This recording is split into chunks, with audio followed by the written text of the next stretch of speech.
The CBS Radio Mystery Theater presents...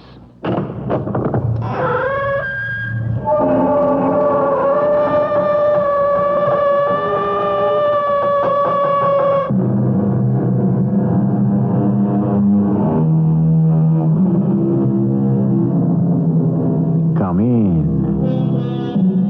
Welcome. I'm E.G. Marshall. There are more things in heaven and earth, Horatio, than are dreamt of in your philosophy. Oh, yes, Lord Hamlet, or in yours, or mine, or anyone's. Even that of the man who made you out of his own talent, the sweet, the adored Will Shakespeare. And the story that follows will try to tell of one such thing, and even attempt, however feebly, to explain it. Do you trust me? I think I do, Doctor. Well, that's not enough. I do. I do trust you. Completely? Utterly? In mind, in soul, in heart? You think about it. For this is serious business.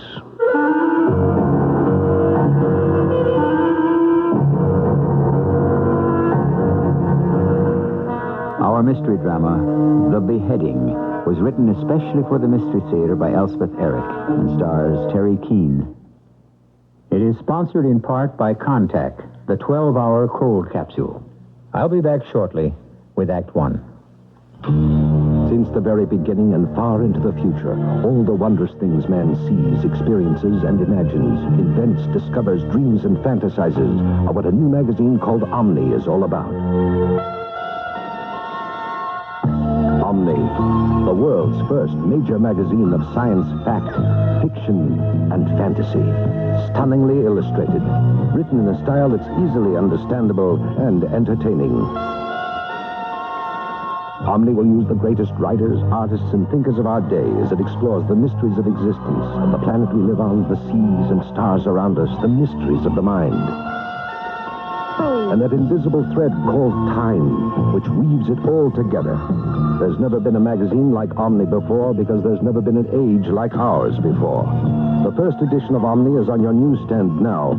Pick up a copy to keep and pass down to your descendants. Imagine my son, a wild-old salesperson. Well, it's great of you to be here. My first day in the job, Dad. Your mother and I wouldn't miss it. Mom's here? She's sitting right over there next to Aunt Miriam and Cousin Audrey. Nice to have all this support, Dad. Hey, but, you're going to be working at Wild Olds, Dad. one of the most beautiful old dealerships in the world. Dad, here comes my first customer. Could you... Of course, I'll just sit over there with the movie camera. I won't Movies? make a sound. Fine. Hello? Hello. Welcome to Wild Olds in Libertyville. Thank you. Just look around. If you have a question, I'll be here. Okay. Excuse me, miss. You notice how we didn't pressure or hype you? What? My son, the salesperson. Dad? That's the way it is here at Wild Olds. Relaxed and friendly. Right. Little did I think this fat little baby in rubber pants no. would grow up to be a wild old salesperson. Well, you must be very proud. Dad. Listen, I want a picture of both of you together. Well, Yeah, see, you're my first customer, and Do he's... something. It's moving pictures. I'm not a customer. I work in bookkeeping Put here. your arm around her, Mel. Dad, she works in bookkeeping. Give her a big kiss and point to a car. She works in bookkeeping. Wild Olds in Libertyville, it's a beautiful place in the country. Wild Olds in Libertyville.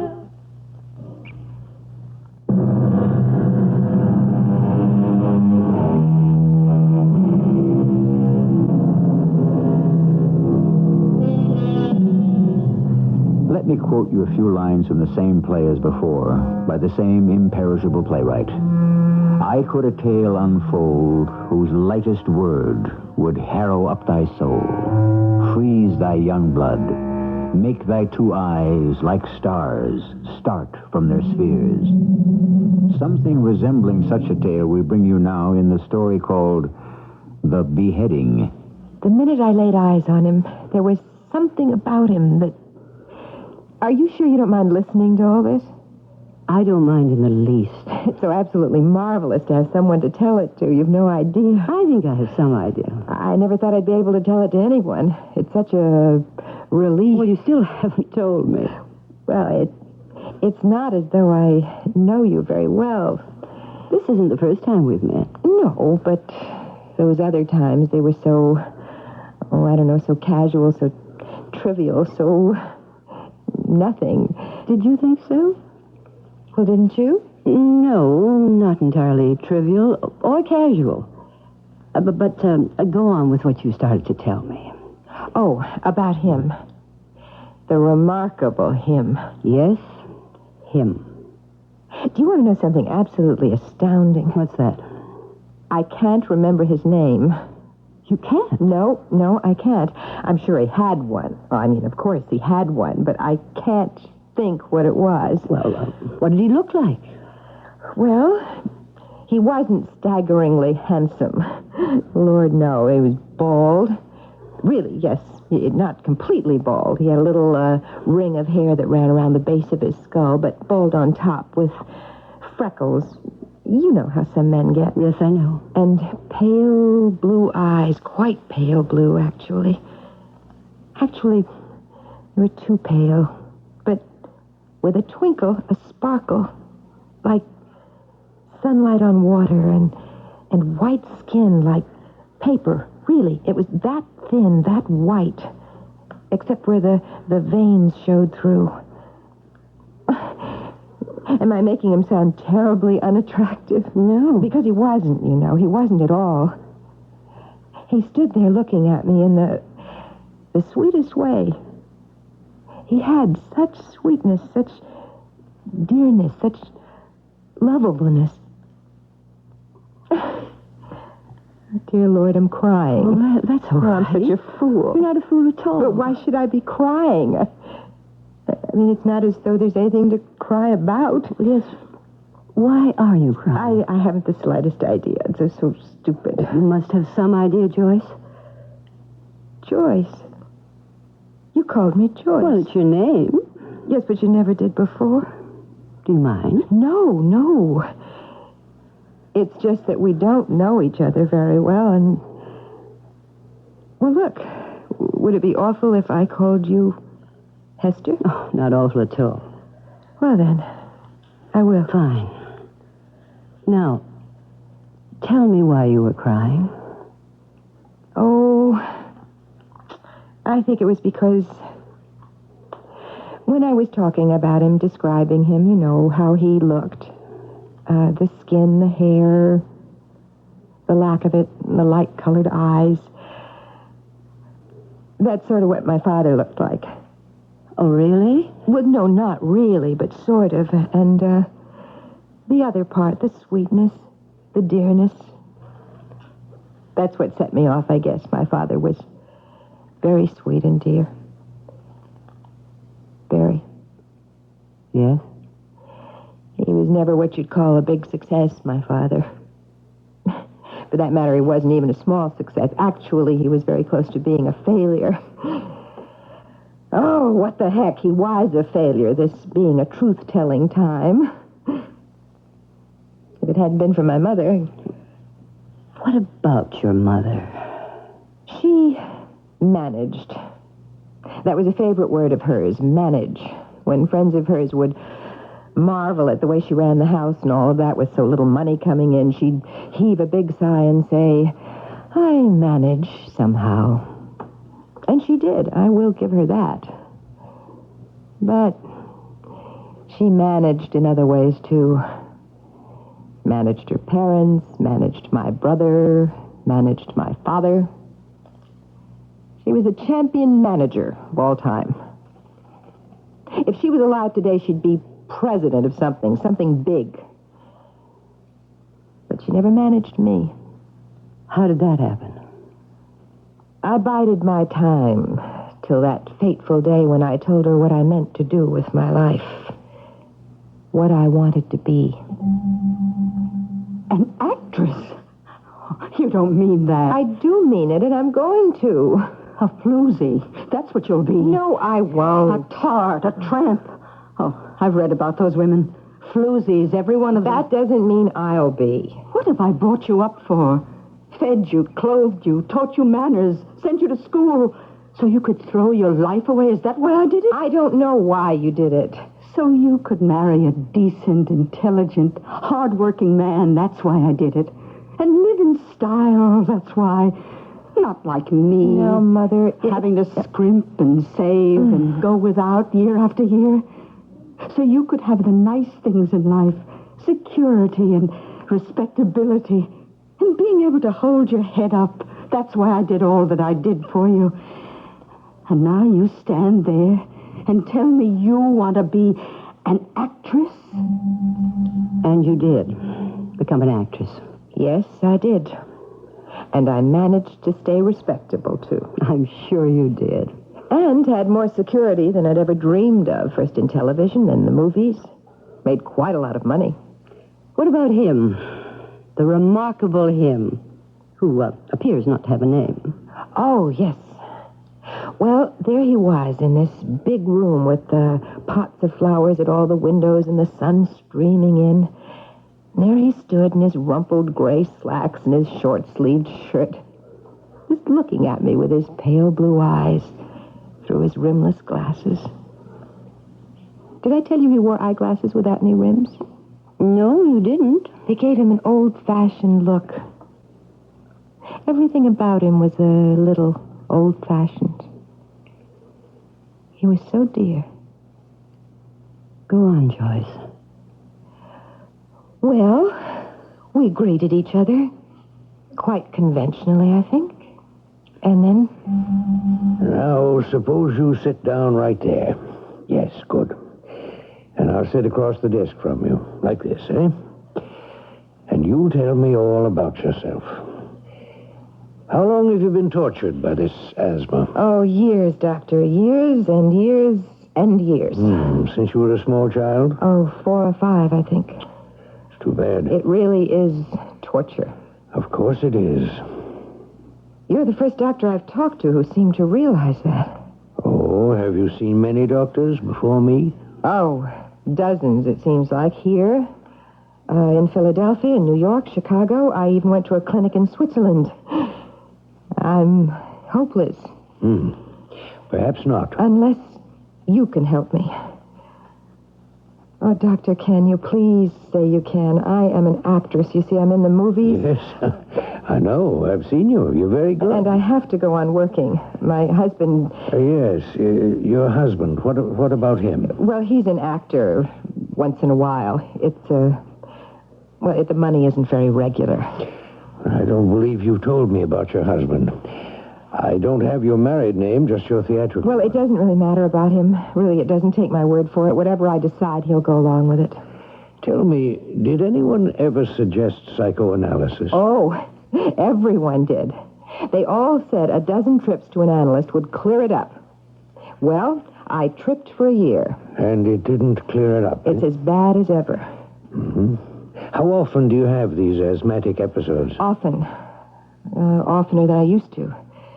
And it gets worse all the time. Sometimes every day, sometimes twice a week. Oh, dear, that's bad. That's really too bad. Well, that can't be allowed to go on. That's really dreadful. Doctor, can you help me? I will do anything at all. Do you mean that? I'll move to another state. I'll move to another country. It won't be convenient, but I'll manage somehow. Let's not rush this thing. Let's take it step by step. All right? Yes, all right. Whatever you say. Now, I don't know how much these other practitioners have told you about bronchial asthma. A little, not much. I don't even know how much they know. Well, neither do I. But what can be done about it? I mean, there's got to be something that can be done. Well, there is. Dear lady, there is. If you will but trust me. Of course I trust you. Now, this is our first encounter, after all. We must proceed slowly and with deliberation. Sit back in your chair. Relax. I'll try. I am a bit of a, shall we say, a conquistador. You know what that is, a conquistador? No, I don't. Well, it's what they called the leaders of the Spanish conquest of Mexico and Peru in the 16th century. It's possible that I have some of their blood in my veins. I don't know for certain. At any rate, dear lady, a conquistador is a conqueror, a vanquisher, one who intrudes upon new territories and subdues them. Do you understand, dear lady, what I'm saying? I think so. You're saying to yourself, but what does this have to do with me? A poor actress who's racked with torment of asthma. Is that what you're thinking? Yes, it is. Well, then I shall tell you what I propose to do in your case. Oh, please tell me. Something new, something innovative, something daring. What? Tell me what? Something that will require all my skill, all my wits, all my concentration. I intend to think of nothing else for weeks ahead of time. What is it you're going to do? Before I tell you, before I even whisper in your tiny little ear what it is I propose to do, I must be absolutely certain, beyond the peradventure of a doubt, that you trust me. I do, Doctor. Now think about it, dear lady, before you answer. I do. I do trust you, absolutely. Now tell me, please. I propose, little lady, I propose to remove your head.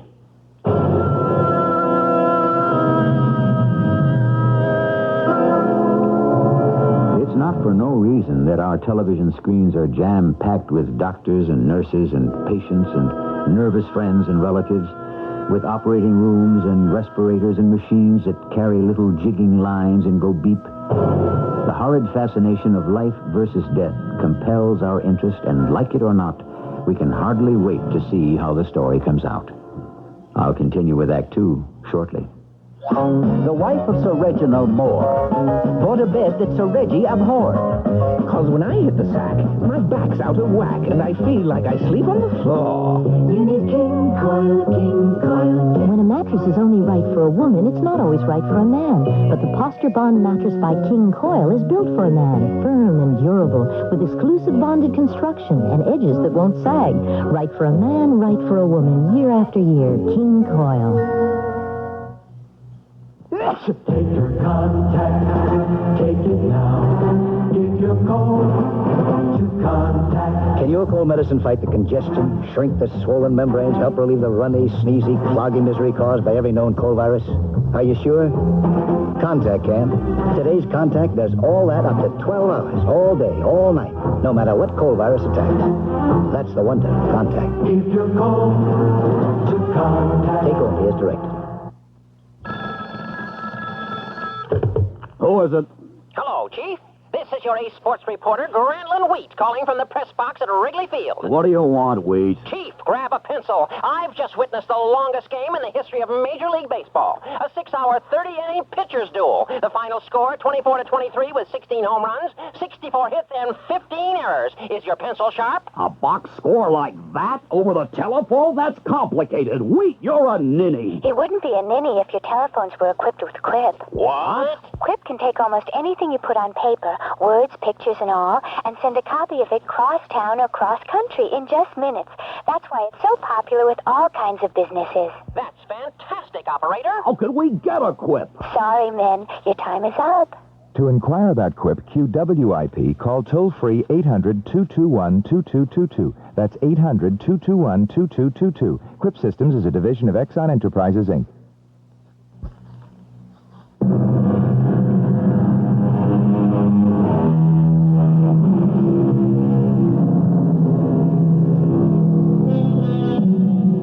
Doctors don't always tell you to take 2 aspirins and call them in the morning. They don't always prescribe plenty of bed rest and advise you to give up smoking.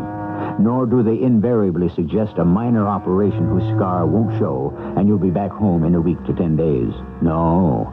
If we are to believe what has transpired so far in this little tale, at least one doctor has recommended decapitation. Would you mind repeating that, Joyce? Repeat what? What the remarkable doctor said. Oh, he said, I propose to remove your head. Just like that. I propose to remove your head. Well, what other way was there to say it? Oh, none, I suppose. You see, that was what was wonderful about him. He didn't beat about the bush. He just came right out with it. How did it make you feel when he came right out with it? Oh, I felt wonderful. I mean, it was so simple. It was so obvious. It would be the end of all my troubles. I wondered why nobody else had thought of it. I wonder why I didn't think of it myself. And when you've had asthma for years and years, as far back as you can remember... Oh, yes, I can imagine. Well, I don't know if you can, if anybody can. All you want is to be free of it.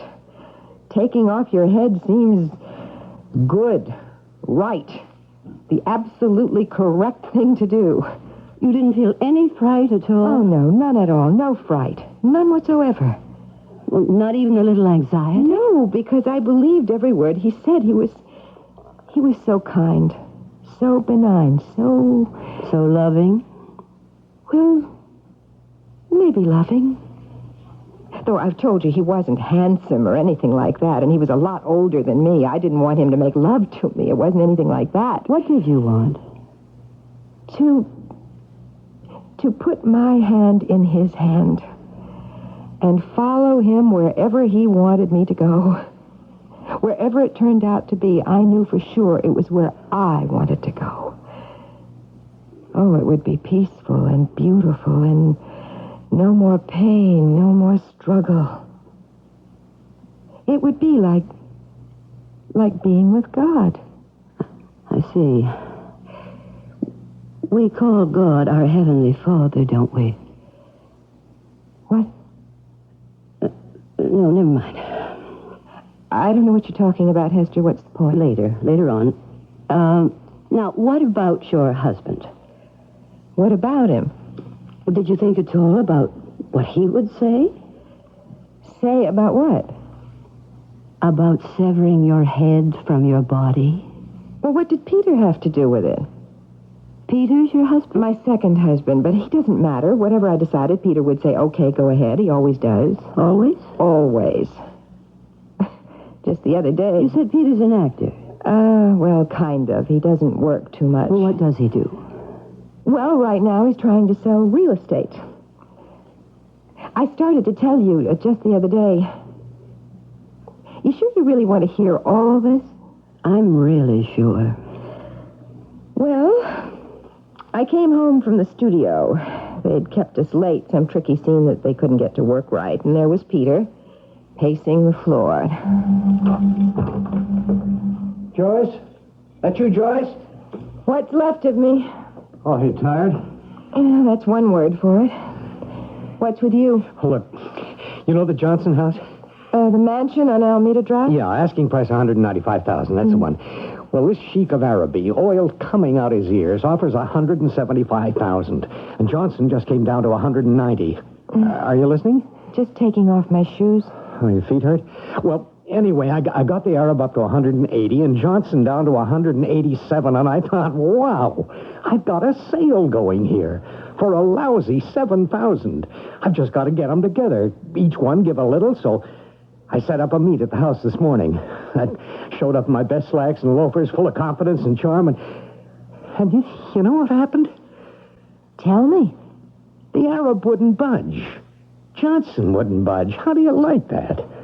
Well, that's terrible. Wait, you haven't heard the worst. There's more? The charm was just oozing out of me, and the confidence was flowing downhill like a mountain stream when Johnson, or the other one, I forget which, said, how about you cutting your listing commission? You should cut your listing commission? Me, cut my commission. Me, sacrifice half my profit. Whichever bloated creep suggested it, the other one said, yeah, what a cool idea. And they congratulated each other on being so brilliant. And what did you say? I said, not in your life. I've never cut a listing commission in my life. Other people do it, I know that. But all you have to do is start that kind of thing, and they've got you pegged. Well, I suppose that's right. Well, you know it's right. I've told you how these things work. Well, then don't do it. Well, that's easy for you to say. No, it isn't. I haven't made a sale in 6 months. How do you think that makes me feel? Lousy, I imagine. Oh, worse than that. What's worse than lousy? Like a nothing.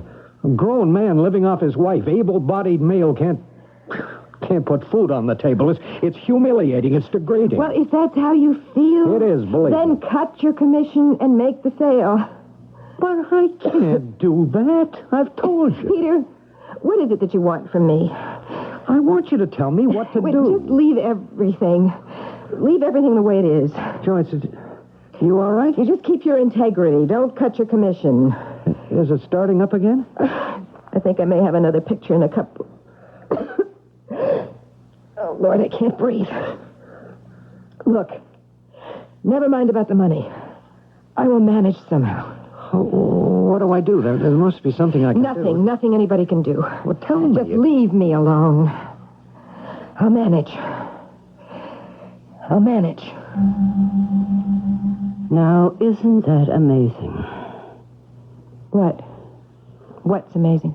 You're saying, I'll manage, even when you felt an attack coming on. Oh, that. Whose words were they? I'll manage somehow. I'll manage. They're mine. Where did you hear them? I don't know. Yes, you do. Who said them first? Who? Oh, all right, my mother. Yes. That was completely different. Was it? Completely. I don't think so. Anyway, what difference does it make? Things have a way of repeating themselves, Joyce, or we have ways of repeating things.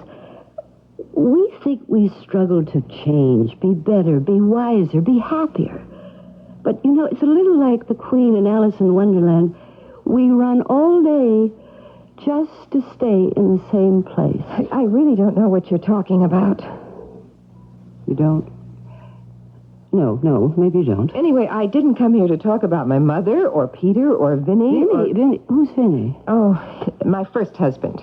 But that is ancient history. I haven't thought about Vinny in years. I'd like to hear about it. No. I want to tell you about the doctor and what he said. Now, you keep talking about other things. All right. Let's stick to the remarkable doctor and what he said. And did. I haven't even gotten to that part yet. Well, you just got to the part where he said to you, I propose to remove your head, and you felt no fear at all.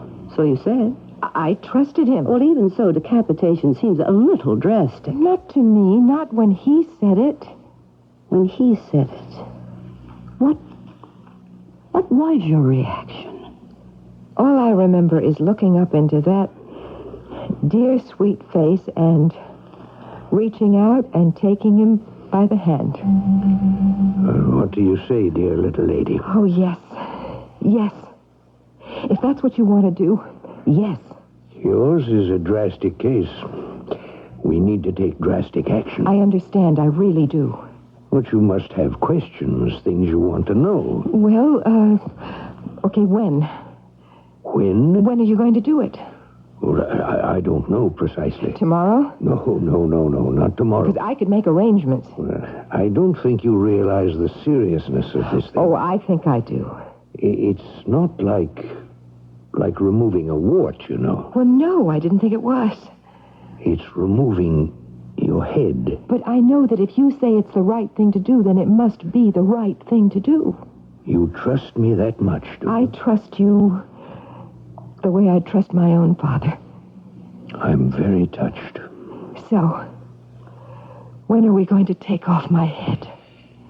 Well, as soon as we find a donor. A what? A donor, you said? Dear lady. Oh, my dear little girl. Sit down. Did you say a donor? Please, sit down. No, but you said a donor. I know what I said. Now sit down. You didn't think I was going to leave you with no head at all, did you? Well, I don't know. I didn't think about it. Little one, would I do something like that to you? Well, no, of course you wouldn't, but... No, my dear. This will be a transplant operation. Oh! A transplant! Of course, a transplant. You've heard of kidney transplants, haven't you? I know somebody who had one of those. Yes, of course you do. And you know about heart transplants. Well, everybody knows about them by now. They're famous. Well, it's all very simple, really. On you, we shall perform a head transplant. Of course. Of course. Your affliction will be eliminated, and your troubles will be over. Oh, of course. Oh, doctor. Oh, you are so good. You're so kind. Oh, why didn't I meet you a long time ago? Everything would have been so different. My whole life would have been so different. Now, little girl. Doctor, could I sit in your lap? Why, yes, if you'd like to. I would. Oh, I would very much like to. Well, then come right ahead. There. Comfy? Yes. Thank you, Doctor. Are you? Yes, quite comfy. Now, you see, my dear, we can't do the transplant till there's a donor. And when would that be? Well, it's hard to say. It could happen tomorrow, or it could take weeks, even months. That long? Well, after all, a head transplant has never been attempted before. So while people in general are accustomed to the idea of donating their hearts or their kidneys, no one, so far as I know, has heretofore volunteered his head. Or, as it'll be in your case, her head. I suppose you're right. To be on the safe side, I think the donor should be somebody right here in the hospital, so the transplant can be accomplished without delay. That sounds right, yes.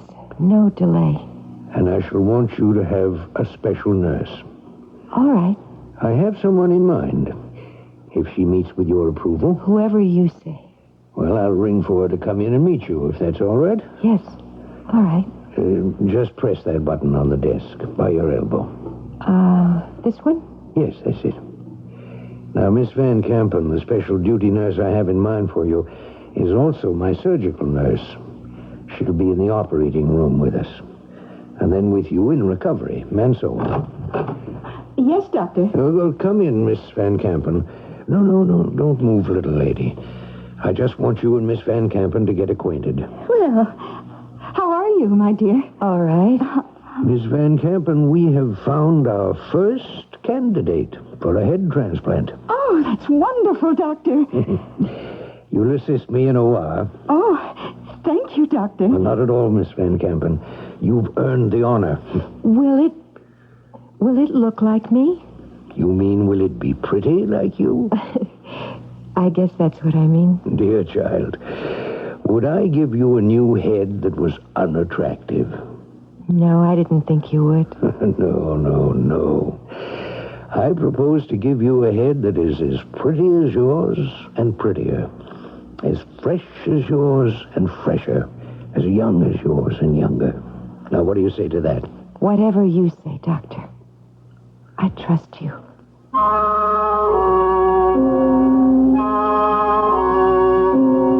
Would you like to change heads? If you could, and I make no promises, you understand, what sort of head would you like? One with long, flowing hair and a tilted nose, or one with the intellect of a Socrates, or perhaps one with the disposition of a saint? Personally, I believe I would drive myself quite mad trying to decide. So, perhaps it is just as well that, as of now at least, I must keep the one I have. I like pickles, but they don't like me. Send your stomach some Digel. I like pizza, but it doesn't like me. Send your stomach some Digel. Digel's special combination of antacid and anti-gas ingredients gives you fast, gentle relief from acid indigestion, heartburn, and gas in just minutes. I like hot dogs, but they don't like me. Send your stomach some Digel. For occasional use only as directed. The spinning brushes of the carpet shampooer. The suction of the steam carpet cleaner. Now there's something that cleans carpets better, because it's both. It's Rinse and Vac's new dual-action power wand, combining the two most popular carpet cleaning systems for carpets up to 37% cleaner than our steam system alone. New from Rinse and Vac, rented where hardware or housewares are sold. Delta is ready when you are. Delta is ready to fly. When you're going far away, fly the airline that's better in the long run. Delta Airlines. Take Miami-Fort Lauderdale. Delta has a dozen flight times a day from Chicago, and 6 go nonstop. In fact, Delta gives you more nonstops to South Florida than any other airline. You've got wide-ride TriStars on Delta, too. And you can fly to Miami or Fort Lauderdale for half the regular fare on Delta Super Saver fares with some qualifications.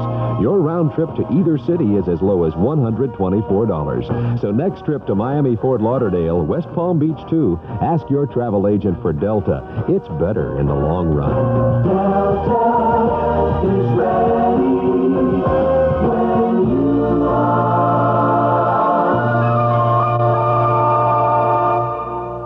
This is WBBM Chicago. Do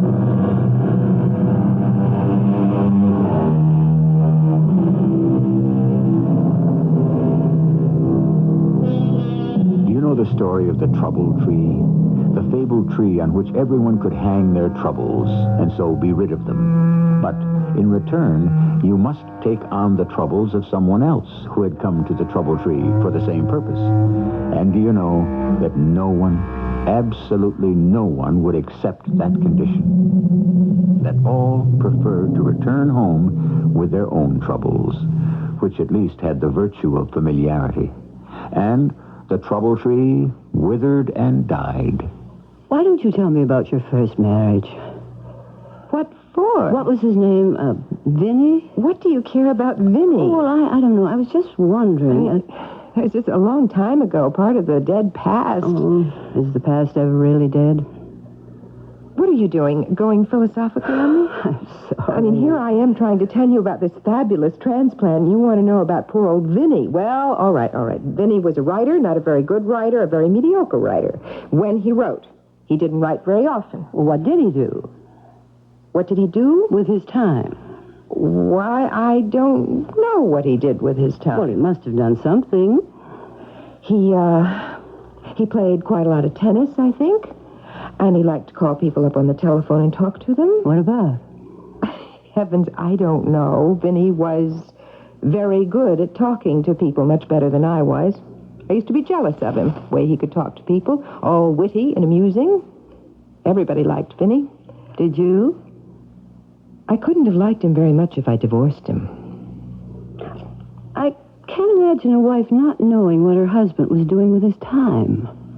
How could I keep track of what he was doing? I was working. Oh, yes, I see. He went to the movies a lot. I remember that because he used to tell me the plots when I got home. Does Vinny remind you of anyone?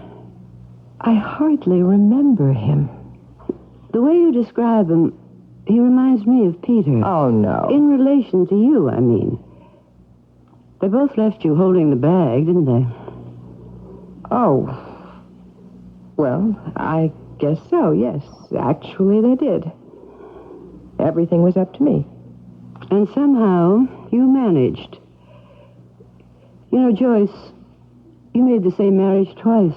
I don't follow you at all. No, I guess you don't. Well, let's get back to the wonderful doctor and his transplant operation, if that's what you want to talk about. All right.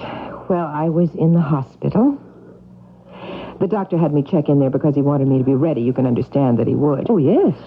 I didn't have any calls for work at the moment anyway, so I took this beautiful big room with lots of sunlight. I was really terribly excited about the whole thing. And Miss Van Kampen was with me all the time, round the clock. Not getting bored, are you? Waiting around? Oh, how could I get bored? I'm going to have a new head. Oh, well, won't you miss the old one? Oh, no. I am so sick of it. You have no idea. And the doctor promised me an attractive one. I think it's thrilling. A whole new me. What about your career? What? Your acting career. What about that? Oh, that. Well, what's going to happen when you show up with an entirely new head? Well, I don't know. After all, you've been on television and films. What are people going to think? Well, that I've changed. Oh, there's the doctor. Maybe he's got news. Oh, doctor, we thought it might be you. I am the bearer of glad tidings. I found a donor. Oh, is she... Precisely your age. A little fairer, golden hair, and eyes even bluer than your own. A skin like rose petals, without flaws. Oh, I can hardly believe it. It's really going to happen. Oh, the day has arrived. Oh, Doctor. Yes, well, we must move quickly now. Oh, of course, Doctor. I've ordered the operating room. I've procured the best anesthesiologist in the city. I feel myself in top form, ready to go. Oh, I too, Doctor. And you, little girl, are you ready? I think so, Doctor. Of course she is. Yes, I am. Oh, it will be wonderful. Well, then, you'll prep her, nurse. I'll go and scrub up. Yes, Doctor. I remember being on the stretcher and being wheeled down a long corridor and into an elevator and then off the elevator. And I could hear Miss Van Kampen's voice, but I couldn't make out what she was saying. And then there was the operating room, and I was lifted onto the table, and there were stands holding bottles and tubes going into my arm, and voices. And then the voices changed a little, and I knew the doctor, the great doctor, must have arrived, though I couldn't see him. But I thought I heard his voice. And then, Yes, and then? I had one last fleeting thought. They are taking my head. They are taking my asthma. And then nothing. Nothing at all. Just nothing. Go on, Joyce. When I woke up, not really wide awake, just not completely out, I heard voices very faint, far away, but near, if you know what I mean. Yes, I do. Go on. I couldn't move, not even a finger. I couldn't open my eyes. I couldn't speak.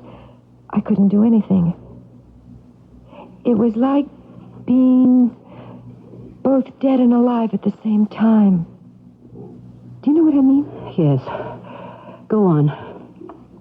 Then I heard his voice. The doctor's. We did it, Van Kampen. We did it. We really did it, Doctor. We pulled it off. Indeed we did. Oh, Doctor. The first head transplant ever. You've made medical history, Doctor. Wait till I tell them the details at the next medical convention. Oh, yes. Everyone will be there. I suppose they'll name the operation after me. Why, of course they will. Oh, it's all very gratifying. It really is. Really most gratifying. Well, I'll write out the order for the medication and leave it at the desk. Yes, Doctor. You stay with her and go back to her room with her. Oh, of course. I do hope she likes a new head. Oh, she will. I did my best. That's all I know. I did my level best. Joyce? Joyce? Is it over? Oh, yes, Joyce. Is it really over? Really over? Nurse, how do I look? Oh, pretty as a picture. I wish I could see myself. Oh, as soon as we get you back to your room, then I'll bring you a mirror, and you can take a good look. Will I like it, nurse? Will I like what I see? Oh, you're going to love it. Take my word. I'd like to go to my room now. May I, please? Oh, I don't see why not. I'll wheel you back myself. Oh, it all seems too good to be true. Oh, it's true, all right. It's so incredible. Oh, you're a modern medical miracle, that's what you are. Really? Really. How can I ever thank the doctor? Oh, that reminds me. I have to pick up the order for your medication at the desk. Oh, here we are. This is it. It's so hard to believe. Oh, you'll believe it all right once you see yourself. Oh, hold the elevator. Thank you. 3, please. Thank you. Nurse, who was the woman who gave me her... Who was the donor? I don't know. Somebody must know. Oh, I'm sure it's all in the records. Does the doctor know? Oh, of course he does. Will he tell me? Oh, I don't see why not. Oh, getting out here. Thank you. Now we'll have you back in your own little beddy in 2 shakes. I wish I could thank her. Oh, who's that? The woman who gave me her head. Oh, well, now that's just not possible, is it, dear? No, it's not. Seeing as how she's dead. Well, here's your room. In you go. Bed all made up nice and fresh. That's good. Nurse, you're not leaving, are you? Oh, just to fetch an orderly to help me lift you onto the bed. Nurse, before you do that. Yes? What did the donor, what did she die of? Oh, I believe it was asthma. Yes, it was asthma. And then I woke up. That was the end of the dream. You felt anxiety when you woke up? Oh, much worse than that. Horror, terror, an awful sort of dread. I can well imagine. To have gone through all that and then to have to face it all over again. Joyce, haven't you understood anything I've been trying to tell you? Like what? How we repeat ourselves over and over again. We think we don't want to, but we can't help it. What we've done, we must do again and again and again. Endless repetition. I don't want to believe that. But that's what the dream is telling you. But is it hopeless then? Isn't there any hope at all? Well, there can be. If we can get to the heart of the compulsion to repeat. That's what you and I are trying to do here. If we can do that, I might even get over my asthma. Mightn't I?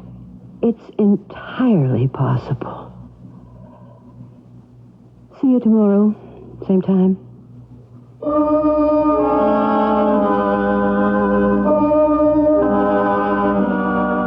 No one knows who first said, history repeats itself.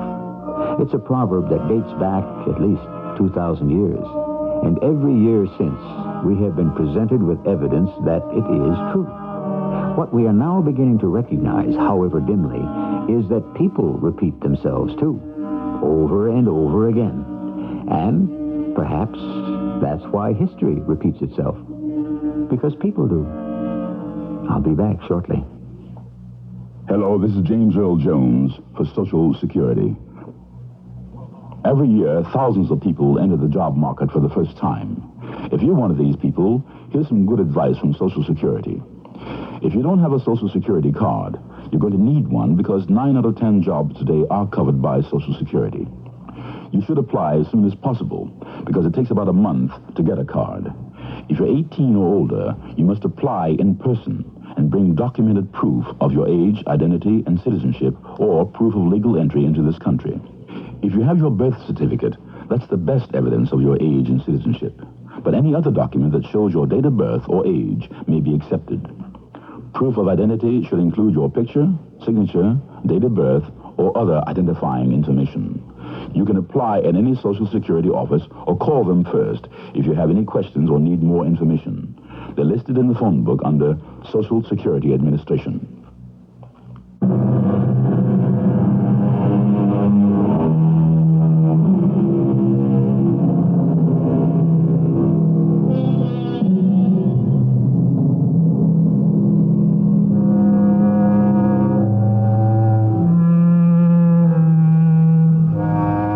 Would you like to live your life all over again?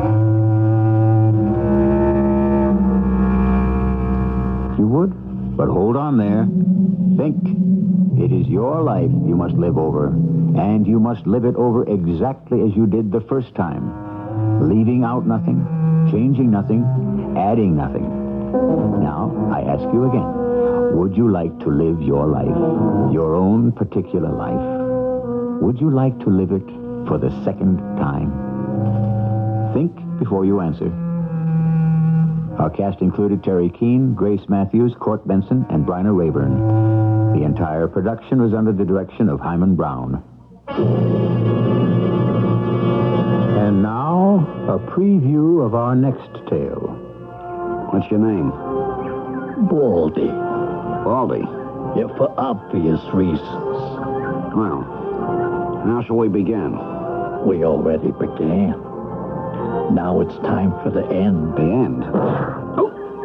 You just been shot, Mr. Miller. See? You invest in a good silencer, and it don't hardly make no sound at all. Listen. That's right here. You just lean back like that. Oh, it's all right, little girl. This here gentleman's just tired, see? He's having a little nap, that's all. Here's 50 cents. Why don't you go and have a ride on the merry-go-round? You can take it. Mrs. E.G. Marshall inviting you to return to our Mystery Theater for another adventure in the macabre. Until next time, pleasant dreams.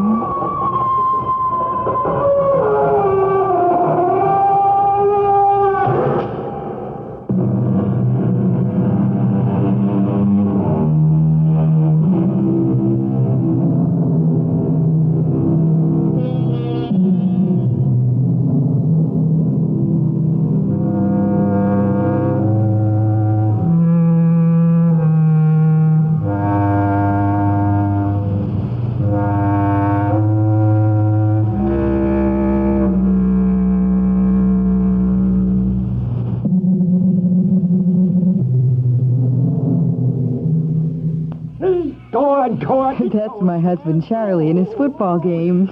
If your Charlie's like my Charlie, he'll watch a lot of football this year, and you know I'll see my share of games, too. But there really is more to fall than football, and fortunately, Northwest Federal Savings agrees with me. They're celebrating the football season with gifts everyone can enjoy, whether you're a fan or not. All you do is make a deposit of $250 or more at any Northwest Federal Savings Center, and you get to choose one of many nice gifts free or for special low prices. And because Northwest Federal is open 63 hours a week, there's plenty of time to make a selection. I could have picked a set of Federal glassware, a GE electric knife, or a Better Homes and Gardens cookbook. But you know what I got instead? A beautiful stadium blanket to keep us cozy at the games. You know, Charlie, you're a very lucky guy.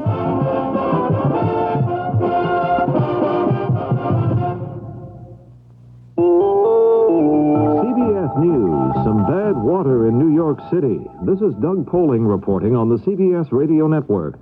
City health officials Wednesday night warned people to boil the water, citing what they called a high bacteria count.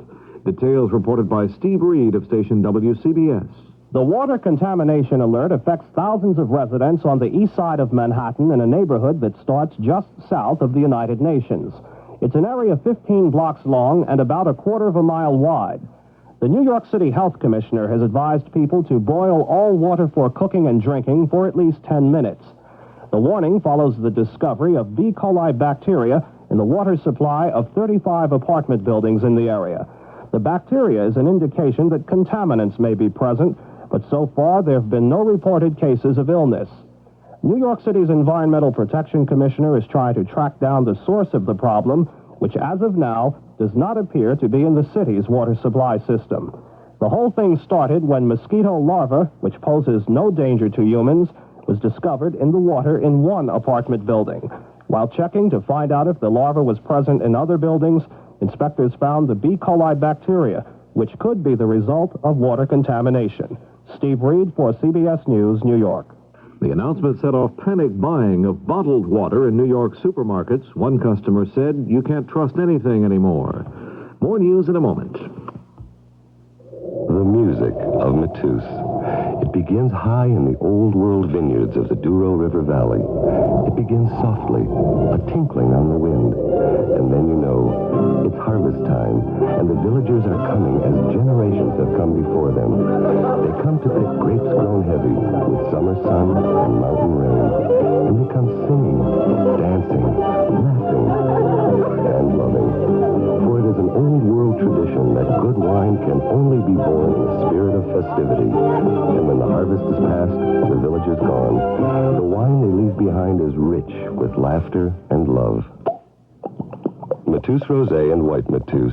The taste is light, crisp, and full of good times. A taste that's become a tradition with Mateus. Like the music. Come, taste the music of Mateus. Mateus Rosé and White Mateus, imported by Dreyfus Ashby and Company, New York, New York. Secretary of State Vance flew to Amman, Jordan Wednesday to begin a campaign to try to sell Arab leaders on the Camp David peace accords. He reportedly received no commitment from King Hussein. Vance will also go to Saudi Arabia and Syria. President Assad of Syria Wednesday opened an anti-Camp David summit of Arab hardliners. Assad called the agreements a catastrophe for the Arab cause. Republican Party officials and elected office holders have launched a nationwide campaign advocating income tax cuts. GOP members referred to Tuesday's vote in Massachusetts, a high-tax state, where Democratic Governor Michael Dukakis lost a re-election bid. Also in Massachusetts Tuesday, Senator Edward Brooke survived a strong challenge from a conservative and was nominated for a third term by Republicans. In Boston Wednesday, Brooke referred to his narrow victory, 53% of the vote. It proves that in a difficult race, and I had a difficult race, that was plagued by some personal problems, family problems. My campaign stopped and sputtered and finally started again. I think it shows a vote of confidence and support in my candidacy. The U.S. dollar moved sharply lower on the Tokyo Foreign Exchange in Thursday morning's trading. The dollar plunged 2 more yen to 187.9 yen, the lowest level in more than a month. The government of Nicaragua claims it has smashed the 12-day-old uprising against the government of President Anastasio Somoza. Despite the statements, rebels are still clinging to their positions in parts of Estile, the only city of any size where the revolt remains active. The Red Cross in Nicaragua claims more than 1,000 people have been killed in nearly 2 weeks of fighting. The United States has called on Somoza's government to discipline and control its military forces, which have reportedly committed widespread atrocities. Now this. The water was around 5 feet in this house. In the mountains of Appalachia, Easter 1977 wasn't a very happy time. A devastating flood roared through the hills that week. It wrecked houses and ruined dreams. There was no heat. There was no water. Unless you live in Appalachia, the Easter flood happened to somebody else. But disasters don't always happen to somebody else. And somewhere in your town, the Red Cross is preparing to feed you, to shelter you, and to give you medical help in case disaster hits home. When you wonder where Red Cross money goes, think of this. Some of it goes to be sure help will be there if a disaster ever gets you right where you live. I didn't realize that the Red Cross were capable of giving you things that you needed right now. Red Cross is counting on you to help.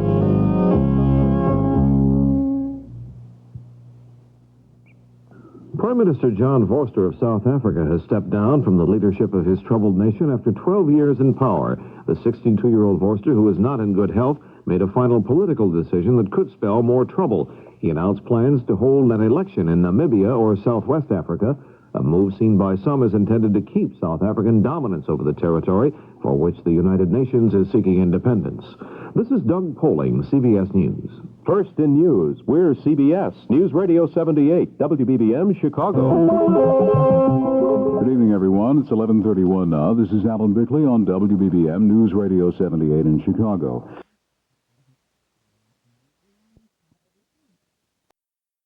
The CBS Radio Mystery Theater presents...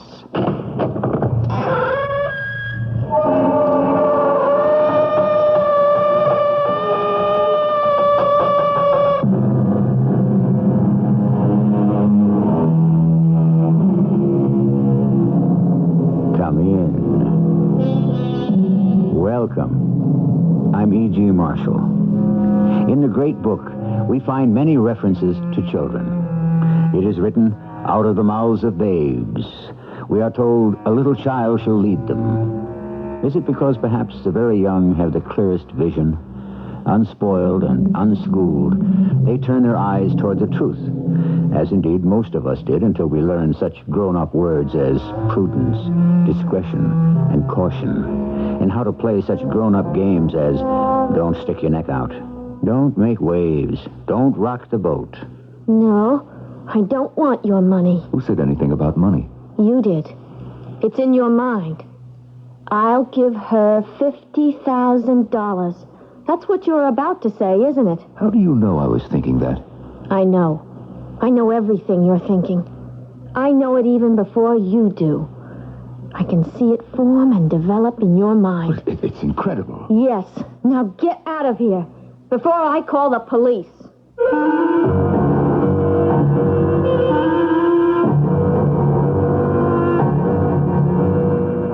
Our mystery drama, The Conversion Factor, was written especially for the Mystery Theater by Sam Dan and stars Norman Rose and Jada Rowland. It is sponsored in part by True Value Hardware Stores and ARM, Allergy Relief Medicine. I'll be back shortly with Act One. Think of your True Value Hardware Store's paint department as a home improvement center. Hi, Pat Summerall to tell you their True Test paints can help make a major improvement in the appearance of your home, indoors and out. True Test Easy Care Interior Latex Flat Enamel has a tough, scrubbable finish that will keep your walls looking as fresh as the day you painted them. And you could choose Easy Care in white or 44 decorator colors. The True Test Weatherall Acrylic Latex House Paint from True Value Hardware Stores has a breather-type finish that expels damaging moisture to resist blistering and peeling.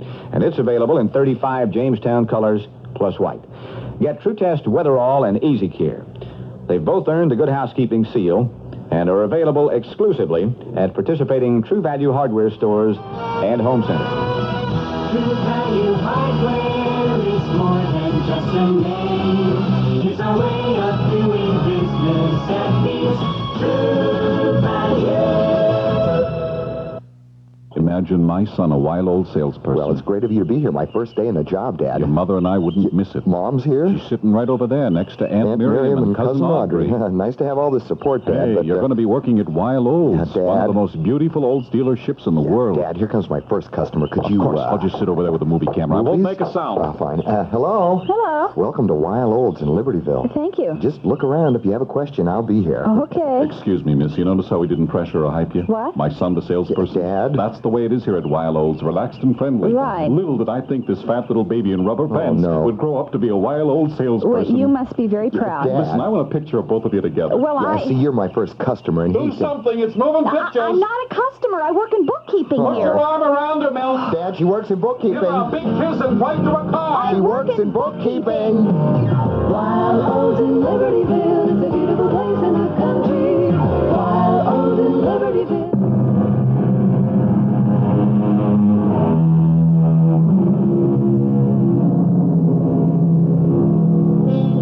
It all depends on how you look at things. Primitive man and woman knew that certain plants and the bark from particular trees had curative properties. And so we moderns take their foxglove and cinchona and convert them to digitalis and quinine. For years, it was felt that moldy cheese could somehow alleviate the infection in wounds. So today, we have antibiotics. And so it goes. We have spent the last 50,000 years developing a science and a technology that becomes ever more complicated. Now, it appears, we shall have to reverse the process. If we wish to survive, we may have to do what Henry David Thoreau advised, which is simplify. Simplify. Here we are at one of those truck stop cafes just off a major highway. The girl taking cash is very young, very slender. She has very large and very deep blue eyes. It's $5.13, Tom. Hey, who told you my name is Tom? That's for me to know and you to find out.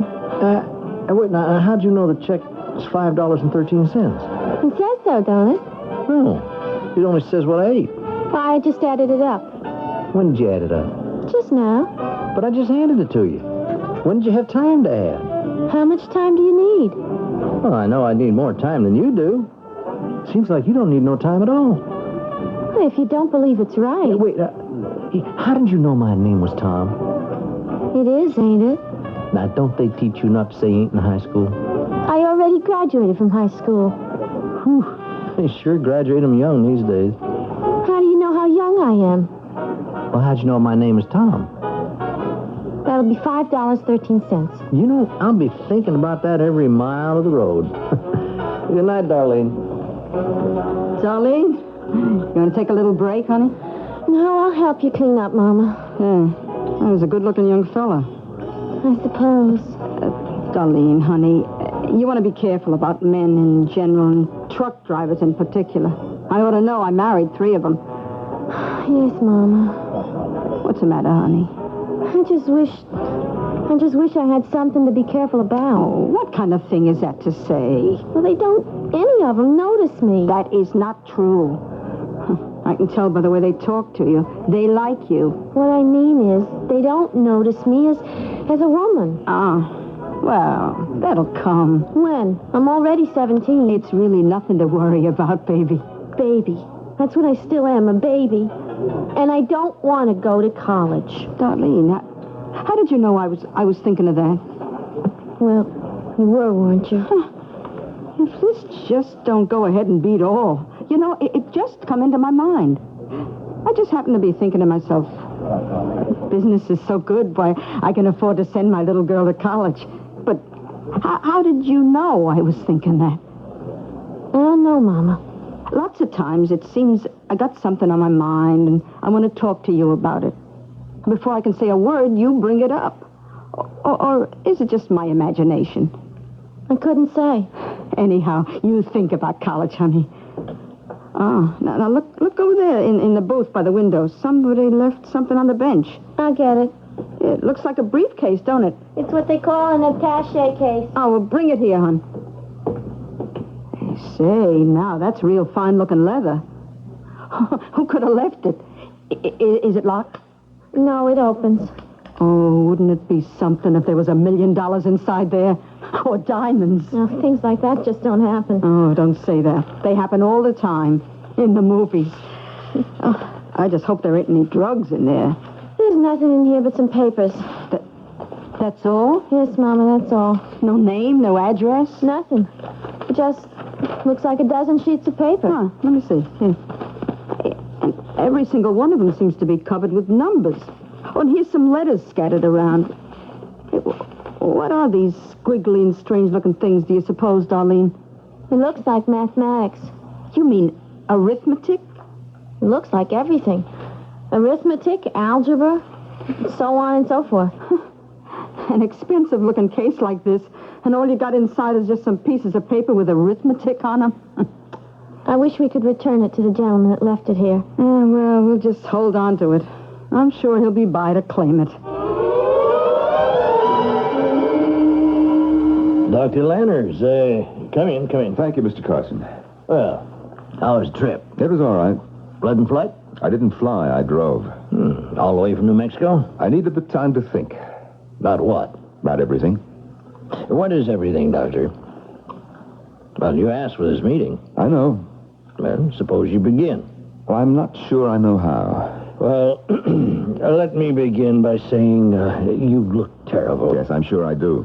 I'm nervous, I'm irritable, I fly off the handle. My entire department is in a state of chaos. Is this the kind of admission you should be making to the chairman of the board? I am a scientist. I state the facts. As a businessman, I can appreciate that. However... Mr. Carson, I know everything you're going to tell me. Oh, do I'm you? working too hard. I'm pressing too much. You are? You know why? Because I am at the end of the trail. And what does that mean? I have spent 5 years of my life and $20 million of your money. And do you know what I have to show for it all? 12 sheets of paper. Yes, well, to begin with, take a few weeks off, a month, and then... And perhaps see a psychiatrist. No, I didn't say that. But if you think you'd need one... You're an extremely benevolent employer, Mr. Carson. Oh, come on, now, don't talk that way. I know. Never say die, huh? Right. Don't give up the ship. It may sound cliche and corny. You call it old-fashioned. But it works. Sometimes. I have come to the end of the trail. Then hack out a new one. I can't. Well, why not? Mr. Carson, do you know what research is? Well, I hope so. I pay for enough of it. You blaze a trail through a dark and mysterious jungle. Your tools are the accumulated wisdom of the human race to date. Science. Science is what we have learned, what we know, where we stand. At this moment... Well? At this moment, we do not have the light to penetrate further, or the tools to hack our way deeper. In short, sir, I have run out of knowledge. Go out and buy it. Oh, it doesn't exist. No, you can buy anything. Can you buy Albert Einstein? Mention someone who's alive. I don't know of anyone who's alive today who can do what Einstein did. When he came to the end of knowledge, he was able to go beyond it. How?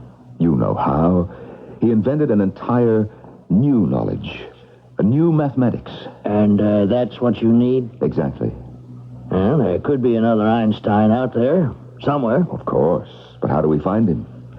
Until we do, and we may never, I've come here to tell you that the present research direction of the company has arrived at a dead end. I see. I came to prepare you. The board of directors will have to be informed. Yes. They will have to be told that Project 119 is still on the drawing board, still in its highly theoretical stages, and is likely to remain there indefinitely. That's the verdict, huh? Yes, sir. As you put it, that's the verdict. Man, we don't have to be hanged. And there's a way of presenting these things. It has to do with batting averages, percentages, risk factors. We can certainly survive it. We can even make it look like a positive gain. I am not concerned with that. I am, and you should be. Project 119 was something that I believed in. I should hope so. I spent the better part of my life working on things I hated. The bomb, for instance. You had a duty to your country. Oh, I understand. I know the arguments. I even agree. But the fact is, I was using my knowledge to create havoc, destruction. But Project 119... this was directed at life, not death. Doctor, why don't we go to lunch? I believe in Project 119. And it has been denied to me. It's a promised land, and I'm not being allowed to enter. Is it because I don't have clean hands? Doctor, listen to me now. We can get you more time and more money, more resources. But I told you, that is not the problem. This isn't just a temporary setback. Well, then forget it for a while. Maybe you can come back with a fresh approach. Oh, look, let me explain it to you. I have all my notes. Now, you are too close to it. Sometimes you just have to get away from the problem. I want you to understand. No. First we'll have lunch. But this is more important than lunch. Oh, no, nothing is more important than lunch. But I eat very little. But there is discipline. A self-discipline, Doctor. One does not sacrifice oneself to one's job. Mr. Carson, you don't understand. But I do. You see, you miss lunch and then dinner, then anniversaries and birthdays. And before you know it, you're married to the job. It has become your wife, your children. And because you've given it so much, you expect it to give everything back. But it doesn't. You see, it can't. But this is not what I am talking about. It is. Now, for years, you've been living almost 24 hours a day, 7 days a week in the laboratory. Now, to what end? Now, for what purpose? Mr. Carson, just let me show you why... You have to learn to relax. Now, what would you like to eat? I have a fantastic chef in my dining room. Miss Baran, tell Pierre I'm having a guest for lunch. It's all here in my attaché case. Thank you. Well, now, Doctor... My attaché case. Now, I'll bet you don't get very much exercise. My attaché case, I don't have it. It's gone. It's gone. Gone? I lost it. It had everything in it, and I lost it. How could I lose it? Where did I lose it? Where did he lose it? We could tell him, but it's a better story if he finds out for himself. Well, Mama fantasized for a moment. Suppose there was $1 million in that case, or maybe diamonds. It would take much more than $1 million, and quite a few perfect diamonds to equal the value of those 12 pieces of paper. Even though there aren't 100 people in the whole world who would understand what they say. I'll be back shortly with Act 2. Since the very beginning and far into the future, all the wondrous things man sees, experiences, and imagines, invents, discovers, dreams, and fantasizes are what a new magazine called Omni is all about. Omni, the world's first major magazine of science fact, fiction, and fantasy. Stunningly illustrated, written in a style that's easily understandable and entertaining. Omni will use the greatest writers, artists, and thinkers of our day as it explores the mysteries of existence, the planet we live on, the seas and stars around us, the mysteries of the mind. and that invisible thread called time, which weaves it all together. There's never been a magazine like Omni before because there's never been an age like ours before. The first edition of Omni is on your newsstand now. Pick up a copy to keep and pass down to your descendants. I have a long-distance collect call from Scout Duke Lynn. Lady, keep your voice down. Put 'em on. Hello, Coach Lumbago. The Tigers just ran off a play against the Cougars they're sure to use against us. Listen to this dang play. Coach, they ran a triple reverse off a power play with a pulling guard that looks like a sweep, except it turns out to be a pass off a lateral to the right flanker back. I put it down on paper. You never saw such a complicated play. You should see it. You can see it, Coach Lumbago. What? You can see it, Coach, if your telephone is equipped with Quip. Quip can take almost anything you put on paper, words, pictures, and all, and send a copy of it cross town or cross country in just minutes. Like all the O's and the X's and squiggles on a football diagram? Even the squiggles. That's why all kinds of offices now use Quip. How can I get a Quip? Sorry, Coach. Your time is up. To inquire about Quip, QWIP, call toll-free 800-221-2222. That's 800-221-2222. Quip Systems is a division of Exxon Enterprises, Inc.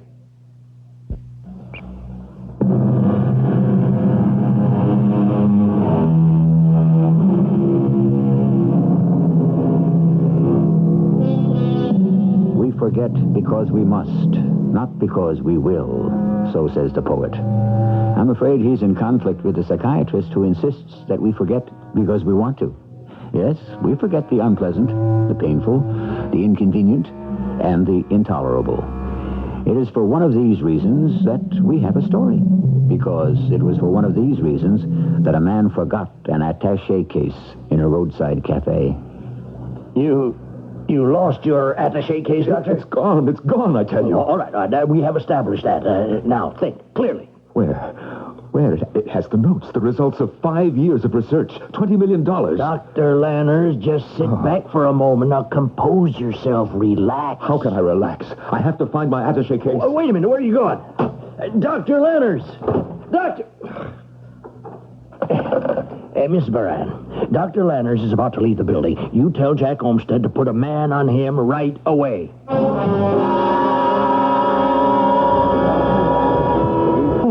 Well, now, Darlene, here's my check. $6.40 out of 10. Yeah, it beats me how you do that and so fast. Oh, wait a minute. You dropped something out of your wallet. Huh? Where? Looked like a picture. It must have fallen down behind my stand here. I'll get it. Oh. Is she a friend of yours? It's my girl, Sarah Jean. Hey, wouldn't you say she's pretty? Not particularly. Well, let me tell you something, Darlene. You should be as pretty as her when you grow up. I'm grown up now. How did you know my name was Tom? And here's your change. $3.60. Good night, Darlene. Night. Oh, I see. That one's back again. I hate him. He thinks I'm a baby. He's got the ugliest girlfriend. Ooh, I know what he wants. Honey, you'll find all men want the same thing. I'm talking about the man walking in the door right now. Oh, which one? See him? Kind of tall, thin, gray hair where he's not bald. Oh, him.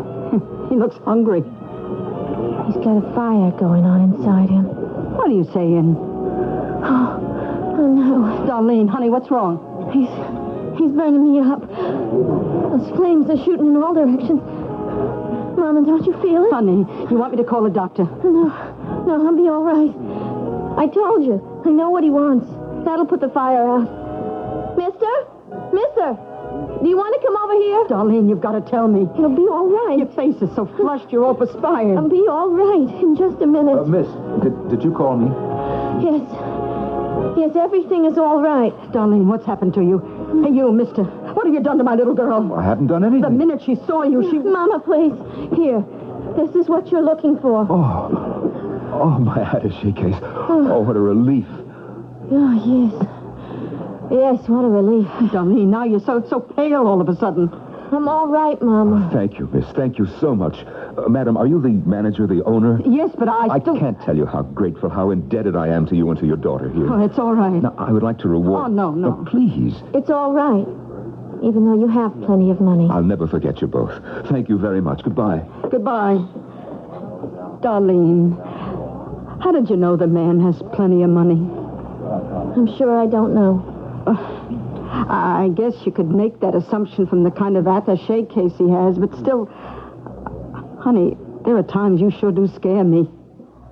He doesn't have a conversion factor. A what? A conversion factor. Now, what does that mean? I know what it means, but I can't explain it. Yeah, whatever it is, how do you know that gentleman doesn't have it? Because that's where it all stops. Yep. Where what all stops? On the papers.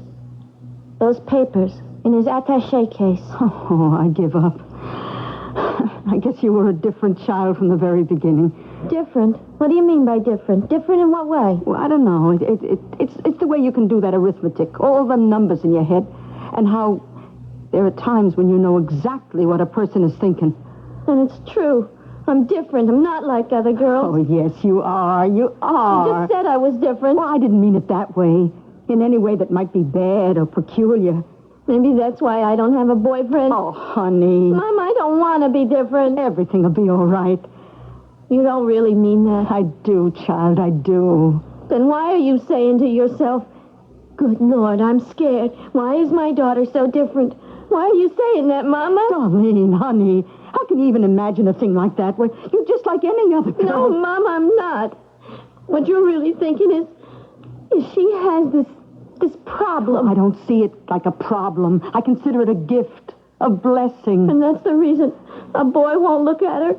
Really look, because he's scared. Why? Why are you scared, Mama? Now, baby, you've been working very hard and keeping some long hours. Look, you take tonight off and just go to a movie. It would be so nice if some fella asked me.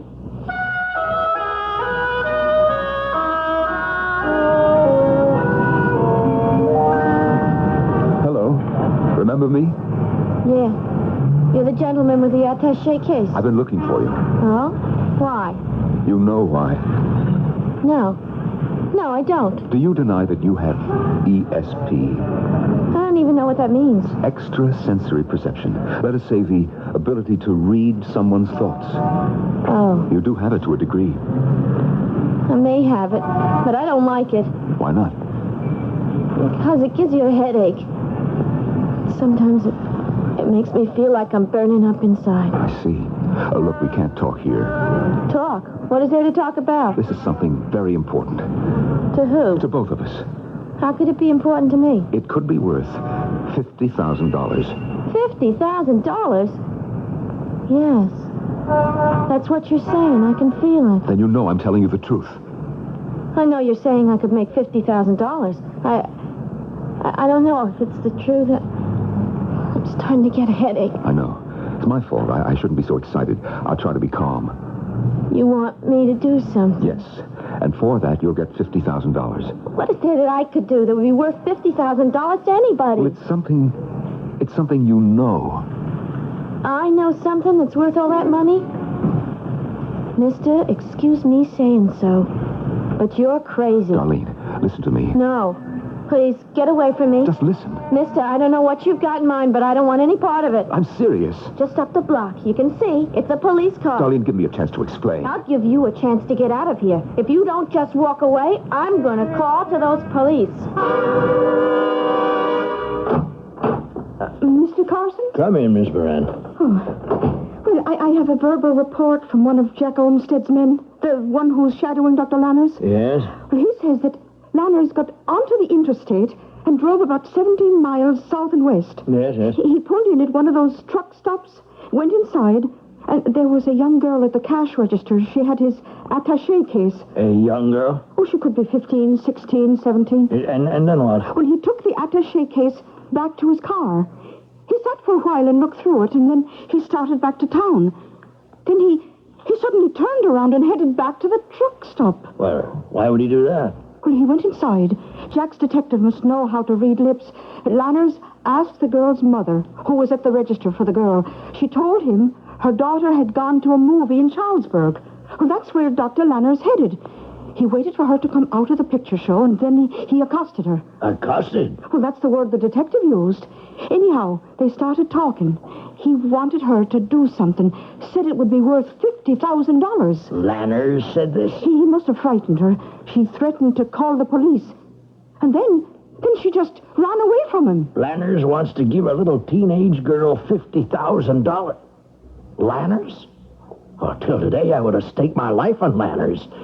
Is he still being tailed? Yes, sir. Well, keep it up. 24 hours a day. 7 days a week till we can get to the bottom of it. Darlene, I want to talk to you. I know you do. You know why? Yes. It's about that thing you have that always lets you know what someone's thinking. It isn't always, Mama. It's only when somebody's very excited and terribly nervous I can feel something. And I don't like it. That gentleman, you know the one. Yes. Well, he wants to give you $50,000. Please, Mama. I'm scared. It won't do any harm to talk to him. Just talk. I don't want to. Honey, he's a highly respectable person. He's a doctor. I don't care. He's not one of them medical doctors, one of them science doctors. Here's his card. Here, see? Frederick Lanners, Ph.D., Chief of Research, Universal Industries. Please, Mama. Universal Industries. Where they make this cash register, the refrigerator, the oven in the kitchen. Even that dress you're wearing, a million things. I'm not interested, Mama. I want to be in love. I want to have a boyfriend. I want to be like other girls. Baby, you're not like other girls. You mean I'm different? You're better.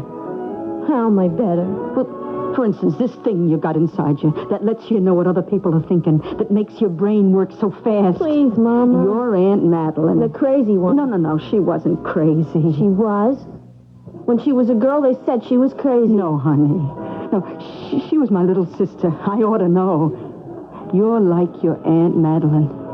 She always knew what folks were thinking. She had this marvelous thing in her head, just like yours. It isn't marvelous. Not if it makes me different. And then one day, it disappeared. This thing she had in her head, this marvelous thing, it just disappeared. It went away. How? Well, she figured it out. Later, she told me it was because she fell in love. Love? Yes, real love. What you've got in your head is very strong. There isn't room for both things inside you. That's what Madeline told me. When love came into her being, the other thing, I guess, was driven out. I'd rather be in love. Well, at least have the courtesy to find out what he wants. I'm here only because Mama insisted. Darlene, why do you resist the idea of becoming rich? This $50,000 is only the beginning. Don't get angry. When people get angry, it gives me a headache. Don't you want to make this world a better place to live in? What kind of question is that? Doesn't everybody? No, not everybody, but that's not the point. The fact is, you do. Darlene, I don't even know how to explain it, and I'm guessing, but the fact is, you know how to change the way we're all going to live. Why do you say that? Well, here in my attaché case, all my notes. You opened this case, didn't you? I thought I could find a name to tell me who owned it. It's all right. But then you examined the papers, didn't you? I looked at them, yes. And Darlene, you understand what's written in here, don't you? Yeah. The math, the physics, the level. Oh, Darlene, it's incredible. How? Where did you learn? Learn? I guess I always knew. Look at the bottom of the last sheet of paper. You made this notation, didn't you? Just something you scribbled down. I don't remember. You wrote these 3 words. No conversion factor. Like I said, I don't remember. No conversion factor. Darlene, what does it mean? What does it mean? Please, you're giving me a headache. Tell me. You must tell me. My head. Tell me. No, go away. Tell me or I'll... Let me alone. Let me alone. And we shall, for just a few moments. The conversion factor. What is the conversion factor? And what about this teenager who seems to be as familiar with physics as her contemporaries might be with rock stars?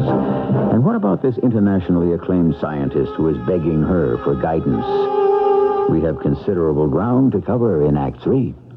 There was an accountant named Ned who couldn't account for his bed. While my wife's sound asleep, I lay here counting sheep and wake up with my eyes in the red. You need King Coil, King Coil. When a mattress is only right for a woman, it's not always right for a man. But the Posture Bond mattress by King Coil is built for a man. Firm and durable, with exclusive bonded construction and edges that won't sag. Right for a man, right for a woman, year after year. King Coil. Last night, you went to sleep in your own bed. You woke up in hay fever country. Don't give up. Arm yourself with ARM. ARM Allergy Relief Medicine delivers full antihistamine relief for dripping, itching, and sneezing, plus a decongestant for freer breathing, clearer sinuses, more total relief. Arm yourself with ARM. ARM. Take ARM when needed, only as directed. Christian Dior, Gucci, Tiffany, and Rolls-Royce represent superb quality to people of discriminating taste. Some of their counterparts in the world of American art are Gilbert Stewart, Mary Cassatt, John Singer Sargent, and Eastman Johnson. If you appreciate masterworks of this caliber, and if you choose to buy only fine quality paintings by important American artists of the 19th and 20th century, your next appointment should be at R.H. Love Galleries, 320 South Michigan Avenue. Their spacious galleries contain a variety of landscapes, portraits, marine paintings, and genre works with a wide price range. All artworks are carefully researched and documented by Richard Love, owner, curator, and art historian, and his well-trained staff. If you're interested in paintings of museum quality, visit R.H. Love Galleries, 320 South Michigan Avenue. It's a small entrance into a big world. This is WBBM Chicago.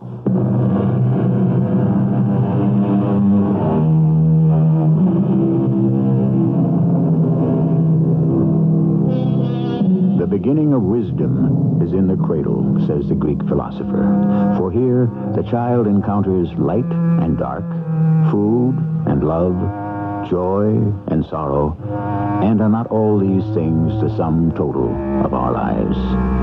Well, probably.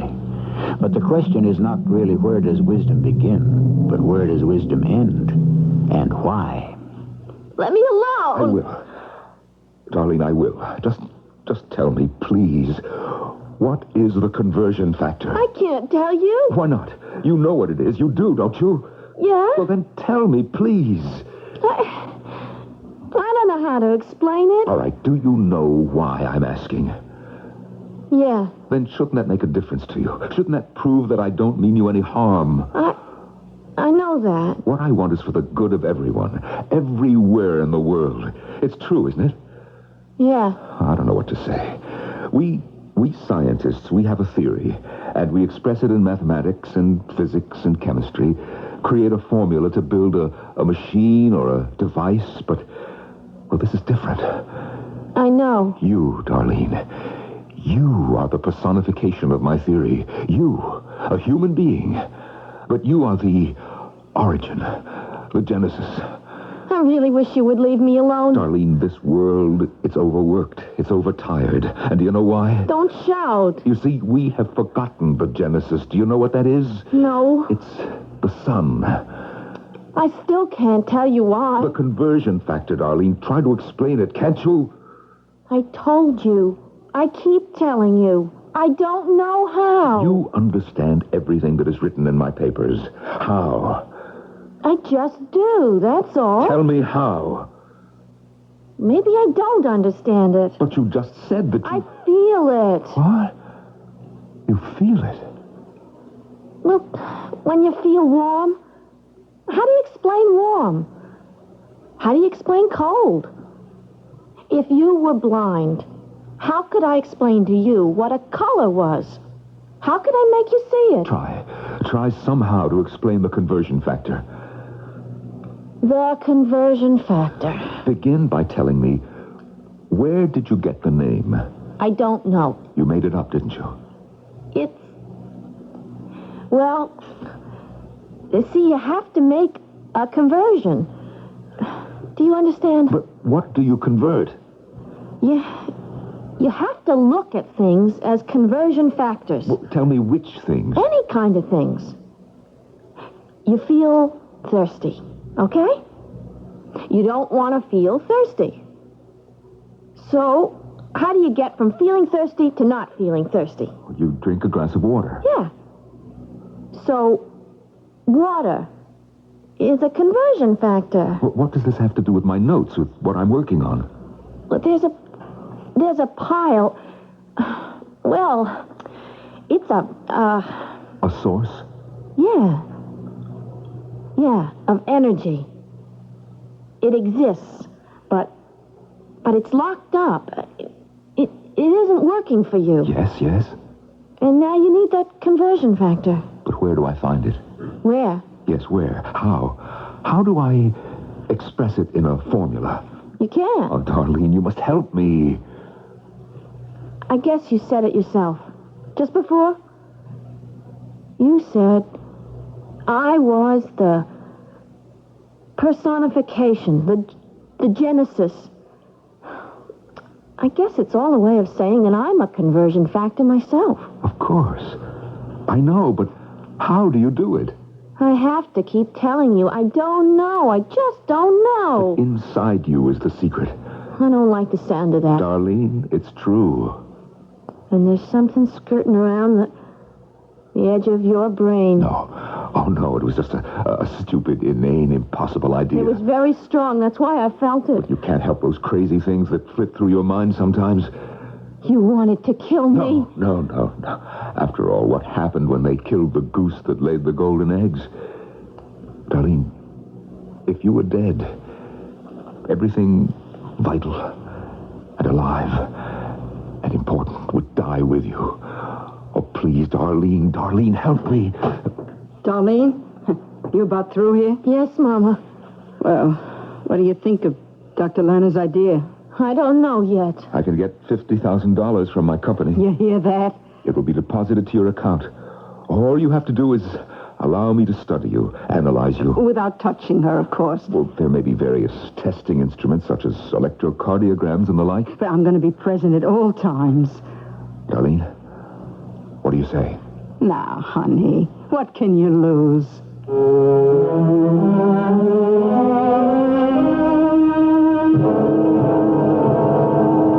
Miss Barand?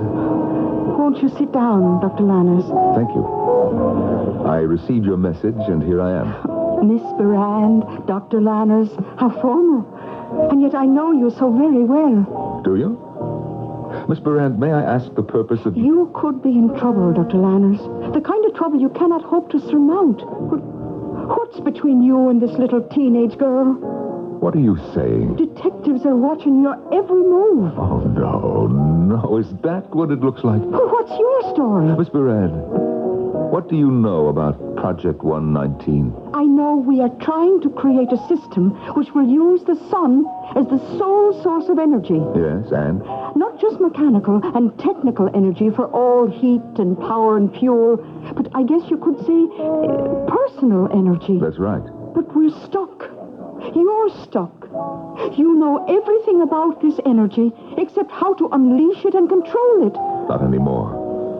You see, I know the next step. But you told Mr. Carson you'd come to the end. The next step is this teenage girl, this Darlene. What are you trying to tell me? She is one of those people who have already done it. She's doing it. In a primitive, elementary way, but she's doing it. She has taken the next step. Well, then she must be brilliant. She must have a superior intelligence. No, she's just an ordinary, run-of-the-mill teenage girl who moons over whoever the latest rock and roll star happens to be. Well, then how could she possibly... Listen to me. Do you think evolution is a matter of intelligence? Sometimes it's instinct, an accident, a random coming together of a certain pattern of genes. But look at what she knows how to do. She doesn't know how to do it. She just does it. Does a green plant know it must turn toward the sun? No, it does it. And so does she. Without thinking, without knowing how, she uses her mind as a computer, a transmitter. Now, so far, she can't direct energy into physical channels, but that will come. But what can you do with her? She is a conversion factor, which is what all of us will one day become. Now, right now, we have to study her, analyze her. Is she willing? And her mother is willing. It will cost $50,000. That's no problem. I'll need the check tomorrow morning. You'll have it.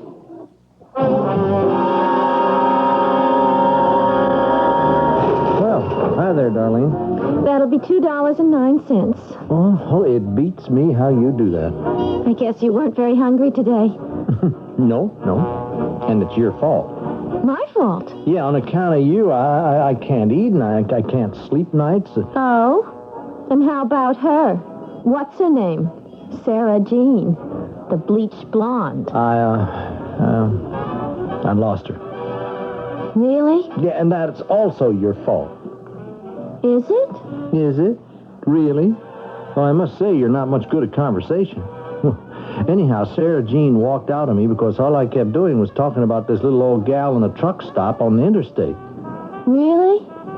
There you go again. Well, anyhow, Sarah Jean said, if you're so stuck on that hair slinger... Oh, I'm not a hair slinger. I'm not good enough. I'm only a cashier. Yeah, but to get back to Sarah Jean, she said, since all you ever do is talk about that Darlene, well, why don't you go out with Darlene?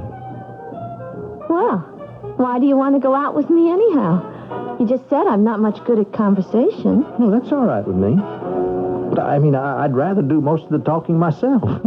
If you aren't the most conceited, stuck-up. I know. But you do like me, don't you? Say, could you excuse us, Tom? Oh, why? Well, sure, Miss Wilson. Well, I got to be rolling along anyhow. See you later, Darlene. Goodbye, Tom.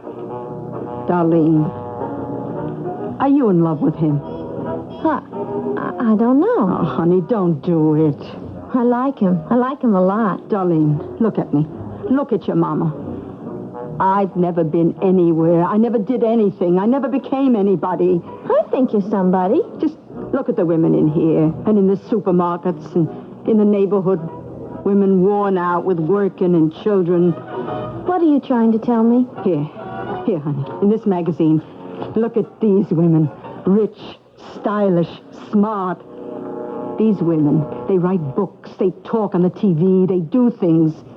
Honey, you can be one of these women. I don't know.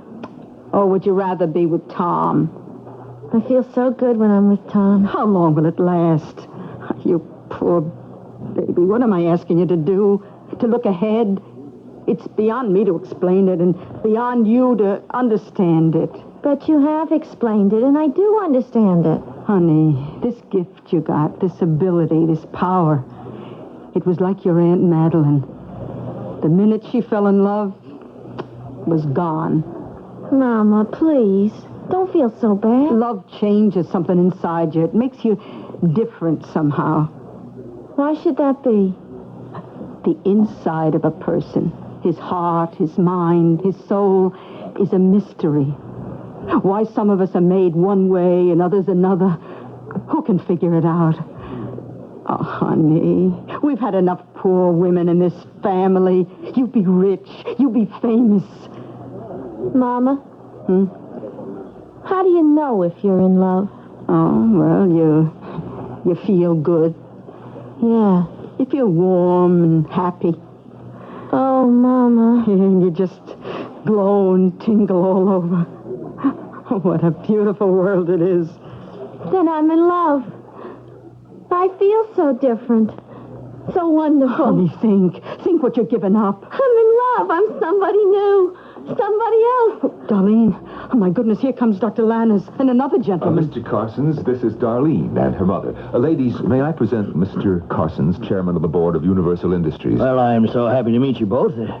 Darlene, you are about to become one of the most important human beings in the world. But of course, you already knew that thought was in my mind. No, sir, I didn't. But I thought you had ESP. I guess I did.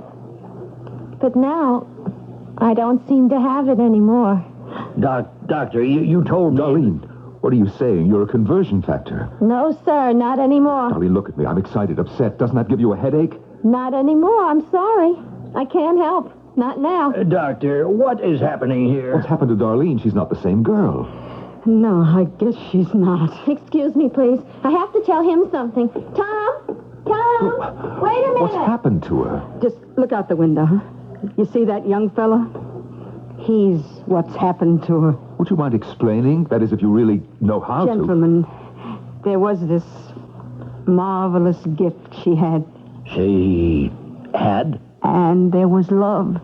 She couldn't accommodate both of them. She had to choose. Well, you just saw which one she picked. A position, a wealth, a power. She gave it all up just for love? Yeah, I guess you could put it that way.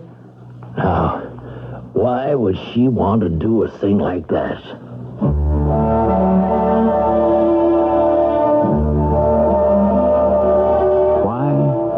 If only we knew. What we do know is that the ladies used to do it all the time, and still do, even in these days of liberation. And men, too. How many young men have given up dreams of glory to settle for humdrum jobs, to support a wife and kids? They say love is blind, but love also blinds. I shall return shortly. Roto-Rooter presents The Raving. Once upon a midnight dreary, while I pondered weak and weary over quaint and curious volumes of forgotten lore, suddenly there came a rushing as if someone slowly flushing water across my chamber floor. Vainly then I sought to borrow plungers to relieve the sorrow. Alas, I slowed it down and nothing more. As the mess was slow subsiding, my thoughts were strong to go a-riding, perhaps to find a liquor store. I jumped astride my motor scooter. A big black bird screamed, Roto-Rooter! And away go troubles down the drain. Roto-Rooter Sewer Service. It's a comfort to know that when you retire, you can count on regular monthly checks if you've worked long enough under Social Security. But it's even more reassuring to know you can also get Social Security payments if you become disabled and can't work for a year or more. To find out more about disability protection, ask any Social Security office for a free copy of the pamphlet, If You Become Disabled.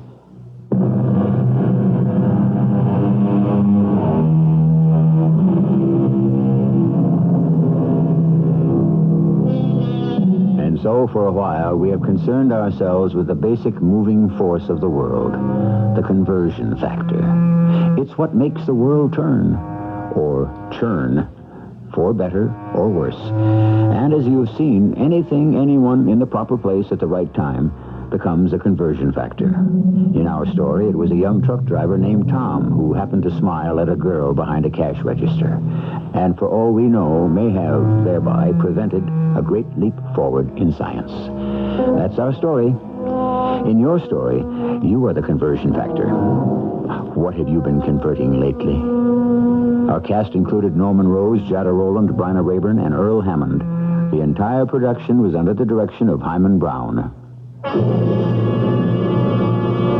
And now, a preview of our next tale. There's a price tag, of course. What is the nature of this thrill that you're talking about? I'm talking about what might be called the supreme gamble, Mr. Harris. The supreme gamble? Yes. That sounds like a matter of life and death. It does, doesn't it? Is it? You're a gambler, Mr. Harris, and a compulsive gambler at that. I think you'll be willing to gamble an hour or two of your time to find out. Here's my card. I'll be expecting you at this address tomorrow night. 7:30 sharp. Suppose I don't show. Why, then, you'll never know what the supreme gamble is. Radio Mystery Theater was sponsored in part by ARM and True Value Hardware Stores. This is E.G. Marshall inviting you to return to our Mystery Theater for another adventure in the macabre. Until next time, pleasant dreams.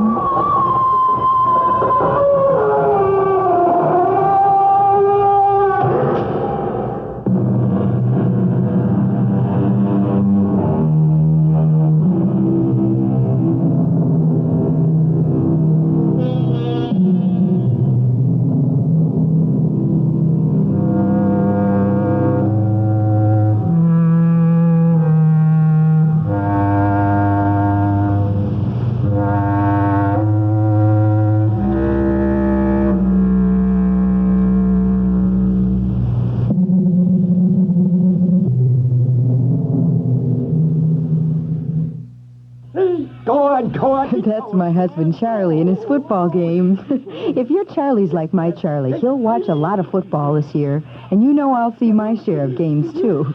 But there really is more to fall than football, and fortunately, Northwest Federal Savings agrees with me. They're celebrating the football season with gifts everyone can enjoy, whether you're a fan or not. All you do is make a deposit of $250 or more at any Northwest Federal Savings Center, and you get to choose one of many nice gifts free or for special low prices. And because Northwest Federal is open 63 hours a week, there's plenty of time to make a selection. I could have picked a set of Federal glassware, a GE electric knife, or a Better Homes and Gardens cookbook. But you know what I got instead? A beautiful stadium blanket to keep us cozy at the games. You know, Charlie, you're a very lucky guy.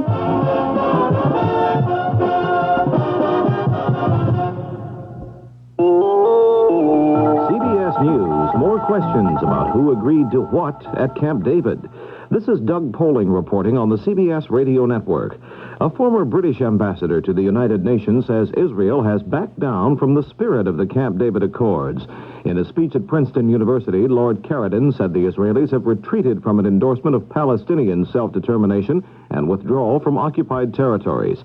Carradine, who is the author of UN Resolution 242 on the Middle East, termed the situation a dreadful setback. In Morocco Friday, Egypt's President Sadat took a stand on Jerusalem, which conflicts with recent statements made by Israeli Prime Minister Begin. Doug Sefton has a report. The Egyptian president insisted that Egypt and the United States had identical stands in that East Jerusalem was part of the West Bank and not part of Israel as claimed by Begin. The Jerusalem question appeared to be among the most intractable of issues at Camp David, and the final decision was for each of the three participants at the summit to submit position papers on the subject. Politicking on the question began almost immediately, and if the statements coming from here are correct, it seems at the moment to be 2 against 1, or the United States and Egypt against Israel. Doug Sefton, CBS News, Rabat, Morocco. More news in a moment. The music of Matus. It begins high in the terraced vineyards of the Douro River Valley. It begins with the harvest. It's music that beckons the villagers to the vineyards, as it has for countless generations. The work is hard, yet it's a time of good spirits, a time of laughter, singing, and romance. Because it is an old-world tradition that good wine can only be born in a spirit of festivity. When the music stops and the harvest is past, the villagers return home, knowing that the wine will be as good as the memory. White Matus and Matus Rosé. The taste is light, crisp, and full of good times. A taste that's become a tradition with Matus. Like the music. Come, taste the music of Matus. White Matus and Matus Rosé. Imported by Dreyfus Ashby and Company, New York, New York. The 2-week-old rebellion against the Somoza government in Nicaragua appears to have been crushed. The last rebel stronghold, the city of Esteli, fell to Somoza's National Guard Friday. One Red Cross official said 400 to 500 people were killed in Esteli, and some residents told of beatings and executions by Somoza's troops. In approving a foreign aid money bill Friday, the Senate cut $150,000 from appropriations to train Nicaraguan military personnel. Democrat Frank Church of Idaho told why that action was taken. We have to deny in some convincing way Somoza's claim that he still has the support of the American government, because it's only a question of time until this regime will fall. It can't continue to rule against the will of all of the Nicaraguan people. So, when the chambers of commerce oppose the sitting government, something must be very wrong with it. Church was referring to a recent general strike against Somoza, endorsed and supported by a large segment of Nicaragua's business community. Gerald Ford and Ronald Reagan have joined in endorsing a Republican call for a big tax cut. Mr. Ford appeared at a rally in Bueno Park, California Friday night, concluding the GOP's 3-day nationwide tax blitz in favor of the Kemp-Roth bill to cut federal income taxes by 1/3 over a period of 3 years. Mr. Ford called the bill a massive attack against big government waste and spending. Earlier Earlier in the day, Reagan joined some 50 Republican tax cut crusaders in Chicago. The California Supreme Court has upheld Proposition 13, the property tax cutting initiative approved by the voters in June. The decision, signed by 6 of the 7 justices on the court, ended months of uncertainty over the validity of the measure. It was challenged in court by a group of school districts, several counties, and by the city of San Francisco. Now this. This is a special occasion. Hi, dear. What's for lunch? Cornmeal ham patty sandwich. And by the way, isn't that the mayor over there making a speech to the dinette? Oh, well, you know, I usually serve cornmeal ham just on special occasions. Right. Well, I can heat up cornmeal ham patties in just 6 minutes and make any occasion special. So I thought I'd ask the mayor over while I served your lunch. Do I have to listen to him while I eat a hormel ham patty? Quiet, dear. He's coming to the part about lower taxes and smokier flavor. Incumbent upon us. Come join me in the wonderful world of baseball. I'm Win Elliott, CBS Radio Sports, and the weekend of September 30th and October 1st, I'll bring you 17 broadcasts packed with action and fond memories of the great games, the great players past and present. It's a feast of fun for you baseball fans, so why don't you listen right here on most of these stations. It's the wonderful world of baseball, September 30th, October 1st, on CBS, your #1 radio network for news, programs, and sports. California Congressman Leo Ryan and 47 other House members have signed a letter asking that the prison sentence for Patricia Hearst be commuted to the time she's already served. Such a move could mean her release from prison. In a request sent to Attorney General Griffin Bell, Ryan and the others noted Ms. Hearst has spent 18 months behind bars. The letter said the time she has served is already longer than other persons also convicted of bank robbery. This is Doug Poling, CBS News. First in news, we're CBS, News Radio 78, WBBM, Chicago. And this is Alan Bickley on WBBM News Radio 78, 11:34 in the evening. 107 in Chicago, time for the CBS Radio Mystery Theater. The CBS Radio Mystery Theater presents...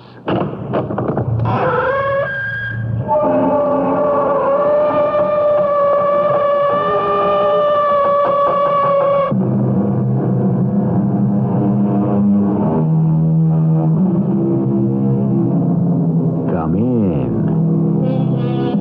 Welcome. I'm E.G. Marshall. As the poet says, a promise made is a debt to be paid. Therefore, with each promise we make, we mortgage the future. But unlike the future of the universe, which is infinite, the future of man is quite definite and limited. Therefore, we would do well not to pledge more than we own. After all, we cannot expect to live forever. Or can we? You say you were awakened by this burglar? Yes, Lieutenant, and I can identify him. Well, how? It was dark. Yes. Well, you couldn't see his face. He was wearing a mask. Yes. You couldn't really get a very good look at him. That's right. Well, so how can you possibly identify him? There's something about him.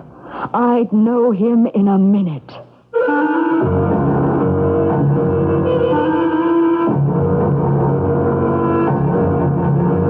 Our mystery drama, A Table for Two, was written especially for the Mystery Theater by Sam Dan and stars Larry Haynes.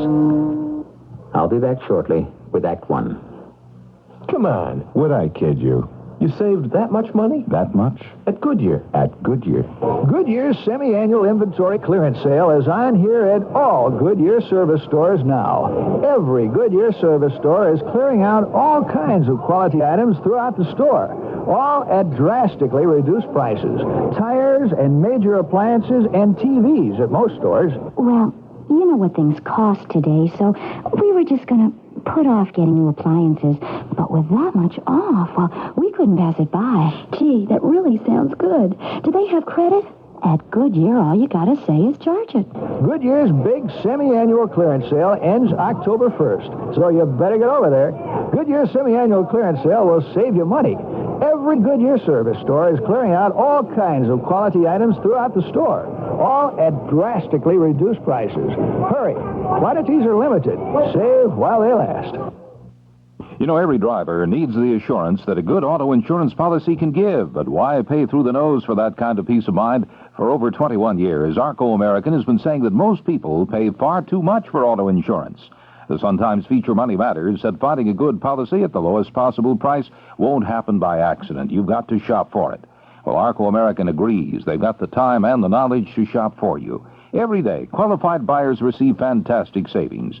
Call ES94677 for your free phone quotation. The savings may add up to hundreds of dollars for you. So call that number now, ES94677. Most insurance plans are available with a low down payment and easy monthly installments. Arco, AARCO, Arco American. They're open weekdays to 6 p.m. Shop and save money with Arco American. Call ES94677 now. That's ES94677. Arco American.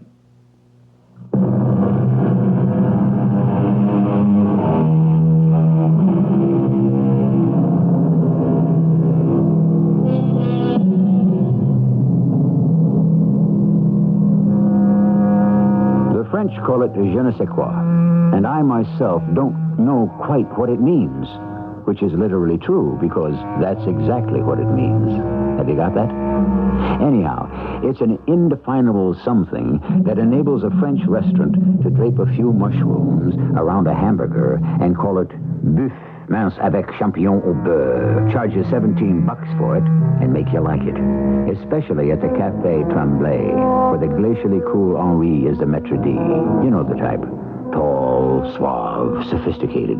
He can wither you with a frown or raise you to the heights with just a hint of a thin, wintry smile. Step this way, madame, monsieur. Your table is waiting.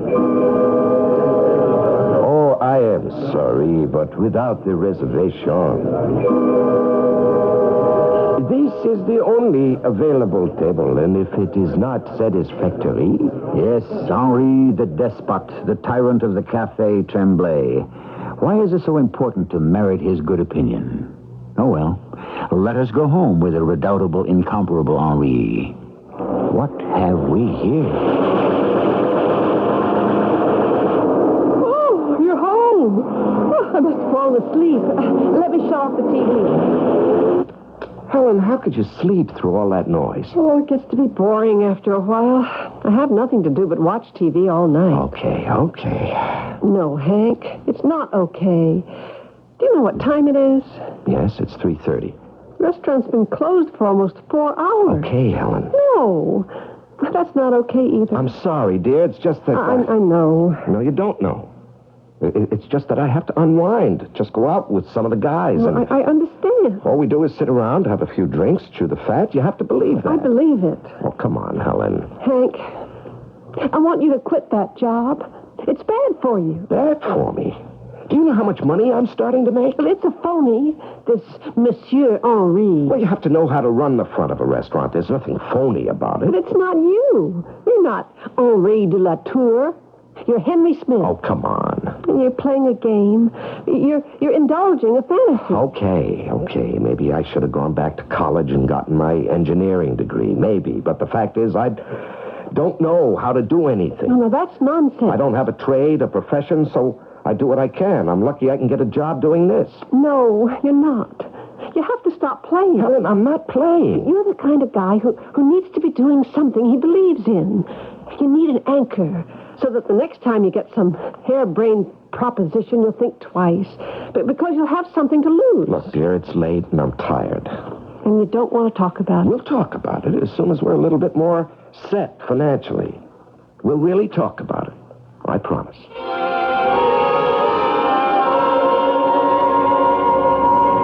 Now, let me see if I have all this right. Your name is Patterson? Patterson with 2 T's. Margaret Patterson. Mrs. Neville K. Patterson. My husband is in London. And just a half hour ago? On business. You were awakened by the sound of a man. No, I wasn't awakened by the sound. He didn't make any sound at all. I wasn't really asleep. And I became aware of someone in the room. Can you describe him? It was dark. He was wearing a mask. I was so frightened. Tall? Short? I think he was slender. Dressed? Slacks, jacket? I don't know. Yeah, well, tell me exactly what happened. I became aware of him. I sat up in bed and I screamed. It wasn't really a scream, more of a gasp. He turned around. He had a gun in his hand. You sure it was a gun? Oh, yes. The moonlight coming in through the window, it shone on the barrel. Mm-hmm. And then? He pointed the gun at me. I thought I would die. He put a finger against his lips. He was warning me to keep still. And I did. Yes? Then he opened my jewel case. It was on my dresser, and he took out my necklace, a brooch, and my diamond ring, and he placed them in his pocket. The next thing I know, he was out the window.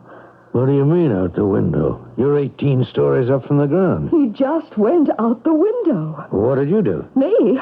Oh, I didn't do anything for I don't know how long, and then I started to scream, and I kept screaming till my maid came into the room, and she called you. He went out the window?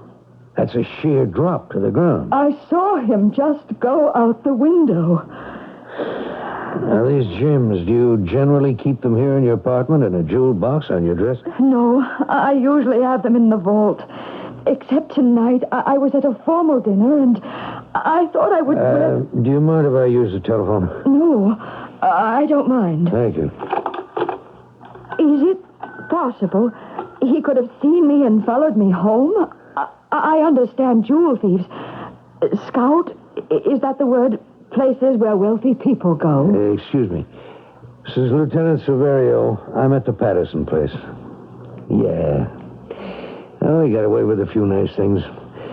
The M.O. fits our old friend, the cat burglar. Yeah, the one who can climb up and down the walls. The cat burglar? Yeah, Jerry. I think he can chalk up another one.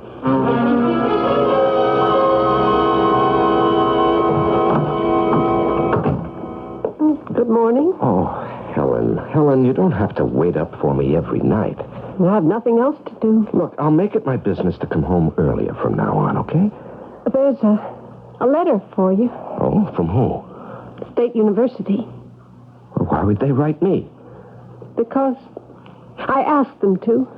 You asked them to? I said you'd left school about 10 years ago, and you needed something like 32 credits for an engineering degree. Now, Helen, if you have any ideas about my return all to you school... have to do is go see the dean. They'll work out a program for you. Now, you have no right to interfere. I have every right. This is a decision I have to make. It's my life. If I'm going to stay married to you, it's my life, too. Now, wait a minute. What is this about staying married? I'm 32 years old. I can still have a good life. Helen. So far, it hasn't been a great one. I'll make it up to you. Oh, you get bored so quickly, and then you become restless. Helen, that's all in the past. You have to have a serious purpose to your life. Something that challenges you. I've been out of school too long. I didn't say it was going to be easy. Engineering is a full-time course. How will we pay the rent? I'll get a job. Oh, no. It isn't right for you to support me. Well, who says so? Hank, you know, all you ever wanted to be was an engineer. Now, that's true, isn't it? Well... Now, you see, you really don't have any argument. What is there you can say that makes sense? Oh, come on, honey. Let's turn things around. Now, while there's still time. I'll think about it.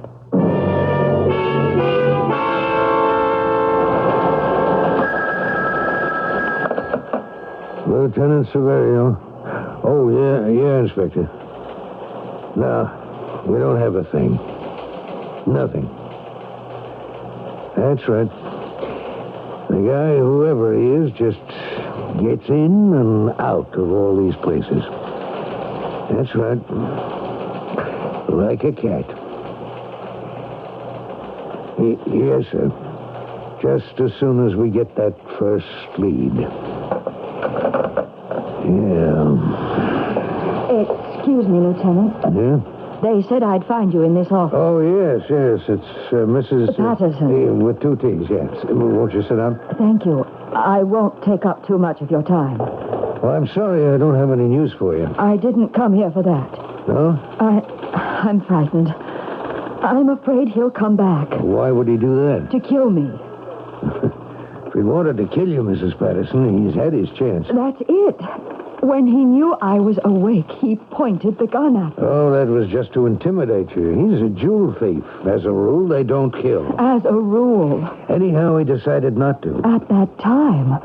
Suppose it occurs to him that I might identify him. But you said you couldn't. He was wearing a mask. But who knows what goes through the mind of a man like that? Tomorrow, next week, any time, he could decide something else. Lieutenant, I'm frightened. I'll talk to the local precinct commander. We'll do the very best we can.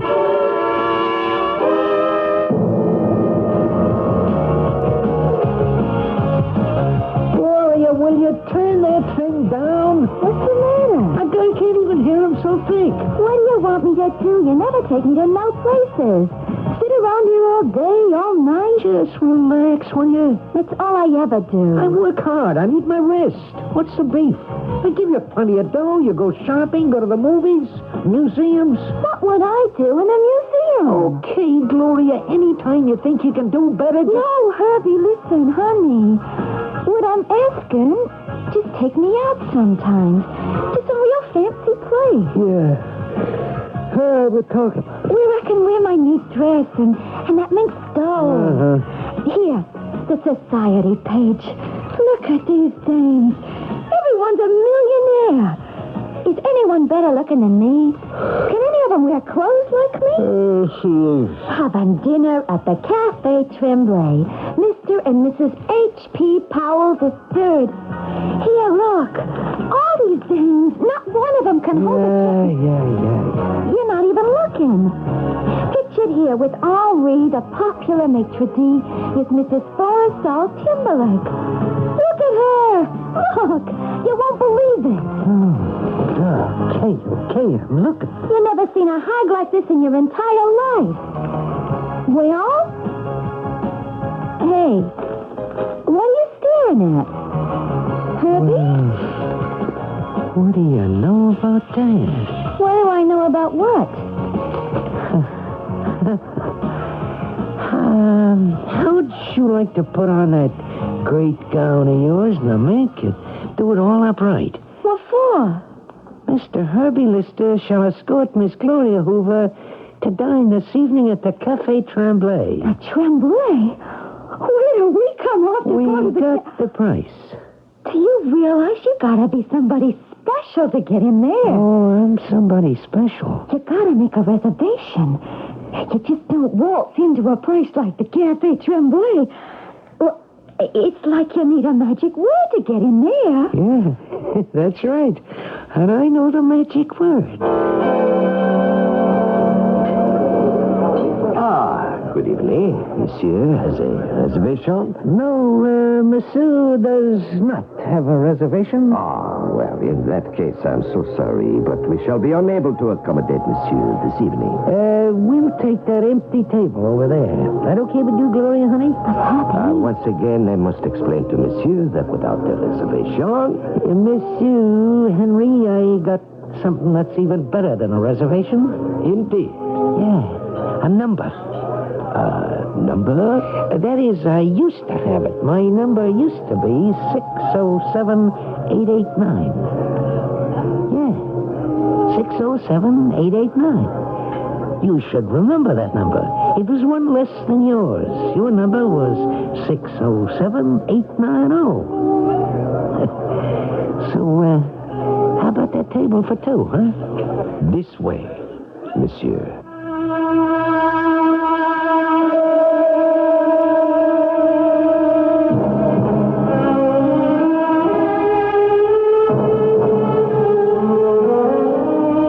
What manner of magic numbers are these that they can bring an aloof and autocratic head waiter to heel?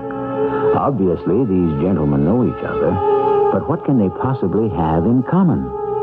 Well, what all of us will have in common is the second act that is about to arrive here shortly. Whatever kind of shirt you're into, get into an arrow. Hey, Jeff, that's a fantastic wool shirt. Oh, thanks. It's an arrow. An arrow? Whatever kind of shirt you want, Arrow's got it. I love that turtleneck Hank's wearing. I bought it for him. It's an arrow. Whatever kind of shirt you're into, get into an Arrow. When it comes to shirts, things are changing, but men are still changing into Arrow. Arrow gives you every style and all the confidence you expect from an Arrow. That shirt looks great with your suit. Sure, it's an Arrow. Whatever kind of shirt you're into, get into an Arrow. Whatever kind of shirt you want, Arrow's got it. Arrow makes all kinds of shirts for all kinds of men. That's why we're known as America's shirt maker. Polk Brothers stops inflation cold with the hottest brand name values in America. Polk's warehouse sale is on right now at all Polk shopping centers with factory direct stars like General Electric, Westinghouse, Maytag, RCA, Zenith, Sony, Amana, Frigidaire, Hotpoint, Whirlpool, Mohawk, Lee's, Bassett, and Lane. And here are some examples of their warehouse sale super savings. A Hotpoint 15 cubic foot upright freezer is only $269. A Stroley stroller is warehouse priced at $16.88. A GE battery operated smoke alarm is only $7.78 with available rebate. A Frigidaire 18-pound gas dryer Harvest Gold at $196. A trade-in brings these prices even lower, and you can charge it at Polk's with Visa, MasterCharge, or Polk's revolving charge. Enjoy the magic of brand name quality and Polk Brothers discount pricing. Polk's warehouse sale is on every night till 10, Sunday till 6. And get extra shopping hours at the giant Polk warehouse store in Melrose Park. They're open Saturday night till 10, Sunday till 6.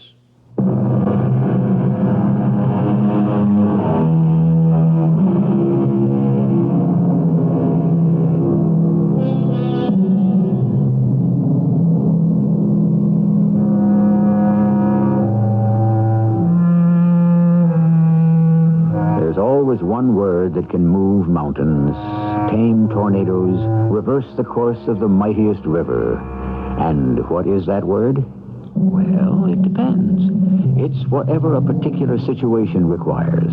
If you know the right word at the right time, you can have the world eating out of your hand. As a case in point, Herbie Lister knew the right word. So here he is, dining at the posh, ultra-exclusive Café Tremblay, and he didn't even have a reservation. Herbie, how'd you do it? It's the good old confidence, baby. The good old confidence. What did you say to that stuck-up-head waiter? Honey, now that we're here, what would you like to eat? I can't read the menu. Everything's in French. Oh, I'll have my boy take care of everything. Your boy? Yeah, watch this. Garçon. Herbie, everybody's looking at you. Yeah, you're in the big leagues, baby. Oui, monsieur. Hey, what's good to eat in this joint? Paul, Etienne, Pierre, attendez. Shall you place yourself in my hands, monsieur? Oh, yeah. Yeah, that kind of puts things in balance, don't it? Le jambon au cantaloupe, le veau, le salade, le petit glacé, le vin, le Rochambeau blanc. Oh, that sounds fantastic. I know you will enjoy your dinner. Yeah. And what comes after dinner? We'll enjoy that even more. See you later, Henry. I get it. Huh? You know this guy. What makes you think so?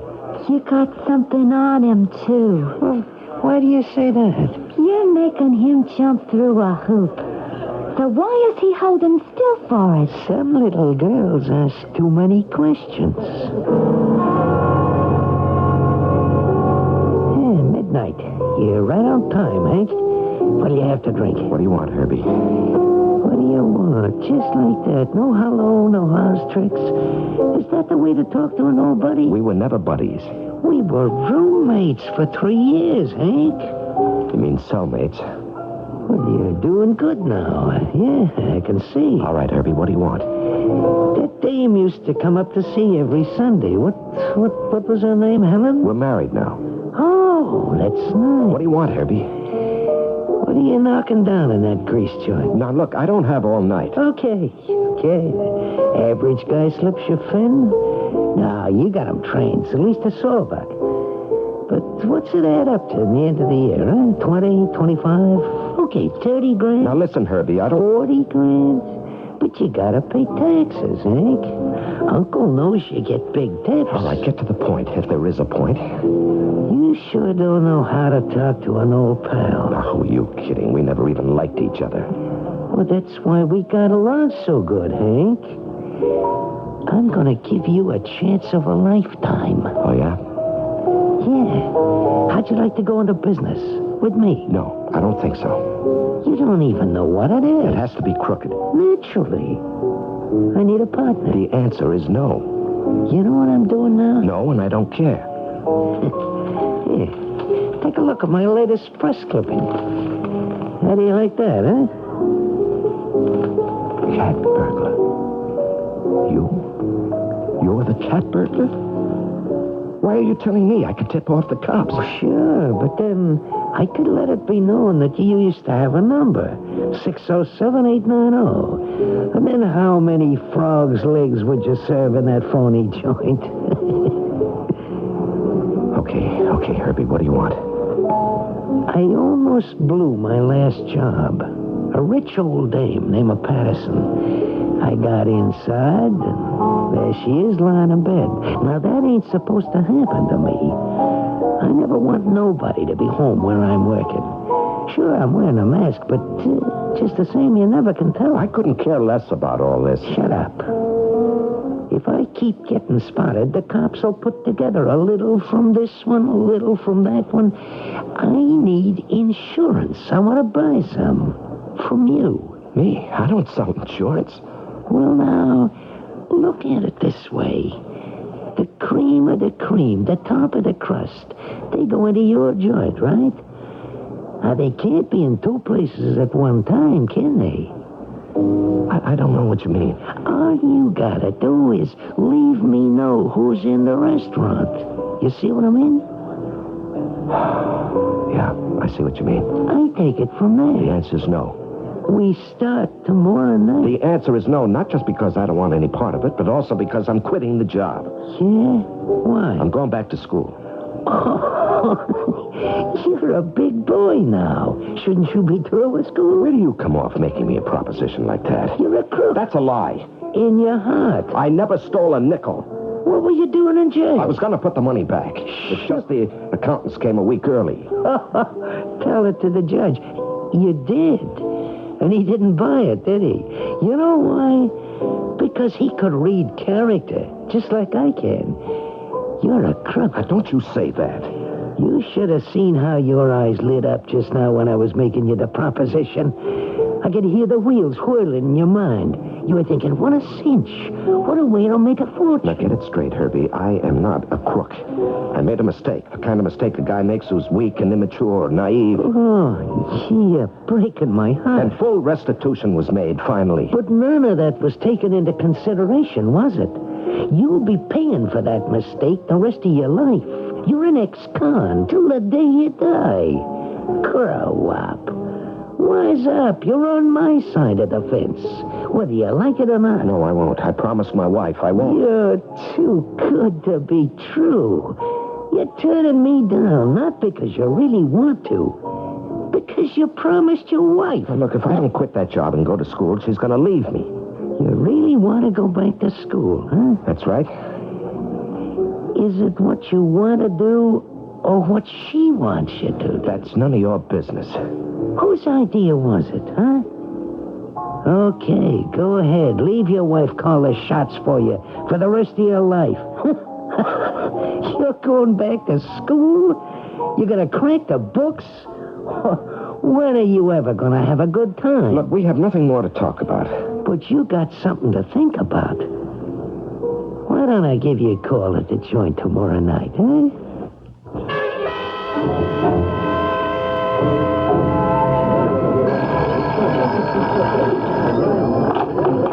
Le Café Tremblay, Henri speaking.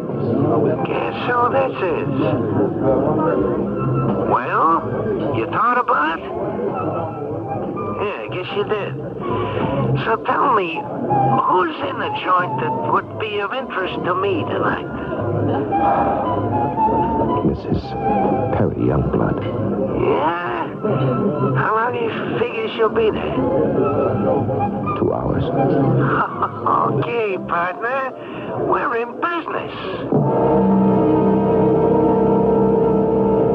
Lieutenant Severio. Yes, Inspector. I'm working on the report right now. Mrs. Youngblood's apartment. No, we don't have the full list yet, but it's a big haul. Same M.O. We don't have a single lead. I think I'll have another cup of coffee, Helen. Would you like to have another cup of coffee? Okay, all right. Still sore at me, aren't you? What are you trying to do, break me down with the silent treatment? Two can play at that game, you know. I don't have to talk to you either. I told you I don't want to go back to school. I'm too old. I don't have the patience to sit through those endless hours in the library and in the labs. Now, where's the guarantee I'll even get a job when I get out? Do you understand? I'm doing what I want to do. The latest news on the hour. It's 8 o'clock of this beautiful spring morning, but it was not a beautiful spring evening last night for Mrs. Althea Warburton. She came home from dining out to find her apartment ransacked. Valuable jewels were taken. The police theorize it's the work of the very daring and extremely busy cat burglar. Who he is and how he does it is anyone's guess. Why'd you turn it off? Don't you want to hear the news? I've already heard the news. The cat burglar strikes again. Oh, yeah. He is kind of busy, huh? It's very interesting. Why? What's very interesting? Well, this Mrs. Warburton. It said she was dining out. Did I hear that correctly? Yeah, I guess so. I wonder. Had she been dining at the Café Tremblay last night? I'm sure you'd remember. Yes, matter of fact, she was. Strange. Last 3 burglaries. All the victims have been dining at the Café Tremblay. Is that so? It's quite a coincidence, don't you think? Now that you mention it, yes. On the other hand, it doesn't have to be a coincidence. What are you saying, Helen? What do you think I'm saying? It's a lovely little scheme. All those wealthy folk dine at the Café Tremblay. Suppose somebody who's working there can tip off the cat burglar. Do you follow me? Well, The cat burglar now knows that the apartment of an extremely wealthy person will be empty. Oh. Makes sense, doesn't it? A peculiar, perverted kind of sense. But it seems to be working. How many people are employed at the cafe at night? About 25. Well, one of them is the cat burglar's accomplice. Now, Helen... It's you, isn't it? Me? Well, how could you even think of things? Henry, tell me the truth.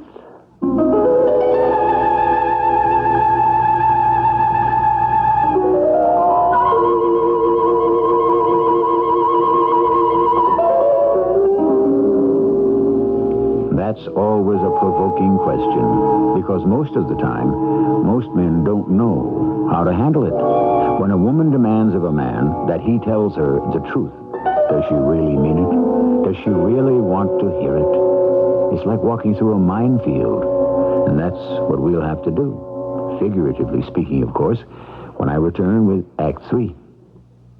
To the family who've only thought of renting one of those do-it-yourself carpet cleaning systems, but are still getting up the nerve to try one, this announcement. More first-time triers rent Rinse and Vac than any other. Rinse and Vac is lightweight, simple to use, and does a fantastic carpet cleaning job for so little cost. Rent Rinse and Vac, where hardware or housewares are sold. And oh yes, it's not only the one more people rent first, it's the one more people rent second, third, fourth. The wife of Sir Reginald Moore bought a bed that Sir Reggie abhorred. 'Cause when I hit the sack, my back's out of whack, and I feel like I sleep on the floor. You need King Coil, King Coil. When a mattress is only right for a woman, it's not always right for a man. But the Posture Bond mattress by King Coil is built for a man. Firm and durable, with exclusive bonded construction and edges that won't sag. Right for a man, right for a woman, year after year. King Coil. Hello again, Wisconsin, Illinois, Indiana, and Michigan. It's Polk Brothers Colossal Warehouse Sale times. Time to climb in your station wagon or pickup and bring the whole family to see the greatest collection of brand name products for your home at warehouse sale discount prices. Polk Brothers Warehouse Sale brings you trainloads of furniture, carpeting, appliances, TV sets, and stereos, all timed to arrive in time for this inflation-busting event. And here are some typical Polk Warehouse Sale values. In stereo, Panasonic AM/FM 8-track compact stereo, only $115. In furniture, an early American rocker with padded seat is only $68. An RCA Color Portable TV is only $278. An Admiral Black and White TV can be yours for only $68. Get headphones for just $2. You can save a bundle during Polk Brothers' spectacular warehouse sale, and you don't need cash. Enjoy the magic of brand name quality and Polk Brothers discount pricing.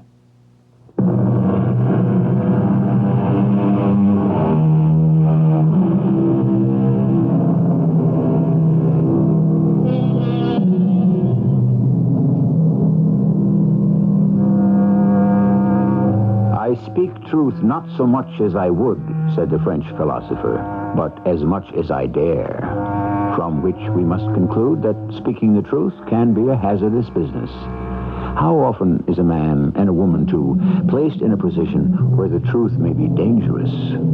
A lie can be fatal, and silence is impossible. The truth, Henry. Tell me the truth. How could you accuse me? I remember that nasty little cellmate you had. I never want to talk about him. What was his name? Oh, yes. Herbie Lister. Helen, what is all this? He was in there for burglary, wasn't he? Herbie Lister and I couldn't stand each other. We hated each You other. refused to answer my question. I did answer it. How? By evasion? I said, are you the cat burglar's accomplice? How can you ask me such a question? All right. I'll answer it for myself.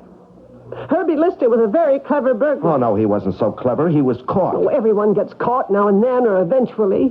But he's out of jail.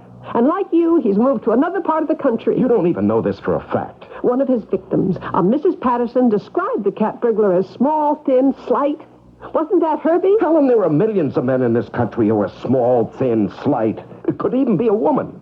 Herbie somehow encounters you again. And an old prison relationship is renewed. I told you we were never friends. I didn't say you were. I keep telling you we hated each other. Well, that's a relationship. Helen, please. How much money are you getting for your end of this? You know you're being ridiculous. How much? I don't have to listen to any more of this crazy... How much? We split. 60-40. Oh. You must have piled up quite an amount. None of it has been fenced yet. None of it has been fenced yet? Listen to this conversation. This casual discussion of burglars and receivers of stolen goods. Helen, you have to understand. No, I don't. I'm leaving you, Henry. Oh, no, Helen. I'll go stay with my mother for a while. Please, listen to me. Then I'll get a job I'll get a divorce. You can't leave me. I see it now. You always counted on me. You always felt you could do as you pleased because no matter how I felt about it, I wouldn't walk out on you. I'm weak, Helen. I'm no good. Oh, that line doesn't go anymore. My answer's supposed to be, no, darling, you can be strong. There's good in you. You love me, Helen. You can't deny that. Well, that's true. But I have to learn to go on without you. Now, what did I do in the first place? I used some company money. I could have paid it back, but they didn't let me. They wanted to make an example out of me. So now I'm a marked man for the rest of my life. Excuse me. I want to get my suitcase. Society did more than punish me. They used me as an object lesson. Well, society owes me something for that. Well, I won't want anything from you, Henry. You can keep the apartment and everything. Helen, look, if I hadn't played ball with Herbie, he'd have tipped them off about my record. Old man Tremblay would have thrown me out of my ear. Now, you've got to listen to me. I've listened to you for 12 years. And now when I add it up, I see it just doesn't make any sense. Now, Helen, please, we can't break up. Just tell me what I can do. That's what's been wrong. I'm the one who tells you. Well, you tell me. You tell me what you can do. Well, I'll quit. Yes? I'll quit the job. I'll go to school. And what else? What else do I have to do? You know what you have to do, Henry. Oh, no, I can't do that. I'm not a stool pigeon. I'm not a rat. Putting a criminal back behind bars makes you a rat, does it? Helen, you don't understand. There's a certain code. A code is for decent, law-abiding citizens. What does it have to do with criminals? All right, look, I'll fight my way back. I mean it. It can be long and hard, but let me do one thing at a time.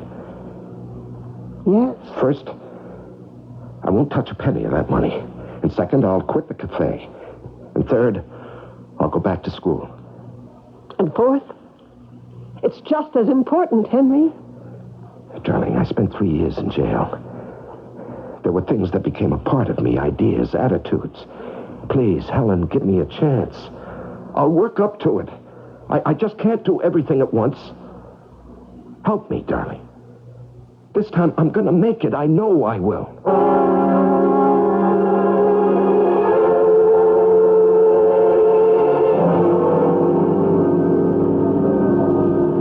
So that's it, Herbie. My mind is made up. I'm quitting. I think we need another drink around here. Bartender, same way. No, none for me. I'm leaving. You think you're gonna quit, huh? I don't think. I know I'm gonna quit. Yeah? Well, now, how can I explain this to you? Explain what? Explain that nobody quits the organization. What organization? What do you mean, what organization? How many do you think there are? The organization. I'm not a member of any organization. Oh, that's what you think. How do you suppose I operate in this town? You think I just come into a place and start to steal without so much as a buy your leave? This territory belongs to somebody. You have to ask for permission and pay for it. None of this is any concern of mine. Oh, it is. The organization likes the way I operate, and you're a part of that way. This is a free country, and I have a right to do whatever... You're talking like a chump.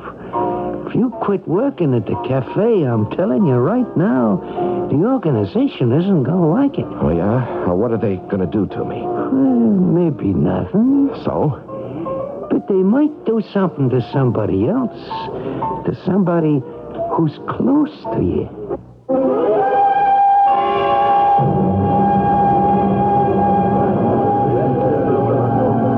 Good evening, Henri. Madame Patterson, your table awaits. Henri, I would like to ask you something. The last time I was in here, it must have been 3 weeks ago. Yes, and I am desolated that you have neglected us for such a long time. It is too cruel of you, madame. I remember it was a week after that robbery. Ah, yes, so unfortunate. I noticed a man came in that night. He had a young lady with him. Well, I wouldn't exactly call her a lady, pretty, but in a rather common way.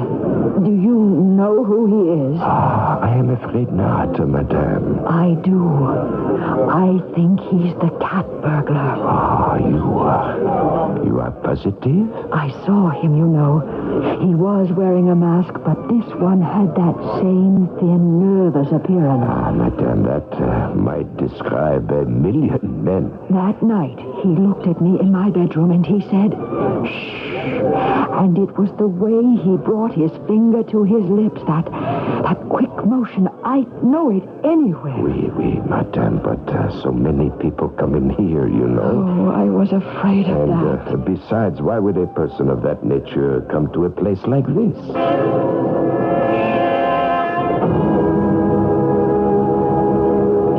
Madame, monsieur, please, enjoy your dinner. Helen. Quite a handsome, dashing figure. Come into my office where we can talk. We have nothing to talk about. I'm on my way to the airport, or I will be. There's a plane to Philadelphia. It leaves at 1 a.m. Do you want to come with me? Helen, I want to come with you more than anything else in the world. Then do it. Don't think about it. Don't make plans. Just do it. Helen, there's something... Meet me at the airport in time to make the 1 o'clock. Oh, forget about everything. Helen. Good evening. Does monsieur have a reservation? No, but I got a badge. Lieutenant Severio. Oh? Now, Mrs. Patterson has been in to see me. It's about the cat burglar. Oui. 4 weeks ago, her place was hit. About 3 weeks ago, she says she was in here and saw a man who reminded her of the cat burglar. A thin, nervous type with a very brassy blonde. Didn't look like any one of the regulars here.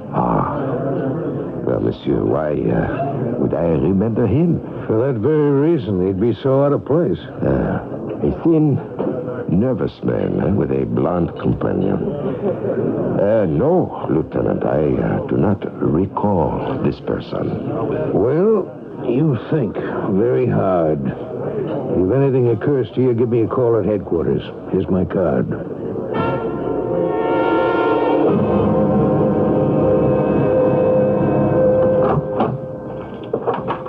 Well, look who's here. So, kid, what's on your mind? Let's go, Herbie. What? Where? Downtown. What's downtown? The police station. What's doing at the police station? We're going to give ourselves up. Well, I hadn't planned on that. It's all over, Herbie. I thought about it. I've had enough. Yeah? I've been a fool all my life. Oh, I'll buy that. And it's time I changed. What's this about the leopard? He can't change his spots. I don't have spots, Herbie. I have a mind.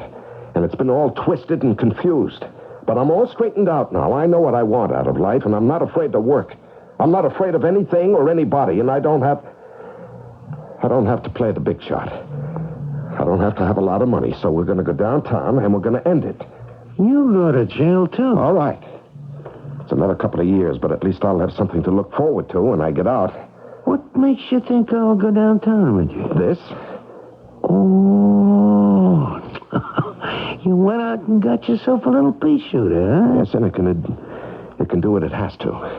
The organization isn't going to like this. Is there really an organization, Herbie, or was that a little propaganda on your part? Maybe it was a little bit of both. I gotta hand it to you, Hank. So, let's move. Sure. Just open the door. We'll go to my car. You drive. Go ahead, open the door. Yeah, okay. You just lay there for a minute, kid. You'll be okay. As soon as you get your breath. You got a lot to learn. Never take your eye off a guy's hand. Now, I got the gun. See what happens? I think I'll stash some of the loot over at your house. Then tip off the cops. Guess who the cat burglar is, huh? You. Me? Why not? The last 3 robberies happened when people were eating dinner at the cafe. The cops will find you got a record. It has to be you. Oh, no, there's a description of the cat burglar. He's slender, nervous. So couldn't that be you two, huh? The cops will eat this with a spoon. What a spot you had to operate from. I'll tell them about you. You have a record as a burglar. I can prove you were in town. You won't be able to. You know why?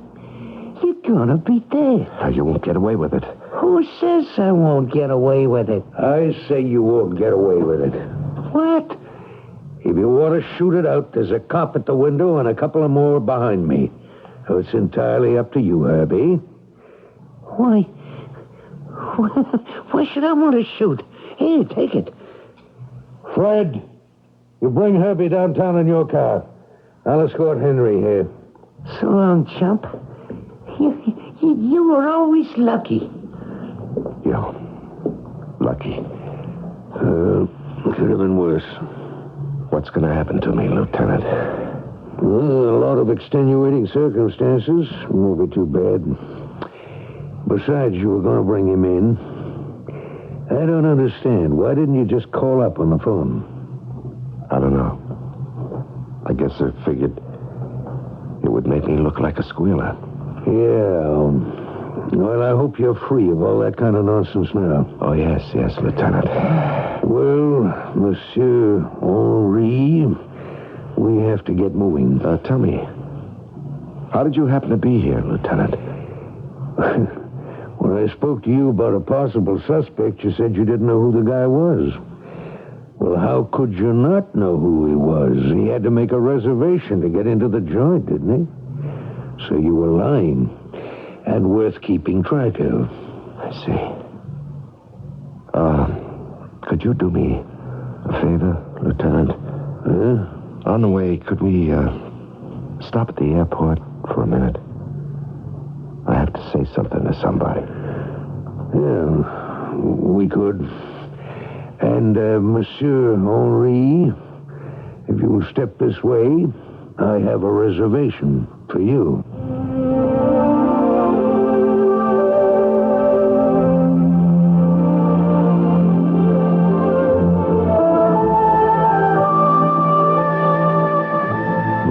Reservations recommended, as they say in the advertisements, and why not?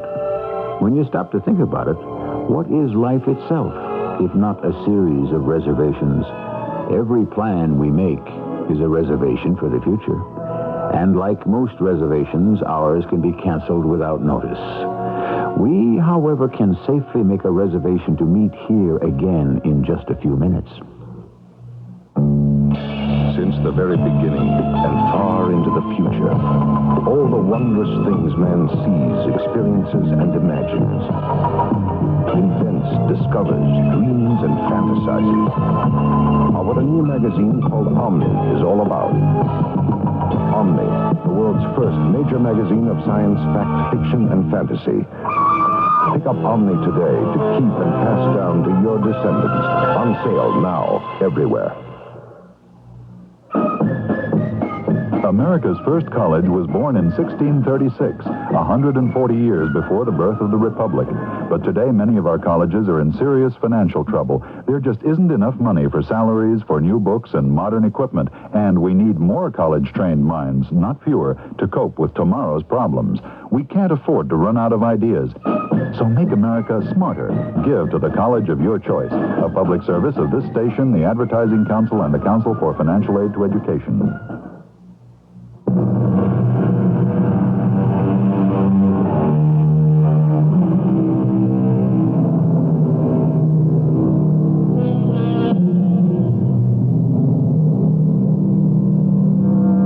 What did we say about je ne sais quoi at the very beginning of our story? Well, whatever it is, it's perhaps the most important thing in a world that is obsessed with style rather than substance.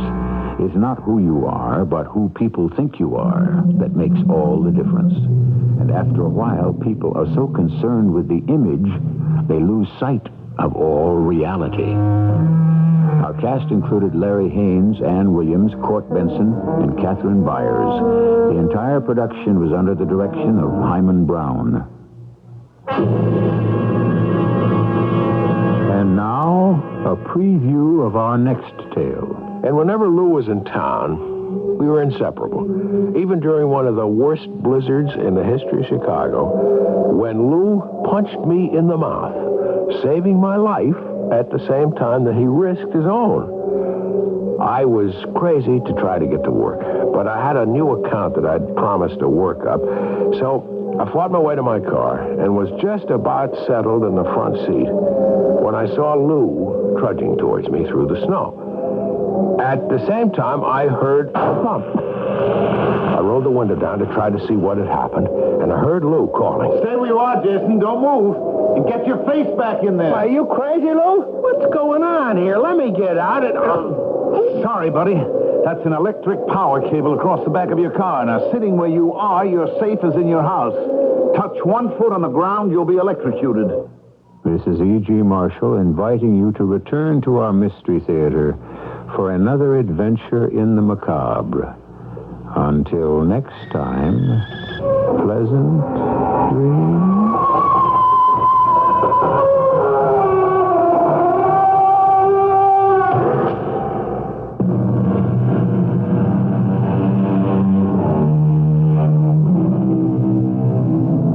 Your True Value hardware store can help you make the right connections when your portable power tools don't reach the outlet, as they sometimes do.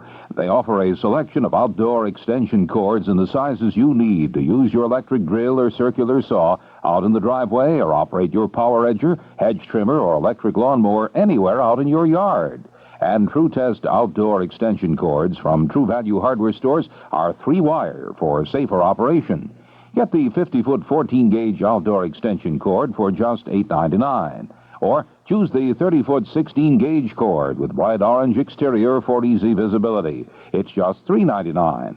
So when your portable power tools don't reach the outlet, make the right connections with UL-approved True Test outdoor extension cords, exclusively from participating True Value hardware stores and home centers. And remember, True Value hardware stores want you to join them in supporting the Chicago Bears this exciting NFL season. Pick up your free Bears bumper sticker and football schedule at any participating True Value hardware store. 53 degrees, Chicago's official temperature reading. Need tree service? Branch out to the Yellow Pages. First in news, we're CBS News Radio 78, WBBM, Chicago. Very cool in Chicago tonight. CBS News from New York is next. Complete weather follows. It's 2 a.m. in Chicago. CBS News. The number of people dead in yesterday's air disaster over San Diego stands at as many as 150. The FAA says both pilots were warned that the two aircraft were dangerously close. I'm Rob Armstrong, reporting on the CBS radio network. The Federal Aviation Administration says both pilots responded to the warning. The National Transportation Safety Board is studying cockpit recordings for clues as to why the collision took place. David Dow has been at the site of the crash and files this report from San Diego. Dozens of workers, police, fire, and aviation officials continued to sift through a block-long area devastated by the flaming crash of a PSA Boeing 727 jetliner with 136 persons aboard.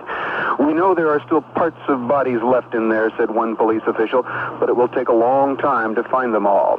The jetliner collided with a small private plane containing two persons in full view of dozens in the residential area below, including a Catholic priest, Father Jim Clifford. I looked up and I noticed that there was a little single-engine plane right beneath the wing, the right wing. The Cessna, or single-engine plane, was slowly climbing, and it looked like the PSA was descending and starting to bank for its approach. And I just said to the principal and vice principal, they're too close.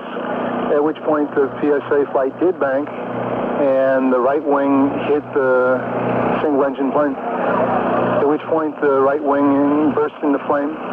Of the commercial liner? Yes, of the commercial airliner. There were no survivors among those in the two aircraft. David Dow, CBS News, San Diego. CBS News continues after this message. Everybody loves a mystery. It's fun to be baffled by clues and excited by hair-raising tales. That's why mystery lovers enjoy the CBS Radio Mystery Theater, heard daily over most of these stations. Host E.G. Marshall brings you dramas of intrigue, detection, horror, and suspense, like this. Good heavens. I can't imagine anyone calling on me at this hour. Who is it? Vinci, open up. Give me a hand, Harley. Iron box. Here, let me have it. Wait a long time. Oh, what's in it? Proof of murder. Committed over 2,000 years ago. Enjoy the thrill of a good mystery story played out on the stage of your imagination. The CBS Radio Mystery Theater, 7 days a week on most of these CBS Radio network stations. The August Consumer Price Index is due out later this morning. Economists are waiting to see if the inflationary slowdown registered in July continues. Delegates to the International Monetary Fund and the World Bank continue their meeting today in Washington. Yesterday, President Carter addressed the opening session, promising to fulfill U.S. contributions to world economic recovery. I will soon announce the first phase of a long-term program to expand American exports, removing disincentives to exports and encouraging exports are overriding tasks for my own administration. I have also intensified my efforts, which were already great, to obtain legislation that will curtail United States imports of oil. The initial reaction to Mr. Carter's speech was favorable. Soviet Foreign Minister Andrei Gromyko is scheduled to address the United Nations General Assembly later today. He's expected to assail the Camp David Accords. Last night, the Western members of the Security Council called a meeting of that body for later this week. The Security Council will be asked to approve a plan for the independence of Southwest Africa, also called Namibia. We'll have more after this. Some need to help their country, some have to test themselves, and some want what a soldier feels inside. You'll find us here, America, in today's Army Reserve, where part of what you earn is pride. Today, more and more young people are finding opportunities in the Army Reserve. opportunities for skill training, for new challenges, special opportunities for women to work in new areas and jobs, and for everyone, the very real opportunity for a good second income doing something they can be proud of. Right here, America, in today's Army Reserve. We're part of what you Army's pride. For more information, contact your local Army Reserve Center, listed in the white pages under U.S. Government. The country's largest fruit and vegetable canning company and the country's biggest tobacco company have decided to merge. The announcement came last night in San Francisco that Del Monte Corporation is planning to join with the R.J. Reynolds Tobacco Company, becoming a wholly owned subsidiary but continuing to operate under the Del Monte name. Ford, the largest car maker in Great Britain, has been shut down by a strike of more than 50,000 workers. The workers are opposed to Prime Minister James Callaghan's plan for mandatory pay restraint as a way of coping with the country's inflation. I'm Rob Armstrong, CBS News. And we're back in Chicago again, a couple hours late, but as we always say, it's all right. We brought a note from our program director, so it's okay. I'm Millard Hanson at the Anchor Desk. Carol Rukowski is our producer-editor. Beginning tonight, Al McKinstry is our technician.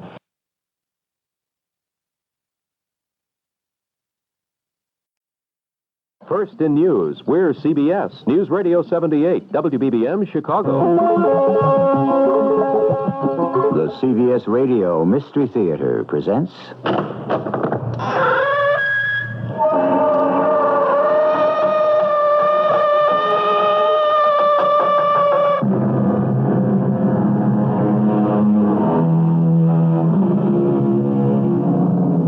Come in. Welcome. I'm E.G. Marshall. Between the lines of longitude 117 to 127, from the 9th parallel to the 19th, the 7,000-plus islands of the Philippines sprawl over 1,000 miles long. They comprise one of the great emerging modern powers in the Orient. And yet, within the last year, a lost tribe has been found on them, living under conditions of the Stone Age. It is only 20 years since the last of the Igorots, the headhunters, gave way before the march of communications and progress. Old traditions run deep, and superstition dies hard. I'm afraid for Marua, Sister Colette, and for our child. Afraid of what, Tim? Shadows from beyond the grave. This was no shadow. He stood there, and he put his blood on me. You could see there is no scratch. Only the mark of blood. You're hallucinating. Hallucinating or not, sister, I am afraid. And so am I.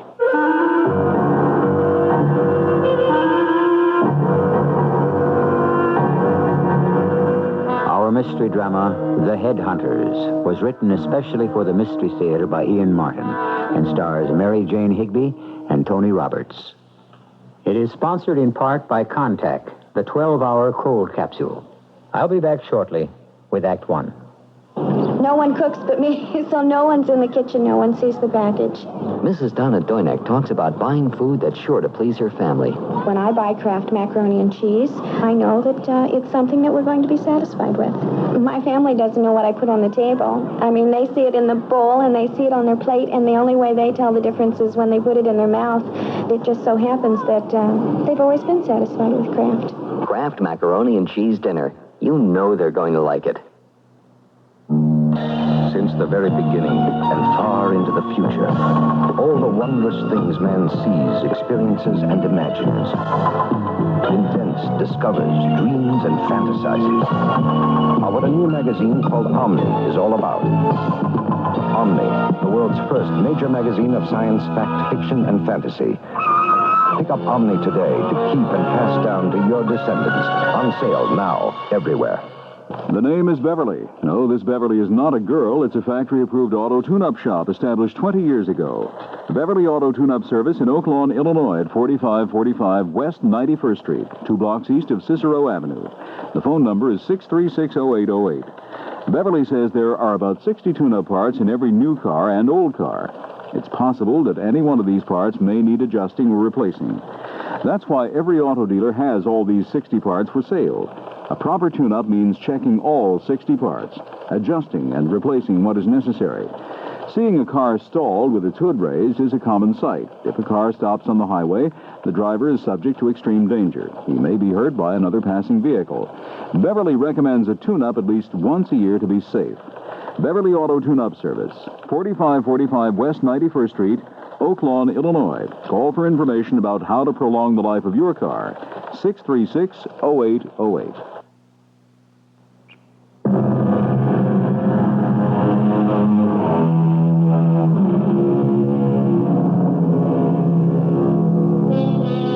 She was born in 1904 and given as a ward to the church during the First World War. She was then 13. When she graduated from convent school, she became a postulant and, in due course, a nun. By the time she came to the Philippines, she was just 25 and had never set foot out of her native city of Ghent in Belgium. She was not quite 5'1", a slender, frail-looking little thing with the heart of a Belgian lion and an indomitable spirit. Her name was, and is, Sister Colette Bergeron. I don't know what made me volunteer for missionary service. Maybe a sense of adventure. It's hard to remember all those years ago, 50 of them. If I hadn't lost my parents, would I have been a nun? I don't know. At all events, I have never regretted it. But that's enough about me. This is about Timar Lanyansai. Well, as he calls himself now, Tim Lang. It was after almost 10 years that he came back to Bondoc. Sister Bergeron? Don't you recognize me? Timar? Timar Lanyansai. I've shortened it a bit after 10 years in America. Tim Lang now. But Tim Lanyansai, it used to be. Oh, my little Tim. My prized pupil, Miazi. Oh, but you are not a boy anymore. I should hope not. I've graduated from college as an agricultural engineer. That's one reason I'm here. I came back to take a job with the government. You could not stay away from our island. Born and bred here in Bondoc, I guess the Philippines are in my blood. Besides, I was in love, and my wife is a true Filipino. Come, you will go with me to my quarters and we will have a cup of tea. And then you must tell me everything that has happened. As I took Tim to serve him his tea, my mind was coursing back 50 years to my first arrival on the islands. Bondoc was an isolated town, almost completely shut off from the outside world and ruled by Datu chiefs of the Igorot tribes, men who were headhunters. Tim was the direct descendant of one of these.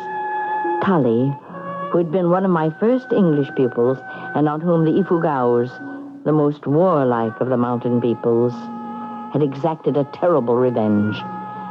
I tried to put this out of my mind as I talked to Tim, but in my bones I knew somehow that past history was inexorably going to be brought back. Hey, this is good, Sister Colette. Mountain herbs, you remember? Does it take me back? It makes me feel I've really come home. You are staying with your grandmother here? Just until they deliver us our mobile home. It's a little rugged and primitive, but luckily Mary's used to it. That's your wife? Yes. She's Ifagayo, born at Benawi and brought up there. You might remember her. She was your pupil in school for a couple of years. Her name was Marua Impanga. Don Doc Impanga's daughter? Granddaughter. Her father's name was Geiko, but both he and her mother are dead, like my parents. But her old grandfather is still alive. He makes a living now appearing with his tattoos in full regalia for tourists to take pictures of him. You have met him? No, we tried to get him to come down for the wedding, but couldn't budge him out of the hills. Just like my grandmother. You intend to settle here? No, just as long as my survey takes. Your survey? Well, I've been asked by the government to make a feasibility study of the irrigation systems for the rice fields to see if it could be adapted to other remote areas and the outer islands. When am I going to meet your wife again? I would have brought her today, but she was feeling a little out of sorts. She's in the family way. Oh, you wasted no time. What is a Filipino home without a child? I'm glad that is so. I want to meet your bride. When will you bring her to dinner with me? Oh, the sooner the better. Oh, shall we say tomorrow evening, then? Little I realized how soon ancient ghosts would arise and threaten these two once-upon-a-time children of mine. I could only sense it and try to put my premonitions out of mind. But events which you hear now, and which I was not to know until later, were happening, which would devastate them. Mary! Your wife is not here, Tima, son of my son.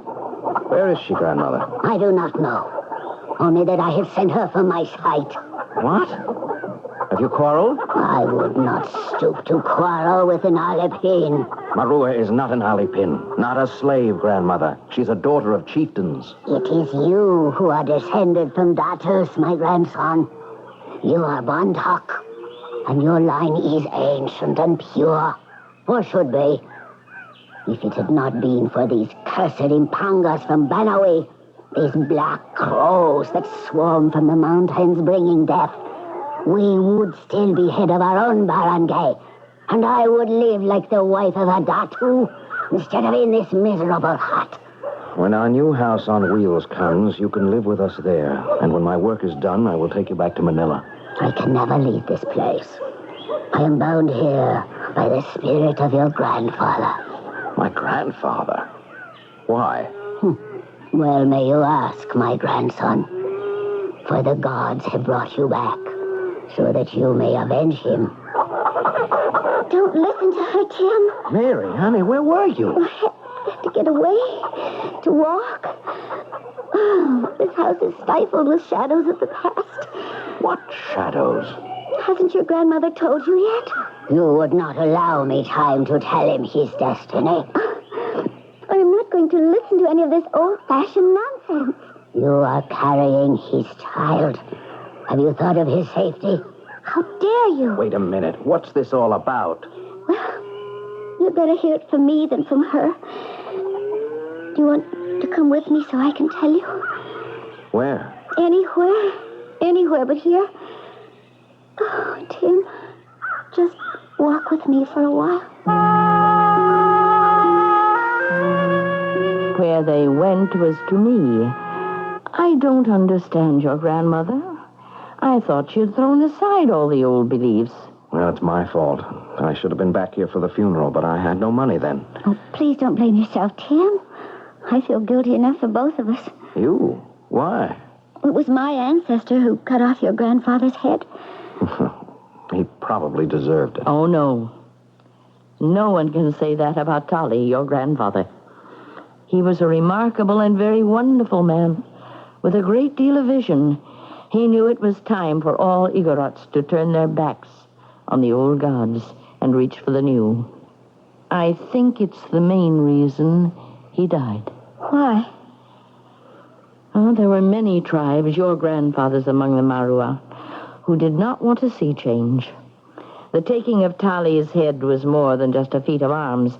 It was a battle cry that the Igorots would never knuckle under to foreign domination, that they would remain forever free. You approve of what he did? Oh, how could I, from any viewpoint, religious, moral, social? No, I don't approve. I only understand a little that not everyone lives by the same set of laws or beliefs. But that's beside the point. What is it you have come to me for? Well, with my grandmother acting as she is, I can't let Mary stay there, especially in her condition. Of course you can't. I will be happy to make arrangements to put you up here at the mission. Well, it's only till we have our own quarters. I will go now and try to talk to your grandmother. She and I are old friends. Palumba, you are my friend. You were my friend. And your husband, Tali, is also. I think now you were no friend of my husband, Sister Colette. If he had not welcomed you, learned the English language, turned his back on his gods, he might be at peace. But surely he is. It is 30 years since he passed on. But not over. Because with his head, his spirit was stolen and left to wander for all time. Until a member of this house takes a head in return. You know that is an old, outmoded superstition. It is not. And I can prove it. How? Because with the return of my grandson, my husband Tali has appeared to me. Superstition? Oh, no. No. If you could see him, you would know how real he is. He stands there. Tali, the all-powerful, still young and strong. But his throat ends with the slash of the knife.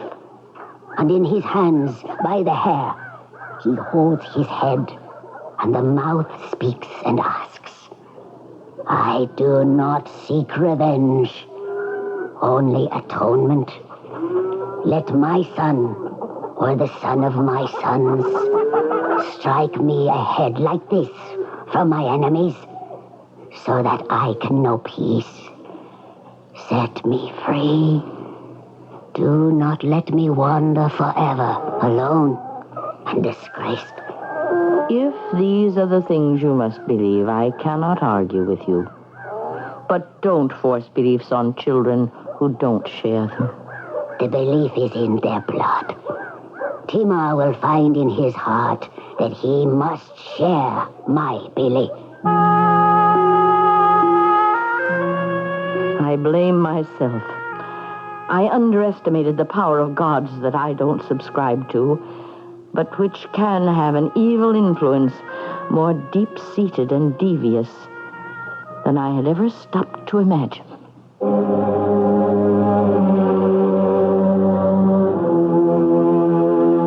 We are suddenly, unexpectedly embarked on one of the world's most ancient struggles.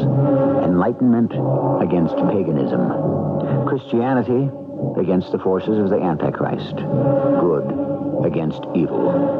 I shall return shortly with Act Two. Come on, would I kid you? You saved that much money? That much? At Goodyear. At Goodyear. Goodyear's semi-annual inventory clearance sale is on here at all Goodyear service stores now. Every Goodyear service store is clearing out all kinds of quality items, all at drastically reduced prices. Tires and major appliances and TVs at most stores. Sale ends October 1st. Goodyear's semi-annual clearance sale will save you money. Hurry, quantities are limited. Save while they last. Take your contact, take it now. Give your cold to contact. Before you choose a cold medicine, you should know that no cold tablet, no cold liquid has found the way to give you Contact's continuous relief. One Contact works up to 12 hours. Helps relieve all your congestive symptoms. All day, all night. That's the wonder of Contact. Give your cold to contact. Take only as directed.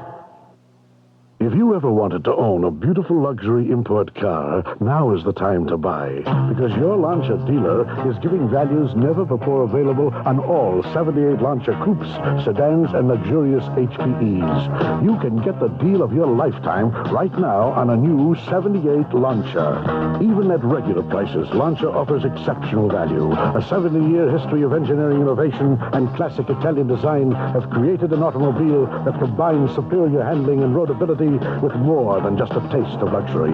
Standard equipment includes front-wheel drive, rack and pinion steering, four-wheel disc brakes, four-wheel independent suspension, reclining front bucket seats. Test price and test drive Lancia today. Lancia, the intelligent alternative to overpriced luxury imports. Visit your local Lancia dealer. In Chicago, it's North Broadway Motors, 6035 North Broadway. In Countryside, it's Continental Motors, 5750 South LaGrange Road.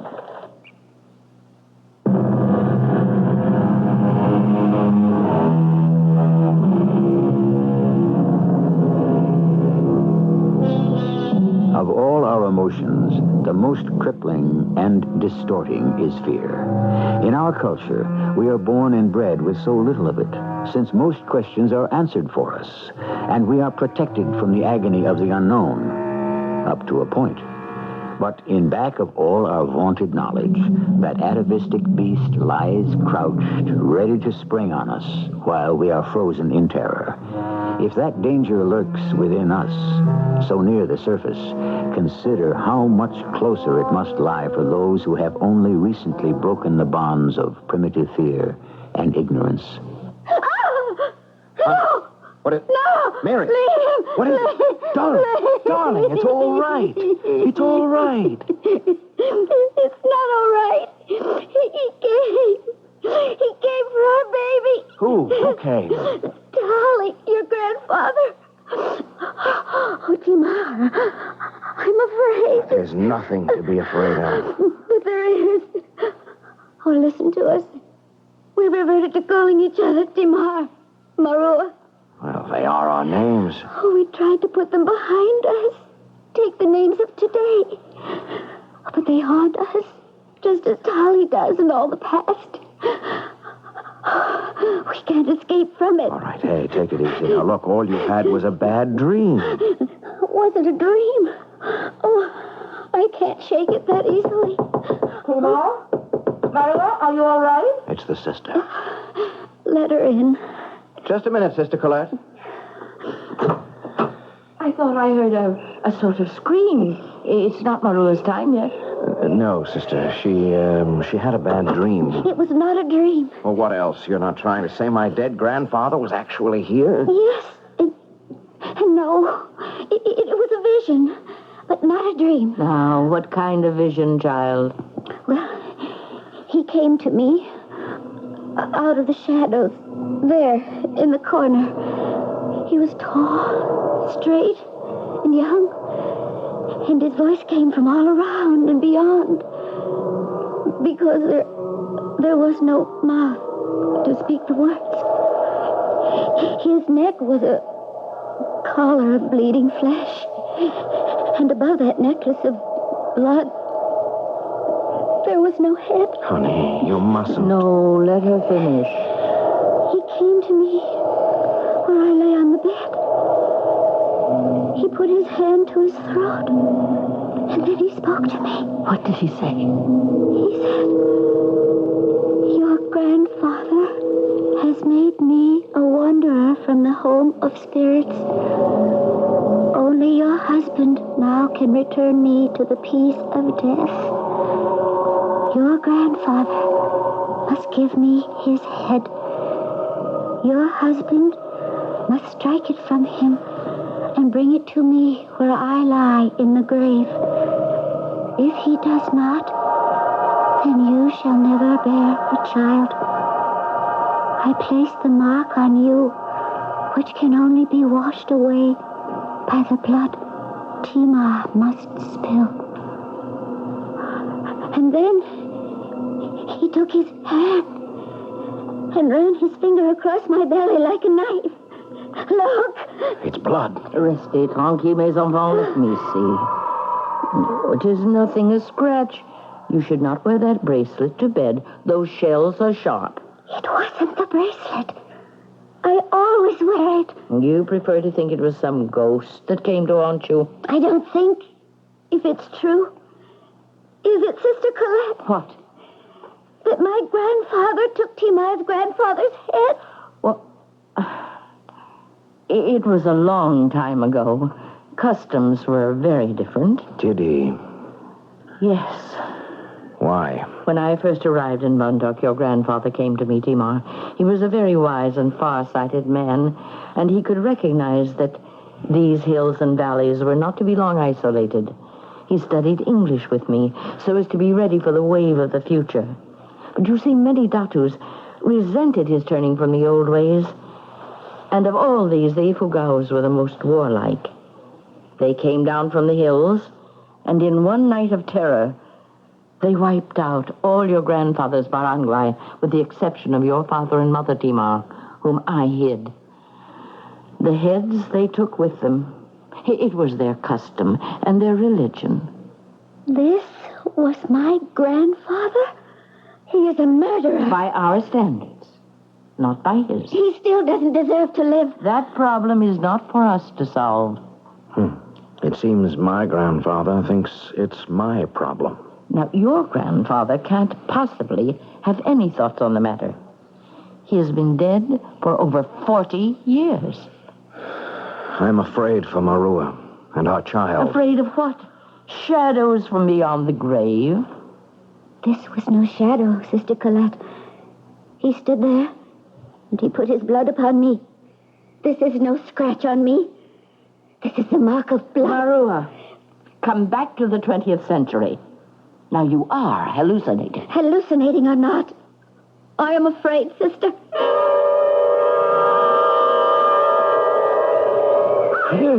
Kumostika. Hello. I am Dondok Impanga, a daughter of the Ifogao.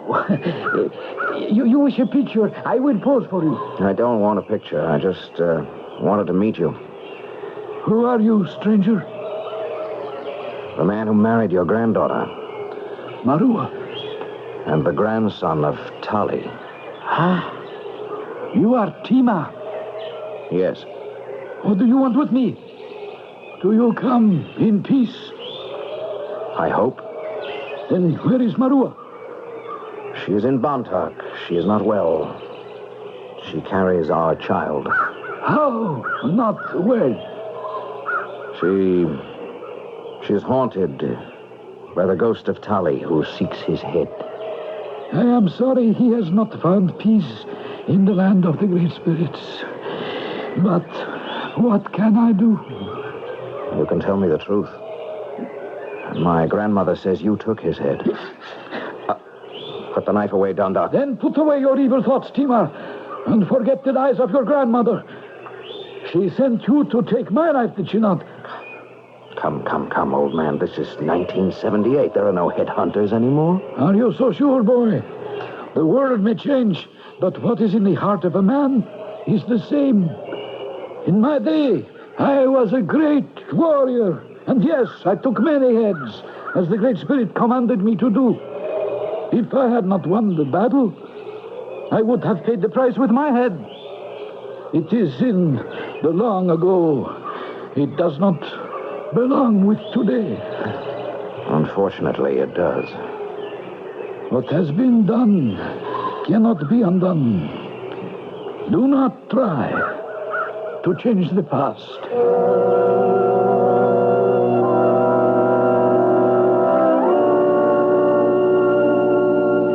What am I to do, Sister Colette? When he was standing there, almost boasting of how he killed my grandfather, there was a red haze suddenly in front of my eyes, and I wanted to pick him up and hurl him into the air to fall 2,000 feet down, his body broken and mutilated as it bounced from rice terrace to rice terrace, shattering on the stone retaining wall. But you didn't. A force within you held you back. I don't know, Sister. Was it that? Or was it the sword he had drawn and held between us? And God help me if Marua continues to be haunted and our child is being harmed. What will I be tempted to do the next time I see him? This circumstance with my 2 one-dime pupils had hit me hard. More than that, my ESP, or whatever you want to call the visions of a 77-year-old nun, was warning me that disaster must be avoided. And even more than that some evil vibrations in the air were urging these foster children of mine to the brink. It was that strange, half-real moment between day and the dark when I went to talk to Palumba. I entered her thatched roof cottage, and she was sitting there cross-legged on the floor, one hand beating a small drum. She was crooning softly to a sikunduk doll made from a small basket with a stick stuck through it for arms, and at each end of the arms a froth of streamers from pleated leaves. The doll was clothed in kunmut, a piece of cloth with a rattan string bound around its waist, the end of which was held in Palumba's hand. But this kunduk doll was unlike any I'd ever seen. It had no head.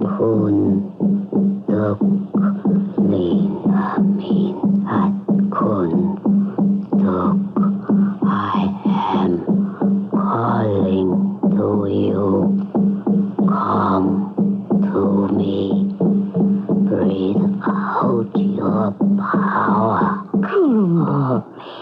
What are you doing? Be quiet, alien one. Leave me to what must be done. What are you asking of that Kunduk doll? Only my rights before I die. I long for the gods of my fathers and for my husband. And when I cross to the land of the great spirits, I need him there beside me, not lost between earth and sky. The good spirit Lenamin can help me bring Tali home. What are you asking the spirit? That the Kunduk doll will tell my grandson what must be done. That he will whisper in his ear what must be done. That is evil. And it is idle superstition. You cannot force Timar to do something which he knows is evil. You think so? What is evil to you is not evil to us. And what is to be will be done. In spite of myself, my eyes were drawn and glued to the rude doll shape, which lay tumbled on its side, attached to Palomba only by the slender rattan thread. Suddenly, inexplicably, as the throbbing of the drum increased, it raised itself, dancing awkwardly on invisible feet, possessed, it seemed, by a life of its own. He leaves. Dolly leaves again. Long enough to demand that his grandson buy him the life beyond. Go, Tali Kunduk. Tell Timar he must bring you Dondok's head. For the irrational, there is no rationale. For the ignorant, there are no words to argue against unreasoning instinct. For all those driven by the terror of the unknown, fear is the parent of cruelty. How far has the human animal come in 1 billion years? How far had a young man like Timar, only 2 generations away from primitive savagery, been able to come, to be strong enough to resist his heritage? I shall return shortly with Act 3. To the family who've only thought of renting one of those do-it-yourself carpet cleaning systems, but are still getting up the nerve to try one, this announcement. More first-time triers rent Rinse and Vac than any other. Rinse and Vac is lightweight, simple to use, and does a fantastic carpet cleaning job for so little cost. Rent Rinse and Vac, where hardware or housewares are sold. And oh yes, it's not only the one more people rent first, it's the one more people rent second, third, fourth. It's a comfort to know that when you retire, you can count on regular monthly checks if you've worked long enough under Social Security. But it's even more reassuring to know you can also get Social Security payments if you become disabled and can't work for a year or more. To find out more about disability protection, ask any Social Security office for a free copy of the pamphlet, If You Become Disabled.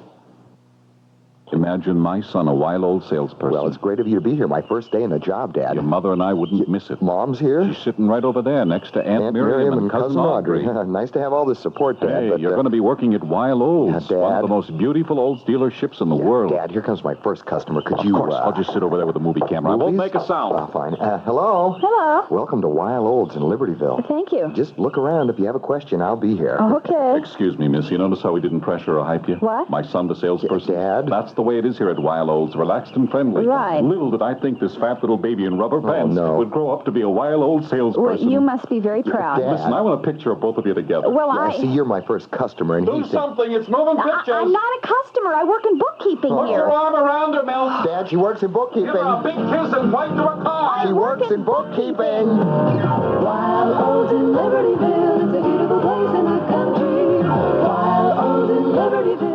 This is WBBM Chicago.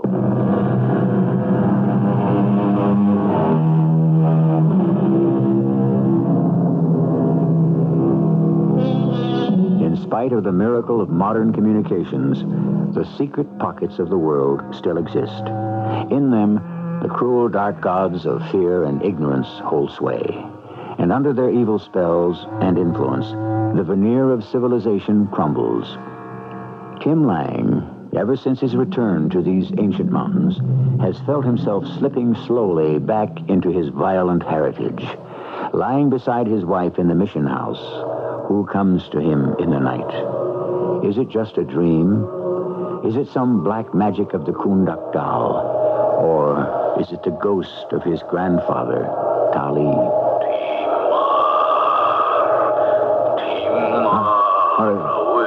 What?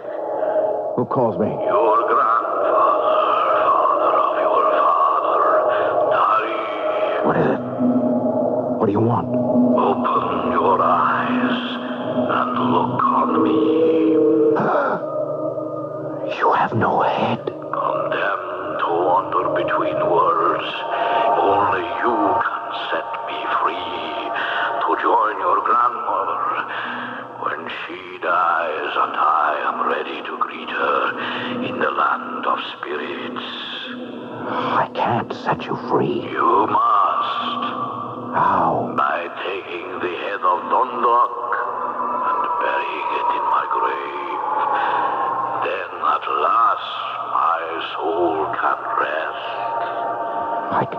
I can't do anything like that. That's murder.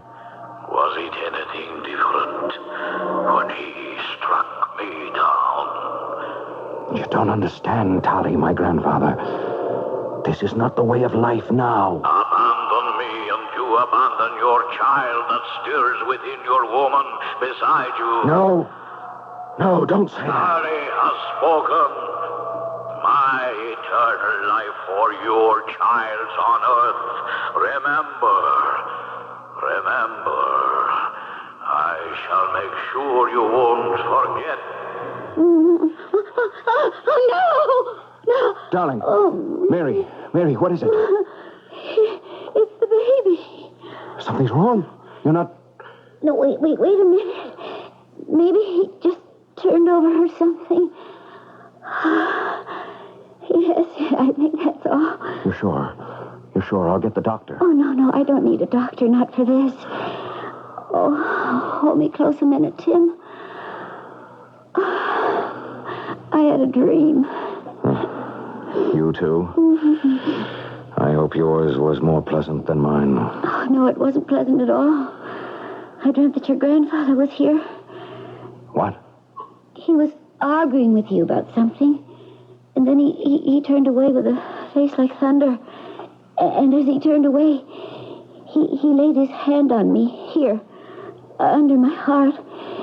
And he whispered, His real life for my eternal one. Remind him, Marua. Look, Mary, how'd you like to pull up stakes and just plain take a powder out here, huh? Oh, Tim, you can't. What about your job? Oh, to heck with the job. I'll find something else. Oh, it isn't that easy. You have a contract with the government. We've got to hang on to what we have. I don't know. I'm just afraid that somehow we're involved in something we don't know how to handle. Sister Colette, it may sound crazy, but I am so desperately afraid for Mary and the baby. My coming back here to my roots seems to have changed me into another person. I'm so hypnotized or spellbound or whatever it is that's the matter with me that I find myself even considering the impossible. What, Tima?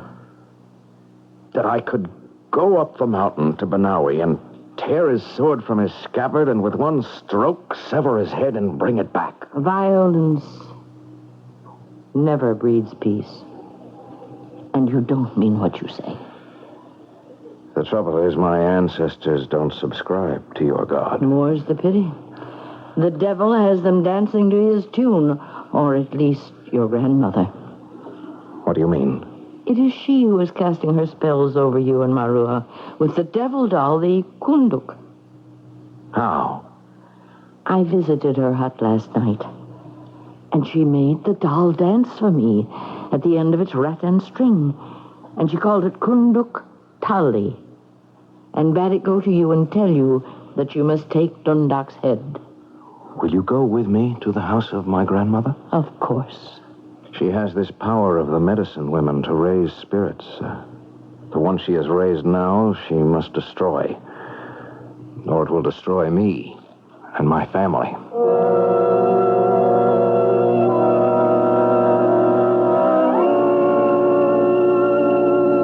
The door is closed. Knock, Timar. Yes, sister. Open it quickly. Why? What? Yes. What is it? I don't know. Perhaps she's just asleep. Oh, let me see. Her last sleep, Timar. In nomine Patri et Filii et Spiritus. No, wait a minute. Look, her lips are moving. What is she saying?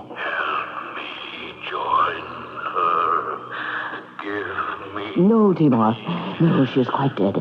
She has been for some time. But listen. I don't hear anything. You must. If you condemn me to wander, then I condemn your sons. It's Tali speaking. No, it isn't.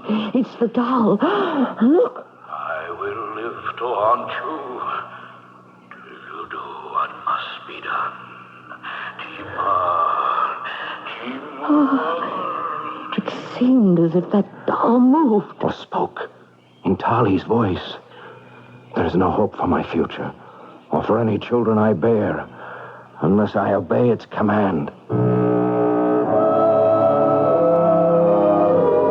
I prayed for a long time that morning when we returned to the mission in the little chapel in which I'd spent so much of my life. I prayed for guidance, and perhaps I found it. I came out to ask Timar if he was going up to Benawi. Of course, sister, I have to. May I go with you? Why? I want to prevent a tragedy if I can. Stay out of this, Sister Cole. I cannot. Let me talk to Dundalk. It's a long and fruitless ride. It's a small adventure for a sequestered nun. Would you deny me a little escape? All right. If you must. Hop in. It'll be a rough ride. I'm already late for work. It was a rough ride and a silent one. My heart went out to the poor young man behind the wheel, so tense, his face so drawn, obviously so near the breaking point. When we got to Benawi, he dropped me at the big, wide parking space at the head of the valley. Dundalk was already at his post. Will you be long? Not very, I suspect. Sister, what do you expect to accomplish? I want to ask him for your father's head, so that it may be buried in the grave with him. You, too? You are beginning to believe our ancient superstitions? No, I have my own beliefs. But I know that not everyone believes as I do. What a man truly believes, so he is. Besides, as I told you, this is my home. And you, these are my people. Give me a few moments. I got out of the Jeep and crossed to Dundalk, where he stood alone. He saw me coming, but did not move towards me. He was a pathetic little figure, and it was hard to imagine him as a mighty warrior who once had dealt in death. When I came to him, we were standing on the edge of a drop, too steep for even the Ifugao to conquer, 1,000-foot drop over craggy rocks to the floor of the valley. You know me, Dundalk? Yes. Why have you come here? I think you must know. That is the one who married my granddaughter there, in the Jeep? Yes. How is little Marua? Not as well as she should be. She has pains. She is afraid for the baby that is to come. Why is that? Palumba is dead. And Tali walks at night raging that he cannot join her in the land of the great spirits, because you have taken his manhood from him. So long ago, sister. What can I do? You can give me back his head, so that it can be buried with him in his grave and set him free. Let me tell you a thing, sister. I am old and weary, and my bones cry out for rest. I am not the man I once was, inside as well as out. I no longer believe in ancient gods. I have turned to your God. I want to die in peace. Let the young man come and take my head. That will bring Tali rest. He cannot do that, Dundalk. It is against all rule and reason. If he did, under our laws, he would give up his own life. Look out, Sister Colette. Do not be afraid. I am not afraid. I draw it against myself. Put that knife away. If you do, Sister Colette, any... Stay where you are, Timar. This sword is for me, to atone for all the wrong in the past. Take my little granddaughter in your arms and hold her close for me. And tell the little boy who is to be born that both his grandfathers were mighty men. That he can be proud of them. What are you going to do? At my age, it is only a small step to eternity. And with your God, sister, I know I can rest in peace. Afterwards, take my head or whatever you want of me and offer it to Tari to find the same. In the name of his God. No! Wait a minute! Lord, no! He placed the razor-sharp edge of the sword against his throat. His hands braced on the hilt and the end of the blade. Then, without any further word, he stepped off into empty space to go hurtling and tumbling across the jagged rocks to the valley floor and the twisting river. His body was never found, strangely, but the head, severed by the knife at the first huge shock when he hit the wall of the valley, was. It is buried now in the same grave with Tali. Two old adversaries met in death, and for them both, peace at last. They are in my prayers every night. But I think what must be more valuable to them, from wherever they look down, is the freedom and happiness of the children they left behind, including the great-grandson who has just been born, and in whom, without reprimand, I enjoy a very special interest. Of all the great wonders of the world, the greatest is people. Sister Colette Bergeron, 95 pounds of flaming resolution, a woman totally unprepared for the primitive life she has led, but who had the courage and the humor to adjust, to enjoy, and to make it her own. And all the others. People are the great stories of the world. I'll be back shortly. Whatever kind of shirt you're into, get into an Arrow. Hey, Jim, that's a fantastic wool shirt. Oh, thanks. It's an Arrow. An Arrow? Whatever kind of shirt you want, Arrow's got it. I love that turtleneck Hank's wearing. I bought it for him. It's an Arrow. Whatever kind of shirt you're into, get into an Arrow. When it comes to shirts, things are changing, but men are still changing into Arrow. Arrow gives you every style and all the confidence you expect from an Arrow. That shirt looks great with your suit. Sure, it's an Arrow. Whatever kind of shirt you're into, get into an Arrow. Whatever kind of shirt you want, Arrow's got it. Arrow makes all kinds of shirts for all kinds of men. That's why we're known as America's shirt maker.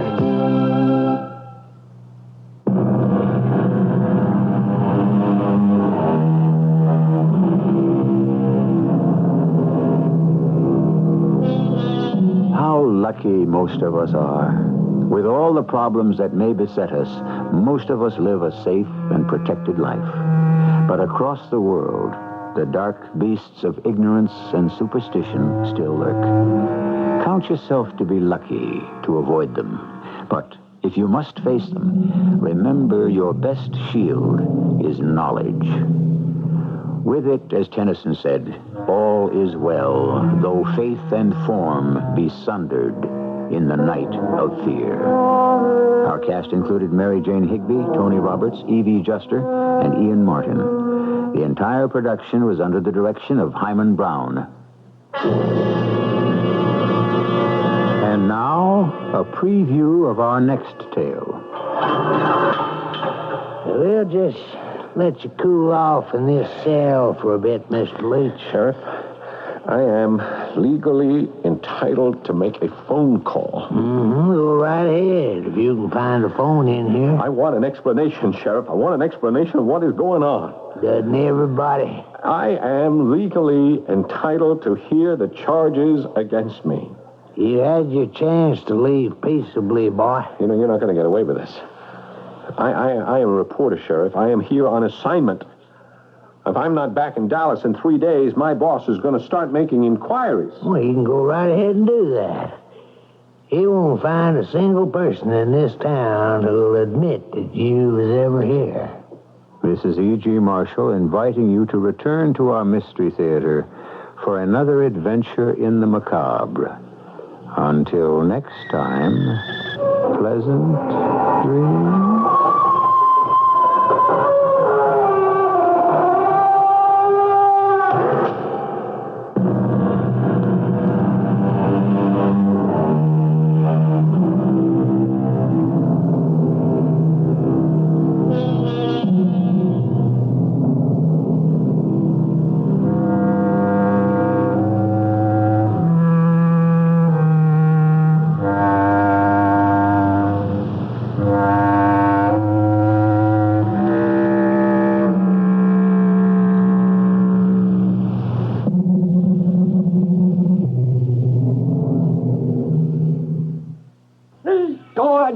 That's my husband, Charlie, in his football game. If your Charlie's like my Charlie, he'll watch a lot of football this year, and you know I'll see my share of games, too.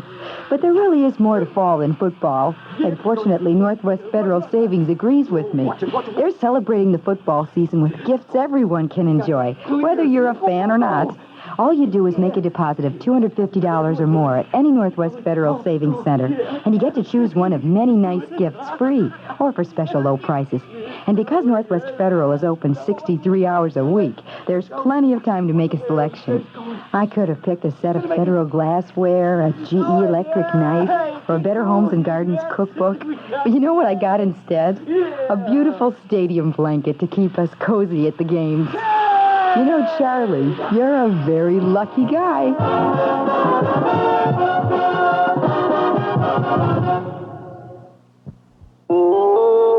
CBS News. Talks are going on in Washington aimed at ending the strike which has tied up most of the nation's rail traffic.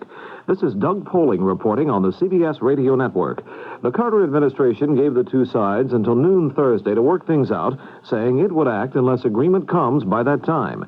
Talks continue at the Labor Department, where Bill Platt has a report. The 24-hour deadline set by Labor Secretary Marshall for resolution of the strike between the railway clerks and the Norfolk and Western Railroad is almost half over. There is no indication yet of progress. The two sides are talking following a 2.5-hour dinner break. They may very well go on talking through the night. The issue is automation. The union has charged that the railroad has not been bargaining seriously because of the mutual aid money which it's receiving from other railroads. The Norfolk and Western has countercharged that the clerks are pressing for some sort of precedent-setting solution. Former Undersecretary of Labor James Reynolds is acting as a mediator in the talks. If there is no solution by tomorrow's noon Eastern Time deadline, Secretary Marshall has promised that the administration will take action. Among its options would be a presidential declaration of emergency, following which Congress could be asked to legislate on the dispute. Bill Platt, CBS News at the Labor Department. There is concern that key industries, including the auto industry, will have to shut down unless the rail strike is over very soon. More news in a moment. The music of Matus. It begins high in the terraced vineyards of the Douro River Valley. It begins with the harvest. It's music that beckons the villagers to the vineyards, as it has for countless generations. The work is hard, yet it's a time of good spirits, a time of laughter, singing, and romance. Because it is an old-world tradition that good wine can only be born in a spirit of festivity. When the music stops and the harvest is past, the villagers return home, knowing that the wine will be as good as the memory. White Matus and Matus Rosé, The taste is light, crisp, and full of good times. A taste that's become a tradition with Matus. Like the music. Come, taste the music of Matus. White Matus and Matus Rosé, imported by Dreyfus Ashby and Company, New York, New York. Following the longest debate in its 30-year history, the Israeli parliament has voted to approve the Camp David peace accords. The vote was 84-19 to okay the documents, signed by Presidents Carter and Sadat and Prime Minister Begin at Camp David. Most of the no votes and the 17 abstentions were cast by right-wing members of Begin's coalition. President Carter was delighted with the development. He interrupted his speech at a Democratic fundraiser in Washington to announce the Israeli parliament's approval. That's indeed good news, and it's sure proof of the tremendous courage of Prime Minister Begin, the Israeli members of the Knesset, who have now formed a possible partnership for the rest of our lives with their neighbors, the Egyptians, under the leadership of President Sadat. I'm very proud of this decision by them. The audience then rose and gave Mr. Carter an ovation. The Senate Wednesday night voted to reject House language, which would sharply limit federally financed abortions for low-income women. The situation threatens to become a repeat of last year's 5-month delay of an appropriation bill for labor and HEW. Senator Edward Brooke, Republican of Massachusetts, told how the Senate plans to work out differences with the House. We will go to conference with the House. The House is going all the way back to the Hyde language, which provides only in cases where the life of the mother is endangered. And under the language passed by the Senate today, it would mean not only the life of the mother, but also rape and incest cases and where medically necessary. Caught up in the abortion dispute is a $56 billion bill to run labor and HEW. Secretary of State Vance and Soviet Foreign Minister Gromyko met in New York Wednesday afternoon for the latest round in the SALT talks. Another session is scheduled for Thursday. Gromyko and Vance continue the tedious task of trying to nail down a new agreement between the two superpowers to limit strategic nuclear weapons. Now this. I'm Chiquita Banana, and I'm here to reveal the way to spot a great banana is on the peel. Let the blue Chiquita sticker be your guide, and you'll find a better tasting banana inside. People see the blue sticker and think Chiquita tastes better.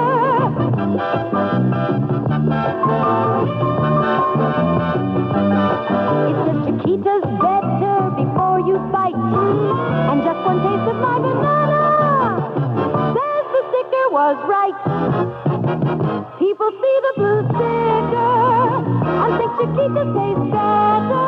Let the blue Chiquita sticker be your guide, and you'll find a better tasting banana inside. People see the blue sticker and think Chiquita tastes better. They say Chiquita tastes better. Oh, yes, Chiquita. The National Cancer Institute says it wants to test the controversial substance Laetrile on several hundred advanced cancer patients. Dr. Arthur Upton, director of the institute, says this is an effort to resolve once and for all the debate about Laetrile, which some cancer patients claim is a cure. This is Doug Poling, CBS News. First in news, we're CBS, News Radio 78, WBBM, Chicago. Good evening, everyone. This is Alan Bickley on WBBM News Radio 78 in Chicago.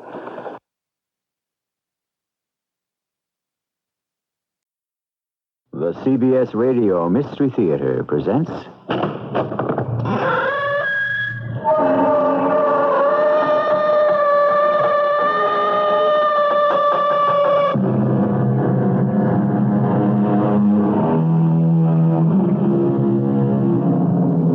Come in.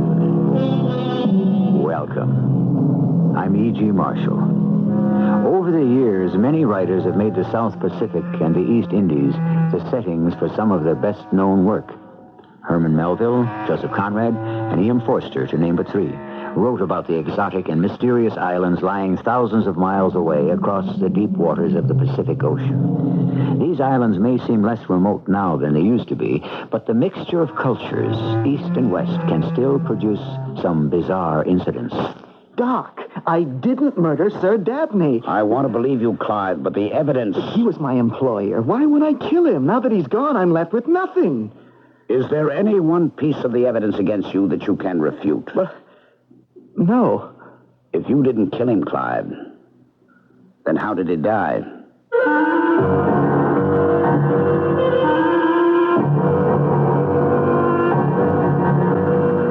Our mystery drama, A 1,000-Year-Old Story, was written especially for the Mystery Theater by Percy Granger. It stars Ralph Bell and Gordon Heath. It is sponsored in part by ARM, Allergy Relief Medicine, and True Value Hardware Stores. I'll be back shortly with Act One. I know. You've heard rinse and vac steam carpet cleaning is the best way to clean your carpets. But now, I must tell you there's something that gets them 20% cleaner. It's rinse and vac with brushes. In tests, rinse and vac with brushes got rugs an average of 20% cleaner than rinse and vac alone. Rent rinse and vac where hardware and housewares are sold. 20% cleaner carpets. The best just got better. Last night, you went to sleep in your own bed. You woke up in hay fever country. Don't give up. Arm yourself with ARM. ARM Allergy Relief Medicine delivers full antihistamine relief for dripping, itching, and sneezing, plus a decongestant for freer breathing, clearer sinuses, more total relief. Arm yourself with ARM. ARM. Take ARM when needed, only as directed. Yes? Hi, I'm the man from the American Girls.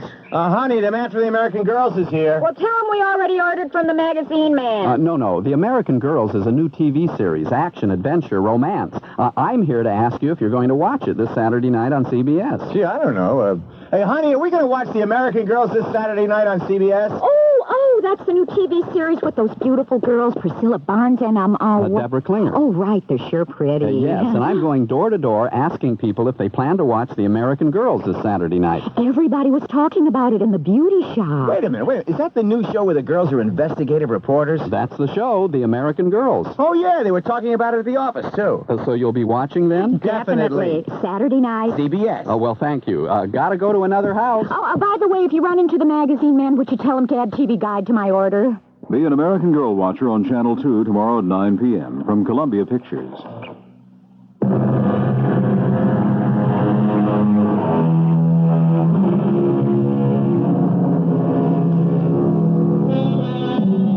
Close your eyes and imagine a South Seas island.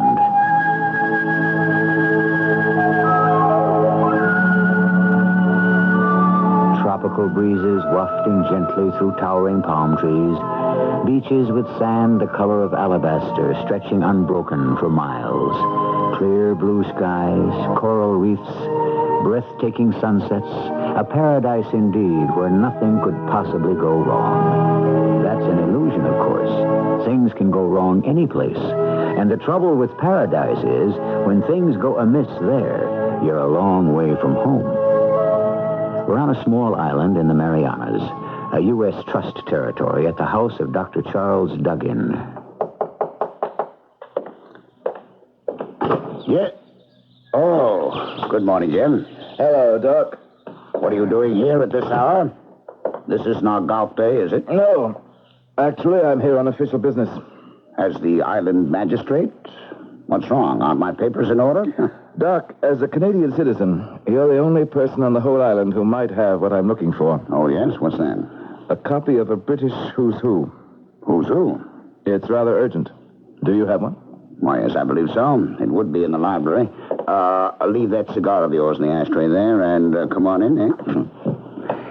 Is there someone in particular that you are interested in? A fellow named Sir Dabney Chen Si. Dabney Chen Si. That's an unusual name. He's Anglo-Chinese. Now, here's the book. Let us see. Dabney Chen Si. Yes, here he is. Born in Shanghai in 1910, educated in Oxford. Became a British citizen in 1936, knighted in 1966. Anything else? Yeah. Married. Oh, my. 4 times. Most recently, 2 years ago, to a Miss Ryokan Getsu from Hong Kong. He's in finance and has quite a list of decorations here from both China and England. Want me to read them all? No, go on. His hobby is yachting, and he has residencies in London and Singapore. That's the man. Why do you need information on this distinguished gentleman at 7 o'clock in the morning? Because his yacht dropped anchor in the harbor last night. Ah, and you wanted to check his pedigree before allowing him to come ashore. No. Last night, his steward discovered him in the ship's library. Dead. Oh, I see. Natural causes? Don't know yet. The man was 68. True. Anything's possible at that age, you know. At any age. 4 marriages? Precisely. Coffee? No, thanks, Doc. I've got to go out to the yacht and begin an investigation. Ah, so you do suspect foul play, Sergeant Johnston was out there this morning. He found this. It's a letter Sir Dabney was writing at the time he died to his solicitor in London. Apparently, he just discovered that someone was cashing checks in his name without his knowledge, and he wanted his solicitor to investigate. And you suspect the embezzler, realizing Sir Dabney was onto him, killed him for his silence? That's the obvious. Beware the obvious. True. How did Sir Dabney die? Not sure yet. Thought you might give us a hand, Doc. Oh, now, today is my day to go coral hunting. You want an autopsy performed? Eventually, but at the moment, could you analyze this liquid? It's the remains of a whiskey soda Sir Dabney was drinking when he died. You suspect poison, then? There were no marks on the body. How long will it take you? Well, it depends on how many reagents I have to try. Follow me out to the yacht when you have an answer, will you? It's in the harbor, on the way to your coral beds. Okay. Foul play, eh? You know, there is just one problem here. What's that? If the motive was to cover up this embezzlement, why wouldn't the murderer, if there is one, mind you, have destroyed this letter? How could he know that it was precisely that matter which Sir Dabney was writing to inquire about at the time of his death? Well, that's something of a coincidence, isn't it? Yes. Why? What's wrong with that? Maybe nothing. But I just wouldn't think you'd get too many coincidences in your line of work, if you know what I mean.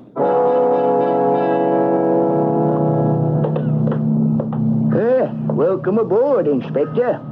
I'm the ship's captain. Name's Renner. Thank you, Captain. I'm Jim Trees, the local magistrate. Your man's already nosed around pretty good. I suppose you'd like to see the ship's study where Sir Dabney was found. Please. Nothing's been disturbed. After the body was taken ashore, the room was locked. Lady Dabney's in her room. Well, she'll see if it's necessary, but of course she's upset. It will be necessary, I'm afraid, but not just yet. Mr. Chubb, that was Dabney's secretary, is just having breakfast. He's eating? Oh, yes. You seem to be treating this as a criminal case, Mr. Trees. Just a routine investigation. If you want my opinion, it would seem to be a case of a simple heart attack. Well, this is the study. You're sure nothing's been touched? Oh, no, sir. Why? The place seems pretty neat. Oh, that's the way Sir Dabney kept it. Will you run down what happened last night? Well, we anchored about 7. Dinner was served to Lord and Lady Dabney and Mr. Chubb at 8. Mr. Chubb? Yes, Sir Dabney's private secretary. Oh, yes, the one who's eating. Anyway, around 10, Sir Dabney came in here to do some work. 10:30, the steward brought him his nightly grog tray, the whiskey and soda your man took with him. Where did the tray sit? Oh, where it's still sitting on the table over there next to the window. Was the window open like this? Yes. It opens right out onto the deck? Yes, sir. So anyone passing... Go on, Captain. Well, that's about it. 11:30, the steward entered to remove the tray and found Sir Dabney there at his desk, dead. Pen in hand? Yes, sir. And this is the letter he was writing? I mean, this is his handwriting. Oh, yes, quite distinctive. No mistaking that. Should I... Come in. Jim? Doc. You have the results already? Yes, I found out... Captain Renner, would you excuse us? Oh, certainly. If Mr. Chubb has had enough to eat, perhaps you'd tell him I'd like a word with him. I'll send him right up. That didn't take you long, Doc. What did your analysis show? There was something in Sir Dabney's drink, all right, besides whiskey and soda. Poison? Yes. What kind? That I'm not sure of. None of my reagents gave me its exact nature. So the drink was tampered with? Oh, no doubt. Any good suspects so far? No. Well, it's a nice collection of books this fellow had. Oh, that's too bad. What? It's dust. Some folks aren't big readers. Well, it's a shame, though. People use books for expensive wallpaper. There's an empty space. Oh, yes, so there is. A small one, though. Must have been a pretty slim volume. I have to start somewhere. You see the book lying about? No. That's the kind of detail that solves cases. Thank you. Don't mention it. And now, if you'll excuse me, I'm off to hunt coral. That must be Sir Dabney's secretary. The very soul of composure, from what I gather. His master's demise hasn't stopped him from packing away a solid breakfast. Come in. You, wanted to see me? Yes. Doc, you'll do the autopsy tonight? Yep. Now, your name is... Clive Chubb. Clive Chubb. I don't believe it. Charlie? Yes. You two know each other? Oh, know each other. Clive here was the best wing forward the Darlow rugby team ever saw. You are Sir Dabney's personal secretary? Oh, yes, I've been with him for 5 years. Excuse me, Doc. Mr. Chubb, I need to ask you a few questions. Oh, certainly. We suspect that your employer was murdered. What? Poisoned. Good Lord. By whom? We don't know yet. The only clue we have is a letter Sir Dabney was writing. Well, what sort of letter? Can you tell me who would know the whereabouts of Sir Dabney's financial records and bank books? Well, that would be me. He kept them in the bottom drawer of his desk there. Did he have any large sums of money on board? Several £100, I believe. Why? Do you suspect robbery was the motive? Where was this money kept? Do you know that as well? Well, in the wall safe behind the drapes over there. And the keys? It's a combination lock. Oh. Who would know the combination? Well, Sir Dabney, of course, and myself. Would you write it down for me, please? Well, yes.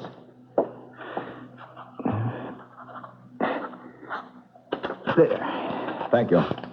Doc, you and Mr. Chubb can continue your reunion outside. I'd like to be alone in here for a few minutes. I'm sorry about what's happened. Poor Sir Dabney. He was an awfully decent man. Leaves me up a dry creek, I can tell you. I don't even know how I'm going to get back to Canada. Well, won't Lady Dabney help you? I think not. Why not? It's an involved situation, Charlie. I'd prefer not to go into it. Mr. Chubb, can I speak with you a moment inside? With me? Sure. Charlie? Jim? Sure, Doc. You can come too. Mr. Chubb, who else knew the combination to this safe? No one. Just you and Sir Dabney? Yes. Why? Because I found this inside the safe. Do you recognize it? It looks like a small vial of liquid. Doc, the label says penethomal. Do you know what that is? Why, yes. It's a poison.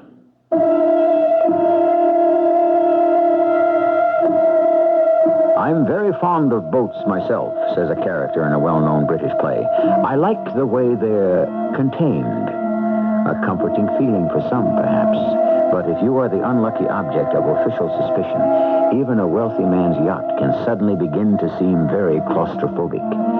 And what might have been a pleasant reunion between two old schoolmates is threatening to become something much more serious. I shall return shortly with Act Two. Hi, Pat Summerall. True Value hardware stores are offering their fall shopper circular you can't do without, because it's full of values you'll probably be needing soon for do-it-yourself projects, like the Stanley Surform Plane. It can give you a smooth finish on wood, plastic, tile, or soft metal. And the handle is shaped to give you a comfortable grip for sure, even control. The Stanley regular cut Surfform plane is $475 in the fall shopper circular from True Value hardware stores. And for just $4.99, you can invest in a tool you'll find hundreds of uses for. The USM electric glue gun dispenses hot melted glue that bonds in 60 seconds without clamping or waiting. See the Stanley Surfform plane and the USM electric glue gun in the fall shopper circular from participating True Value hardware stores and home centers.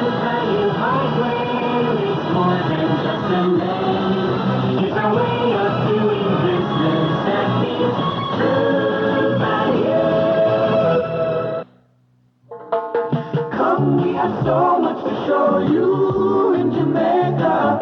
The river is the Rio Grande, and you can glide down its forested banks in a bamboo raft, just like Errol Flynn did.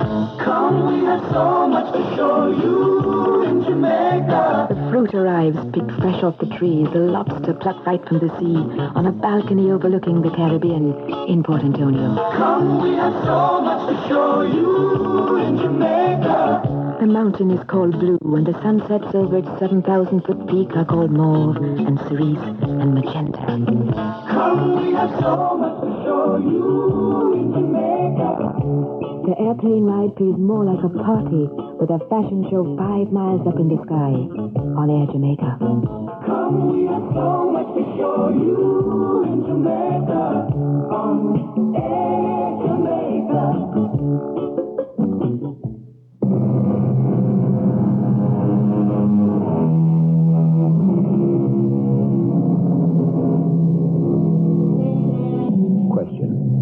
What is all around us, yet often obscure, free, yet of great value?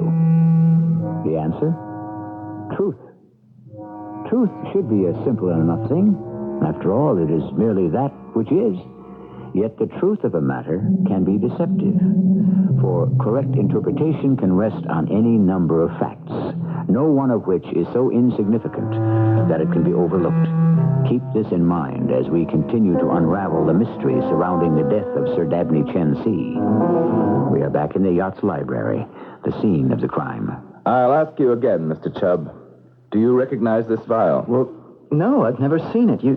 You say you found it in the safe? Which, by your own statement, had a combination known only to you and Sir Dabney. Well, yes, we had the combination changed just before we left London. Jim, I can vouch for Clive. Our old school has had its share of questionable alumni, but none of them have ever ended up on Murderer's Row, you know. I'm not out to hang anyone, Doc. Least of all your pal here. All I'm doing is developing evidence. I have no idea how that vial could have gotten into the safe. Where was it? This logbook from the safe. Do you recognize it? Well, yes, it's the record of ship's cash. Are these entries in your handwriting? Yes. One of my duties was to keep a record of money spent in the operation of the boat. Why? Because this vial of poison was in the spine of that book. Oh, really, Jim? This is all too perfect. Someone is obviously trying to frame him. Who? Do you have any thoughts on that, Mr. Chubb? No. Well, why on earth would Clive poison the old fellow and then tuck the evidence back in the safe? It was well hidden. I almost didn't see it. It made only the slightest bulge in the book. Well, how do you know that's even the stuff that did Sir Dabney in? I suppose we can check that out easily enough now, Doc? If it is pentothal that was in his drink, I can determine that with a little baking soda from the ship's galley. Well, we found the murder weapon. It was liquid from this vial that was used to do the old man in. Yes. No question. None. Pentothal is a superstimulant. It speeds up the action of the heart. And in someone of Sir Dabney's age, that almost certainly leads to cardiac arrest. In other words, a heart attack. Well, I'll have to wait until I perform the autopsy to know for sure that's how he died. But that's what I'd expect to find. Where is Clive now? I asked him to remain in his room. No one will be allowed off the ship now, of course. I have men searching the whole boat, questioning the crew. What is that you're looking at? A photograph of Lady Dabney. It was in her husband's desk. Beautiful, isn't she? Yes, very. What's Chubb's relationship with her? What do you mean? I heard him talking about her. What was he saying? I gather there is a strain between them, that's all. Is he a womanizer? I wouldn't think so. But no saint. Who is? I am. Yes, well, I imagine it would depend on circumstances, wouldn't it? The point is, Lady Dabney is extremely attractive. Oh, yes, exquisite. And Sir Dabney was 30 years her senior. At least. A terrific temptation. Possibly. And a motive. That is speculation. True. Have you spoken to her yet? No, I was waiting on the results of your test. I'll ask Captain Renner to make... Excuse me. What? Are you the inspector? Yes, Jim Trees. I am Lady Dabney. Oh. This is Dr. Charles Duggan. He's been assisting me in the investigation. My condolences, ma'am. I have been told by Captain Renner that there are policemen on board who are searching the ship. Is this true? Yes. Will you be so kind, please, as to tell me why? I'm afraid your husband's death was murder, Lady Dabney. He was poisoned. Are you quite sure of this? Yes. Then you must find the poisoner for me, and quickly, so that he too may die. With your permission, I would like to ask you some questions. Is this normal? Yes. Very well. Can you give me an account of your movements last night? Certainly. We had dinner, the three of us, about 8 o'clock. Afterwards, Clive and I remained together, while Dabney came in here to the library. You and Mr. Chubb were together? In the stateroom, yes. We were playing cards. At about 11 o'clock, I excused myself and retired. And Mr. Chubb? I presume he did the same. One last question, Lady Dabney, and forgive me for asking it. Of course. Were you and your husband always on the best of terms? Yes. We were very close. I can understand why you might assume that the age difference between us would be a problem, but it was not. No other man has been of any interest to me at all since I met Dabney. I'm aware men find me attractive, and when they flirt with me, I understand. Even Clive. Clive? You mean Mr. Chubb? It was harmless. Nothing. Anyway, it was months ago. Was he in love with you? You would have to ask him that. Did Sir Dabney know about this? I mentioned it to him, yes. And? He wanted to let him go. It's a standard male response. Why didn't he? I persuaded him not to. Clive was quite useful to him. He's very clever, you know. And once he saw I was not interested in responding to his overtures, he stopped. Did Mr. Chubb know you told Sir Dabney? No, of course not. But this is ancient history, Inspector. It was all over months ago. Since then, we've been all quite civilized with each other. Yes. You played cards. In the public stateroom. Thank you, Lady Dabney. That's all for now. Then you'll excuse me. Ask Captain Renner to join us if you see him, would you? Certainly. She's quite vain, isn't she? With good reason, I say. Well, Doc, what do you make of all that? The question is, what are you going to make of it? I'm not sure yet. Methinks the lady did protest too much. About her faithfulness to her husband? And it seemed to me she deliberately let Clive's name slip. I don't think so. She seemed genuinely upset when I tried to make something out of it. But if Chubb was attracted to her, it would compound his motive, wouldn't it? Ask him then. I doubt I'd get a straight answer. That's why I want to speak to the captain. She said it was harmless. It was over months ago. Doc, listen. Thanks for your help. What? I'll see you this evening for the autopsy. Say around 7. Oh, you want me to go? It's a police investigation from here on out. Anyway, weren't you going coral hunting? Yes, that was before I knew a friend of mine was going to be involved. I understand about the old school ties and all that, Doc, but... I am not abandoning Clive now. You wanted to see me? Oh, yes, Captain. Come in. Okay, Doc. You can stick around. But remember, you're an impartial witness. Captain Renner. Yes, sir. I have a question for you. It's delicate, but I hope you'll be frank. Oh, yes? It concerns the relationship between Lady Dabney and Mr. Chubb. Well, what about it? That's what I'm asking you. They was, friendly. Just give me your impressions, Captain. Oh, they spent a lot of time together, especially when the governor was working. Lady Dabney's pretty fond of Mr. Chubb, but I don't see the harm in that, not so long as he knows to keep his distance. She was fond of him? Yes. Would you say they are having an affair? Oh, I wouldn't go that far. On account of Mr. Chubb don't seem too keen. Well, I think he fancies her, but feels he, felt a conflict of loyalties, if you know what I mean. Yes, Captain, I do. Thank you. Well, will that be all? May I ask a question? Sure, Doc. There's a slim volume missing from one of the shelves here in the study. You haven't by any chance seen it lying about, have you? Well, what's it look like? I don't know. What's it about? Well, I'm not sure. Well, it's not much to go on, is it? No, I guess not. Can't say I've seen any books lying around. Well, I'll be on the bridge then if you need me. Now what? If what Captain Renner says is true about Chubb and Lady Dabney, then Lady Dabney was lying to me. And why would she lie except to keep herself in the clear? And if she did want him badly enough... She wouldn't have dispatched her husband in such a way as to throw the guilt on him. Unless, feeling rejected, she decided... To murder her own husband in order to take revenge on him? Doc, you amaze me. Well, she is Oriental.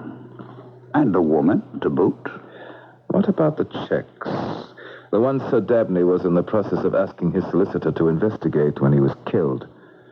What need would she have to steal money from a husband who, as far as I can see, was more than willing to give her everything she wanted?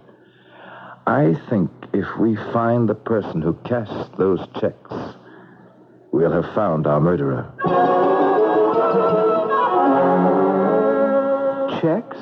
Are you aware that Sir Dabney was writing a letter to his solicitor? Mr. Carrington in London? You know the man's name? Well, of course I know his name. Are you aware what the letter was about? Well, no, I didn't know he was writing it. Apparently, a number of checks had been cashed for rather large sums, checks he never authorized. Do you have the dates and numbers of the checks? Yes, in his bank book here. The checks in question are starred in red ink. February 2nd, March 7th. In the letter, he says, quote, "Will you please go round to the bank and question the clerk who paid out the money on the checks I shall list below to see if he can remember." End of quote. That's as far as he got before the poison took hold. Well, Mr. Chubb, should we finish the sentence? Should we cable London and find out what the clerk has to say? No. There's no need. I cashed those checks. I cashed them all. Clive. But they weren't forged. Sir Dabney signed them himself. I always cashed his checks. It was part of my job. I gave him the money. I never kept a penny of it. Then why would he question them? I don't know. Was Sir Dabney going senile, perhaps? Was he beginning to forget things? No, he was perfectly sound as far as I could tell. And between you and Lady Dabney? Pardon? What was going on there? Nothing. We've heard differently. There was nothing between us. We have two versions of the story, one from Lady Dabney herself and one from Captain Renner. They differ as to the instigator of the affair, but both agree that something was or is going on. Look, I swear, nothing is going on. You had no motive to kill Sir Dabney? Not for his money or his wife? No. Then who did? I don't know. Doc, Charlie, you know me. We grew up together. You've got to believe me because it's obvious your friend here doesn't. The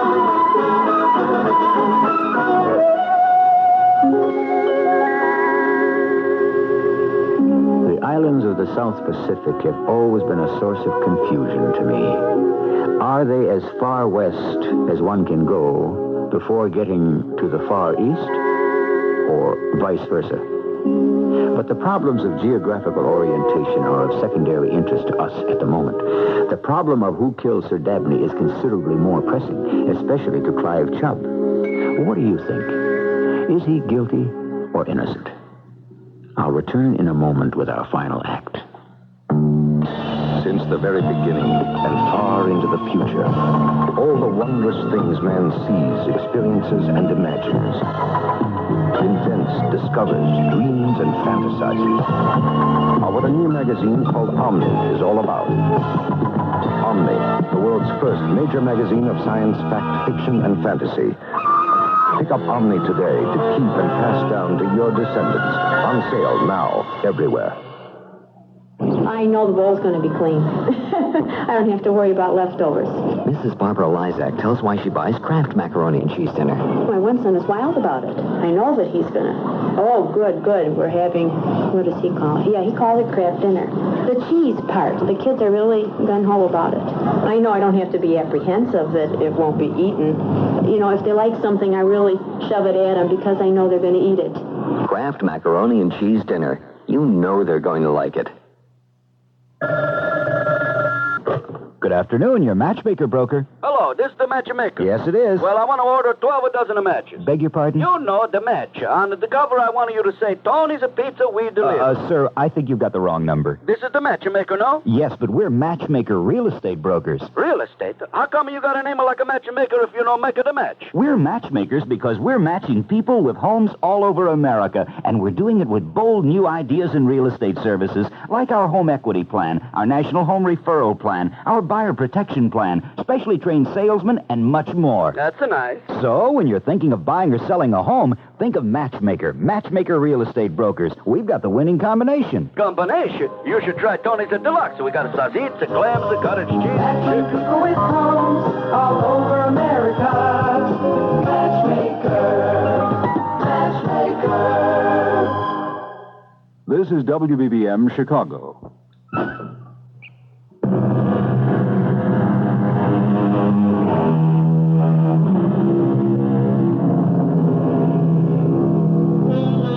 Is Clive Chubb guilty or innocent? Perhaps you think this is an unfair question to ask when we still have an entire act to go. But what if I told you that all the facts necessary to deduce the truth have already been revealed? However, let me add that even if you should guess who killed Sir Dabney, you'd never guess the motive. As we rejoin our story, it is evening. We are back on shore at the Island Hospital. Finished with the autopsy, Doc? Yes, all done. What's the verdict? If there was any doubts before, there aren't any now. You've got a murder on your hands, Jim. Sir Dabney definitely died of a heart attack induced by the pentothal someone dropped in his drink. Here's a copy of the autopsy report for your files. Thanks. What's your next step? I'm afraid I'm going to have to put your friend under arrest first thing in the morning. Jim, you're making a mistake. What would you do in my shoes? I think it's Lady Dabney you should be going after. Look at the evidence. The evidence doesn't mean a thing. Women like that have their ways. I'm sorry, Doc. Look, it's been a long day. Let me just call out to the yacht to make sure all's quiet, and then I'll give you a lift home.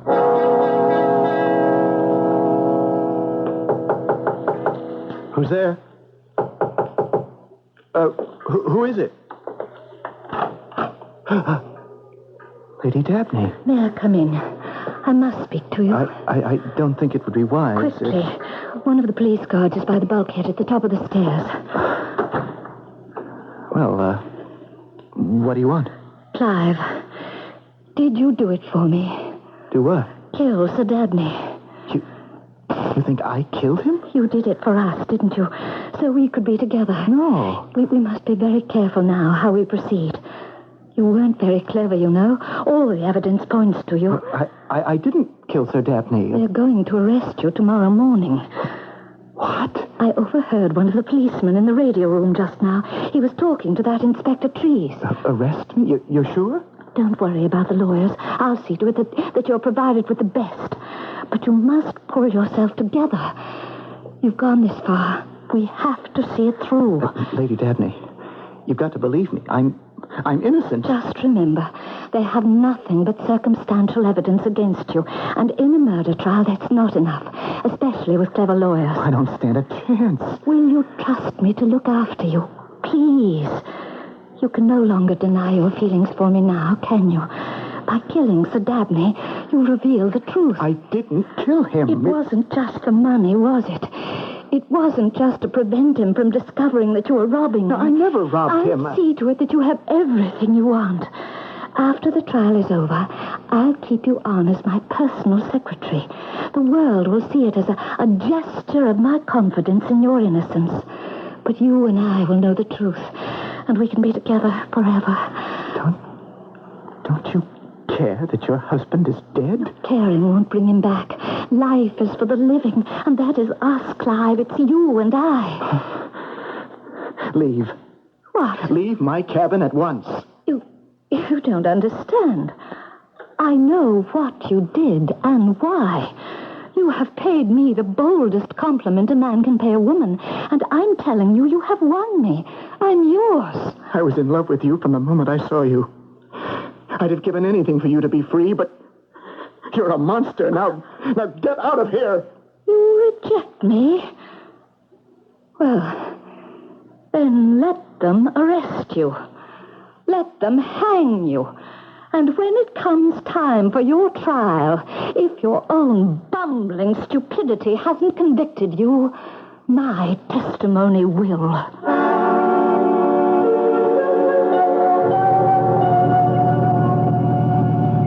Well, here we are, Doc. You've been awfully quiet. You're not mad at me, are you? You know, Jim, I've been going over the evidence against Clive, and something is very wrong. You told me the steward set the drink tray down by the open window. Anyone could have walked by and dropped the poison in. But not anyone could have put that vial back in the safe. Unless the safe were already open. How likely is that?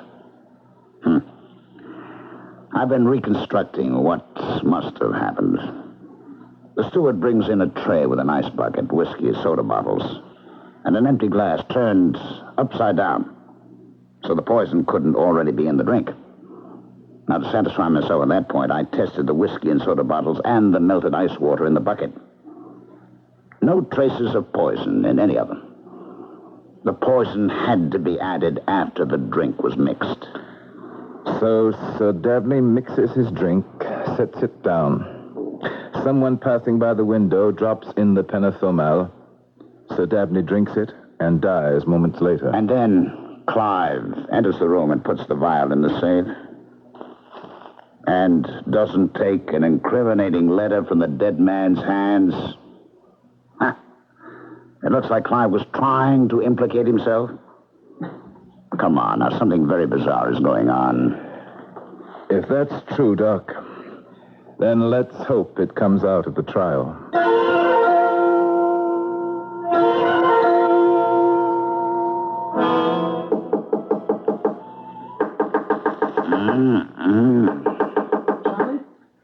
Charlie? Oh, who's there? Hey, Clive. How did you get ashore? I swam. Let me in, will you? I'm freezing. Give me a hand. All right. Here.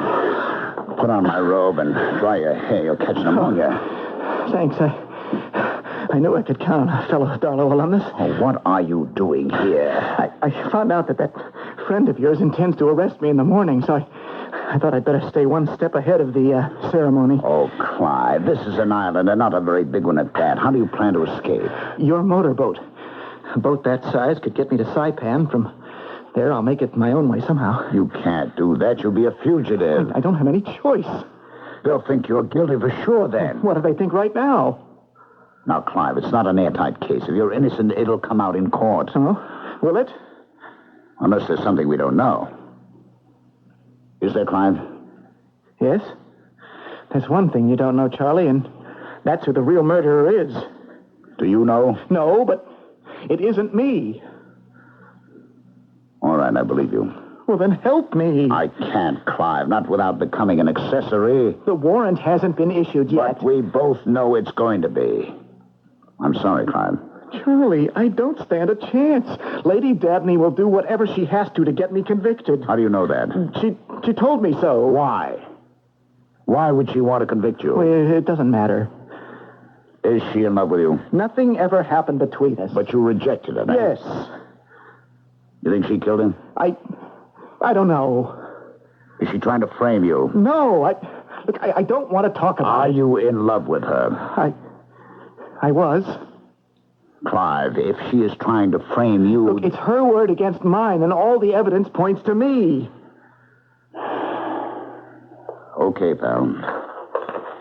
Here are the keys to my boat. It's moored in the marina, a mile down the beach. I'll get you some dry clothes. Charlie? Thanks. Forget it. What'll you tell the inspector? I'll think of something. You're helping an innocent man. You know that, don't you? I know that, Clive. Come in. Ah, good morning, Jim. Where is he? Where is who? Clive Chubb. Oh? Has something happened? You know, Doc, frankly, I'm surprised at you. Better that than bored. I spoke to the night watchman at the marina. He says a man fitting Clive's description showed up there at 3 this morning, jangling the keys to your boat. My keys? Oh, my goodness. My goodness, they're gone. Oh, and it gets worse, Doc. You're under arrest. Oh, come on, Jim. Just because I beat you in golf is no reason to pull rank. I'm serious. Word of Sir Dabney's murder has reached the outside world, and it's created quite a stir. He was a knight of the realm, one of England's leading financial men. His death is a matter of international consequence. I see.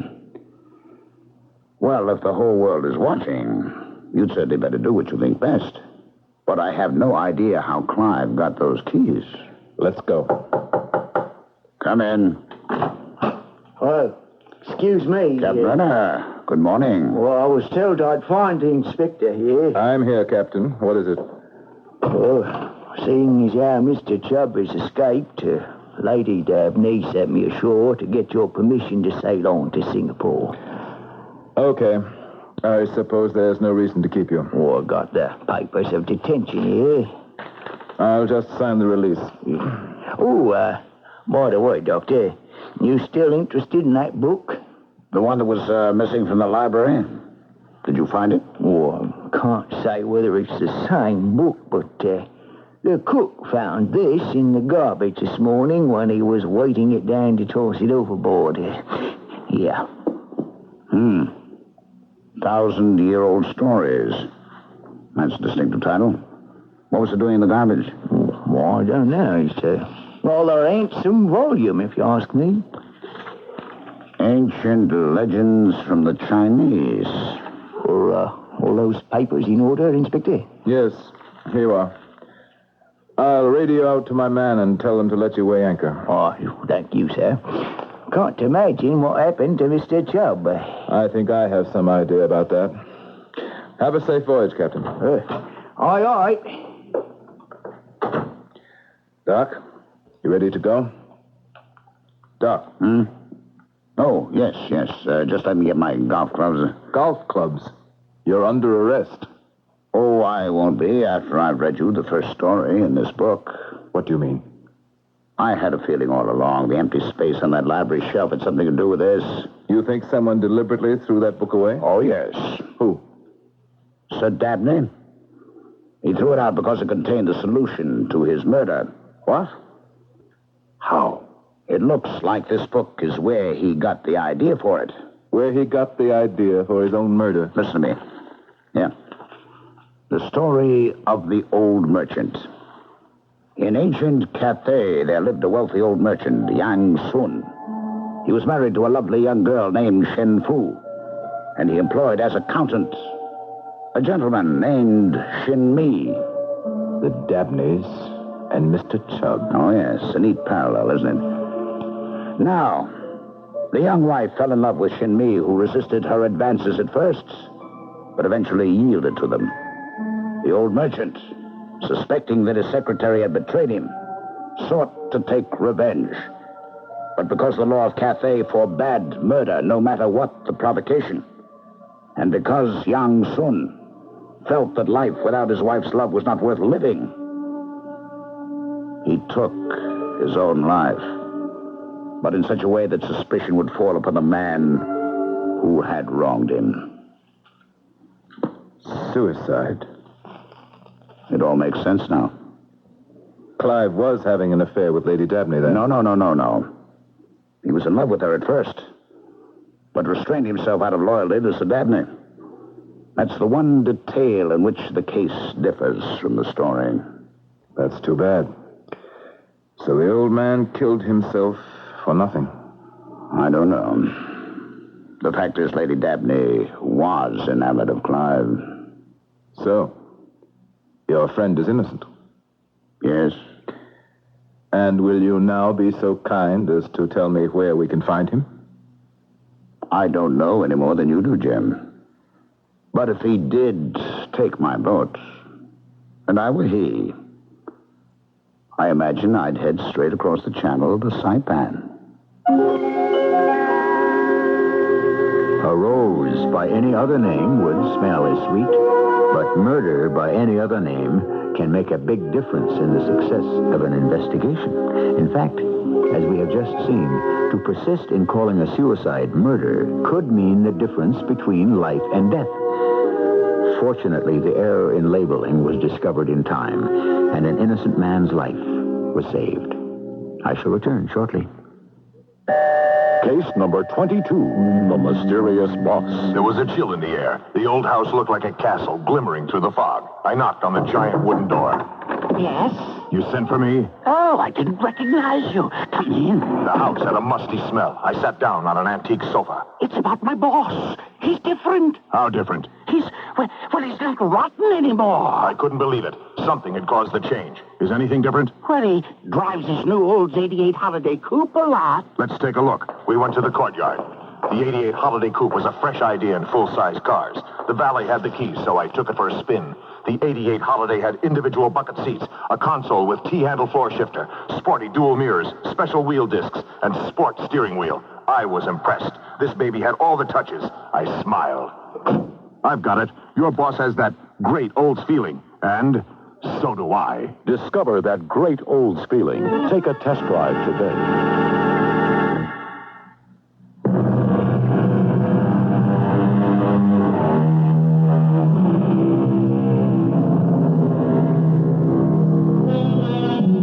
A curious feature of our story is that although Clive Chubb was innocent, he sought to save himself by a delusion. Time and desire had blotted from his mind the fact that he had never graduated from the Darlow Academy. Yet he swore his innocence to a man who felt compelled to help him because of the old school tie. Would that all our delusions were as harmless as that one. Our cast included Ralph Bell, Russell Horton, Gordon Heath, and Carol Teitel. The entire production was under the direction of Hyman Brown.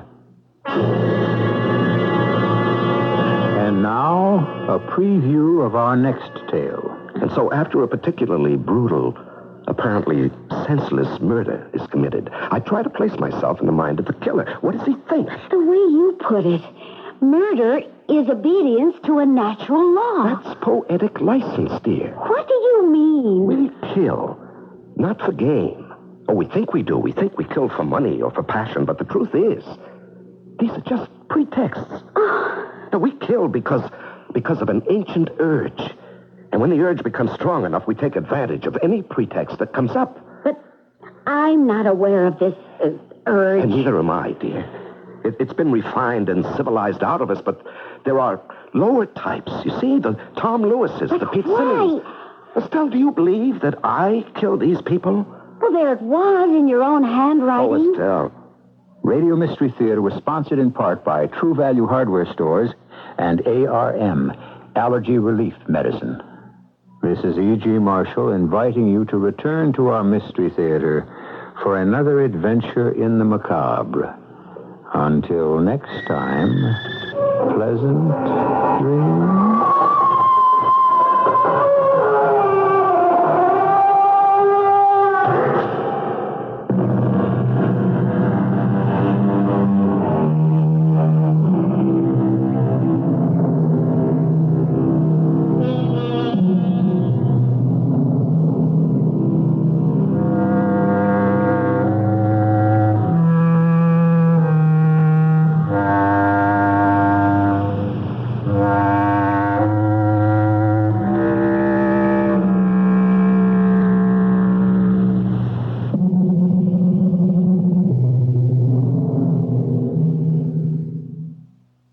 imagine my son a wild-old salesperson. Well, it's great of you to be here. My first day in the job, Dad. Your mother and I wouldn't miss it. Mom's here? She's sitting right over there next to Aunt Miriam and Cousin Audrey. Nice to have all this support, Dad. Hey, but, you're going to be working at Wild Olds, Dad. one of the most beautiful old dealerships in the world. Dad, here comes my first customer. Could you... Of course, I'll just sit over there with the movie camera. I won't make a sound. Fine. Hello? Hello. Welcome to Wild Olds in Libertyville. Thank you. Just look around. If you have a question, I'll be here. Okay. Excuse me, miss. You notice how we didn't pressure or hype you? What? My son, the salesperson. Dad? That's the way it is here at Wild Olds. Relaxed and friendly. Right. Little did I think this fat little baby in rubber pants would grow up to be a wild old salesperson. Well, you must be very proud. Dad. Listen, I want a picture of both of you together. Well, I see you're my first customer, and Do something. It's moving pictures. I'm not a customer. I work in bookkeeping Put here. your arm around her, Mel. Dad, she works in bookkeeping. Give her a big kiss and point to a car. She works in bookkeeping. Wild Olds in Libertyville, it's a beautiful place in the country. Wild Olds in Libertyville. CBS News, Nicaragua's President Somoza accepts outside mediation to end his country's civil war. I'm David Jackson reporting on the CBS Radio Network.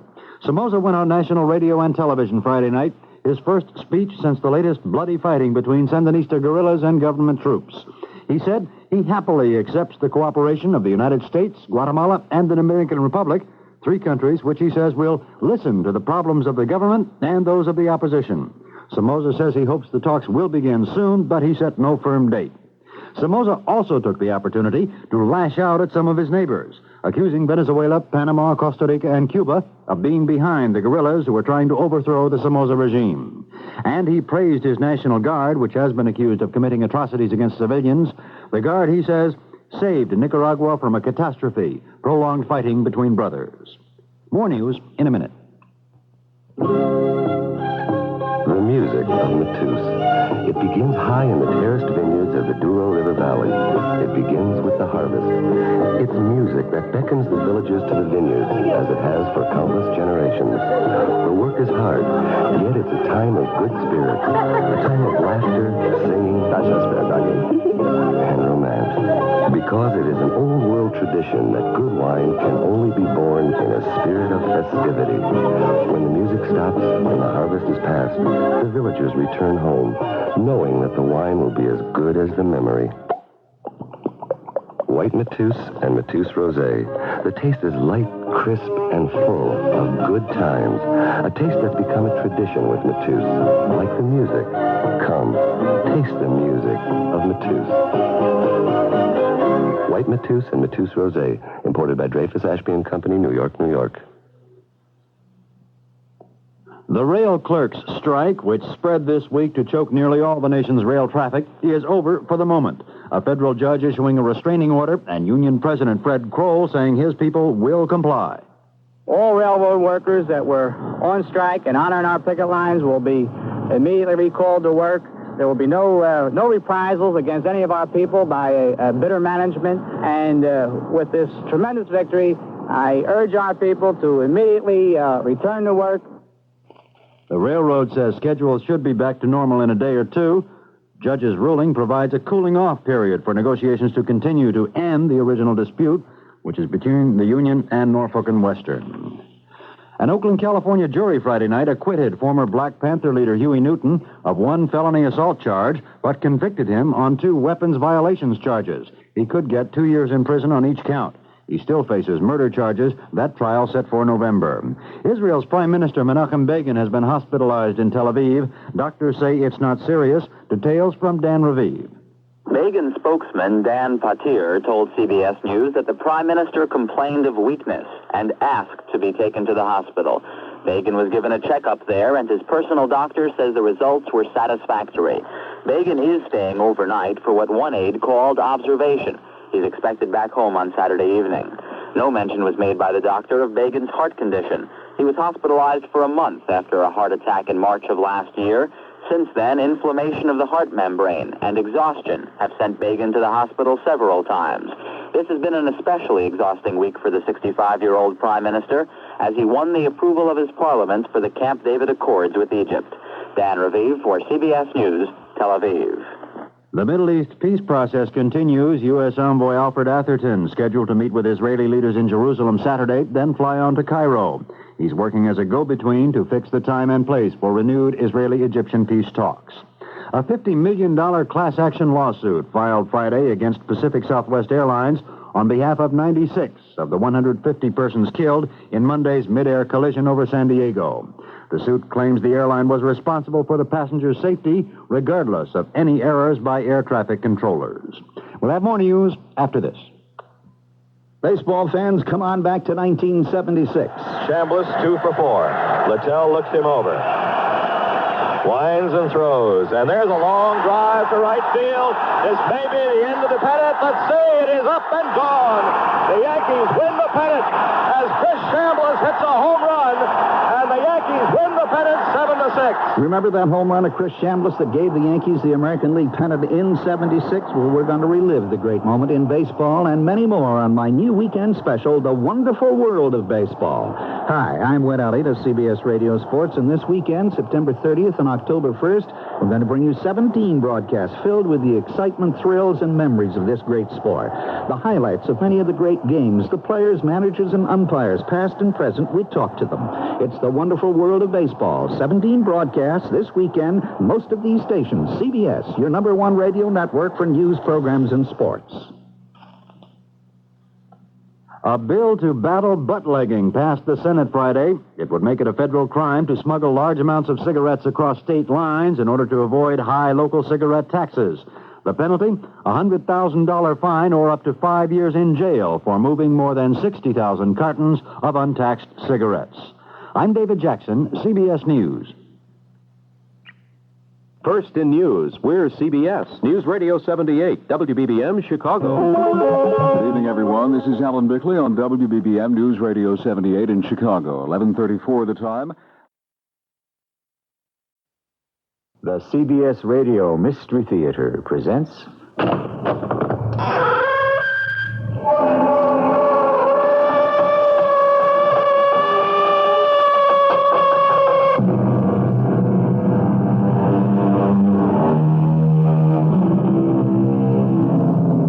Come in. Welcome. I'm E.G. Marshall. What beckoning ghost along the moonlight shade invites my steps and points to yonder glade? Evidently, Mr. Alexander Pope sees his ghosts at night in a garden. However, each of us has his own private ghost, and every now and then it beckons us. To what unknown place shall your ghost summon you? Bobby? Bobby, is that you? Yes. My name could be Bobby. It sounds familiar. It is. Your name is Bobby. Who are you? I'm Joe. Joe. That sounds familiar, too. Now, look, Bobby. Where are we? Where are we? We're here. Yeah, but where is here? I don't know. Are we dead? I don't know how to answer that.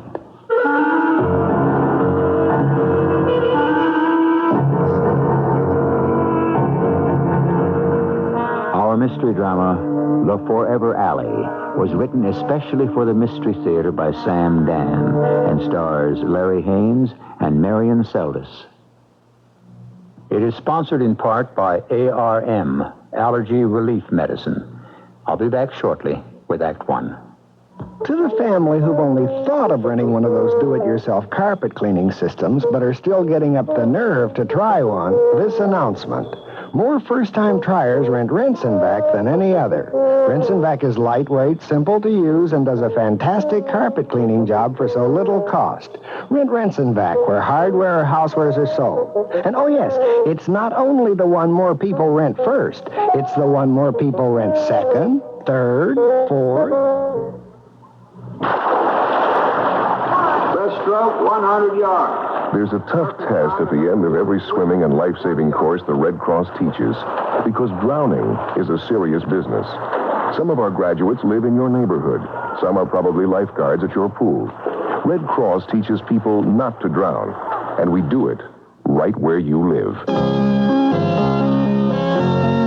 Red Cross is counting on you to help.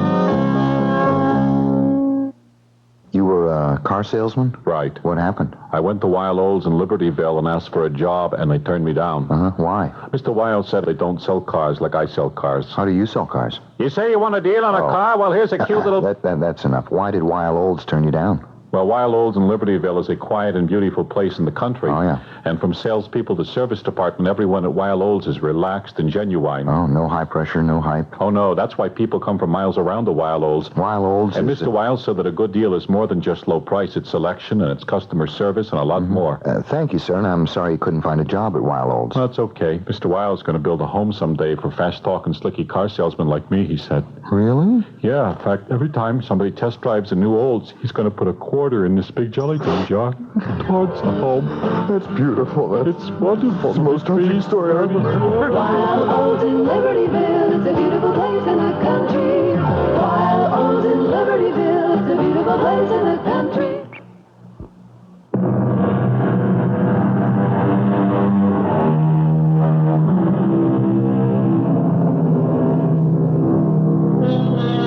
It is not as chic as tennis, nor yet as stylish as golf, but they say it has more adherents than both those games combined. I refer here, of course, to the ancient sport of skittles, which has evolved into the modern sport of bowling. Who can fail to be fascinated by the heavy ball as it careens swiftly down the glassy, smooth, and gleaming wooden lane and smashes into the head pin? Just a trifle off-center, and in the blink of an eye, none are standing. All 10 are lying on their sides, some still spinning from the violence at impact. Well, bowling, as you know, is a sport. And like all such pastimes, there are those who can take it and those who can leave it alone. Then there are those to whom it's a religion. Please sit down, Lieutenant Mulvaney. Okay. Now then. Hold it, Doc. Now, before we go into now then, can we go over the ground rules? The ground rules? Well, you're the official psychiatrist. You're working for the police department. I'm paid by the department. I'm working for you. For me. Well, now just suppose, after we go round and round a little bit with this thing, you should come to the conclusion that I'm nuts. Do you report that? That's a very complicated question. All I want is a simple answer. I understand your problem, but I'm a doctor. I have an obligation to my patient. But as a public official, I have an equally important duty. Perhaps it might be best if you consulted a private psychiatrist. I did. Oh? But I can't afford it anymore. I've already been there 10 times. We still haven't got past what happened to me when I was 5 years old. But sometimes it's vital. Now, to look, return Doc, to what's the early... bothering me right now has nothing to do with what happened when I was 5. Can you be sure of that? Yes, Doc, I'm sure. What's your departmental assignment? Missing persons. Is the problem, as far as you know, job-related? Oh, yes. Yes, but it's also personal. You see, I'm trying to find a man who's reported missing. He's also my brother-in-law, my sister's husband. Yes? And he's been gone a month. Well, have you been able to make any progress at all? Now, this is where it gets difficult. Why? Well, you see, the fact is, I know where he is. You know where he is? Yeah. Then he isn't missing? Oh, no, he's missing, all right. He's just as missing as he ever was. You'll have to explain. Henrietta, my sister, she marries a fellow named Bobby Clover. He's got a job, sells stocks and bonds. They live good, no kids, so they got plenty to spend on themselves. He's okay with money, so she's got no complaints in that department. However... Yes? He's got a sickness. What is it? Bowling. Bowling? Do you call bowling a sickness? Well, in his case. Bowling? What other game calls for such coordination, such timing? I'm only repeating what my sister tells me. It is a game of consummate skill, completely devoid of all pretension. Excuse me, Doctor, I didn't know you were a fan. Yes, I'm a fan. In the literally derived sense of the word, fan, a shortening for fanatic. Let me understand. You say your brother-in-law is missing. Then you say you know where he is. Is that correct? Yeah. Then you add that despite the fact that you know where he is, he's still missing. You were about to expand on that. Yeah. Now, I know things weren't all that smooth between Bobby and Henrietta, but I had no idea how bad it was until one night somebody rings my bell. And who's standing there but my sister, Henrietta. I have to talk to you, Joe. All right? Can I get you something? No, Joe, you've got to do something. About what? About Bobby. Now, Bobby's your problem, Henrietta. I never see him. Never? All day long, he's out working. Well, you can't hate him for that. But he isn't home at night either. Oh? Is there, someone else? Not someone, something. Something? Some women have to worry about a blonde. My rival is a bowling ball and 10 sticks of wood. Now, look, you knew he liked bowling before you married him. To like it is one thing. To worship it is something else. Hey, that's a pretty strong word. I never see him. You still love him? Yes. Well, there's only one sure way you'll keep him. Become involved. Go bowling with him. I tried that. It doesn't work. I only embarrass him half the time the ball rolls into the gutter. Well... And when it doesn't, it kind of teeters along the edge, and then maybe it knocks over one single solitary pin. Maybe, if I'm lucky, too. My highest score is 23. 23? And I cheated. Please, Joe, talk to him. All right. What do you want me to tell him? You always know the right thing to say at the right time. I have every confidence in you. And did you go to see your brother-in-law, Lieutenant? Yes, Doctor. And what did you say to him? I went to the lanes where he hangs out. It must have been 2 a.m. The place was practically empty. I think they were getting ready to close. He was the only customer left. He was all by himself. And he was still bowling. Bobby? Oh, Joe. What are you doing here? Looking for you. I didn't know you bowled. A little, now and then. Oh, you want to roll a few frames? I think it's too late for this place, but they've got some all-night alleys a little ways from here. No, some other time, Bobby. Oh. Well, what can I do for you? Want to stop off somewhere and have some coffee? Sure. And talk? Well, she asked you to see me, didn't she? Sure. But she's got a pretty good case, you have to admit that. I'm never home. She never sees me. We never spend time together. You don't get married to live this kind of life. Marriage is companionship. Marriage is doing things together. Marriage is sharing. Marriage is caring. Joe, I know what I'm doing isn't right. Well, if you know it isn't right, why do you keep on doing it? Because I can't help myself. Oh, come on, Bobby. I'm hooked. Do you understand? No. No. How could you understand? Here. You see this ball? This is what I live for. Watch me aim it. Watch me approach the line. Watch me release it and send it down the lane. Now look. See it? It's a strike. You see him scatter? Look, that's what I live for. Sounds crazy, huh? Well... Right now, this is the only time I feel alive. Oh, sure, I can go through the motions, I can do my job, and I do it well. But everything else is just killing time. This, right here, this is living. I just want to spend the rest of my life bowling. Yeah. What do you say we have that cup of coffee anyhow, huh? Sure. You got your car? I came down with some other guys, but they had to leave early. No, I'm parked right in front. Okay, let me change my shoes and stuff and settle my bill. I'll meet you outside. Yeah, okay. And that's when he disappeared, Doctor. Is he a good bowler, your brother-in-law? Yeah, I suppose. Would you happen to know his average? No, I don't know. I think I heard him say something like 220. 220? Mm-hmm. That's tournament caliber, 220? If I could bowl 220, I'd shut up shop and... I'm about 180 myself. I think I'm getting better all the... Oh, yeah, no. You said... That's when he disappeared. Please explain. Well, all he was going to do, as I said, was change his shoes, pay his bill, and meet me in the car. How long does that take? It doesn't take me more than 3 minutes. Yeah, sure. So, I I go out the door, get into the car, even start up the motor. I turn on the radio, find one of those nice, easy music stations. I figure he's excited. It'll help calm him down. Maybe we can talk sensibly.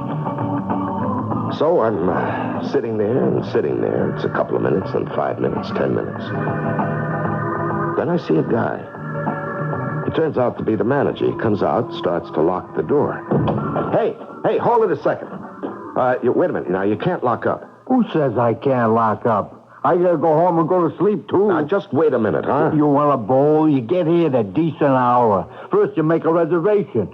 Sometimes we got leads. I don't want a bowl. Then what are you doing here? There's still somebody inside. No, there ain't nobody inside. I make sure I'm the last one out. My brother-in-law is still in there. I'm trying to tell you. My brother-in-law, Bobby Clover. Do you know Bobby Clover? Do I know Bobby Clover? Bobby Clover is sending my kids through college. Well, he's still in there. It's an exaggeration, but you just give me some more customers like Bobby Clover. I tell you, Bobby's still in there. He is, huh? Oh. Look, pal, you have maybe a little bit of a load on you? No, but I'll tell you what I do have. I made this badge. Oh, well, you're a cop. Look, is Bobby in a jam? Come on, open up. Sure. Turn on the lights. Well, you can see. The joint's empty. Bobby? Where could he have gone? What do you mean, where could he have gone? This is it. Over there beside that glass wall. You know, right behind it, we got the coffee shop. Those 2 doors are the restrooms. That door's my office. All right, let's look. Look where? Before I close, I always double-check everything out. Well, let's do it again. Well, you satisfied? There's nobody here. There's no way out except through the front doors, right? This is it?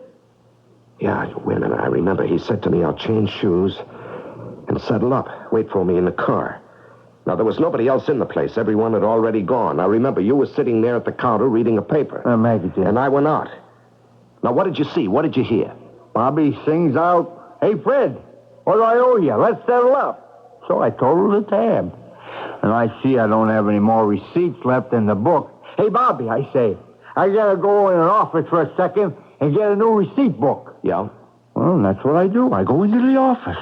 I pick up a receipt book, and I'm on my way out again when the phone rings. It's the wife. "Hey, Fred," she says, "bring me home a quart of chocolate ice cream." And I says, "Hey, Ruthie, how you gonna lose weight, huh?" How long were you on the phone? With Ruthie? That's my wife. It's 1, 2, 3, hello and goodbye. How long would you estimate? 30 seconds, maybe 45 seconds, a minute top. All right. And then? Well, then I pick up the receipt book and come out, and he's gone. Bobby's gone. How could he be gone? He's gone. G-O-N-E, gone. Look, didn't it strike you as strange? He said he wanted to settle up, and then when you came out, he was gone? So what? I figure he's in a hurry. It can wait till tomorrow. I assume he just left. Well, it's impossible for him to just walk out of this place without my seeing him. There's only one exit, right? Right. And I'm parked directly in front of your door. You are? So you tell me, how could he leave without my seeing him? How could he? Come on, answer my question. Hey, Lieutenant, what do you want from me? It's a question we hear quite often. And what can we want from poor Fred, the manager? At any rate, let us review. Do we have all the elements? There is only one way out of the bowling alley, and Lieutenant Joe Mulvaney had it covered. There's no place to hide in the bowling alley, and the place has been thoroughly searched. So, what are we to assume? Well, we can safely assume that we shall all meet here for the second act. Help! It's hay fever. Help! And the whole world seems like one big pollen farm. Don't give up. Arm yourself with ARM, allergy relief medicine. ARM gives you full antihistamine relief for dripping and sneezing, plus congestion relief for freer breathing, clearer sinuses. Antihistamine relief plus congestion relief equals ARM. Don't give up. Arm yourself with ARM. Take when needed, only as directed. If your business has traditionally depended on print advertising, here are some hard facts. Since 1967, average daily newspaper circulation has failed to keep up with the growth of the population, but average cost per thousand has almost doubled. Now the radio facts. Since 1967, radio's audience is up a big 61%, but costs rose only moderately. That means radio is right on the button with a lot more for your money than print. Ask this station for more details. A message from the Radio Advertising Bureau. Delta is ready when you are. When you are. Delta is ready to fly.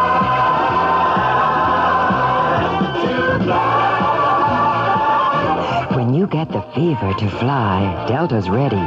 Mention Atlanta and watch Delta move. With 8 nonstops a day, 2 are wide-ride tri-stars, and you've got 5 one-stop through jets every day. Or catch the Delta Action to Nashville. 3 nonstops a day, the most going. You'll like the admission prices, too. Super Saver fares are as low as $72 round trip to Nashville. $78 on round-trip night coaches to Atlanta. There are some qualifications and seats are limited. So when you get the fever, call Delta or your travel agent and fly. Delta is ready when you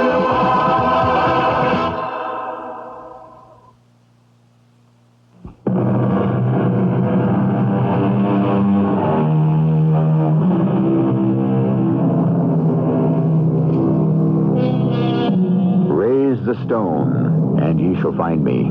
Cleave the wood, and there I am. Yes, if only it were that simple.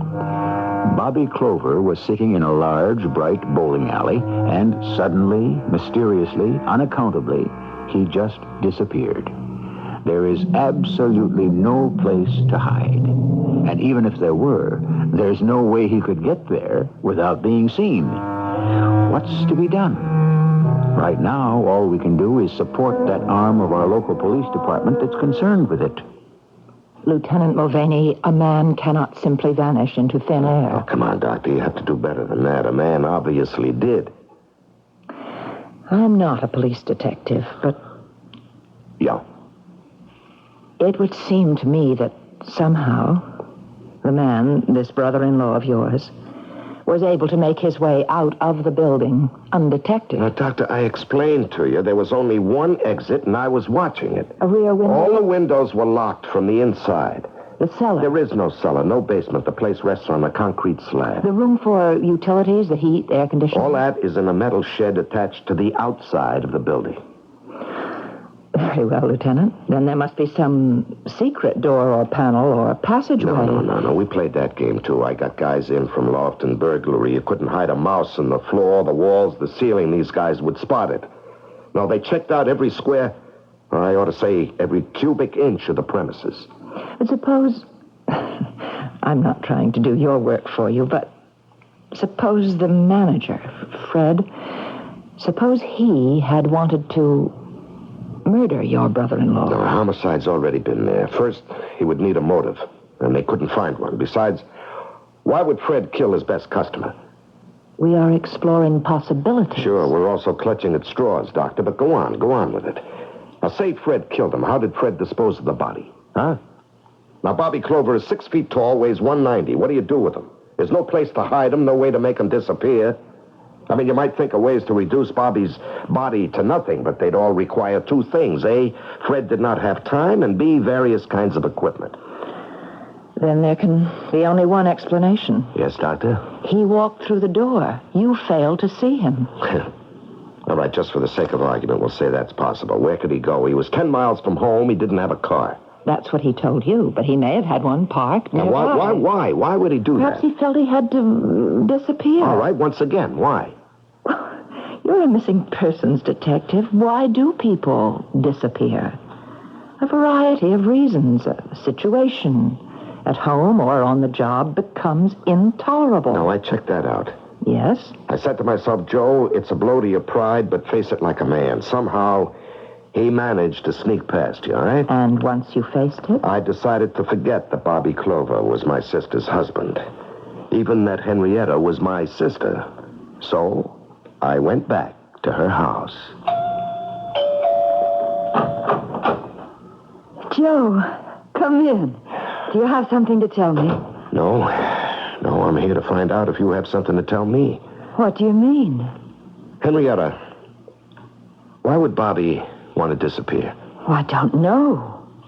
How were things at home here? I told you.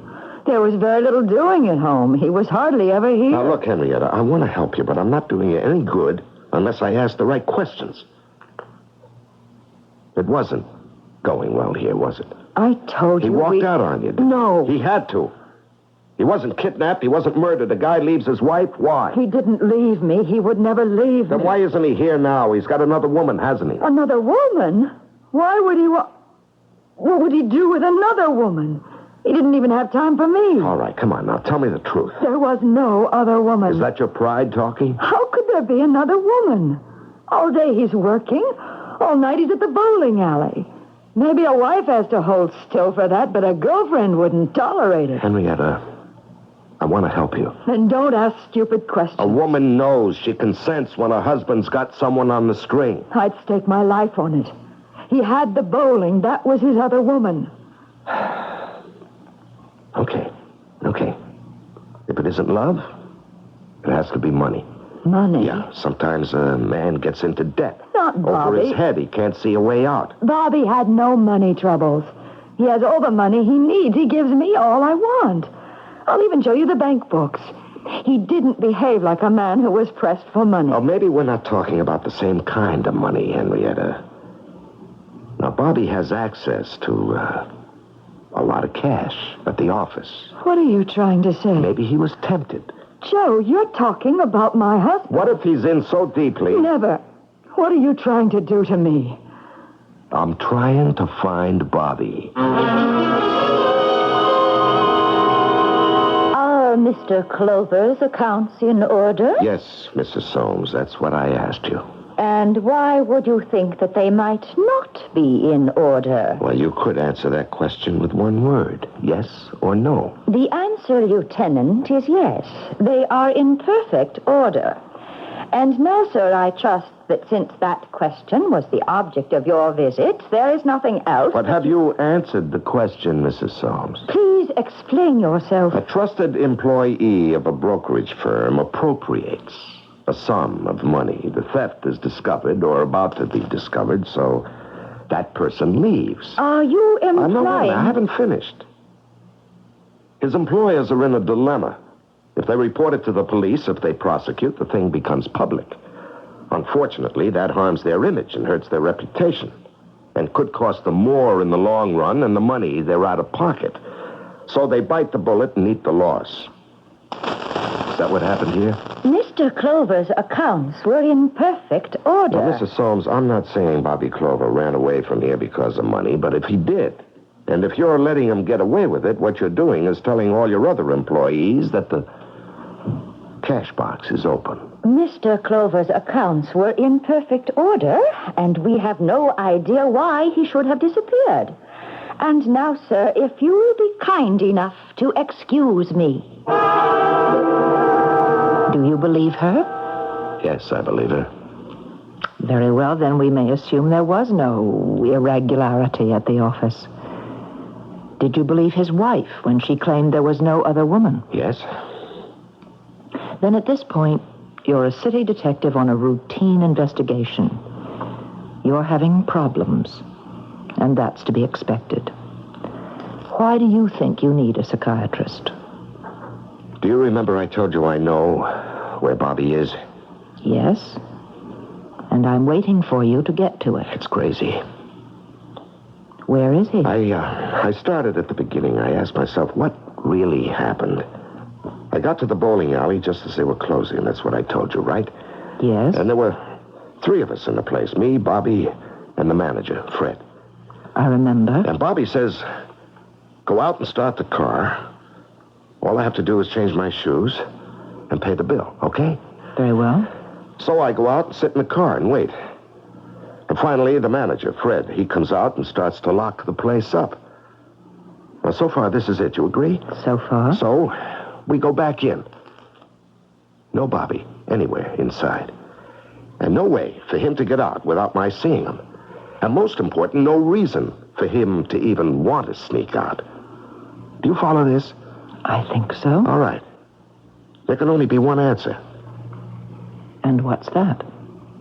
He's still in there. But we've established beyond the shadow of a doubt that there's no place where he could be inside that bowling alley. You know, it's funny. You should have used that word. What word? Shadow. And why did you say that? Why did you just say the word shadow? Why do you make an issue of it? Because I've been given to understand that no word is ever used idly. Subconsciously, every word we say, even the most offhanded remark, is deliberate. And what does this have to do with the fact that I happen to use the word shadow? Because I know now that maybe shadow is what this whole thing is about. Shadow? Did you also figure it out? Figure out what, Lieutenant? Now, maybe you're not aware of it. Suppose you tell me what I'm supposed to have figured out. Well, since the answer has to be in that bowling alley, I went back there about 2 a.m. And Fred, the manager, is about to close up. So I say to him, Fred? Yeah? Is it okay if I look around? I'm closing up. Can you come back tomorrow? No, I want to be here when the place is empty. I promised the wife I'd come right home. Look, I can give you a spare key. All you gotta do is turn the lock as you leave, huh? I walk inside. I sit down on one of the benches behind the alleys. The empty lanes look just like a part of some huge underground cavern with tiny lights twinkling in the ceiling. And then I hear it. Someone is bowling. But where? Who? And then I see him. He's standing right in front of me. He's about to bowl again. Bobby! Hey, Bobby! Don't do that, Joe. Don't ever do that again. Yeah, but Bobby... You can't do that to a man when he's about to bowl. You can't yell and break his concentration. Listen, Bobby. No, you listen, Joe. Look at what you made me do. I hit the head pin too fast, and now I got a split. I got a 7-10 split. Okay, Bobby, I'm sorry. Well, you should be. Bobby, are you real? What do you mean, am I real? That night, what happened? Wait a minute. I got something more important to do. Oh, too much outside spin, so she goes into the gutter. I gotta work on that, Joe. Hey, Terry, we're down by 2. It can cost us a match. Bobby, who are you talking to? Oh, a guy by the name of Terry. He's my partner tonight. We're bowling against 2 guys who are really great. Bobby, listen to me. The truth is, I'm even better than either of those 2 guys. But Terry's a little weak, you know? I'd give anything for a new partner. Wait a minute. Joe? Is that why you're here? What are you saying? Is it what you wanted? More than anything in the world? No. I'm just here because I'm looking for you. That means you can leave, huh? I guess so. Are you sure? Could you just get up from that bench and walk to the door? Could you? Try it. Sure. Look, I can do it. Oh. Do you mean you can't? No. I can't. Why not, Bobby? Because maybe I really don't want to.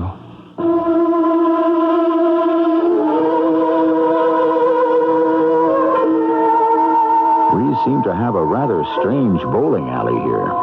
Or maybe it's only strange because it's closed for the night. Maybe all bowling alleys are strange when they're closed for the night. Which should open up a whole new line of conjecture. What happens on golf courses, in ballparks, concert halls, and theaters when they're closed for the night and theoretically empty? Well, we can't close until we bring you Act 3, and we shall shortly. Whatever kind of shirt you're into, get into an arrow. Hey, Jim.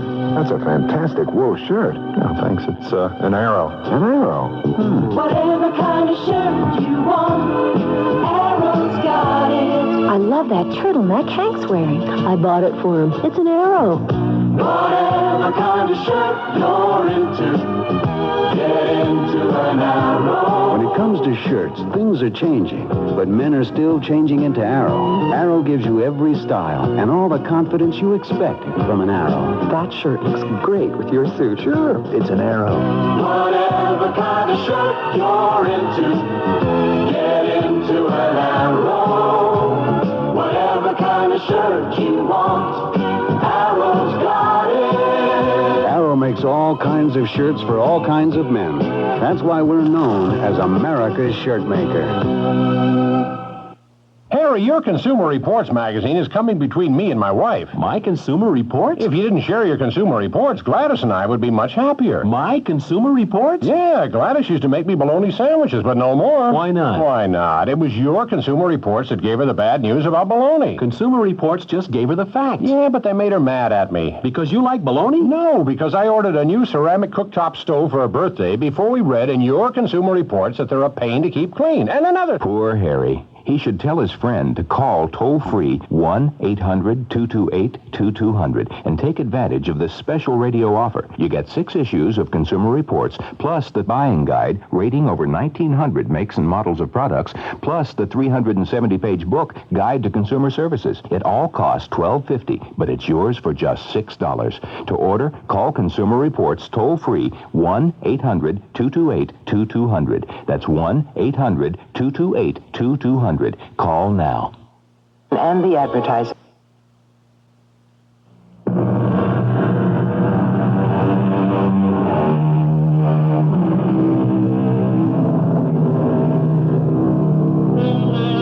Where lies the land to which our ship must go? Far ahead, far ahead. That's all we ever know. Whither are we drifting? Where are we bound? There is a place of heart's desire. Call it paradise, call it heaven, and perhaps some of us will make it there. Evidently, a gentleman named Bobby Clover has already arrived. Bobby, what happened? Wait, I have to roll. That should put us back in the lead.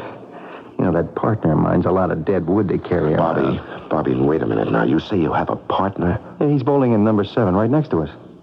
Well, I don't see him. I don't hear him. You don't? Well, I see you. I hear you. I hear your ball when it rolls down the alley, but that's all. That's all? This place is so crowded, so noisy, I can hardly hear myself think. Now, Bobby, what's going on? What's going on? With what? With everything. Now, I remember the last time I saw you, just before the guy closed up for the night. You know, Fred? Fred, the manager. I don't know any Fred. I guess I lost him. You lost him? Oh, you start losing people from the other place. What other place, Bobby? The other place, where you used to be. They start dropping out of your mind. I guess the more unimportant people fall away first. Now, you do remember me, though. Oh, you? Joe? Oh, sure. Yeah, and, Henrietta? Henrietta. Yeah, I'll remember her longest of all. That sounds as if you're going to forget her. After a while. After a while, you have to forget everybody. Hey, Bobby, wait a minute. Am I dreaming? What's happening? I don't know if you'll be able to understand it, but you remember that night you came here and wanted to talk to me? Yeah. I was bowling, right? Right. And we talked about it. I said to you, this is what I live for. Yeah, I remember. And I said, what I really want, I could never have. And you asked, why not? And I answered, I said, I just want to spend the rest of my life bowling. Just bowling. Yeah, so? So I meant it. Did you ever get to say anything that just expressed everything that mattered to you? It's like you reduced your whole life to one complete statement. Did you? No. Well, I did. And no sooner had I done it when I felt something happen inside me. Like what? It was like a sudden warm current that runs through your blood. Maybe I kind of blacked out for a minute, but then suddenly I was bowling again. Here. Right here. And I've been bowling ever since. Bobby, I'm going to ask you what might sound like a crazy question. Are you dead? Well, to tell you the truth, Joe, I don't know.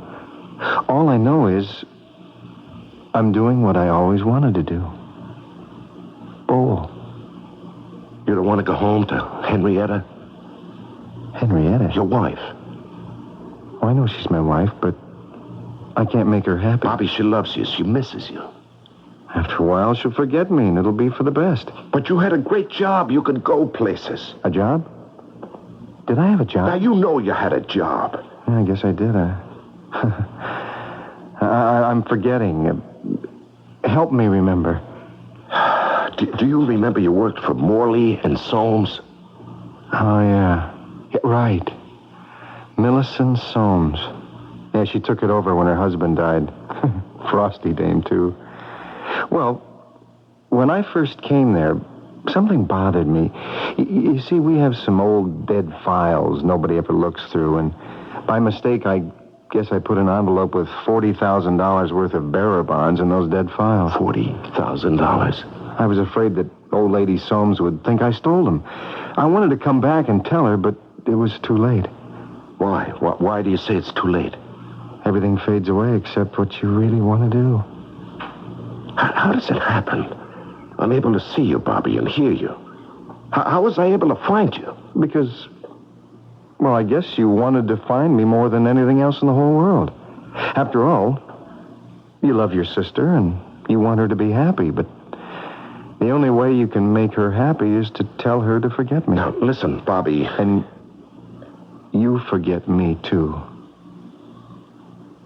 Goodbye, Joe. Now, Bobby. Bobby? Bobby, where are you? Where did you go?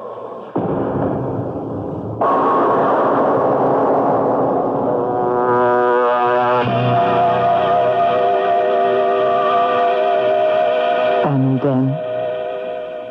He was gone, Doctor. I see. What do you see?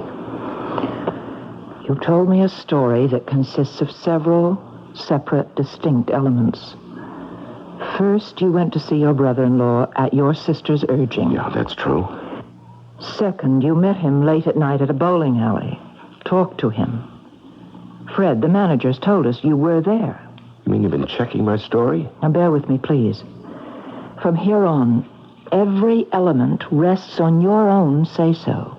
You say you'd arranged to wait outside in your car for your brother-in-law. Yes, that's true. You say you waited, and he never came out of the bowling alley. He never did. Perhaps. Perhaps. Let me tell you what could have happened.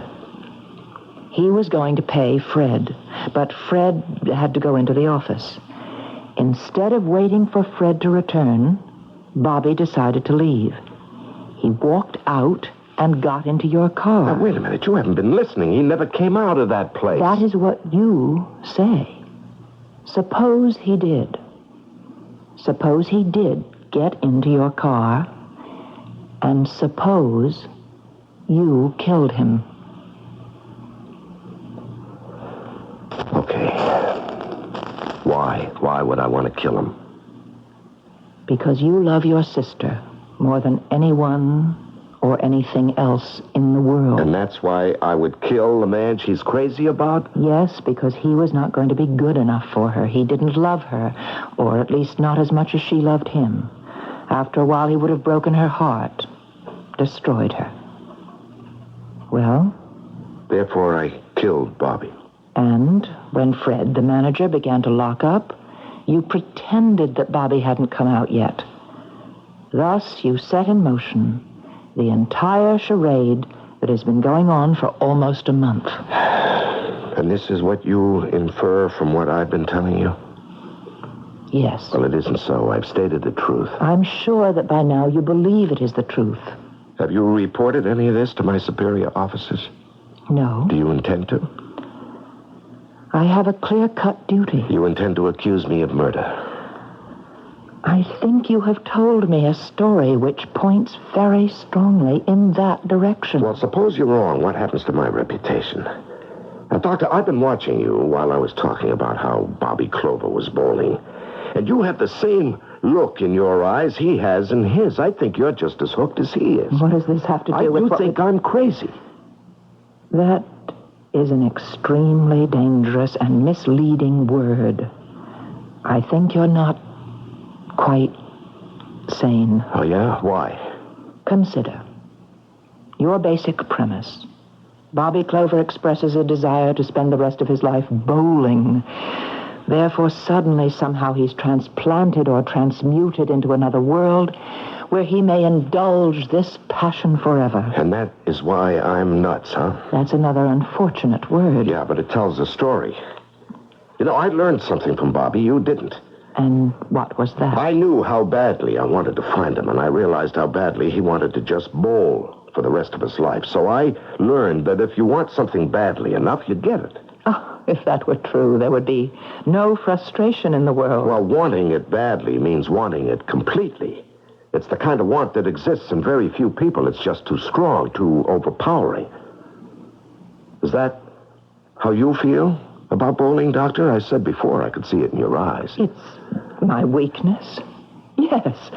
I love to bowl. I can lose myself. Are you game for a test? What sort of test? Let's go down to the bowling alley tonight. Oh? Why? I'll tell you when we get there.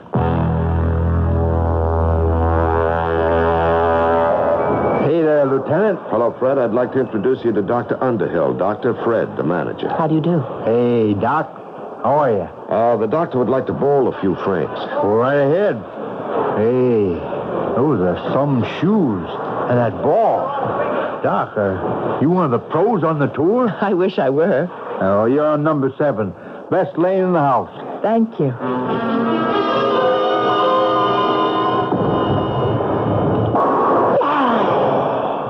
Hey, that was beautiful, Doctor. Thank you. You know something? You're beautiful, too. Probably. Well, that's a funny way to accept a compliment. But it's true. You know, I never noticed it before. You are beautiful. Yes, when I bowl. You know, I looked at you before this as a kind of quiet, pale... nondescript middle-aged lady. No, I wouldn't say middle-aged exactly, but now, here, your eyes are sparkling, your cheeks are bright, you kind of vibrate with excitement. Now I'm living. When I'm doing this, I don't know what this game does to me, but it's the only time I'm completely alive. Don't say any more. I go through the motions of a job and a career. No, stop. I do what I do to get paid. I even do it well. Now, stop right now. Stop unless you want to do it forever. But this is all I want. No, it isn't. It isn't, believe me. I live to do this, to aim the ball, approach the line, swing and release, and down the lane.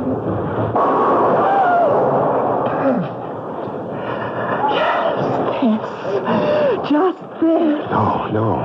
If I could only spend the rest of my life doing this. Oh, Doctor.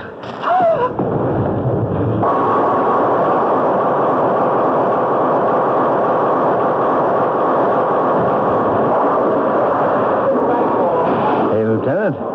How's it going? Hey. Where's the doctor?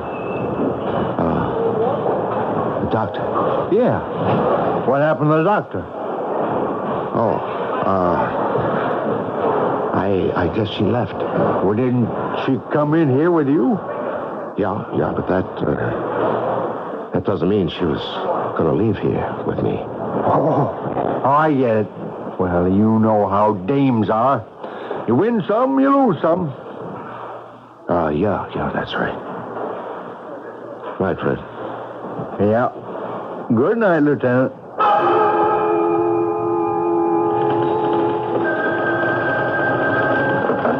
Missing persons, Lieutenant Mulvaney. Oh, yes, Inspector. Who? The police department psychiatrist. Yeah, I'm taking it down. Martha Underhill, age 46. There's missing... Yeah, I'm getting it. You say her hobby was bowling. Well, we'll certainly check all the alleys. Oh, yes, sir. Yes, sir, you can depend on me to make a most thorough and intensive search.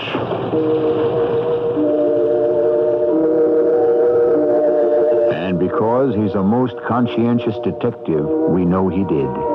But where she had gone, there was no following her.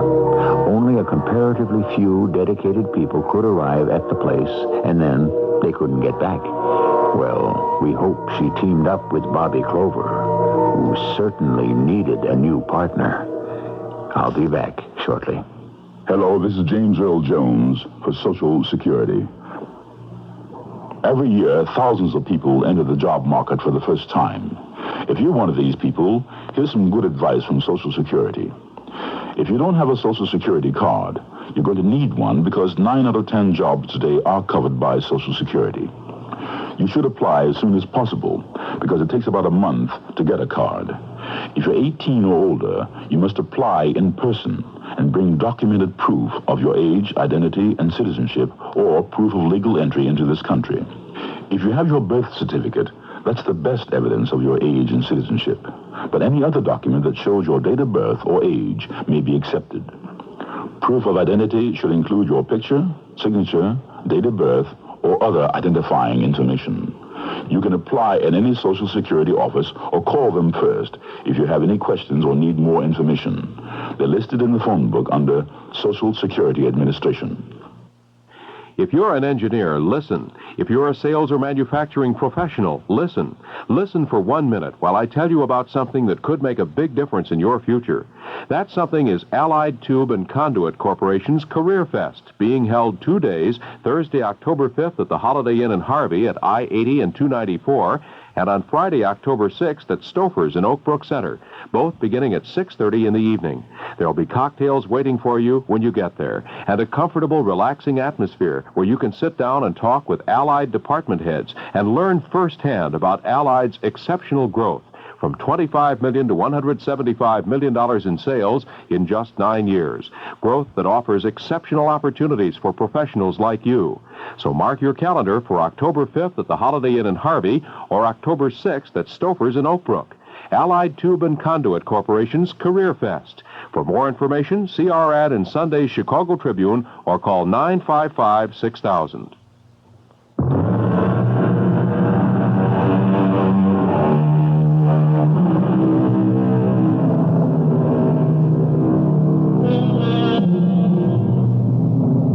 Is it possible that a person whose entire being can focus and concentrate on a desired result can actually harness a unique cosmic force and simply make it happen? Whether or not you approve of or even believe in it, the fact remains that millions of people devoutly do. On the other hand, Lieutenant Mulvaney might have murdered his brother-in-law and then discovered that he would also have to kill the doctor to cover his tracks. Which version is true? It's not for us to say. Our job is to provide you with choices, options, and food for thought. Our cast included Larry Haynes, Marion Seldes, Catherine Byers, and Bob Caliban. The entire production was under the direction of Hyman Brown.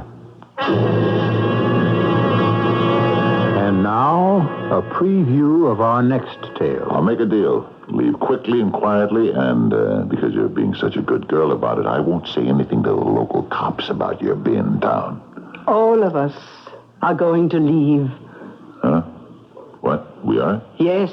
You see, 21 days from now, on Friday the 14th of next month, the world shall come to an end. Oh. In that case, I'd better keep the date open on my calendar, huh? You don't believe a word I'm saying, do you? You're saying the world will end on the 14th? Yes.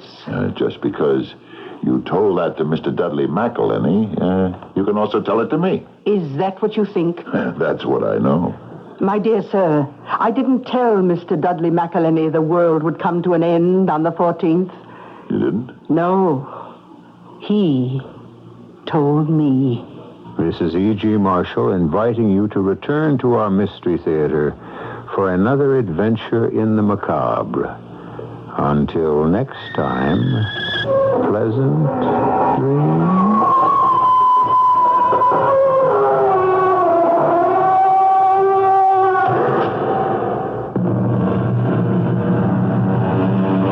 This is WBBM Chicago News Radio 78, CBS Radio Network News, coming up in 1 minute 45 seconds. I'd like to tell you that the 1978 Chicago Bears are on Sports Radio 78, and this Sunday it's the Bears against the Packers in Green Bay.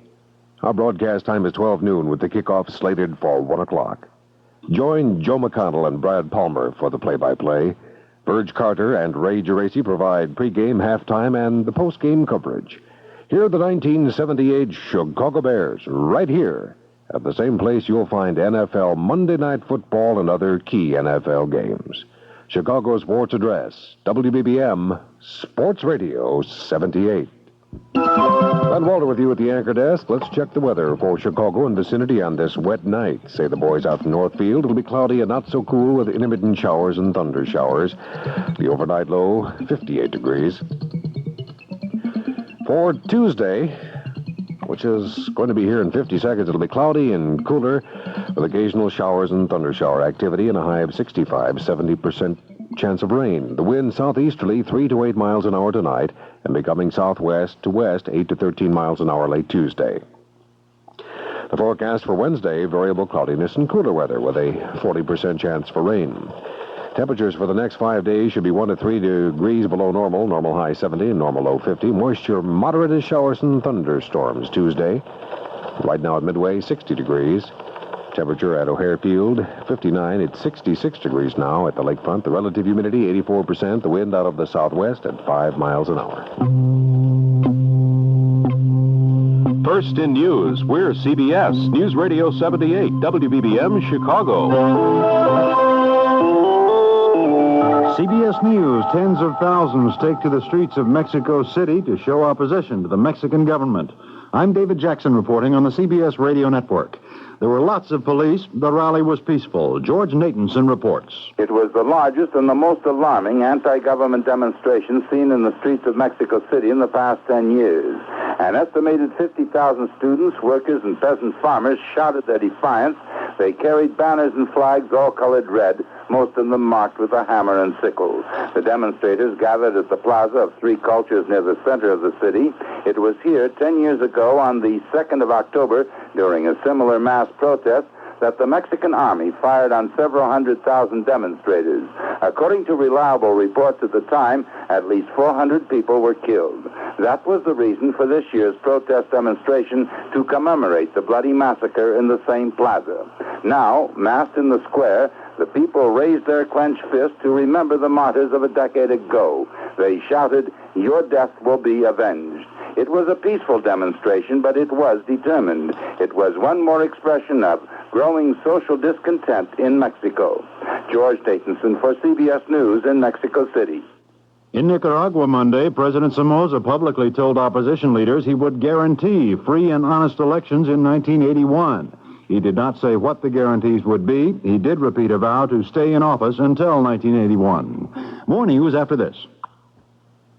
Hello, this is James Earl Jones for Social Security. Every year, thousands of people enter the job market for the first time. If you're one of these people, here's some good advice from Social Security. If you don't have a Social Security card, you're going to need one because 9 out of 10 jobs today are covered by Social Security. You should apply as soon as possible because it takes about a month to get a card. If you're 18 or older, you must apply in person and bring documented proof of your age, identity, and citizenship, or proof of legal entry into this country. If you have your birth certificate, that's the best evidence of your age and citizenship. But any other document that shows your date of birth or age may be accepted. Proof of identity should include your picture, signature, date of birth, or other identifying information. You can apply at any Social Security office or call them first if you have any questions or need more information. They're listed in the phone book under Social Security Administration. More Middle East talks in Washington slated for next week. President Carter Monday formally inviting Egypt and Israel to send delegations to start working out a peace treaty October 12th. Informally, both countries have agreed. HEW Secretary Califano Monday left no doubt where the administration stands on the matter of college tuition tax credit against. He says a compromise tax credit bill is inflationary and inequitable and says he'll urge a presidential veto. Probably won't need to urge much. Mr. Carter favors more student loans and grants over tax credits. The new school year is well underway, and still in many districts, public school students have yet to see the inside of a classroom. Teachers' strikes continue. The largest walkout in Cleveland affects over 100,000 students. A judge Monday ordered strikers to ratify a proposed contract or face legal action. He says classes will be in session Thursday. William and Emily Harris are due in court Tuesday in Oakland, California. They're to be sentenced for the kidnapping of Patricia Hearst. Hearst is still serving time for bank robbery. A UN office in Geneva has issued a report aimed at explaining the world tobacco market to developing countries. It says the world's 7 biggest tobacco companies dominate the market at the expense of little countries which produce most of the leaf tobacco, and it accuses the tobacco giants of paying millions of dollars in bribes in the United States and abroad to ensure profits. The 4-day siege at the Swiss embassy in Guatemala City is over. Some 75 factory workers had been holding the ambassador and several other people hostage, demanding that 2 shut-down Swiss-run factories be reopened. The workers have now reached some kind of an agreement with the factory owners, and they've left the embassy. About 150 people drowned Monday when a large sailboat capsized in India's Narmada River. Reports say the boat was built to carry 50, that more than 200 were aboard, crossing the river, going to worship at a temple. We'll have more news after this. Reaching for the dream that spells tomorrow. Tomorrow. Well, another generation's coming on. I see America working harder every day to educate her people to live a better way. Wouldn't you like to feel another stroll at the wheel? If you help me join the line, you pull your weight, and I'll pull mine. The United Negro College Fund has succeeded in helping thousands of blacks fulfill their potential in walks of life where they couldn't walk before. And your contributions have made theirs possible. We want to give our best, please understand. Please understand. We're not asking for a handout, just a hand. I see a man. No one can do it alone. Please give to the United Negro College Fund. A mind is a terrible thing to waste. A public service of this station and the Ad Council. The great clothespin controversy decided Monday. President Carter rejecting a recommendation by the International Trade Commission that the U.S. impose import quotas on Chinese clothespins. Not in the national economic interest, read a White House statement. U.S. pin makers argued cheap Chinese imports were hurting the domestic industry. I'm David Jackson, CBS News. I guess we can't stall it off any longer. It's our turn. Ready or not, here we come. Good morning, everybody. It's October, isn't it, since we last talked to you? I'm Millard Hanson, and we're at the anchor desk here in Studio C, CBS Radio in Chicago, from now till dawn. Carol Rogalski is our producer-editor tonight. Val Brown is our technician. The CBS Radio Mystery Theater presents...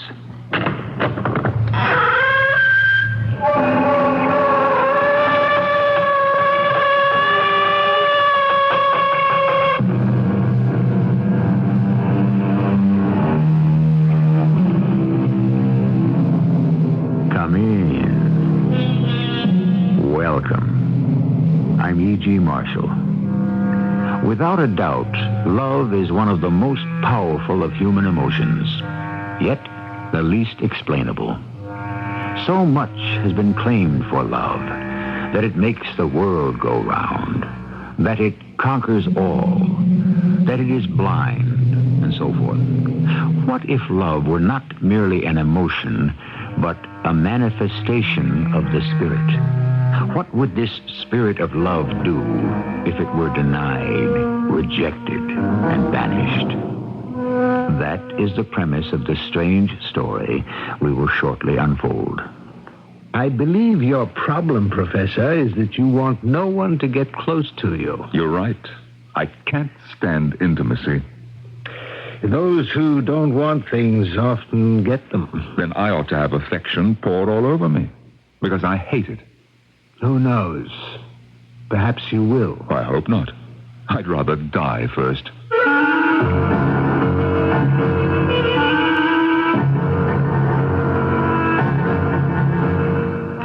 Our mystery drama, Shadow of Love, adapted from a story by Robert Hitchens, was written especially for the Mystery Theater by James Agate, Jr., and stars Robert Dryden and Norman Rose. It is sponsored in part by Contact, the 12-hour cold capsule. I'll be back shortly with Act One. When I'm shopping, if it's something that we eat and we like it, we buy it. Mrs. Lana Locke depends on certain foods for her family. My kids really like that Kraft macaroni and cheese. They really do. I know if it's going to get eaten, that they're going to be happy with what I'm going to give them because they like it. I think it's in the cheese flavor, too, in itself. It all gets eaten. It never goes to waste. It's easy to prepare, and it's good. I know that they're going to like it. Kraft macaroni and cheese dinner. You know they're going to like it. If your business has traditionally depended on print advertising, here are some hard facts. Since 1967, average daily newspaper circulation has failed to keep up with the growth of the population, but average cost per thousand has almost doubled. Now the radio facts. Since 1967, radio's audience is up a big 61%, but costs rose only moderately. That means radio is right on the button with a lot more for your money than print. Ask this station for more details. A message from the Radio Advertising Bureau. Go on. That's my husband, Charlie, in his football game. If your Charlie's like my Charlie, he'll watch a lot of football this year, and I'll see my share of games, too. But there really is more to fall than football, and fortunately, Northwest Federal Savings agrees with me. They're celebrating the football season with gifts everyone can enjoy, whether you're a fan or not. All you do is make a deposit of $250 or more at any Northwest Federal Savings Center, and you get to choose one of many nice gifts free or for special low prices. And because Northwest Federal is open 63 hours a week, there's plenty of time to make a selection. I could have picked a set of Federal glassware, a GE electric knife, or a Better Homes and Gardens cookbook. But you know what I got instead? A beautiful stadium blanket to keep us cozy at the games. Charlie, you're a very lucky guy.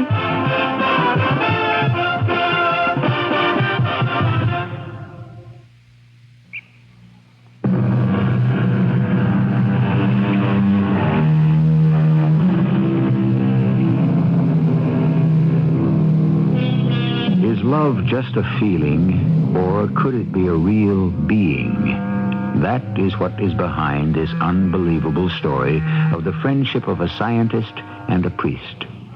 People who knew them both often wondered what these two had in common.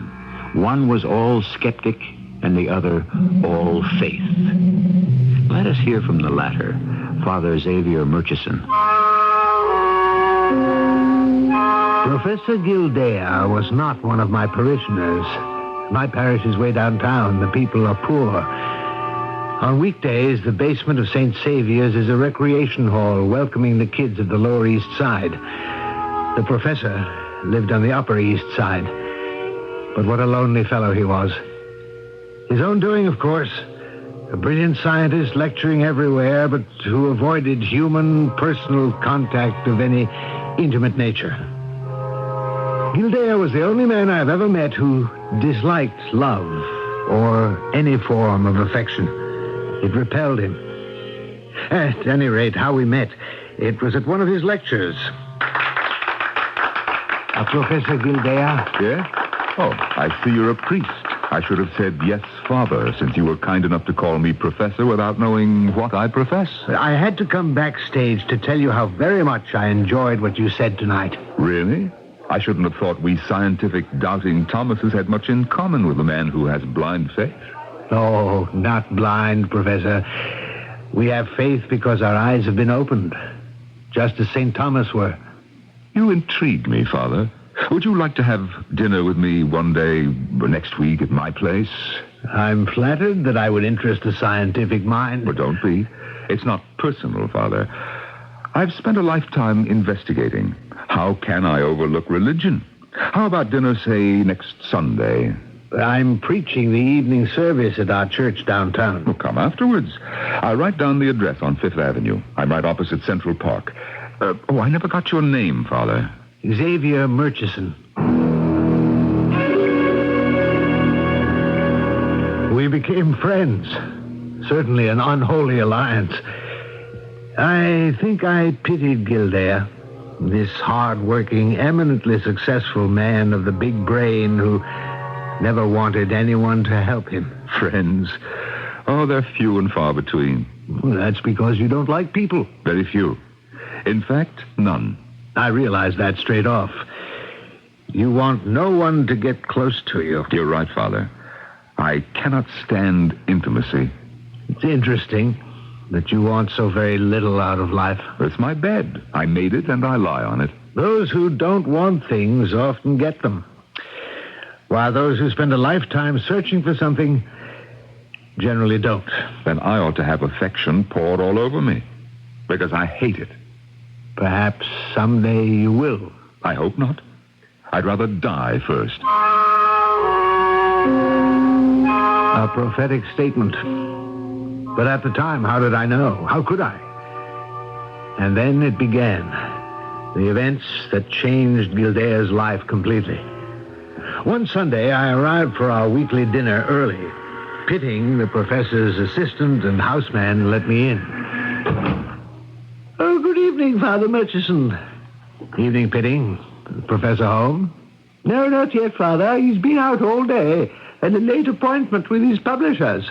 His first 2 books sold so well, they're asking for another. Well, I'd say that was good news. Hello there, Pitting. Did Father Murchison arrive? Ah, there you are. I'm sorry I was detained. Pitting, dinner in half an hour and drinks right now in the library. Very good, sir. Oh, and Pitting, how is Napoleon today? Very well, sir, I believe. I removed the cover from his cage. I believe you forgot, sir, when you left early this morning. I did not forget. When I want that parrot uncovered, I shall do so myself. There is a reason for what I do. And I would thank you kindly not to undo what I have done without asking me first. This extraordinary outburst about the uncovering of a parrot was the first sign of many to come, which, but I don't want to get ahead of my story. Pitting brought the drinks into the study, quickly covered the parrot, and disappeared. I suppose I was a bit heavy-handed, wasn't I? I apologize for the brouhaha about Napoleon, but I had my reasons for wanting him kept covered. You've had this parrot a long time? I was making a study of the imitative powers of birds a while back, and I never got rid of him. But for reasons of my own, right now I want him shut up in darkness. Father, do you think that I'm an attractive man? Well, bless me, I don't know. I mean, do you think that there's anything about me which might draw a human being or an animal irresistibly to me? Whether you desire it or not? Definitely if I did not desire it. I imagine it would be very disagreeable to be liked, to be run after by anybody one objected to. Or by anything. Oh, that's horrible. What are you saying, Professor Gildea? Father Murchison, I have no one I can tell this to, so... Well, shall we say that you're elected? How much time do we have before dinner? Enough. Come with me out the front door. Now, as you can see, my house faces Central Park. My brownstone is just across Fifth Avenue opposite that path there into the park. Ah, I see a bench just behind the tree. I suppose you're out there often? Well, sometimes, not often. Generally, I stand at my door, take a few deep breaths, and then go on in to dinner and spend the evening working. I dare say if I lived here, I'd be out there morning, noon, and night. So peaceful. Yes. Well, a few nights ago, Thursday, I came out, as I do, and I stood here. On that bench, I saw a dark object sitting, its back to me. Couldn't tell if it was a man, woman, or child. You know, right away, I had a most peculiar feeling about it. I wanted to go and get close to it, but I couldn't move. I just stood here where I am now, my thoughts drawn to this person or thing on that bench. Thing? Well, why it took such hold over my imagination, I don't know. Finally, I forced myself to cross the street and walk up the path to the bench. And? Well, it wasn't there. I hadn't taken my eyes off it, but it had disappeared. I looked up and down the path everywhere. It was gone. And for some strange reason, I was hurt. Angry. I turned around, came back here, and found that I had left the door open. Not advisable in any neighborhood in the city at night. In that little time, it's not likely anybody could have come in here without you seeing them. It's interesting what you say, but you're wrong. There was someone here. Huh? Did you catch them? Well, that's just it. Now, I'm not a man of hysterical imagination. The moment I came in this door, I knew there was somebody here. Not my man Pitting, but the very same person or thing I had seen on that park bench. I just knew it. I was so positive, I walked right upstairs, expecting to find this visitor waiting for me. And no one there. I came down again, went into the kitchen. No one. I beg your pardon, Professor Gilder. Dinner is served. Thank you, Pitting. We'll be along directly.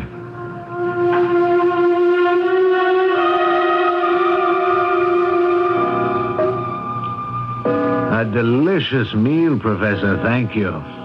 Now, I'm anxious to hear more. Yes, well, that night I went to bed, slept well, but when I arose the next morning, I knew the presence was still in this house. You didn't see it, but you knew it. Mental sensation. I knew it was here. I went to my study. I worked hard. I had lunch. At 2:00, I was due at a lecture. I left the house, and suddenly I was aware I was alone. The thing had not followed me into the street. That evening, when I came home, it was still here. I sensed it was very attentive to me, concerned. And by the time I got up to go to bed, I realized what the presence was up to. What was it? It was personally interested in me. You felt that? Oh, yes. Yes, it was fond or becoming fond of me. Father, I want you to see something. Mm-hmm. Now, I'm going over to the corner of the room, and I'm taking the cloth from the parrot cage. There we are. Now, Father Murchison, have a good look at the parrot. Now, tell me what you see. Oh, Napoleon seems to be asleep on his perch. Right. Sort of half asleep, half awake. Now, what is it doing now?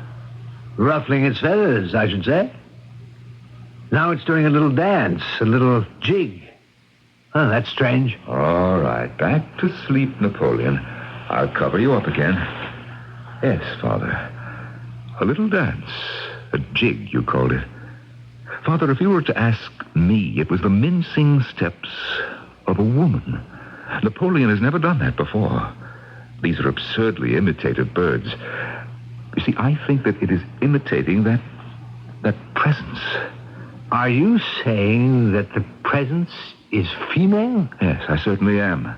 Oh, dear me. The parrot has sensed it or seen it and has copied it.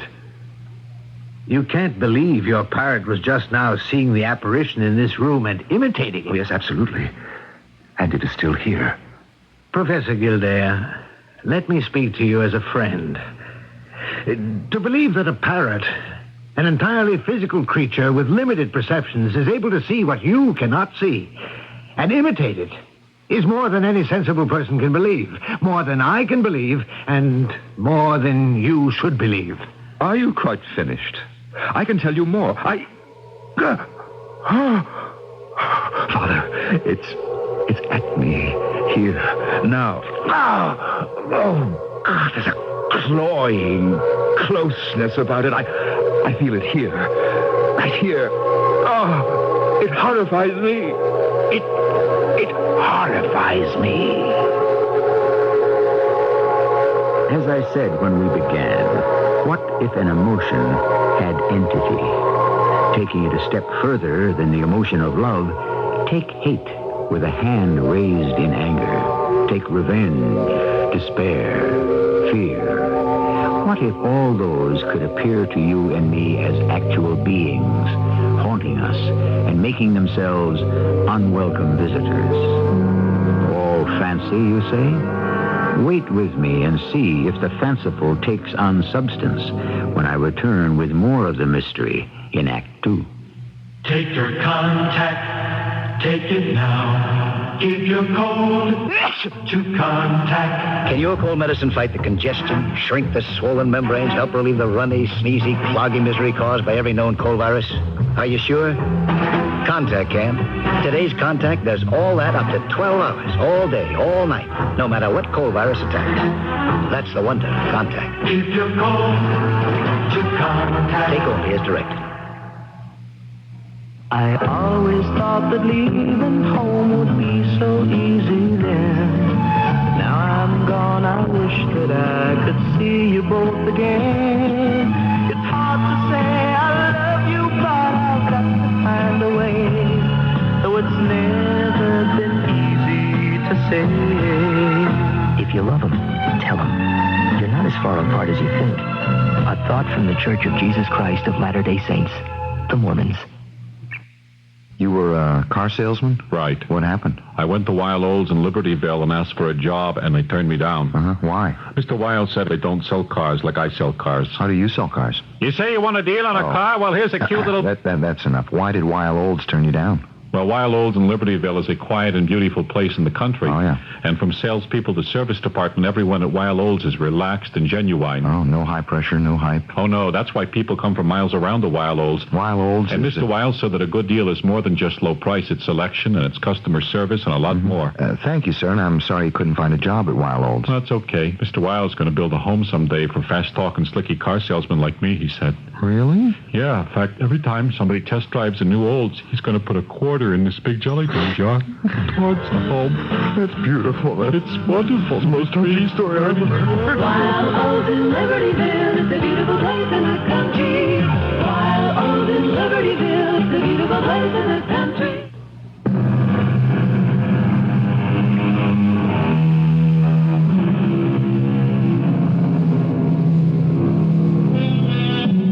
Professor Gildea, famed scientist, within 1 inch of receiving the highest accolades of the scientific community, had one great failing. He was either unwilling or unable to let any person come close to him. That extraordinary mortal, the self-sufficient man. Then, one day, a presence invaded his home. An invisible, loving creature. And after that, the professor was never the same again.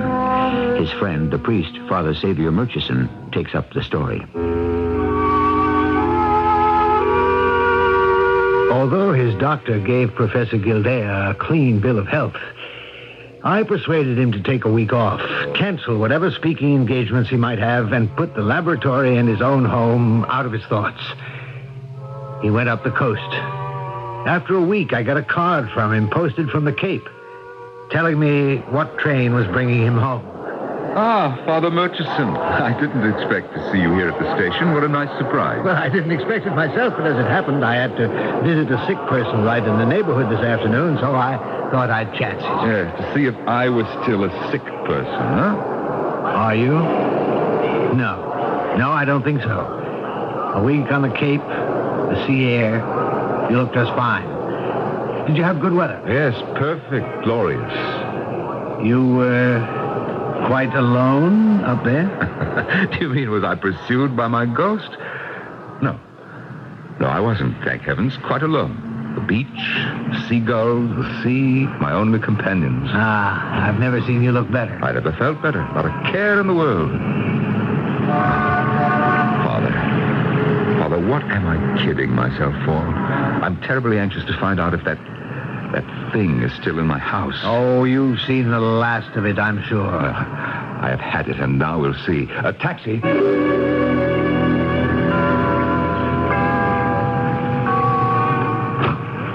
Fitting, pay the cab and take my bag, will you? Father Murchison is staying for dinner.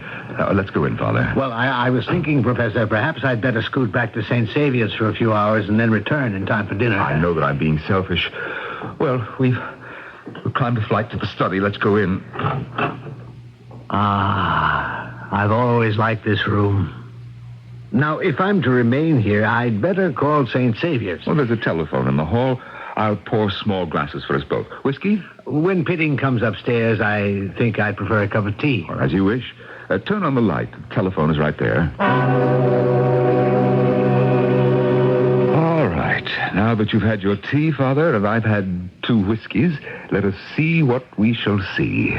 Are you really relaxed? No feeling of apprehension? Not a scrap. But I am curious. I'm waiting for it. Whatever is that? It's Napoleon. He's telling me, you've been back home for an hour. Why don't you uncover me? I'll take its cover off. I never heard a parrot make a sound like that before. It was certainly a most unparrot-like sound. Yes, it is. It's not imitating some sound it's heard, is it? I'd like not to answer that question. Are we alone? What's that? Your visitor, this thing, is still here. Yes. How do you know? It came into the study a few moments ago to welcome me. It came... How? Well, simply by making me feel that it is here and happy to see me. I'm amazed. Oh, Father, I wish I could make you believe that there is an intruder in this room. You know, there are doctors who specialize in these things. You might consider... Father, please. The scientific mind deals in proof positive. If within the next few weeks, no days, I cannot come up with the proof that some unknown being is actually here, I'll let you take me to any doctor you like. You see, I cannot go on like this, so I shall just have to reconcile myself to your opinion, Father. My opinion? Yes, that I am suffering from an absurd delusion. Well, the way you talk about this presence is so convincing that I still, in the doctrines that I subscribe to, a mysterious presence... A cloying, horrible, suffocating presence. I know of nothing, written or implied, to account for such a thing. So, naturally, my dear friend, I doubt everything, all of this, must be in your mind.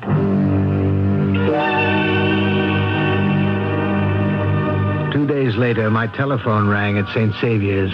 Could I stop by that evening? He had to see me and to come that night, no matter what time it was. Father Murchison. Oh, Father Murchison, come in. Come in, please. Good Lord, Professor. What in heaven's name is the matter? I've never seen you looking like this. Something has come over me. I cannot take it alone anymore. Well, why didn't you call me yesterday? Yesterday? Yesterday? When was that? You see, since yesterday, I've passed a decade in a day. All right. Is it still here, the presence? Stronger than ever. What amazes me, Father, is that you do not feel it. That it hasn't made itself known to you. Father, I may need to turn to the church, after all. The church? What are you saying? To have this thing exorcised. Would you do that for me? Exorcism? Well, that's quite a step. Not to be taken casually. Well, can't you imagine what it might be, Father? Now, look about this room. What do you see? What do I see? Nothing unusual. It's not right in front of me, is it? No. No conventional, white-robed, cloud-like spook. Heavens, no. I haven't taken leave of my senses that far. No. Look again. Only Napoleon. His cage is uncovered. Is that it? He's the proof? Yes. You were once quite suspicious of the parrot's abilities. You said before the parrot was aware of the intruder. Yes, and now I'm sure of it. You see, he's been watching that presence from the very first day it came in the back door. Oh, is that why you started keeping its cage covered during the day? Exactly. an act of cowardice on my part. Napoleon's behavior was beginning to get on my nerves. I think the proof I needed developed when I spent a week at the Cape. Now, let me show you the results of an experiment. Well, do I have to do something? Oh, yes. You and I are going to hide ourselves in this room, and both of us will watch Napoleon. You're covering his cage again? Yes. Now, when we're quite hidden from him, I'll pull this long string I've attached to the cloth and remove it. And the, whatever you call it, will reveal itself? I'll stake my reputation on it. How strongly have you felt its presence? In the last 2 days? Tremendously. It is always watching me. It is here now. And what is the most destroying to me is that the damned thing oozes love. It creeps over me. It crawls. Oh. Now, if you're ready, let's hide ourselves behind the drapes on either side of the window. I'll pull the string and uncover the parrot and watch. And then you tell me, am I mad or very sane? I am trying to be rational and calm about what I saw. The parrot moved along its perch and then suddenly turned towards the door. With its eyes, it followed something we could not see across the room, fluttering its wings with excitement. Whatever it was, it came nearer and nearer to the cage. The parrot then put its head through the bars, stretching it as if asking to be scratched. I can almost swear I saw a white finger pushing at the feathers on its head. Something was stroking the top of the parrot's head. And it started making that unearthly sound.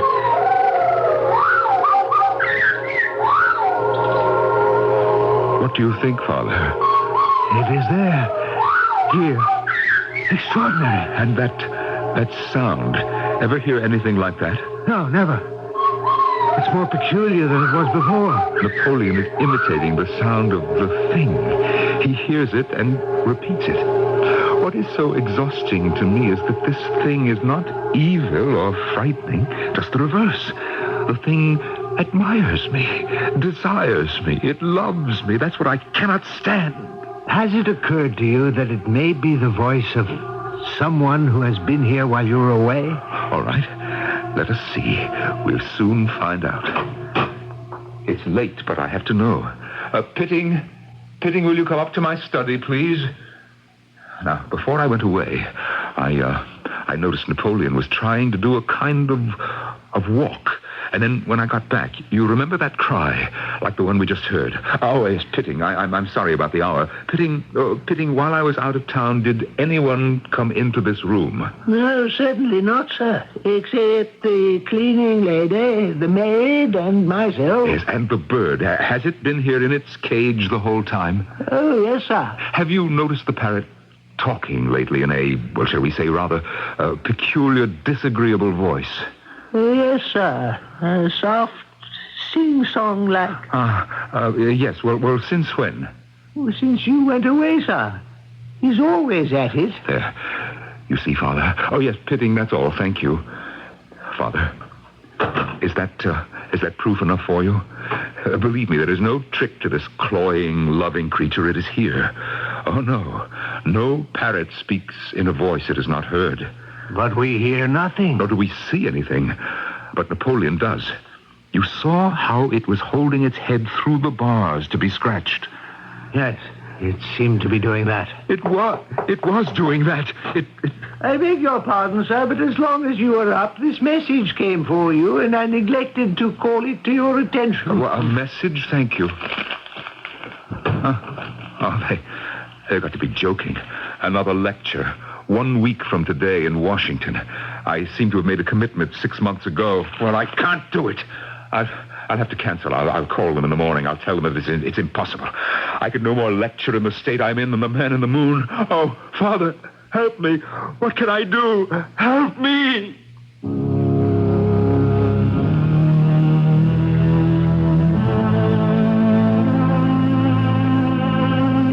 ancient days, when an incarnate creature made itself known, a forked stick, a sprinkle of holy water, a stake driven through its heart, dispossessed the evil from its spirit. But how to rid a man of what he cannot see? Is this some devilish magnetic force drawing to the professor the very emotion of love he cannot bear? More on this when I return shortly with Act 3. If you're a driver, if you're actually driving a car right now, consider this. 55 miles per hour saves you gasoline, and you know how much money that can cost you these days. 55 miles an hour saves you other troubles you don't need, like the worry about that car behind you with the flashing light on top. It's after somebody else. 55 also saves wear and tear on your car. But even more important than any of those things, 55 saves lives. Since 1974, when this national speed limit began, driving 55 miles an hour has been the single biggest factor in reducing highway deaths by more than 36,000 people. That's a lot of lives. So check your speedometer frequently. And remember, 55 saves lives. One of them could be you. A public service of this station, the U.S. Department of Transportation, and the Advertising Council. If you're an engineer, listen. If you're a sales or manufacturing professional, listen. Listen for 1 minute while I tell you about something that could make a big difference in your future. That something is Allied Tube and Conduit Corporation's Career Fest, being held 2 days, Thursday, October 5th at the Holiday Inn in Harvey at I-80 and 294, and on Friday, October 6th at Stouffer's in Oak Brook Center, both beginning at 6:30 in the evening. There'll be cocktails waiting for you when you get there, and a comfortable, relaxing atmosphere where you can sit down and talk with Allied department heads and learn firsthand about Allied's exceptional growth, from $25 million to $175 million in sales in just 9 years. Growth that offers exceptional opportunities for professionals like you. So mark your calendar for October 5th at the Holiday Inn in Harvey or October 6th at Stouffer's in Oak Brook. Allied Tube and Conduit Corporation's Career Fest. For more information, see our ad in Sunday's Chicago Tribune or call 955-6000. This is WBBM Chicago.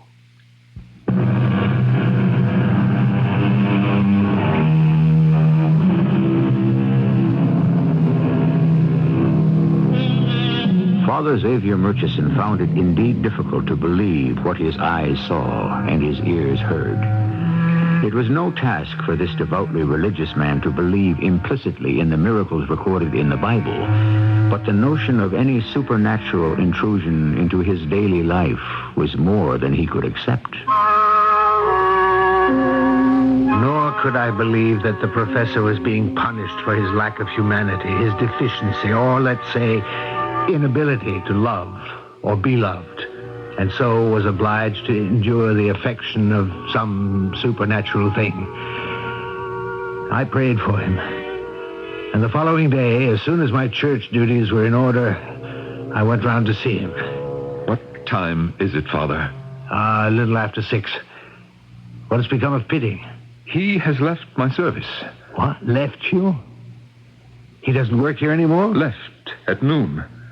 May I ask why? Well, it's all part of this dreadful business. Last night, I felt it. I actually felt it. The thing. As I was going up to bed, I felt something moving along by my side, and then it nestled up against me. Good Lord. It seemed just like a real human being, but I couldn't see it.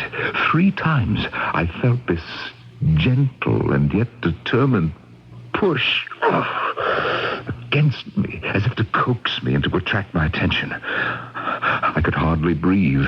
At the top of the landing, it did it again, squeezing me with loathsome, sickening tenderness against my side. Oh, help!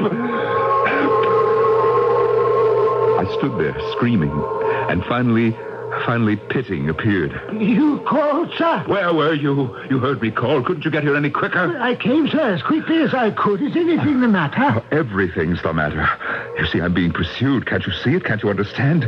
Take it away from me. Get this thing away from me. No, what, sir? Get what away from you? You insensitive machine. Can't you see it? I can't breathe. What is it you wish me to do? Oh, Pitting. Oh, I'm sorry, Pitting. I'm sorry. Forget what I said about being a machine. You see, I didn't mean it. I'm upset. It's nerves. It's all nerves. You see, this thing. Will that be all, sir? No, don't go. Stay with me. Don't leave me alone. You see, Pitting, I'm being tormented. Please, I beg you, Pitting, don't go. I need you. Professor, I beg to remind you, I was engaged as a houseman and a butler, and to sometimes assist you in your laboratory, but not to sit up all night with you or anyone else. And while we are having this little conversation, sir, may I say that I wish to leave your service at the earliest possible opportunity. So that's how Pitting left. And last night, Professor, what did you do? I sat up. All night? All night. In your bedroom? Yes. With the door wide open. I wanted it to go. With the door open, I hoped it would. And it didn't? No, it never left me for a moment. But it didn't touch me again. When it was light, I sat down, tried to think, organize myself. Perhaps I should give that lecture in Washington after all. But then, you see, it happened. The parrot made that incredible sound again.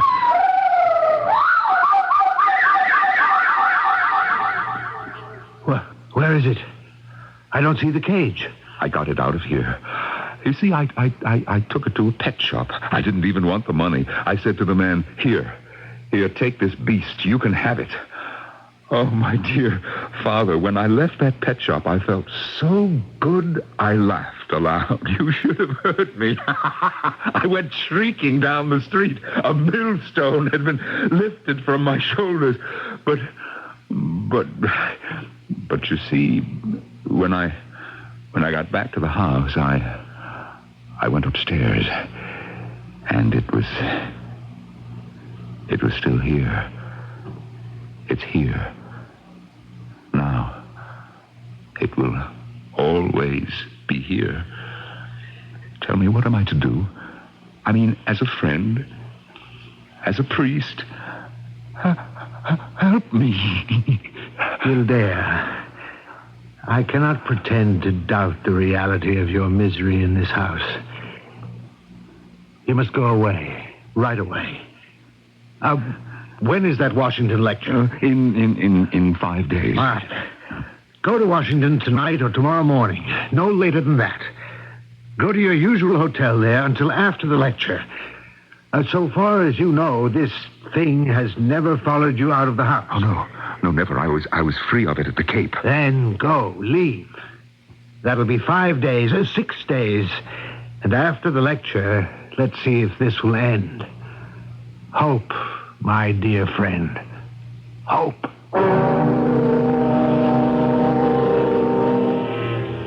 I don't know what they thought of me at St. Saviour's. In the past weeks, I seem to have spent more time on the Upper East Side than in my parish.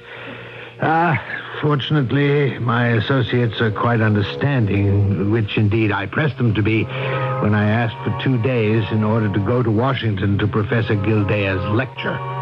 Identifying and dating artifacts is essential to the archaeologist. The old carbon-15 test is ineffective beyond 50,000 years, but the newer techniques... Go away. Will you go away? What we use now is the potassium-argon process, which is most... Please go away. Leave me alone.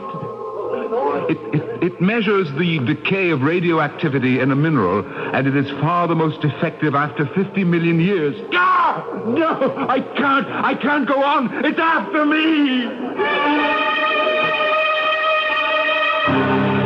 It was a dreadful sight. To see this great professor suddenly stop his lecture, look around him like a cornered animal, and strike out with his hands, warding off something. Then he ran to the edge of the stage as if pursued, and didn't know which way to turn. Mercifully, at that point, he fainted. A doctor gave him a sedative, and I didn't leave his side until he was safely back at home in his house in his bed. Father Murchison, is that you? Yes, it certainly is. I'm glad you're awake. What day is it? Tuesday. I brought you back home last night. You've been sitting here since last night? Well, it was the least I could do. It was all a mistake. I should never have advised you to go to Washington. You weren't fit. No, I was perfectly fit.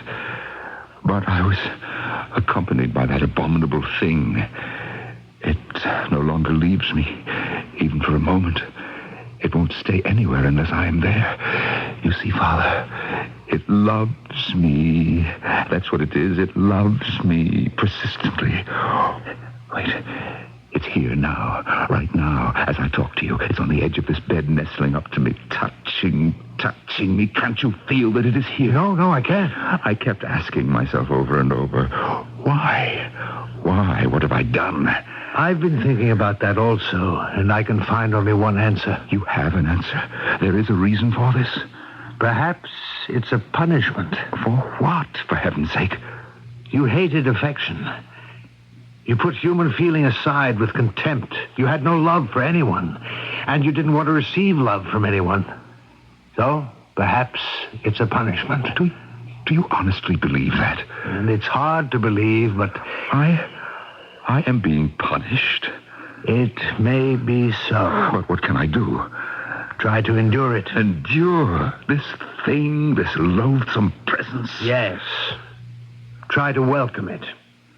Possibly then the persecution will stop. I know it means me no harm. I know it seeks me out of affection. It was led to me by some extraordinary attraction which I hold over it. I know that. But to a man of my nature, that is a horror. If it would hate me, I could bear that. If it would attack me, I'd become a man again. I could fight against it. But this gentleness, this brainless, sickly physical presence, I cannot stomach it. What does it want of me? Love, Professor Gilday. I haven't any love to give it. Oh, Father Murchison, I'm dying of this. Why I'm dying is giving affection so hard for you? You didn't hear a word I said, did you? Listen to me. Give it your love, and it may go. It is not possible. Yes, it is. Having received what it came for, it will go. I cannot believe that, Father. You talk like a priest. Suffer your persecutors. Turn the other cheek. I speak to you as a friend. It may be some strange form of lesson. Oh. I have had lessons, painful ones, and I'll have many more. Now, instead of resisting this presence, welcome it. Please, try. I can't. Hatred, I can give it that. Hatred, for I hate it. I loathe it.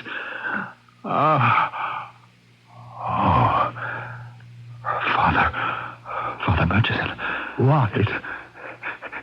It wants to go. Open the door. This door of my bedroom. I feel it wants to go the way it came. It wants to leave me. Go downstairs. Open the door for it. I ran down the stairs and opened the door. Was it my imagination, or did some shape hurry past me across the avenue, turn up the path into the park? Was that it? There? A dark form, seated on that park bench?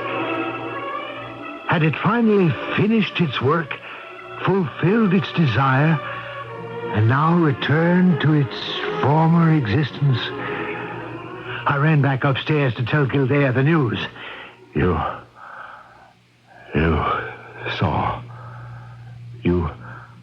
saw it yourself, sitting there. Well, I thought so. Well, not exactly. I mean, I couldn't make it out, not in detail. But you actually saw it yourself, didn't you? It wasn't my imagination, was it? There was something on that bench. Thank the Lord. It has left me. Father, I feel so strange. Empty. A shell floating up Where am I going? Father, where did I go wrong? Was everything wrong? All a mistake my whole life? They talked about love, people did, but it frightened me. Is that why I turned against it? I couldn't bear it. Father, I feel so light now. I think I'm not coming back. Not anymore.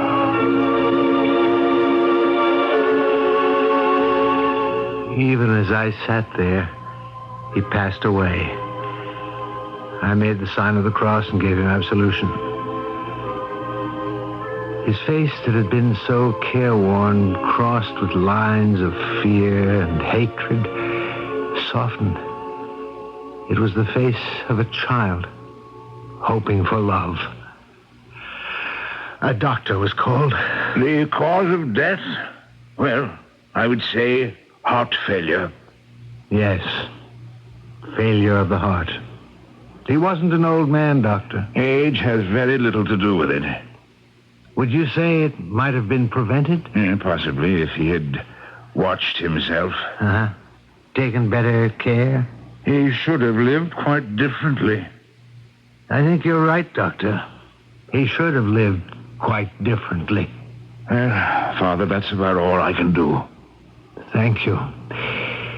I'm afraid it's all any of us can do now.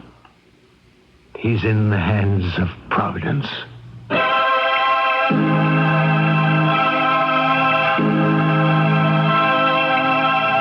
And so the curtain rings down on the tale of the skeptic who rejected love and the man of faith who fought for a man's heart and lost.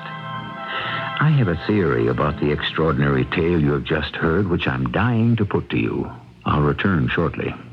Whatever kind of shirt you're into, get into an Arrow. Hey, Jim, that's a fantastic wool shirt. Oh, thanks. It's an Arrow. An Arrow?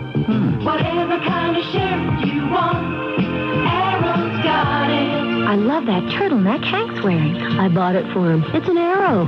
Whatever kind of shirt you're into, get into an Arrow. When it comes to shirts, things are changing, but men are still changing into Arrow. Arrow gives you every style and all the confidence you expected from an Arrow. That shirt looks great with your suit. Sure, it's an Arrow. Whatever kind of shirt you're into, get into an Arrow. Whatever kind of shirt you want, Arrow's got it.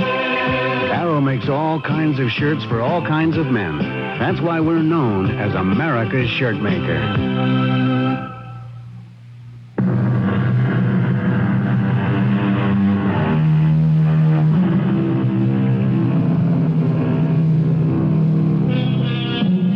I ask myself, is it not possible the specter or presence that drove the professor to his death was also his conscience?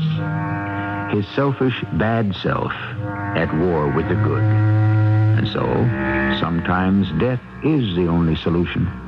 Sad but true. Some cannot live without love. Our cast included Robert Dryden and Norman Rose. The entire production was under the direction of Hyman Brown. And now, a preview of our next tale. You think that... Oh, Marianne, it can't be. Look at the bird. Look. That feather is from that bird in the picture. Oh, now, Marianne, come on. You've got me doing it. I could swear I saw those ferns move. Where? Over there in the right-hand corner. What is happening? You're going crazy. You do. Here, drum. Yes. We've got to get out of this house. I don't know what it is, but we've got to get out. I knew there was something about that picture. Come on, Georgia. Hurry. Marion! Marion, look! It's moving. Oh, the lion is coming into this room. Run, Georgia. Run! This is E.G. Marshall inviting you to return to our Mystery Theater for another adventure in the macabre. Until next time, pleasant dreams.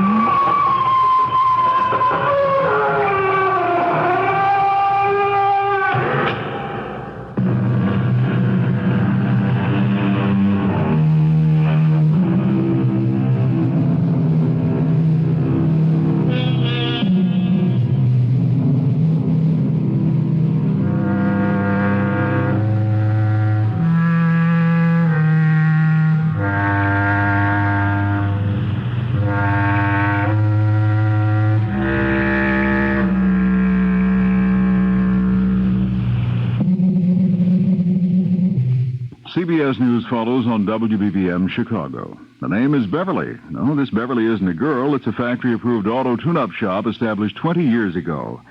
Beverly Auto Tune-Up Service in Oak Lawn, Illinois, at 4545 West 91st Street, 2 blocks east of Cicero Avenue. The phone number is 636-0808. Beverly says there are about 60 tune-up parts in every car. It's possible that any one of these parts may need adjusting or replacing. And that's why every auto dealer has all these 60 parts for sale. A proper tune-up means checking all 60 parts, adjusting and replacing what's necessary. Seeing a car stalled with the hood raised is a common sight. If a car stops on the highway, the driver is subject to danger. He may be hurt by another car. Beverly recommends a tune-up at least once a year to be safe. Beverly Auto Tune-Up Service at 4545 West 91st Street, Oak Lawn, Illinois. Call for information about how to prolong the life of your car at 636-0808. That's 636-0808. CBS News, a bizarre plot uncovered to steal a U.S. nuclear submarine and launch diversionary missile attacks against cities along the Northeast coast. I'm David Jackson reporting on the CBS Radio Network. The FBI office in St. Louis reported the plot Wednesday night after arresting 2 men in their early 20s, Edward J. Mendenhall of Rochester, New York, and Curtis John Schmidt of Kansas City. Both are now charged with unlawfully conspiring to steal a U.S. Navy sub. St. Louis agent John Hawkins outlines their strategy. These 2 subjects wanted to train a 12-man crew to steal the submarine that was based at New London, Connecticut. And after they stole it, they were going to take it out into the Atlantic Ocean where it would be turned over to a purchaser. They had a plan by which they were going to get the submarine out of New London, and as a diversionary tactic, they were going to fire missiles into the New London area, or possibly they were going to shower them on other seaports on the eastern coast there. No word who was going to buy the sub. Hawkins says the plan called for the murders of the sub's crew members. He says it was found out when Mendenhall and a 3rd man tried to recruit an undercover FBI agent. The 3rd man is still being sought, all U.S. submarines accounted for. More news after this. Baseball fans, the 10th annual American and National League Championship Series is underway with the New York Yankees and the Kansas City Royals battling for that American League pennant. In the National League, the Phillies and the Dodgers are vying for that crack at the World Series. You'll be there for all the action with CBS Radio Sports live coverage on most of these stations, as Ernie Harwell and Ned Martin cover the American League games, and Ralph Kiner with Jerry Coleman bring you the National League contests. All the games day and night until the World Series contenders are decided. This is the World Series Diamond Jubilee year, the 75th anniversary of baseball's biggest event, and you'll be there, too, with CBS Radio Sports live coverage of all the games starting October 10th. So listen here for the American and National League Championship Series now underway, and the World Series starting October 10th on most of these stations of CBS, more than ever your #1 radio network for news, programs, and sport.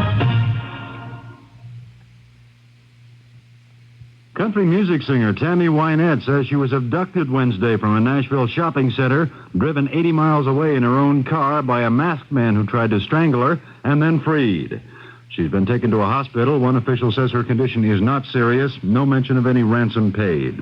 Striking teachers have turned down a tentative contract in Cleveland, and a judge there says he's going to get tough. The story from Bob Tayak of CBS affiliate WJW. The teachers and non-academic employees rejected the contract by a 2-1 margin. Local Judge Harry Hanna reacted by ordering the strikers back to work and opening the schools on Thursday.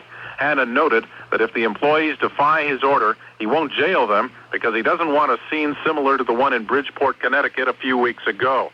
But the judge did say he would exercise another means of enforcement.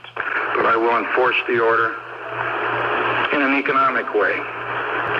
If you persist in illegal activity in defiance of the court's order, you will be subject to fines.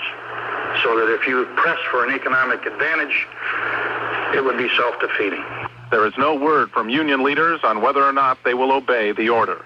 This is Bob Tayak for CBS News in Cleveland. The House late Wednesday gave an overwhelming vote of approval to a $35 billion defense authorization bill. It passed 367 to 22 without the $2 billion for a new nuclear carrier that caused President Carter to veto the last bill. The Senate Wednesday passed a compromise civil service reform bill without dissent. The House expected to approve it next week. President Carter's called it the linchpin of his government reorganization plans. It would make it easier to hire, fire, and transfer federal civil servants. Supporters of the bill to extend the ratification deadline for the Equal Rights Amendment won 3 more test votes in the Senate Wednesday, the big one turning back the Garn Amendment, which would have allowed states to rescind previous approval of ERA. A final vote on the extension is set for Friday morning. We'll have more news after this. Quiet in the studio. Latherpuss radio spot. Take one. Here in the romantic South Seas, Latherpuss shaving cream is preferred by more... Mr. Director. Yes, Mr. Latherpuss. I'm not crazy about this island thing. See, rough and rugged is what my shaving cream is really all about. I'll change it. Take 2. Fine. Here in romantic Horsefly, Texas, Latherpuss I hate to be a bother. What now? But Latherpuss is so continental and stuff. Could the announcer... I'll change it. Take 3. Yes. Here in romantic Horsefly, Texas. You know, what? If he could use a sexier voice... Sexy, Harry. Take 4.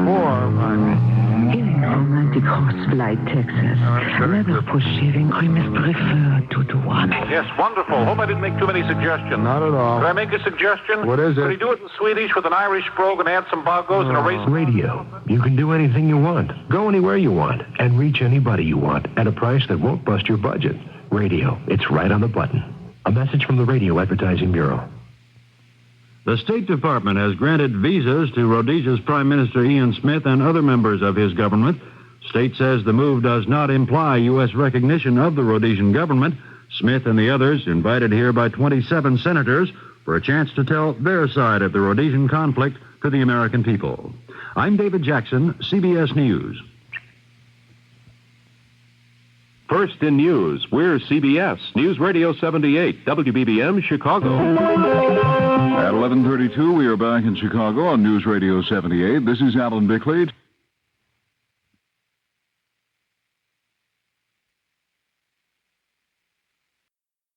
The CBS Radio Mystery Theater presents...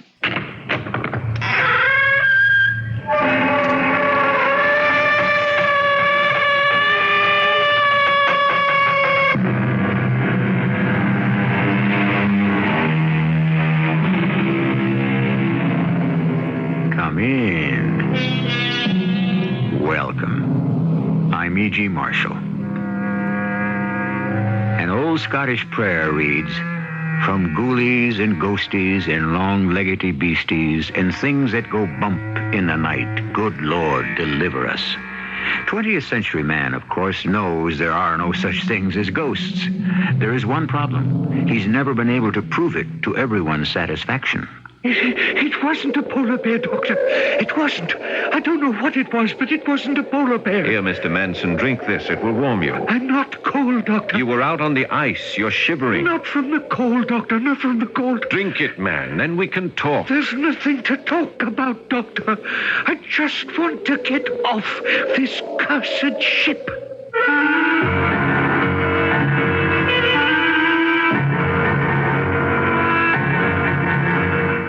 Our mystery drama, The Captain of the Polestar, was adapted especially for the Mystery Theater by Murray Burnett and stars Paul Hecht. It is sponsored in part by True Value Hardware Stores. I'll be back shortly with Act One. I'm Susan Anton, and there is a better way to sleep. The perfect sleeper. It's a good feeling to sleep the night away on a perfect sleeper by Serta. Be a perfect sleeper. Buy a perfect sleeper, perfect sleeper.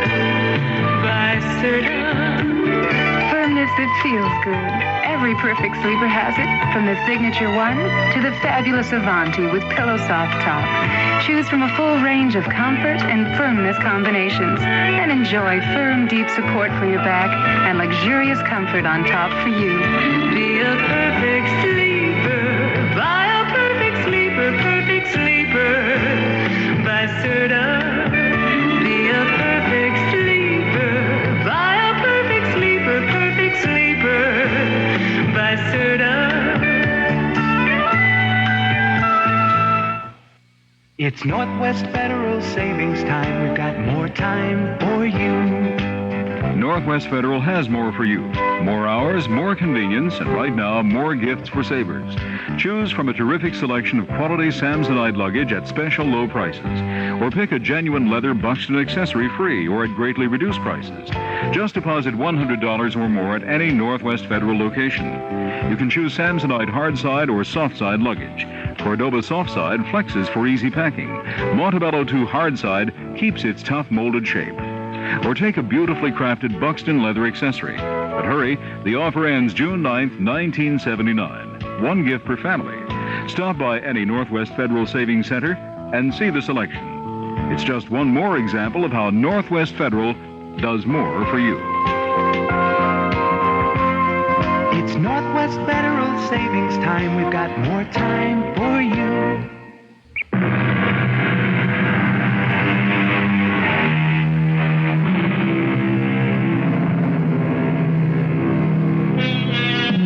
If I say Sir Arthur Conan Doyle, what leaps to your mind? Quickly. Of course, Sherlock Holmes. Everyone's aware that Doyle wrote stories in which Holmes did not appear, but unfortunately, they were engulfed by the tidal wave of Holmes' popularity. It's a pity, because Doyle was a great storyteller and a master in creating suspense and terror. Today, we'll let you judge for yourself with this strange and tragic tale as reported in the diary of young Dr. John McAllister Ray, whom we now hear applying for a position as ship's doctor in the office of Ronald Bruce, who operates a fleet of whaling ships. Sit down, Dr. Ray. I can't abide young fellows who stand at attention. Yes, sir. Thank you, sir. Yes, that's better. Now, you've applied for the position of ship's doctor. You think a whaling voyage is something like a holiday you young medics get on the P&O ships to the Far East. All fancy dress and beautiful, lonely young women. Now, excuse me, sir, but I don't think that's quite fair. If you've read my application, you'll see that I'm interested in research on... the effect of extreme cold on human conditions. Oh, yes, I'm sorry, sir. I didn't realize you'd read it. Don't apologize. I like young men with spunk. Can't be a good doctor unless you've got some courage. And you'll need a lot up where these whalers go. Yes, you're not married, but are you attached? Well, as a matter of fact, I am engaged. And what does she think of your being away for a matter of some long months? Well, I didn't see any point in telling her, sir, until the job became an actuality. It's cautious, too. I like that. I suppose I'd better get right down to it. We do have an opening for a doctor on the Polestar. Oh, you do? Yes. The fact of the matter is, we don't know yet who is going to skipper the Polestar. Well, it would appear to be more a matter of concern to you than to me. As well, yes, on the surface. For the last 4 years, the captain of the Polestar has been David Craigie. And we've been very satisfied with him. He's a fine sailor and always brings home a full ship. Well, I don't understand the problems. Craigie hasn't appeared. So you could surely get in touch with him and ask... You don't understand. Craigie on a ship is one thing. Ashore is something else. He has peculiarities. One of them being that as soon as he's finished a voyage, he gets his pay and takes off for parts unknown. We don't know where he is. I see. Well, I'm giving Craigie until tomorrow. I still am of the opinion Captain Craigie will be here. And I must warn you about Craigie's peculiarities if you should sail with him.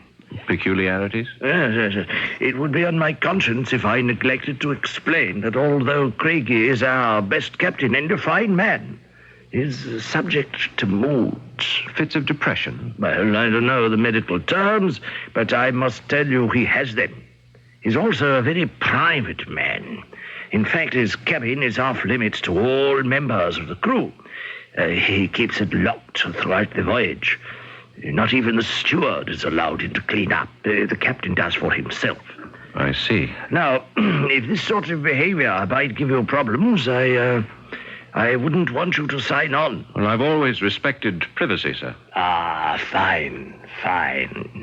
On your word, my secretary will give you some papers to sign, and we'll expect you aboard the Polestar on the 19th at 8 a.m. sharp.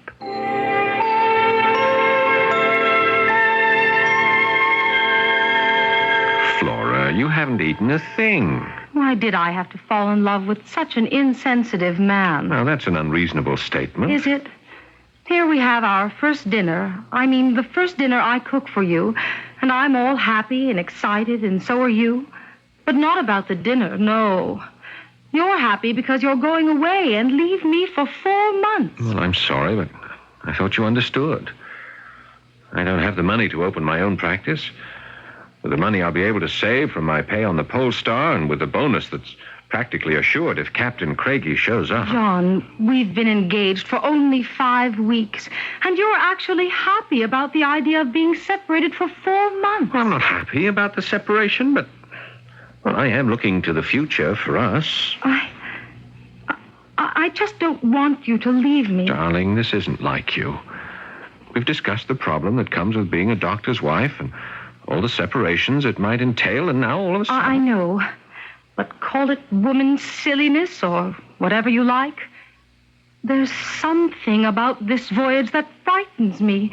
Something I feel, something bad. Laura, darling, believe me, if you could tell me one thing, one solid fact that has brought this feeling on you, I won't go. I love you, Flora. But you do see the logic in what I'm saying. That's why I'm so unhappy. Because I have no logic. Only intuition. And, John, I'm afraid. Terribly afraid.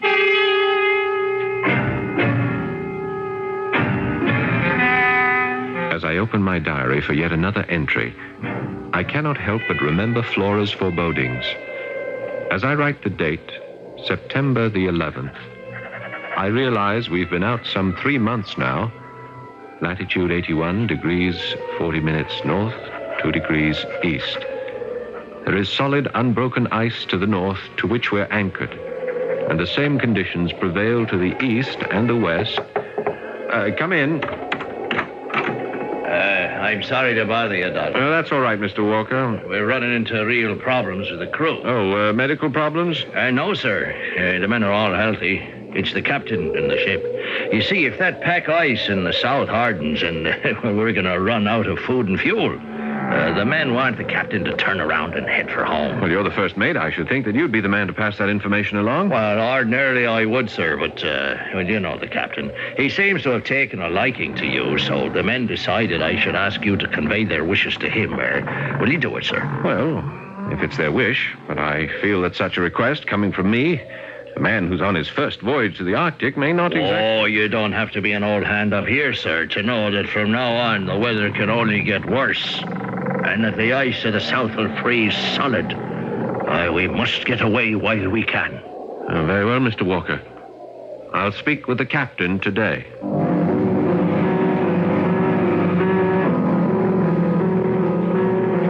After noting in my diary that the northwest corner of Spitzbergen was visible on the starboard quarter, I went up on deck and found the captain leaning against the rail, staring over the ice to the north. Good morning, Doctor. Good morning, Captain. Finished with your diary for today? Not quite, sir. I'll have to record the results of this conversation with you. Do you write down all our conversations? No, sir, but this is different than our usual small talk. Could it have anything to do with the visit of Mr. Walker to your cabin earlier? You don't miss much, do you, Captain? A good skipper runs a tight ship. Well, as a matter of fact, I may be out of line here, sir, but I promised Mr. Walker I'd speak to you, so here goes. The men are unhappy about staying here. They want to go home. Do they now? Yes, sir. Yes, sir. They feel that to stay here longer is endangering their lives because it's only a short time before the ice to the south seals us in. I'm aware of that possibility, Doctor. Then you, There are whales to the north, Doctor. A whole school of them. I've seen them blowing. Do you realize there's only one small strip of ice to the north between us and a fortune? Well, money won't be much good to us if we're dead, Captain. I like you, lad. But nothing's going to stop me from getting them whales. From your answer, I take it that there's considerable danger in our staying, and there's justification for the men's feelings. Danger? There's danger on every trip to the Arctic. Your research should have taught you that. As for the men, they're paid to risk their lives and well paid, too, so... And your life, Captain? What about that? My life's my own, Doctor. But I'll tell you one thing.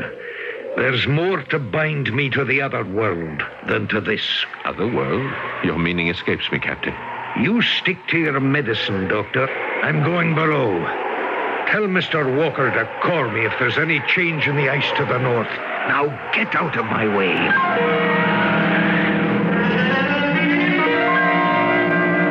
I informed the first mate of the captain's decision, wrote it up in my diary, and turned in early. But I slept badly that night. Between fits of wakefulness, I dreamed. And they were strange dreams, or rather the same dream. I dreamed I heard voices from the captain's cabin 2 doors away from mine. I could only make out snatches of what I thought I heard. Nay, lass, nay. Why do you keep me? Selfish. Your love. Different. Selfish? You dare call me selfish? You know what I would try. Always try. You cannot. You must not. I want you. Don't say it, lass. For love's sake, don't say it.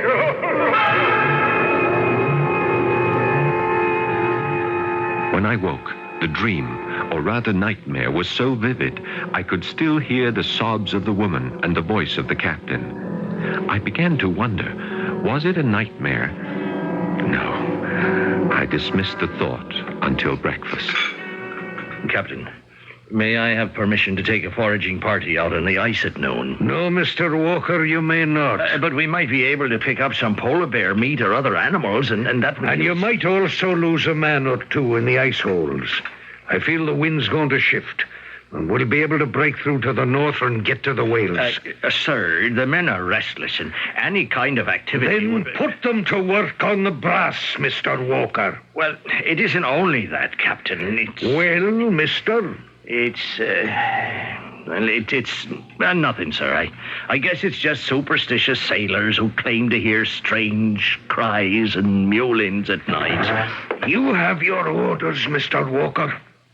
I'm going topside and look for that wind shift. Doctor? Yes, Mr. Walker? Does the captain... Well, I mean, in your opinion, is he... is the captain in full possession of his senses? Now, that's a sobering thought. In a world today where dictatorship is fashionable, no one has ever questioned the absolute authority of a captain when his ship's at sea. However, suppose this man who controls the destiny of his ship and crew is mad. That problem is one that will be faced in our second act. When you need a reference book of hundreds of values for your lawn, garden, and home, refer to True Value Hardware Store's Spring and Summer Catalog. Hi, Pat Summerall to tell you that right on the front cover you'll find their Lawn Chief 20-inch rotary mower that's packed with features like a powerful 3.5 horsepower engine with an easy pull starter, 5-position height adjusters, a fully baffled steel deck, and an anti-scalp disc. Yet it's priced economically at just $119.99. True Value Hardware Stores also offer their True Test 60-foot rubber and vinyl garden hose for just $12.88. This all-purpose lawn and garden hose is double reinforced for added strength and flexible in all weather, so it coils easily for convenient storage. See these and hundreds of other values in the spring and summer catalog from participating True Value hardware stores and home centers. And save gas. You won't have to drive far for your shopping and gift-giving needs. If you're looking for values, service, and selections, you'll find them nearby at any one of more than 5,000 True Value hardware stores and home centers, and they are nationwide.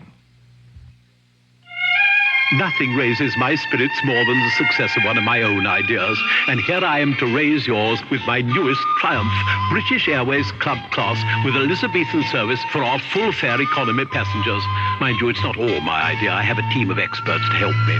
Business people have been joining our club class with heartwarming enthusiasm. Why not, indeed? We have our own special check-in to speed us on our way, our own cabin, serene and quiet to work or relax in, flanked by kindred spirits. Happily not too many of them as a rule. And talking of spirits, free drinks and free wine to accompany those delicious Elizabethan meals, and free movies too. We businessmen really should enjoy ourselves. We deserve to. So next time you're off to London, call your travel agent, transportation department, or British Airways and join the club. Tell them Robert Morley is proposing you for full membership. British Airways has 747s from Chicago to London at 8:30 p.m.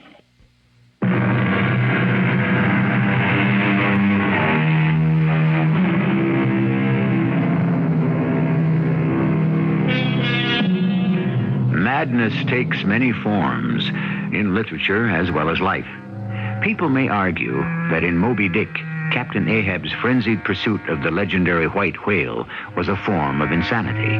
But there, at least, the crew and everyone concerned knew exactly what drove Captain Ahab. The question facing ship's Dr. John Ray on his first whaling voyage was not only, is Captain Craigie sane, but what form did the dark demons that were driving him take?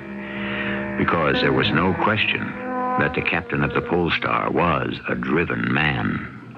What is your opinion of the captain's state of mind, Doctor? Well, I'm not prepared to make any professional diagnosis, Mr. Walker, but it's obvious that there's something on his mind. Well, I'm just wondering whether it's the same thing that's on a lot of the men's minds. You mean about getting trapped on the ice here? No. About the sobbing and the crying and wailing that goes on in the night. Have you not heard it, Doctor? No. Well, I have. And so have most of the men. I heard it ever since we left Dundee.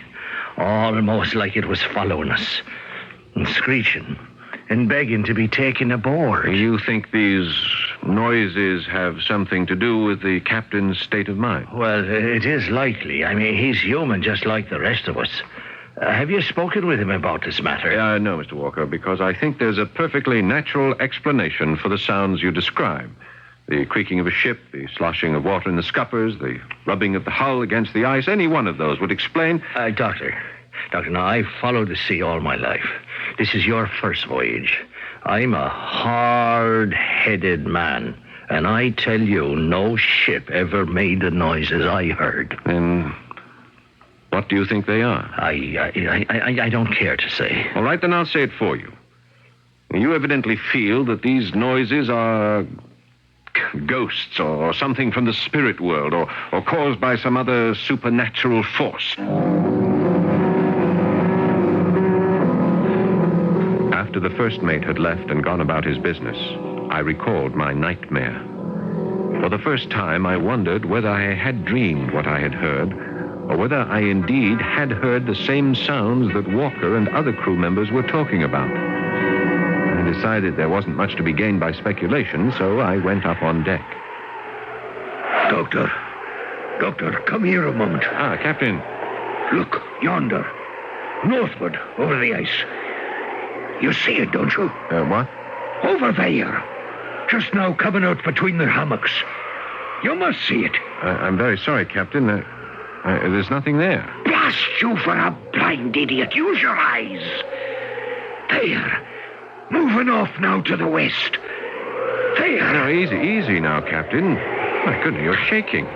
You're not yourself. Look at the perspiration streaming down your face. Let me take you below. Look, man. You see her now, don't you? There, right there. Flying from me, by God. flying from me. Gone. Easy, Captain. Let me help you below. Here, Captain. Take another swallow.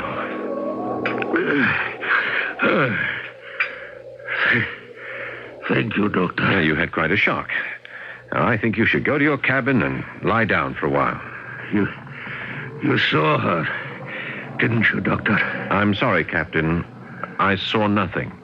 Nothing? You don't think I'm mad, do you, Doctor? Tell me now, man to man. Well, I think, Captain, you're disturbed about something. Right. But, Doctor, what do your medical texts say about madness? In what context? Or what do they say about symptoms? Bad dreams. Are they a sign of madness? Well, not always. They can be. Any other symptoms? Let me hear some of them. Well, hearing voices is significant. And other symptoms? Severe headaches. Nary a headache since we left Dundee. And before that? No head pains, Doctor. Any other symptoms you know of? Delusions. What's a delusion? Seeing things that aren't there. Now we come to it, Doctor, don't we? Who the blazes is that? Mr. Walker, Captain. Well, come in, then. What's the commotion, mister? It's the cook, sir. He needs the doctor. Well, what happened? Well, he burned himself pretty badly. Well, let me get my bag. We'll get right down there. I treated the cook's hand, which was scalded, but not as badly as I'd feared. The captain, with a fine mixture of persuasion and authority, got the cook back into the galley, and we returned to my cabin to let me rid myself of my bag. Captain, if something is worrying you, and you've admitted as much, I can't help you unless you tell me just what it is that's bothering you. Easily said for you. But if I were to tell you what I've never told a living soul, it would do neither of us any good. Well, it certainly can't if you won't tell me. Nay, what's bothering me is between me and... well, it will pass. But seeing me all these weeks, and just now with Cookie, would you say a court of law would find me mad? Well, I'm not a lawyer, but in my opinion, no. Well, that's that then. But as a physician, and from my observations, I would advise that it would be best for you to get home and settle down for a bit of a rest. Home? One word for me and two for you. You'll settle down with your pretty wee Flora, whereas Captain! The wind! She shifted. There's a crack in the ice to the north, and we might just be able to get through if you'll come topside and take a look. Shortly after the captain went up on deck, I felt the ship shudder and start to move slowly through the ice. I had some work to do on some specimens, so I stayed in my cabin. The movement of the ship northwards was unfortunately short-lived. After no more than 10 minutes, the Polestar came to a grinding halt. I went up on deck to find both captain and crew vastly disgruntled. But that was nothing compared to what occurred during the night. Doctor, open up. It's Mr. Walker. It's 3 o'clock in the morning. What is it, man? Come up on deck and you tell me, Doctor. Well, wait till I get some clothes on. I'll be right up. Oh, for the love of heaven, make it quick. Right. I'm afraid to stand watch alone. Well, Mr. Walker, what's this all about? What? Quiet, man. Listen, and you'll hear it. I don't hear anything. It came from the bow, a caning and the sobbing of a little child. And then it changed as I went forward to look. I swear it came aboard and went down below. I was afraid, but I followed it. Oh, Doctor, I tell you, it went right into the captain's cabin. And then it stopped. And that's when I woke you. And since then? I've been listening. Have you ever heard of self-hypnosis? I know what I heard. And whatever it was, it's down with the captain now. He's quieted it. That's it. Now, you want to come with me to the captain's cabin and ask him about it? Certainly not. The captain has enough on his mind without me barging in at this hour. Well, then I agree with you, Doctor. There's something on his mind, all right. And I tell you, it has to do with his ship. There's a curse on it. Yes, well, I'm going to get Mr. Manson. Are you coming with me? As close as I can. Looking back now, I realize I should have insisted that Walker be put in sick bay, but I simply didn't foresee what was going to happen. I hadn't been back in my cabin a half hour before Manson got me up to help with Walker. When we reached the deck, I could see the figure of Walker lying crumpled on the ice just off the starboard bow. I asked Manson what had happened. We were standing at the rail. He was listening. I, too, and suddenly he shouted, There! Manson, the lights! Right there off the bow. Do you see them? I see something. I don't think they're lights. Of course they are. And watch. You see the way they dance? Like they're beckoning. Come on, man. Let's find out what this is and put a stop to it once and for all. Hey, wait. Mr. Walker, easy. Wait up. Those aren't lights at all. Just a reflection off the ice of the northern lights. I can see it plainly now. Don't be a fool, man.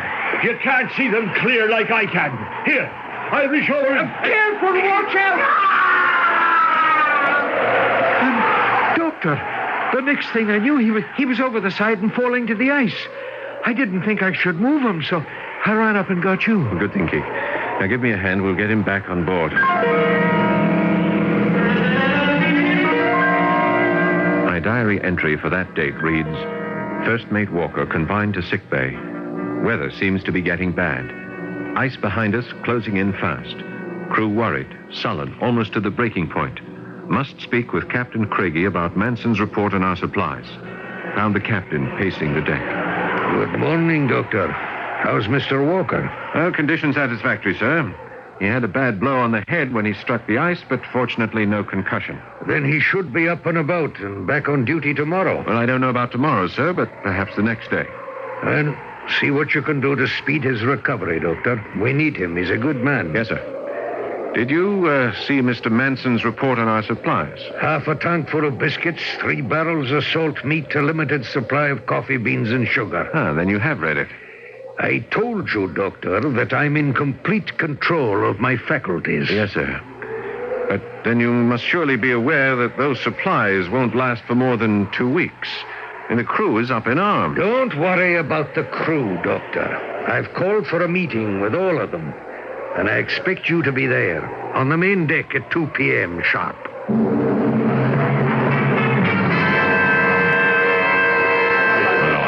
All right, lads, all right. Now listen well to what I have to say. Now, I got you into this fix, and I'm not denying it looks like there may be some hard days ahead. But you shouldn't be bitter. Just remember how much oil we brought back from other voyages, and the money you've put in your pockets. Oh, yes, that's right, Captain. Yes. We've tried a risk or two before, and we succeeded. But if we fail now, there's still no cause for panic. Yonder's the coast of Spitsbergen. And if the worst comes to the worst, and the ice closes in behind us, we can make land across it and stay alive until spring. But it won't come to that. Take my word for it. It'll be half rations for everyone for the time being. But keep your heads and hearts, and I promise that you'll pull through and come out rich. The quality of leadership is the most intangible of all character traits. In all history, every leader was able to persuade his followers, whether they were crewmen or people of a whole nation, that they could trust him. All too often, that trust was misplaced. But was it to be so with the captain of the Polestar? We'll find out in Act 3 shortly. Fellow Americans, if you're still shopping here and there and everywhere for shoes, hold it right where you are. put your feet together, stop running around. Just step around to Kinney and you'll cover the ground. Anywhere you want to go, head your feet in our direction. Kinney's got it all and more. Wow, what a store! What a great American shoe store! Discover the Dermasoft formula for hard, calloused skin. Apply Dermasoft cream to feet, hands, and elbows as directed. Dermasoft gives you the same callus-removing ingredient that doctors use most. Now you can soften and remove hard, callous skin without painful cutting or scraping. Dermasoft cream. Dermasoft. Laxatives work in different ways. X-Lax pills gently stimulate your system's own natural rhythm. That's the difference. X-Lax pills, for occasional use only as directed. The moment has arrived. After all the work, all the caring, all the happy customers, the time has come to say thank you, Chicagoland, from the Friendly Giant. I'm the Friendly Giant, Al Piemonte Ford. Al Piemonte Ford is now the largest Ford dealer in the world. And now it's time to say thank you. You've made us what we are today, so you come down to Al Piemonte Village, home of Al Piemonte Ford and Al Piemonte Datsun Dodge, and we'll make sure you'll walk away with the biggest savings possible. We've cut prices on new cars, nearly new cars, trucks, vans, four-wheel drives, and wait till you see the trade-ins we'll give you during the big Thank You Chicagoland sale. Big! Prices have been cut on every car in stock at Al Piemonte Village, so come on down and let us say thank you. From the Friendly Giant, Al Piemonte Village, home of Al Piemonte Ford, Al Piemonte Datsun Dodge on North Avenue 1 mile east of Manheim Road. This is WBBM Chicago.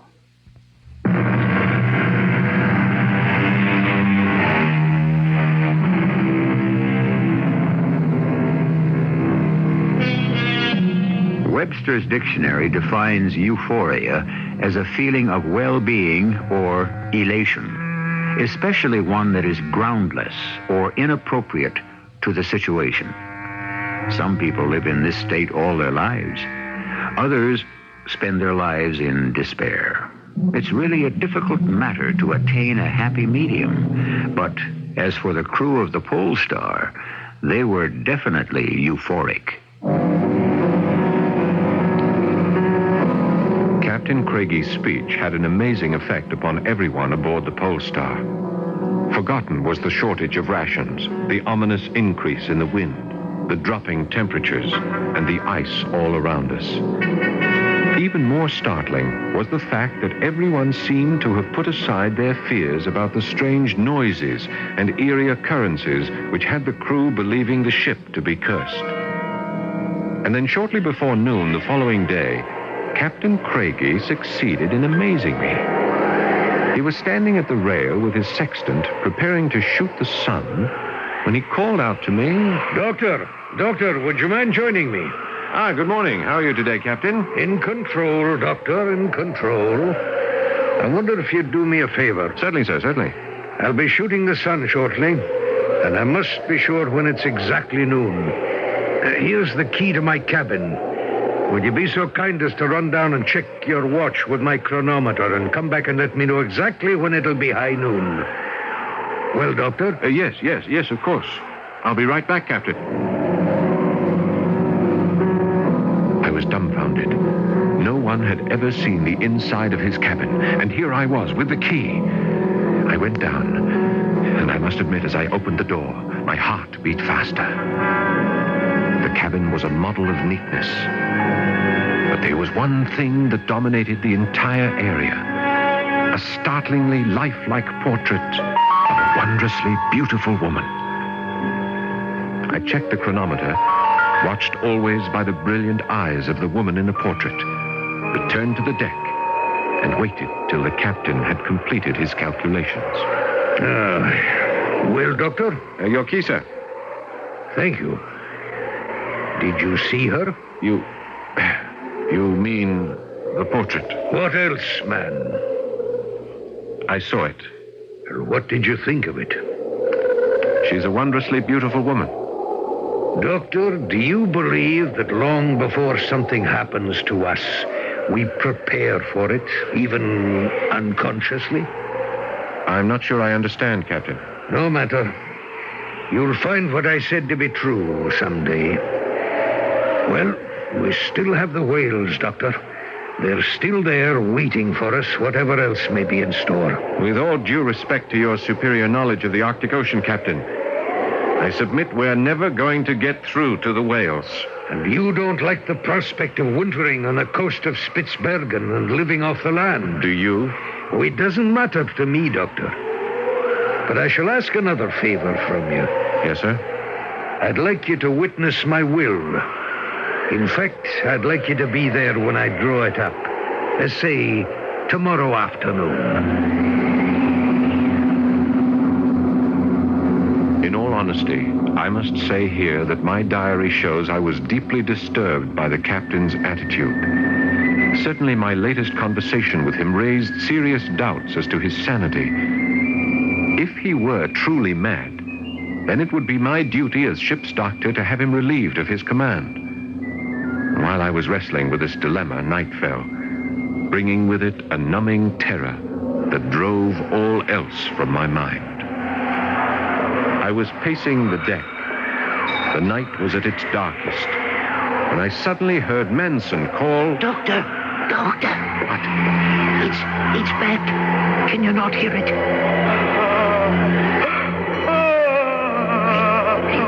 Don't tell me that's from the ship. No, Mr. Manson, I shan't. But let's find out together just what it is. It came from the bow again, I think. Yes, I think so too. Come on. Hello? Hello? Whoever you are. Can we help you? Can you hear me? What's the trouble? Doctor, look. There on the ice. Moving away from us. See? Yes. A white shape. Yes, I see it, but I think it's a polar bear. A polar bear? No polar bear ever made sounds like that. How do you know? It could be wounded or ill. Look, doesn't that walk like a bear? I don't know, but maybe you're right. Where are you going? To get a rifle. If it's a bear, I can kill it. It'll certainly help our meat supply. Well, I don't see anything now that we're out here on this ice. Do you, Manson? The moon went behind a cloud. Yes. Maybe when it comes out again. But I can tell you now, I'm worried about the weather. It looks to be making up for a blow. Well, we won't go too far from the ship. There, I think I see it. Where? Over to your right, about 200 yards ahead. Oh, I got it. You better stay back, Doctor. If it's a bear, it can be dangerous. I have the rifle on. I can see it almost clear now. It's moving slowly. I'll have it in my sights soon. Manson, is it a... No! Lord in heaven! No!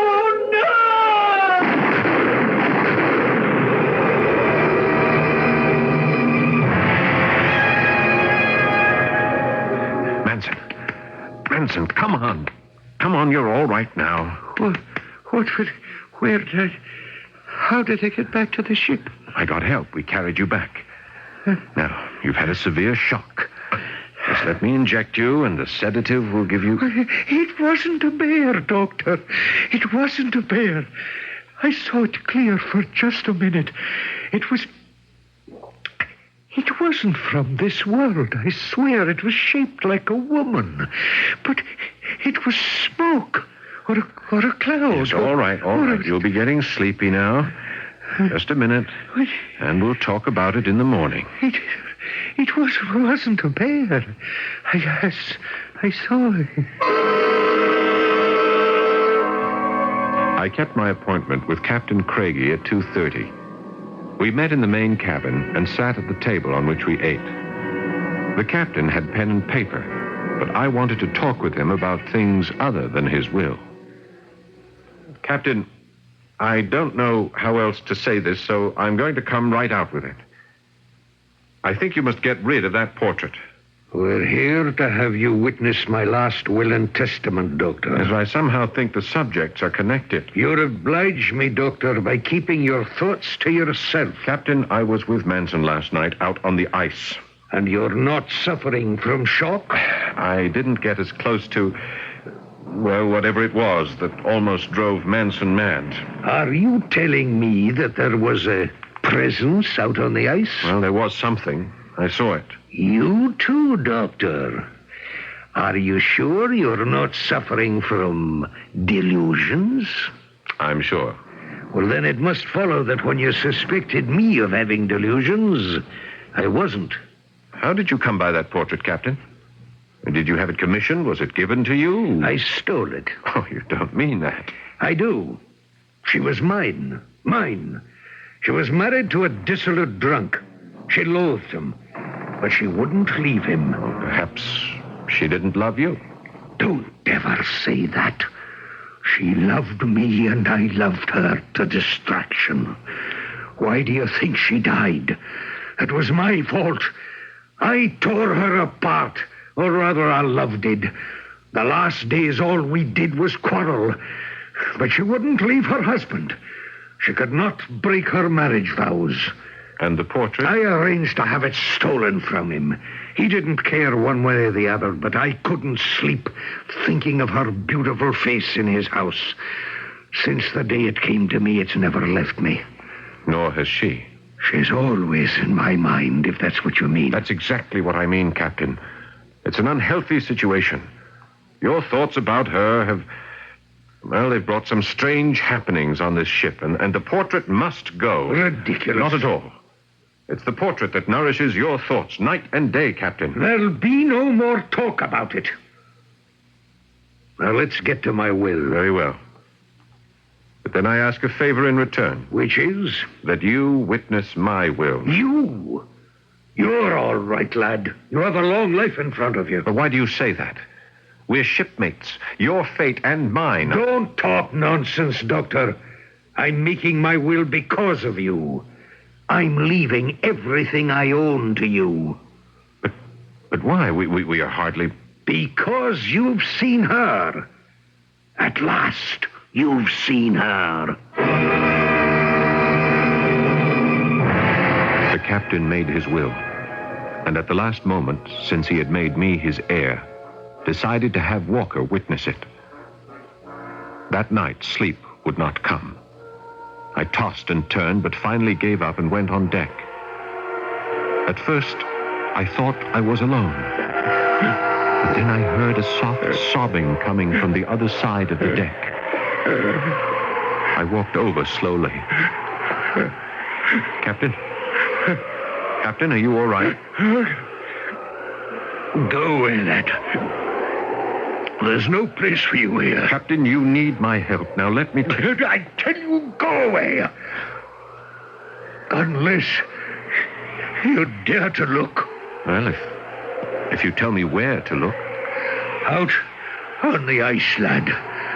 Anywhere on the ice. Just keep looking and trying and trying. Captain, please, I beg you to come below. I see her. There she is. Goodbye, lad, and God bless you. And with that, before I could even move, he was over the side and running off on the ice. I followed him as fast as I could, and as he ran, I could hear him, but always getting fainter and fainter. Coming, my love. Coming, lass. I've waited too long for you. My love. My wonderful girl. Captain. At last. Captain. Together. Captain Craigie, come back. Captain, come back.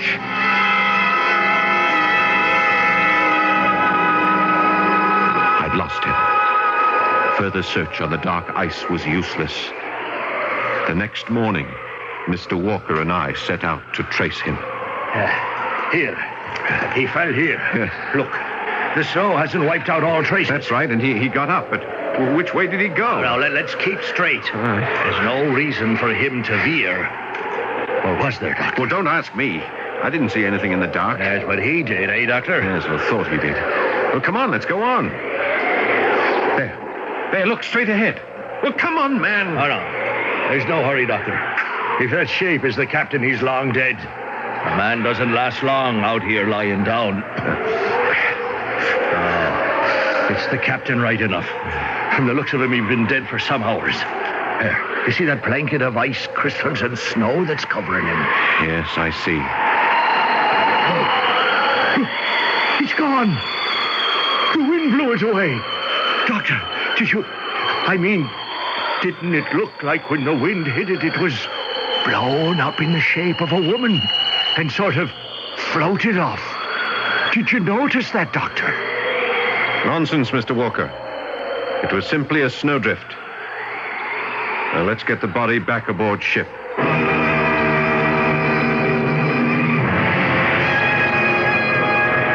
Perhaps it was a trick of the eye or mind, but it did appear to have the form of a woman drifting away on the wind. We brought the captain aboard, buried him, and steamed back home with no more disturbances aboard the ship. The portrait? I insisted it be buried with the captain, as it was a provision in his will.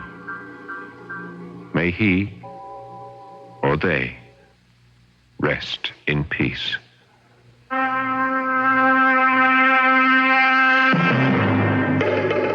Certainly today, the great nations of the world are exploring the possibilities of telekinesis and ESP for their own uses. I, for one, don't think it beyond the realm of possibility that the mind can conjure up images that seem to take on some shadowy form of reality. But then, they're not really ghosts, are they? I'll be back shortly. Maxwell House's coffee you can count on. Maxwell House, good to the last drop. Maxwell House is good morning. Maxwell House is Good company. good to the last drop. Maxwell House. Maxwell House, coffee you can count on. Always smells good, always tastes good, always good to the last drop. Maxwell House is Good coffee. good to the last drop. Maxwell House. Color my nails, make them shine with the shimmering colors you bring. Color me out from my fingertips in the latest colors of spring.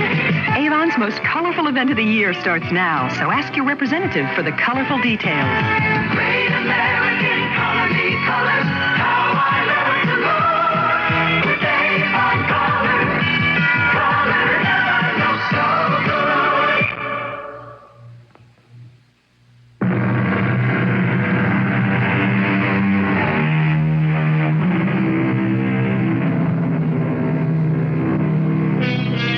If coming events are said to cast their shadows before, then the story you've just heard, The Captain of the Polestar, which was written by Doyle at a very early age, certainly foreshadows Doyle's interest in ghosts and the spirit world.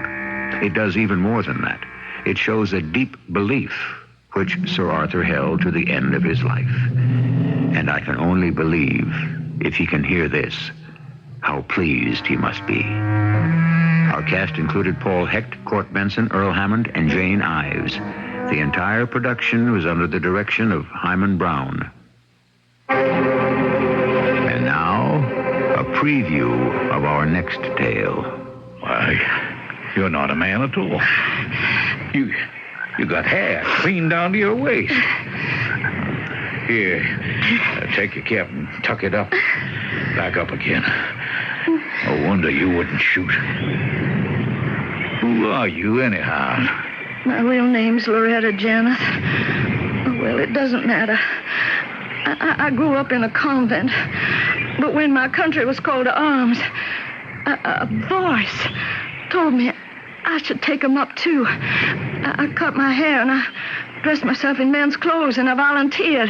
Who did you think you were, Joan of Arc? I followed my conscience. My sex doesn't matter. What does is I am a soldier. And yet when it came to the pinch, you couldn't shoot to save the South.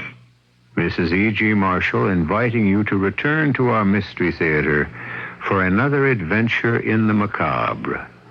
Until next time, pleasant dreams.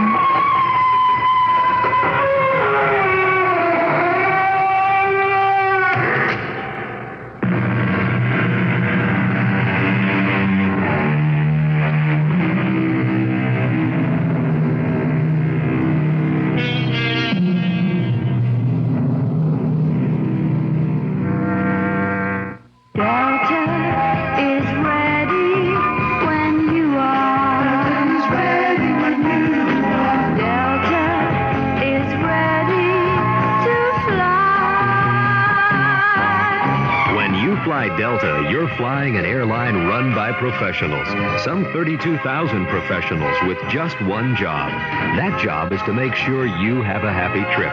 From the time you pick up the phone for reservations till the time you pick up your bag. All along the line, the Delta professionals go that extra mile for you because they hope the next time you fly, you'll fly Delta again. Let the Delta professionals take you from Chicago nonstop to New Orleans or Atlanta. Delta has the most nonstops to both cities. Or you can fly from Midway Airport to St. Louis and back to Midway for just $50. Delta is ready when you are.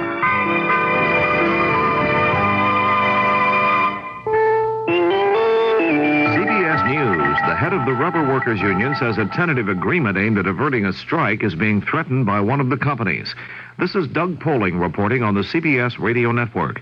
In Columbus, Ohio, Thursday night, Union President Peter Bomarito blamed the Uniroyal Tire Company, saying the firm went back on its word following a tentative agreement with 3 of the 4 major tire companies on key money issues. Bomarito said he spent 6 hours late Thursday trying to reconcile the negotiations.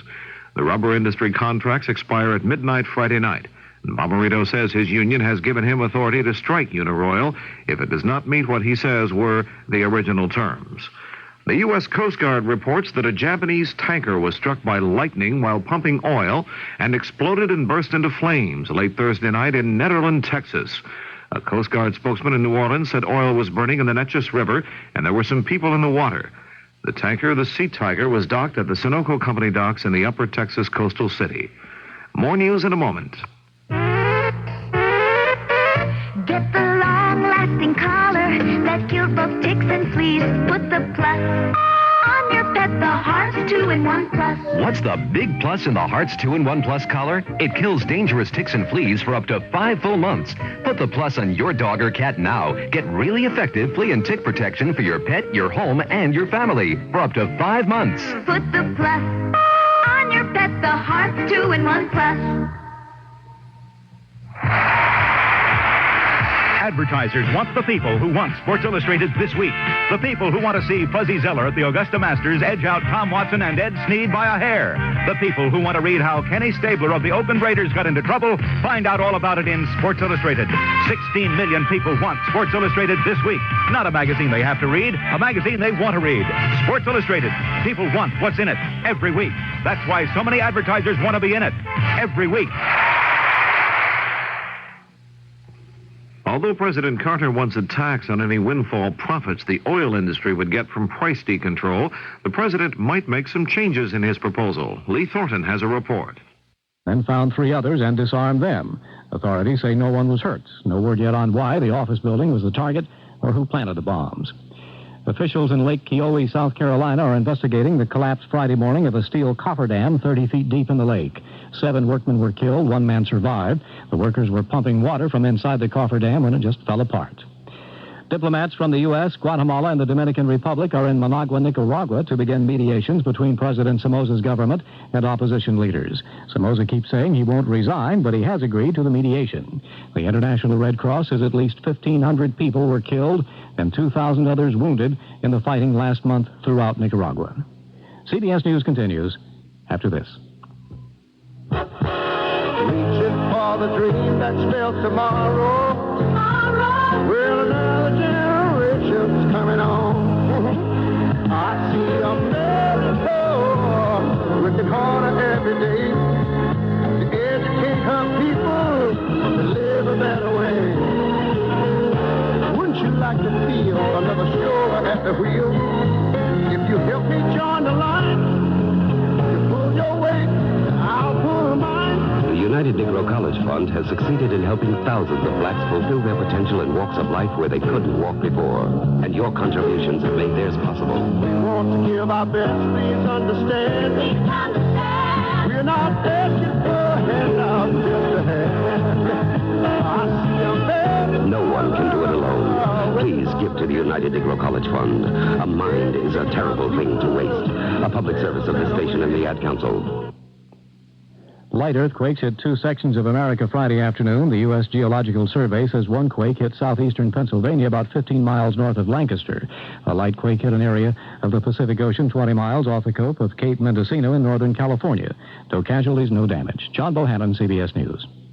First in news, we're CBS, News Radio 78, WBBM, Chicago.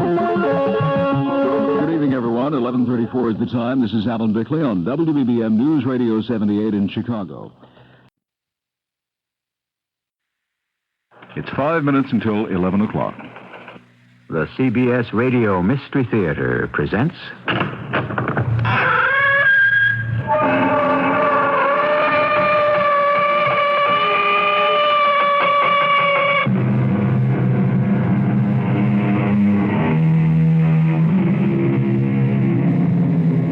Come in. Welcome. I'm E.G. Marshall. There is almost no one who doesn't thrill to a horse race. I don't mean the idea of winning. I mean the beauty of these immaculate animals, groomed, bred, and destined for a fleeting 2 minutes or so in the poetry of combat that allows only one winner. To watch is one experience. To bet is another. But the greatest and most absorbing of all is the search for that special horse. And having found it, to devote your life and your love to bringing him to the peak of his inherited powers. It's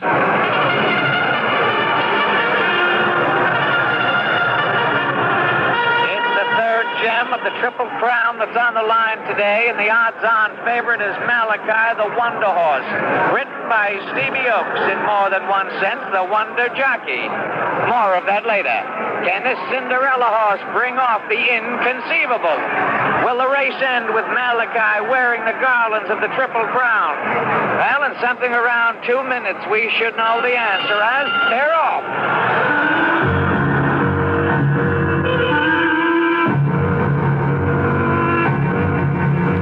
Our mystery drama, The Triple Crown, was written especially for the Mystery Theater by Ian Martin and stars Jack Grimes. It is sponsored in part by Contact, the 12-hour cold capsule. I'll be back shortly with Act One. Save with confidence on Goodyear retread tires. Get Goodyear snow retreads or regular retreads. Goodyear regular rib-type retreads are priced as low as $28 a pair, plus 51 cents federal excise tax per tire. Snow retreads are value priced too. No trade needed, and all Goodyear retreads are fully inspected and backed by the Goodyear name. Go Goodyear, and go with confidence. Better see Goodyear today.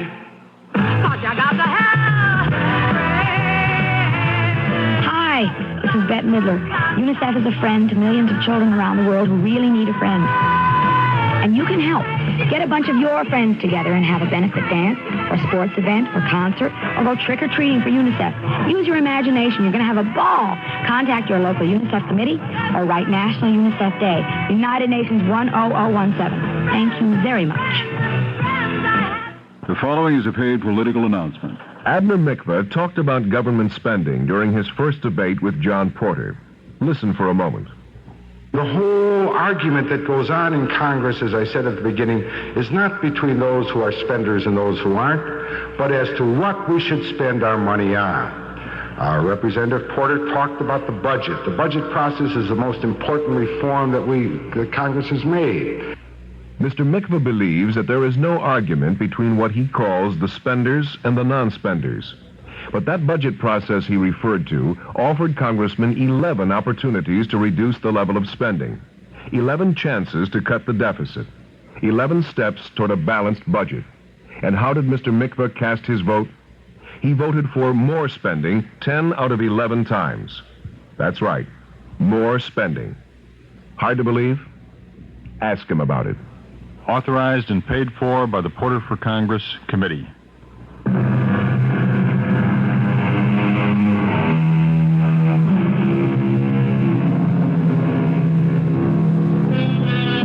The sport of kings is aptly named. Once it was a sport that only royalty could afford. But every so often the magic barrier is broken, and the outsider is in the inside ring. The long shot, the maverick, the Seattle Slew. This is the story of a horse named Malachi, a giant among his fellow equines, and of the two men who loved and gentled and handled him.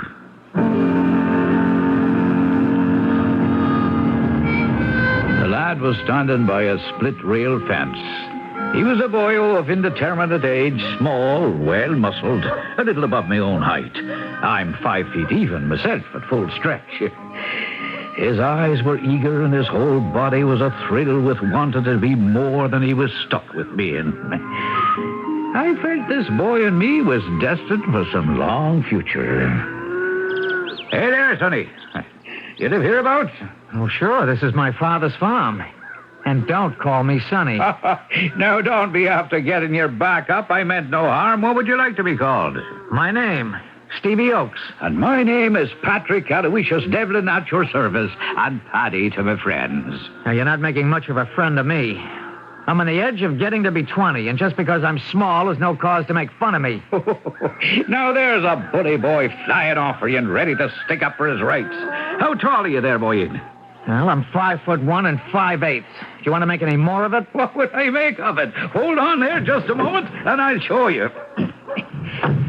Now, if you look smart, you can tell that you tower over me by maybe 1 whole inch or more. Would I be anyone to be making fun of you? I'm sorry. It's just that I get a lot of it. Don't I do? I've had it all my life, and I'm into the 50s already. But sure, I never cared. For this is just how I want it to be. You did? Why? So I could be a jockey and spend the half of my life on a horse's back without me giving him any real weight at all to trouble him. Were you a professional jockey? For real? Oh, I was that, boy. Do you see these wrists? 50 years ago, I could break a 2x4 with my bare hands. I'm sorry. Are you planning to move here to Timkins Bend, Mr. Devlin? Paddy, to my friends. All right, Paddy. Well, now, Stephen, my lad, moving here would depend on circumstances, do you see? Why don't you come on back in the office and let's the two of us have a little business talk and see how I might work things out. He followed me from the front of the car to the back door, his eyes goggling at the Kelly green paint and all the glass windows and the length of her and all. And round the back, I opened the big rear door with a flourish. Will you step into my private sanctorum? Just use the trailer hitch as a step up. Okay. Is this a mobile home? Yes, it is that. And then again, no. It was not exactly for the former tenants. They were transients, you might say. It's a hearse. A hearse? But home it is to me. I live in it right through the winter. Without heat? Well, I got sleeping bags and a cot. Why don't I make us a wee cup of tea? You have a stove? Oh, all the comforts of home. Sure, this is my home. What's in the van behind? Mention his eminence and he speaks right up. It's a horse. Oh, my dear boy, Ian, be careful there with the loose tongue. Not a horse. Sure, it is the horse. The horse for all seasons. Always except in the winter. And that, you see, is the whole problem. And the discussion from man to man that we have waiting on the agenda to be settled. Discussion? Us? Well, what about? There goes the tea then, the darling tea. First we'll away with that, and then we can look to the business matters. A spot of cream in it and sugar? Why, I don't drink it much. Any way you want to serve it. Well, we'll put it in the pot and stew it up good and black, and then you'll be after taking a sip and making up your mind just the way it's going to suit your taste. Well, whatever you say, it's very kind of you. Well, sure, I have an ulterior purpose after all. You say this is your father's farm. Is he a horseman now? No, we grow grain, corn, and we have enough cows and pigs and chickens to feed us. I noticed coming around by the road a big fine barn. Would that be yours? Well, yes, sir. Would it be having a stall now, a good size, that might fit a big horse? Oh, yes, there's 3 or 4. And do you think your da could be using a handyman for the winter season? Well, I reckon not, Mr. Paddy. see, he's got me, and I come free. Ah, but so would I. Well, just the board for me and the room and the board for Malachi. Who's Malachi? The horse boy. Next year's Triple Crown winner. You mean that's a racehorse you have in the trailer? Oh, that's what he is.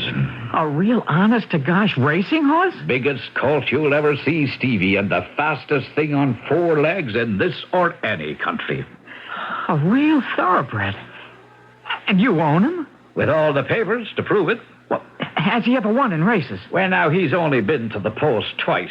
The first one, he got a bad ride. A green kid broke him bad and bumped another horse, so they set him back out of the money. And the second time out, he won a maiden race near Philadelphia and made us $5,400. Just enough to pay off all our debts. Those are the only races he's had, huh? Well, to tell you the truth, I've been having a hard row to hoe just to keep owning Malachi. You see, he eats a powerful lot. He cost me pretty near $20 a day, and I wasn't making that much just exercising horses and grooming. I couldn't afford the entry fees, he's a great horse. He's the only one I brought up all the way from a colt. I wouldn't want to lose him. He's all the family I have. Would you like to see him? I let down the runway and backed Malachi out. He came gentle as a lamb, Lord bless the big beloved Spalpeen. Oh, he was a sight to see.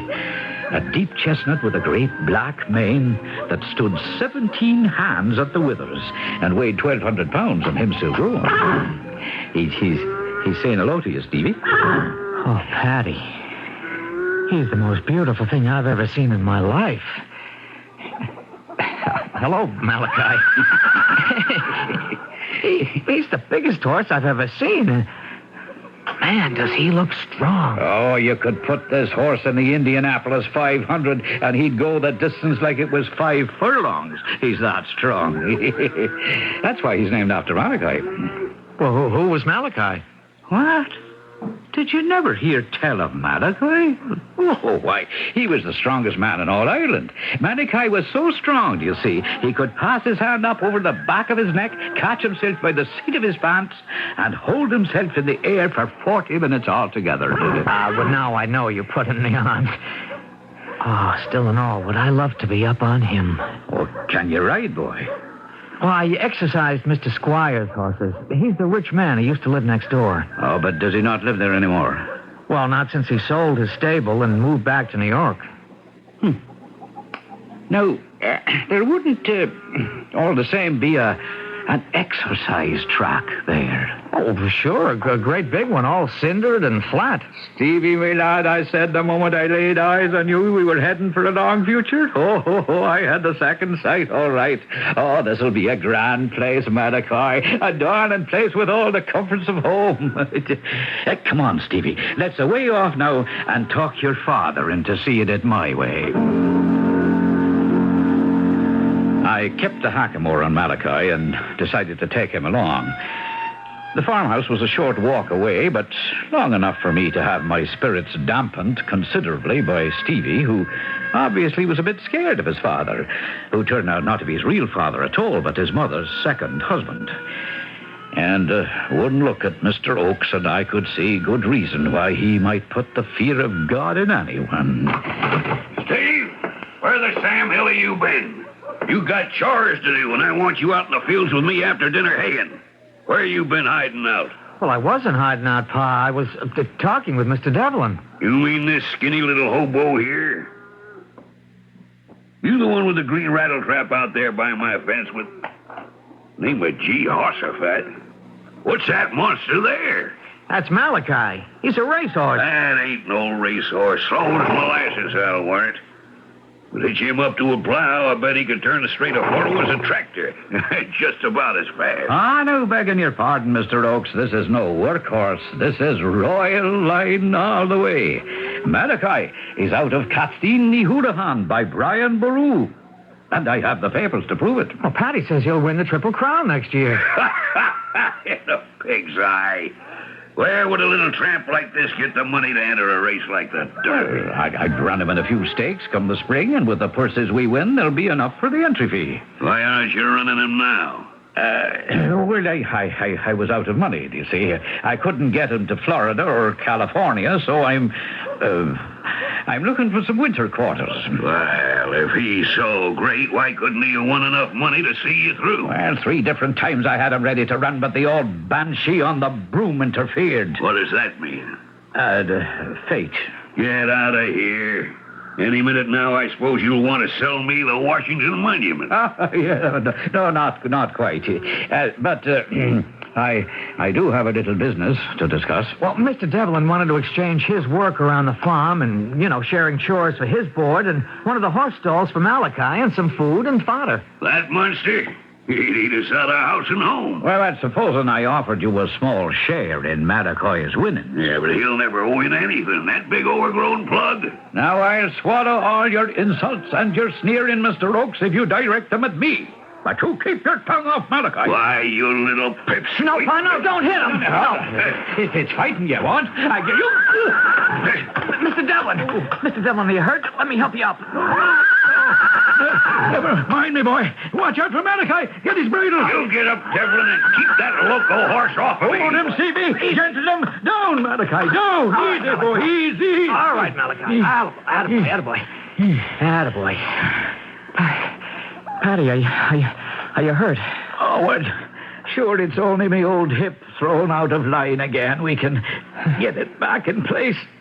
But it'll be a long week before I can move myself again. It looks very much, Mr. Oakes, whether you like it or not.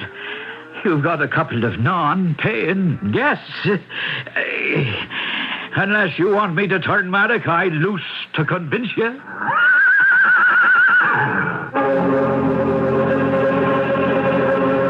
A shaken Mr. Oakes looks from the small man, writhing in pain, to the huge horse, his ears flat against his skull, his eyes rolling wildly at the farmer. It's a moment of decision he doesn't relish, but it's one he's got to make. Take a chance on being trampled, or accept, at least temporarily, however unwillingly, 2 more mouths to feed.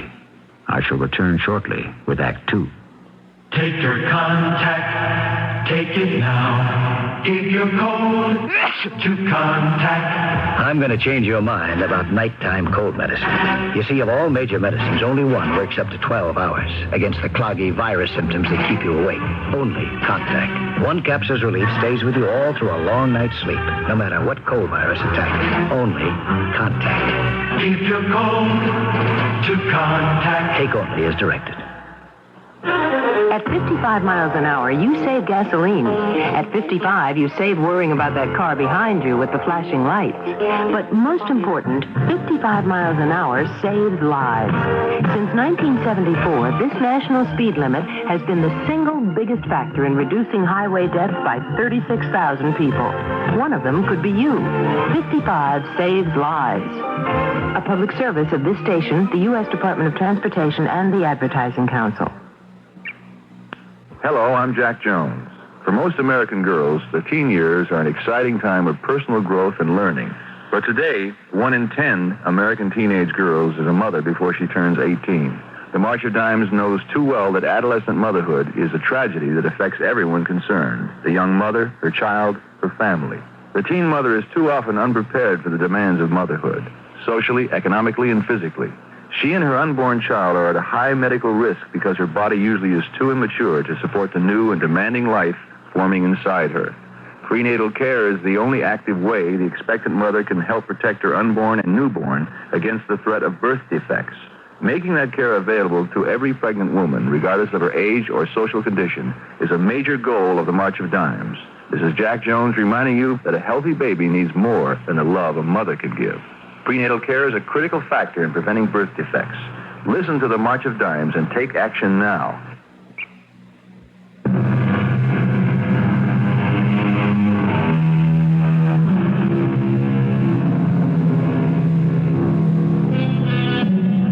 The Kelly Green hearse, almost down to its last gallon of gas, has been maneuvered into the Oaks barn. It is parked near a roomy stall, newly hosed down and freshly lined with crisp new straw. Occupying the stall is a contented Malachi. Inside the hearse, Paddy Devlin is lying on his cot of pain. Or rather, that's where he's supposed to be. Actually, checking carefully that he is alone except for Malachi, he clambers out into the barn. All of a sudden, he is caught as Stevie comes into the barn. Patty, what are you doing walking about? I wasn't walking. I was dragging myself out to make sure my poor horse was being taken care of. Oh, I told you not to worry. After all the trouble we had resetting that dislocated hip. I don't see how you could put any weight on it. Well, that's mind over matter. Oh. Well, I brought you some dinner. I'll help you back to bed and then bring you the tray. Is your father about? Oh, he and Ma are checking some accounts. Oh, well, then maybe I'll just rest myself a little on this old milk stool here, and we could pull up a bale of hay for the table. You're sure you can sit all right? Oh, when I put pain behind me, it doesn't trouble me in the place I have to sit. That's fine. Well, I'll bring a barrel over. You can use that to eat off of. Oh, lovely that is. There it is. Now, I'll get the tray. I hope the food is still hot. Hot or cold, it smells like the broth of the gods. There, it's also a delight to the taste buds. Well, I was a little worried you mightn't feel like eating. Not feel like eating? Me stomach is so parched for food, me middle vertebra are shining through me belly button. How's your father feeling now? Well, he wasn't the one who got hurt. Well, I didn't mean that at all. I meant about me and Malachi wintering here. Oh, I don't know. He was feeling kind of guilty. He, shoved you and you fell down and got hurt. I think all he had in mind was till your hip was better. Well, you could ask him yourself. He just came out of the house on the way here. Oh, there you are. There it is. Move me hip. Help me quick into the hearse, Stevie lad, and onto me bed of pain. I have you. Easy no, now. No, holding back. No, you better not to hurry now. That's a matter of opinion. In with me now. All right. There you go. Are you all right? Well, maybe you could bring in the tray and put away the stool and the barrel. So my father wouldn't know you're moving around. Now, what has that got to do with it? Patty, I think you're an old faker. Is that a way to talk to your elders? I'm talking to a friend. You have no more dislocated your hip than I did. Well, I could have. And if I didn't, your da would never have been after letting me and the horse stay. And that's what I needed and wanted. Hey, where are you? I'm in here, Pa, in the green wagon, giving Patty, Mr. Devlin, his dinner. Well, you better haul tail out of there, boy. I told you I need your help in the fields. Yes, Pa. How are you feeling, Devlin? Oh, the pain is terrible cruel. But with the grace of Mary, I'd grin and bear it. Well, if it's all that bad, maybe you'd better be in a hospital. Oh, no. What I mean is, I wouldn't consider your having to bear all that cost at all. Me? Well, you did knock me down. Yeah. Well, all right. You and that ugly big horse can stay here a few days till you get over your fall, but that's it. Then, on you go. Oh, Pa, couldn't they be here for the winter? What's your interest in this? Well, with Mr. Devlin laid up, someone's got to exercise Malachi, and, well, that'd be the best Christmas present I could get, with Mr. Squire gone with his horses. You haven't got time to go riding. You got farm chores to do. I could do them first, same as I did last winter, and then take care of Malachi on my own time. You ain't gonna have no time. There's too much to do. Well, that's why maybe you could use an extra hand as soon as I'm back on my feet again. And I heal fast. Well, that's good. Of course, the moment you do, I want you and that hay burner out of here. I can see how much he eats, and it's more than I intend to afford. Come on, Stevie, we got work to do. The moment they were gone, I'm out of the hearse as light as Phil the Fluter's ghost and off to peek out the barn and make sure. I have a bad hip. It's why I'm not a jockey anymore. But at the moment, it was no worse than usual. It was all a little fiddle-faddle to keep body and soul together for me and Malika. Ah, yes, I hear you, darling, and a pleasure it is to hear you whicker with the sound of a full belly again. I'm glad to say that mine is rumbling just as happily. But it's only temporary. How do we make it permanent enough for our needs? Oh, so you'd like a little walk after dinner to digest your meal, wouldn't you, Malachi? Now, how am I going to do that in the middle of the day when I'm not supposed to be able to walk at all? Still in all, we're going to have to keep you exercised and stay in shape. But if I do it, then we no longer have the welcome mat out here, and the boy, Stevie, he's the answer, is he not?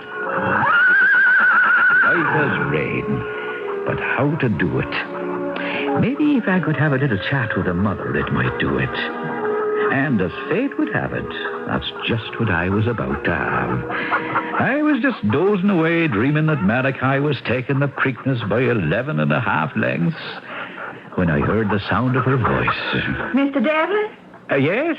I wouldn't want to bother you, but I just wanted to make sure you were all right and take away the dishes and the tray. Oh, that's very kind of you. I could try to pass them on to you. Oh, but it's no trouble. My land, you have this set up real comfortable. I could never have imagined a hearse. Oh, well, sure, it had passed its time for being suitable for the dead. It's the only way I could have afforded decent living quarters and all, with the horse to support. Oh, I saw him on the way into the barn. He's a magnificent animal. He's an animal who can make the fortunes of all of us, every one. What do you mean? I suppose you don't know the racing game, how horses are bred to run and win.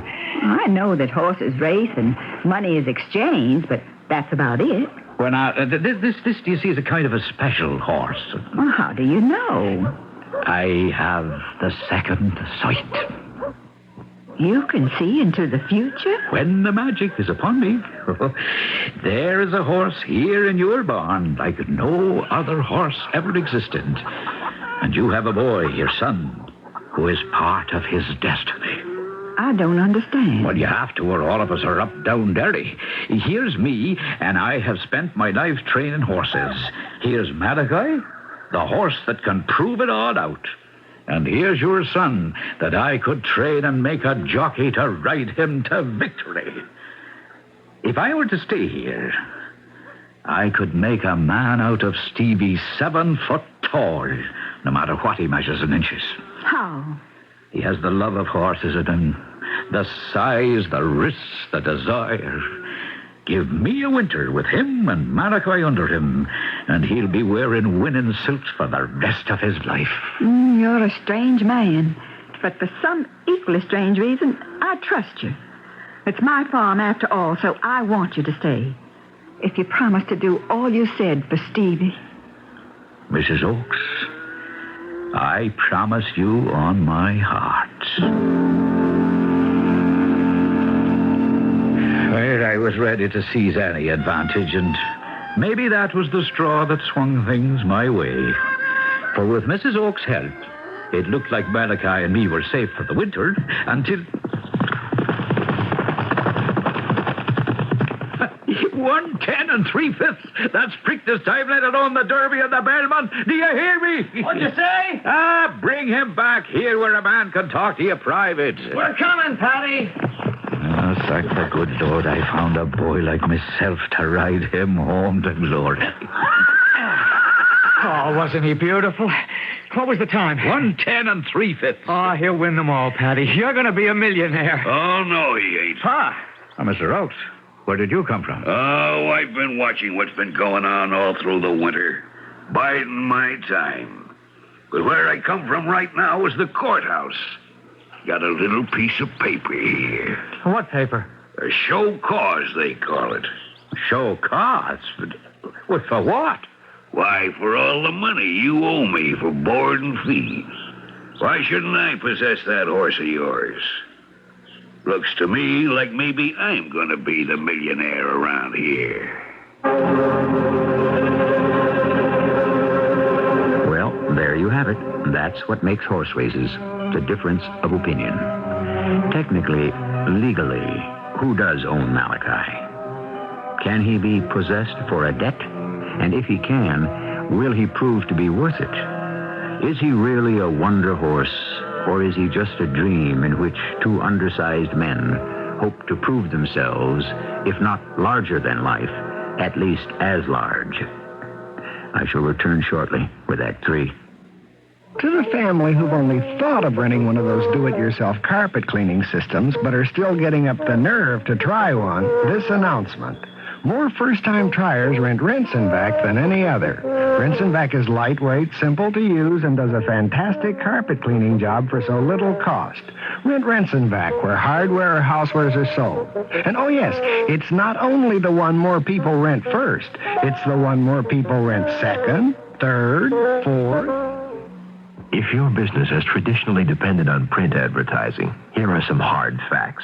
Since 1967, average daily newspaper circulation has failed to keep up with the growth of the population, but average cost per thousand has almost doubled. Now the radio facts. Since 1967, radio's audience is up a big 61%, but costs rose only moderately. That means radio is right on the button with a lot more for your money than print. Ask this station for more details. A message from the Radio Advertising Bureau. She's a gutsy lady, feeling free is her style, you can tell. All the while she's a Van Rort lady. For all you gutsy ladies who are saying yes to life, Van Ralt says yes to that. With a new real panty look and feel, the light new comfort of the cotton panel, the hint of stocking, the airy touch that supports every beautiful step you take, all the colors and styles from day in, day out to luxury sheers, matching your own new exuberance with Van Ralt quality. Gutsy lady, that's you. Her style is showing wherever she's going. Come on along, Van Rort lady. Available at fine department and specialty stores.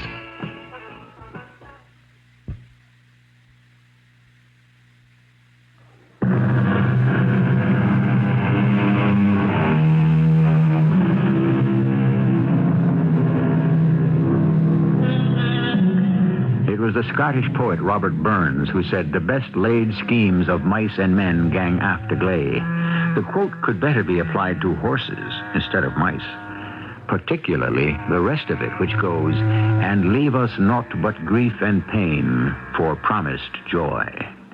With the coming of spring, the time had come to enter Malachi in a race. There were only two problems: who was his legal owner and who would pay the entry fee. Pending these decisions, Stevie still rode him around the exercise track in the gray light of morning, and Patty still held the watch on him. How was the last quarter, Patty? 21-40. Beautiful. No horse in the world can touch him. If he runs. Well, why shouldn't he? Well, first of all, there's the entry fee. And second, who owns him? He knows where he belongs. Oh, he may think he does, but he doesn't know the ways of men. Maybe I should just give up and turn him over to your father. He's not my father. Look, just one race and you could pay him all you owe after Malachi wins. Oh, it's no use, laddie buck. I haven't the money to raise him or feed him or even, I suppose, the right to own him. And why should I deny you your chance?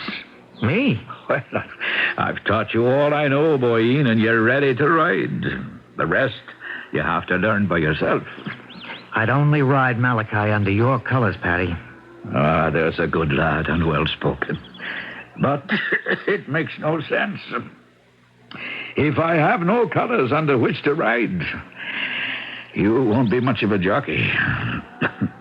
Come on, Patty, there must be some way out of this. The courts haven't decided yet that you have to give up Malachi. What else can they decide? The only assets I have are a broken-down Kelly Green hearse, a trailer, and the greatest unrecognized racehorse ever broke from a starting gate. Yeah, but it's so unfair. You've worked for my stepfather all winter.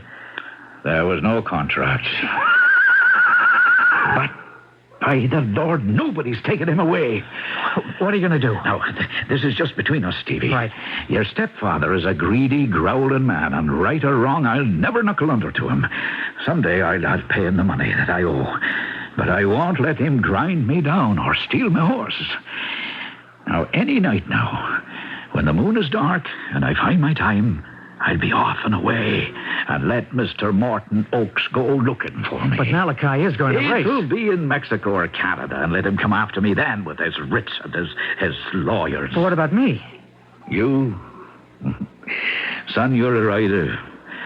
You get to the tracks with some letters that I'll give you, and you'll find the mounts and an agent. You don't have to worry. Oh, yes, I do.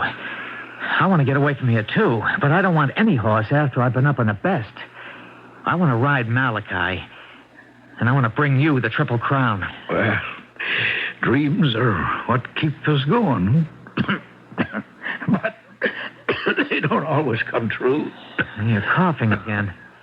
You still have that cold. Oh, sure, I think it's... What do we call it in the world today? Psycho something. Psychosomatic? Yes, that's it. All in the mind. Everything is all in the mind. But you really are going to run away. Oh, the first chance I get. For all I can see, 'tis the only chance for me. And I would have run, except for one thing I never counted on with my Celtic constitution. I came down with some kind of thing in the lungs that laid me flat on me back and near put the hearse back to its original function.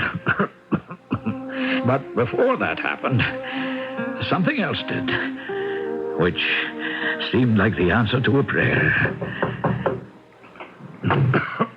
Oh, Mrs. Oakes, is that you? Well, would you excuse my attire? Oh, it's no time for small talk or courtesies, Mr. Devlin. I've been talking with Stevie. Oh? And the fact of the matter is that I understand there's a stake race at Darsville that pays $12,000 to the winner. Well, that's right. It also costs $750 to register. $750?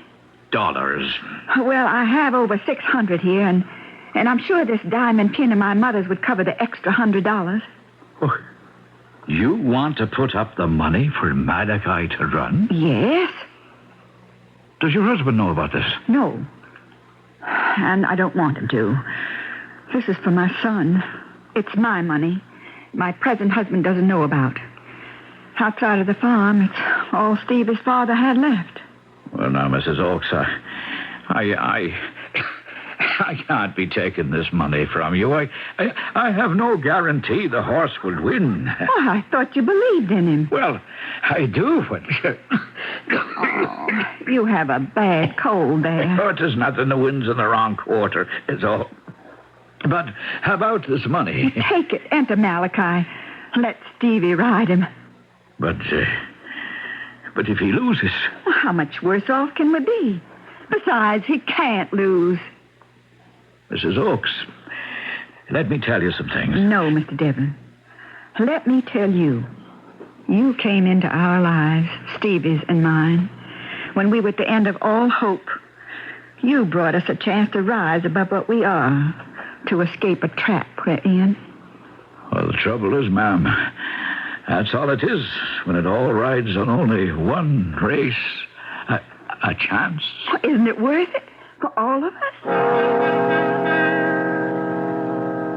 I paid the fee. We entered the horse, and Stevie was boiling with excitement.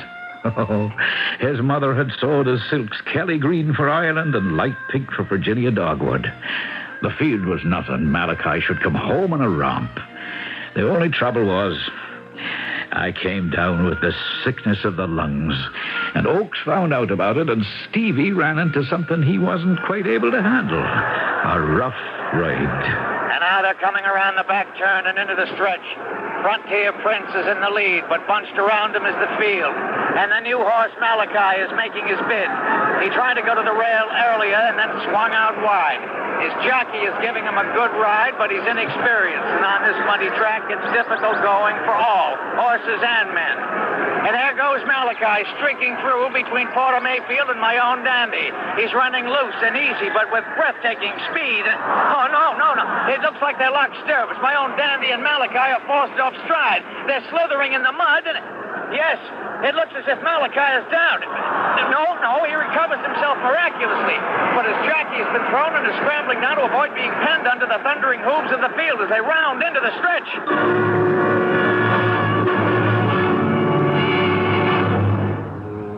What do you say when you lose a race? There are 1,000 excuses, and not one of them worth a tinker's damn. You lost. That's all that counts. And your creditors are the last ones to have a drop of sympathy at all. What are you up to now, Devlin? Oh, just seeing the horse gets his exercise. So what? To be also ran again? No, Mr. Oakes, that was fate, bad luck. I hope so. Since any day now, it'll be my horse. I'm glad the court agrees with me. You had a heck of a nerve running him without my say-so. You'll never do it again. You could be right. You want to hold the stopwatch on him? Why should I, when I got a flunky to do it for me? I rented him at Bradbury next week. You better get him ready. Bradbury? That's a bunch of scrag. That's right. I want to see if the plug is worth anything before I get into real money. You better have him ready. What's he clock on the back stretch? I wouldn't want to tell you, Stevie. What's the difference? Oh, Patty, come on now. Come on, what? He's not our horse anymore. Don't you want to fight for him? With what? I haven't anything left to fight for or with. What makes me feel worst of all is I took your mom's money. How am I ever going to pay her back? What is it, Malachi? Oh. My name is Squire. I believe this happens to be my property. Are you enjoying the use of it? Mr. Squire, it's my fault, sir. I just thought since the track wasn't being used... Why not, Stevie? And from what I saw just now, for what better use? It was only a rough gauge by my wristwatch, but I did clock that magnificent big monster in 57 odd for 4 furlongs. 56.8 to be exact. Fantastic. Where do you plan to race him? Well, Mr. Devlin thinks he could win the Triple Crown. He's a 2-year-old. I knew there was a reason I had to get back to Virginia. Is there any way I can be a part of this? Well, I'd be proud to have you share in it if you buy my jockey as well as my horse. But first of all, I have to pay off a few debts. I'd be happy to discuss those. And later, our future. I should say yours. I'm at an age where the only satisfaction I have is seeing other people attain all the dreams I missed.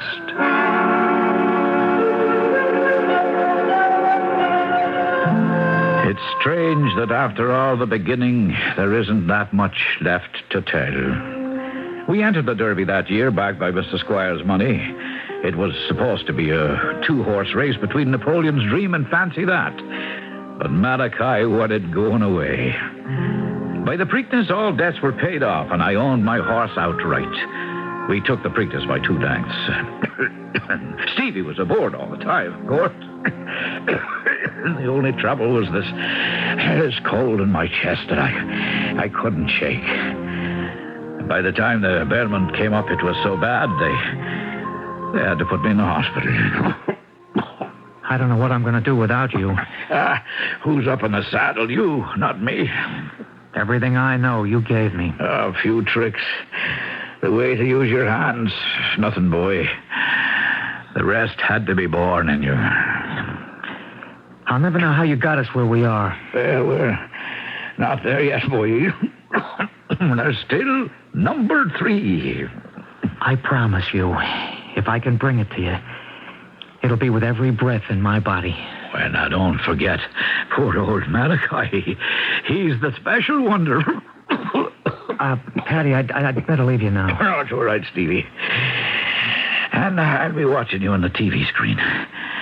You bring him home. Do you hear? Patty, I think you'd better leave him now, Mr. Oakes. Nurse, he's all right. Of course, he's just tired. Well, he is going to get well, isn't he? I know who you are. You go win the Belmont for him on that marvelous Malachi, and what else can he feel but 100%?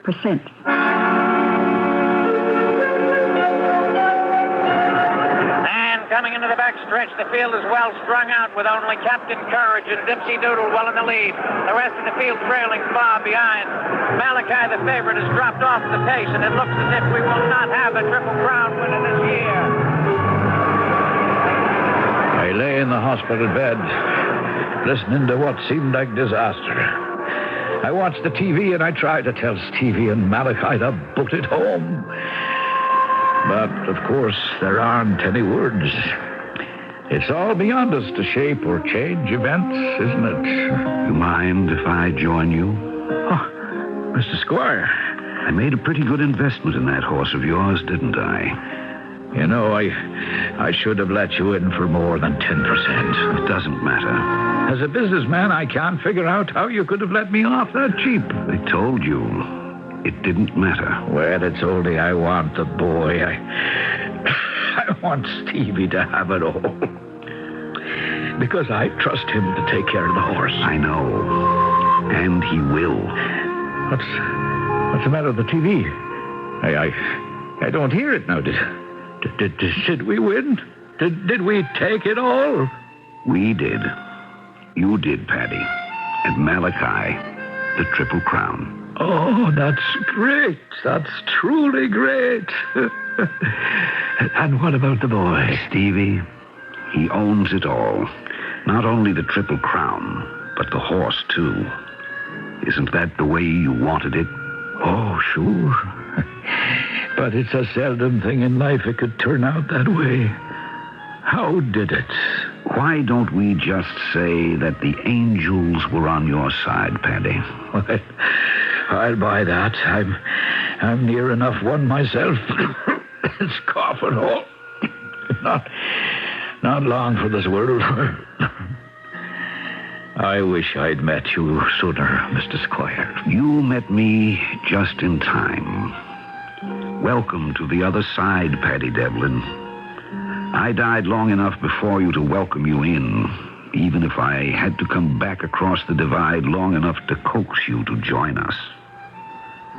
You mean that I'm dead? It's not as bad as you think. But there are no.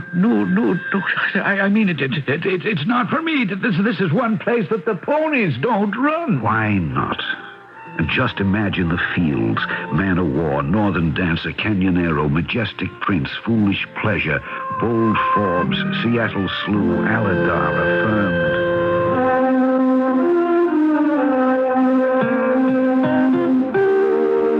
Horse racing, the sport of kings, a very special delight and interest.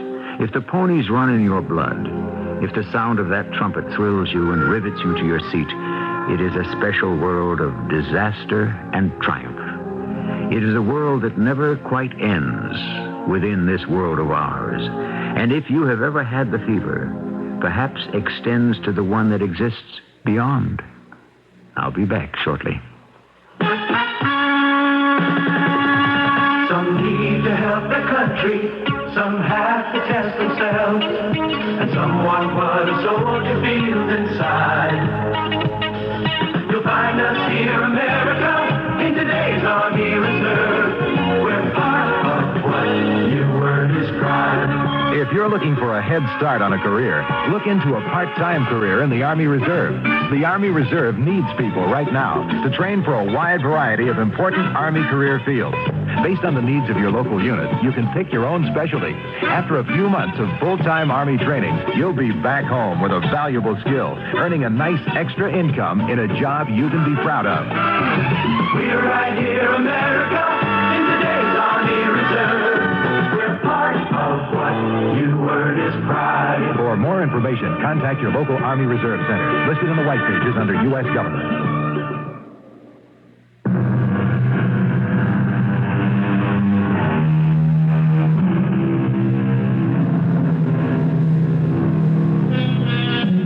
Stevie Oakes is a legend now, of course. He rides only one mount, Malachi, who has taken his place as the greatest money winner of all time. all of which went to Stephen Oakes and his mother as co-owners. What's that? Morton Oakes? I don't know. The last anyone heard, he was still trying to bring suit in a hopeless cause. In horse racing, there are only two kinds, and sometimes the loser deserves all that's coming to him. Our cast included Jack Grimes, Ian Martin, Jackson Beck, and Joan Arliss. The entire production was under the direction of Hyman Brown. And now, a preview of our next tale. You collect pictures of old homes, don't you, Ben? Yeah, I like them. They give me a sense of... continuity? Yeah, and stability. Yeah, here we are. Oh, wow, it's beautiful. That's a beautiful house. Yep, that's a pretty good engraving. All it lacks is a figure in the foreground to give it a focal point. Well, there is a figure in the foreground. No, wrong. Oh, there is, really. Take a look. Oh, but both Diane and I Let me see. There. You see? Next to the path. The figure of a man on his hands and knees crawling towards the house. I swear. I'd swear, too. When you showed me the engraving, Ted, there was no figure. Well, maybe you just glanced at it. No. We looked at it under the light. There was nothing in the foreground. Well, there is now. A man furtively crawling across the lawn toward the porch. This is E.G. Marshall inviting you to return to our Mystery Theater for another adventure in the macabre. Until next time, pleasant dreams.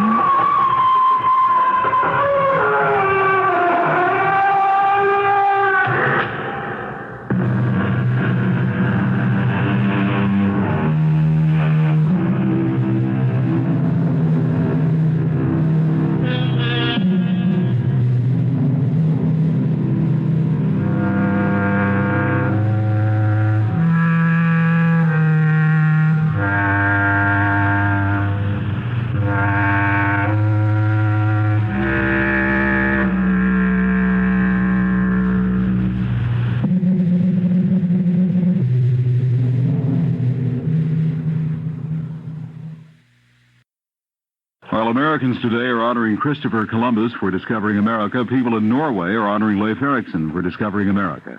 Today is Leif Erikson Day in Norway in honor of the expedition he led, which visited North America in about 1000 A.D. But he didn't stay, and so American school kids don't have to memorize the name of his boat.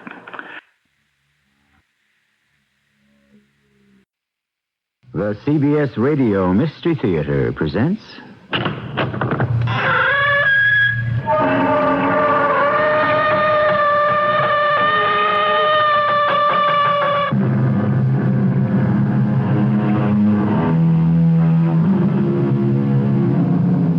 Come in. Welcome. I'm E.G. Marshall. There are those skeptics who behold our atomic-powered culture and declare that the human race has grown soft and tame. They maintain that, removed from the protective trappings of modern civilization, we're ill-prepared for survival. We, however, would venture to disagree. After all, don't we face a myriad of dangers every day? But our hazards are camouflaged in jungles of steel and glass, where beasts of prey, every bit as deadly and vicious as those in any wild habitat, run rampant. And survival is not so much an acquired skill as it is an instinct. What is it now? I want you to do me a favor. A favor? I want you to save my life. Miss Howard, I don't have the time I'm begging you to save my life. And how am I supposed to do that? I want you to arrest me.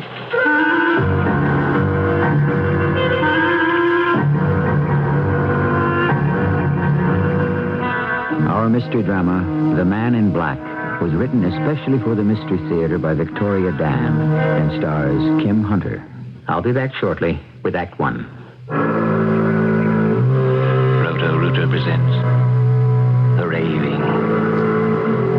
Once upon a midnight dreary, while I pondered weak and weary over many a quaint and curious volume of forgotten lore, while I nodded in the hushing, suddenly there came a rushing as of someone slowly flushing water across my chamber floor. Only this and nothing more.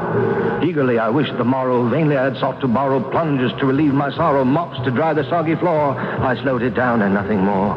Ankle deep in water, standing long, I stood there wheezing, panting, weeping, cursing curses that no mortal ever cursed before. As the mess was slow subsiding, my thoughts were strong to go a-riding, to dry my troubled clothes, perhaps to find a liquor store. I jumped astride my motor scooter, a big black bird screamed, "Roto-Rooter!" And away go troubles down the drain. Ah, yes, Roto-Rooter, why didn't I think of that before? Them or comfort nevermore. Thank you. Roto-Rooter Sewer Service. Delta is ready when you are. Delta is ready to fly. When you're going far away, fly the airline that's better in the long run. Delta Airlines. Take Miami-Fort Lauderdale. Delta has a dozen flight times a day from Chicago, and 6 go nonstop. In fact, Delta gives you more nonstops to South Florida than any other airline.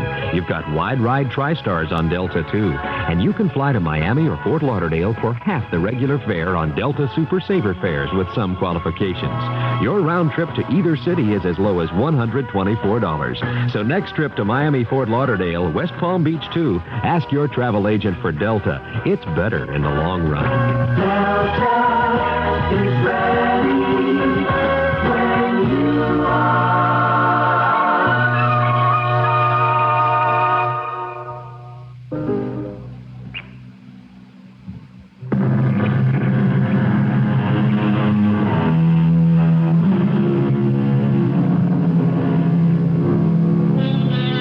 A great deal has been written about power, the power of money, the power of love.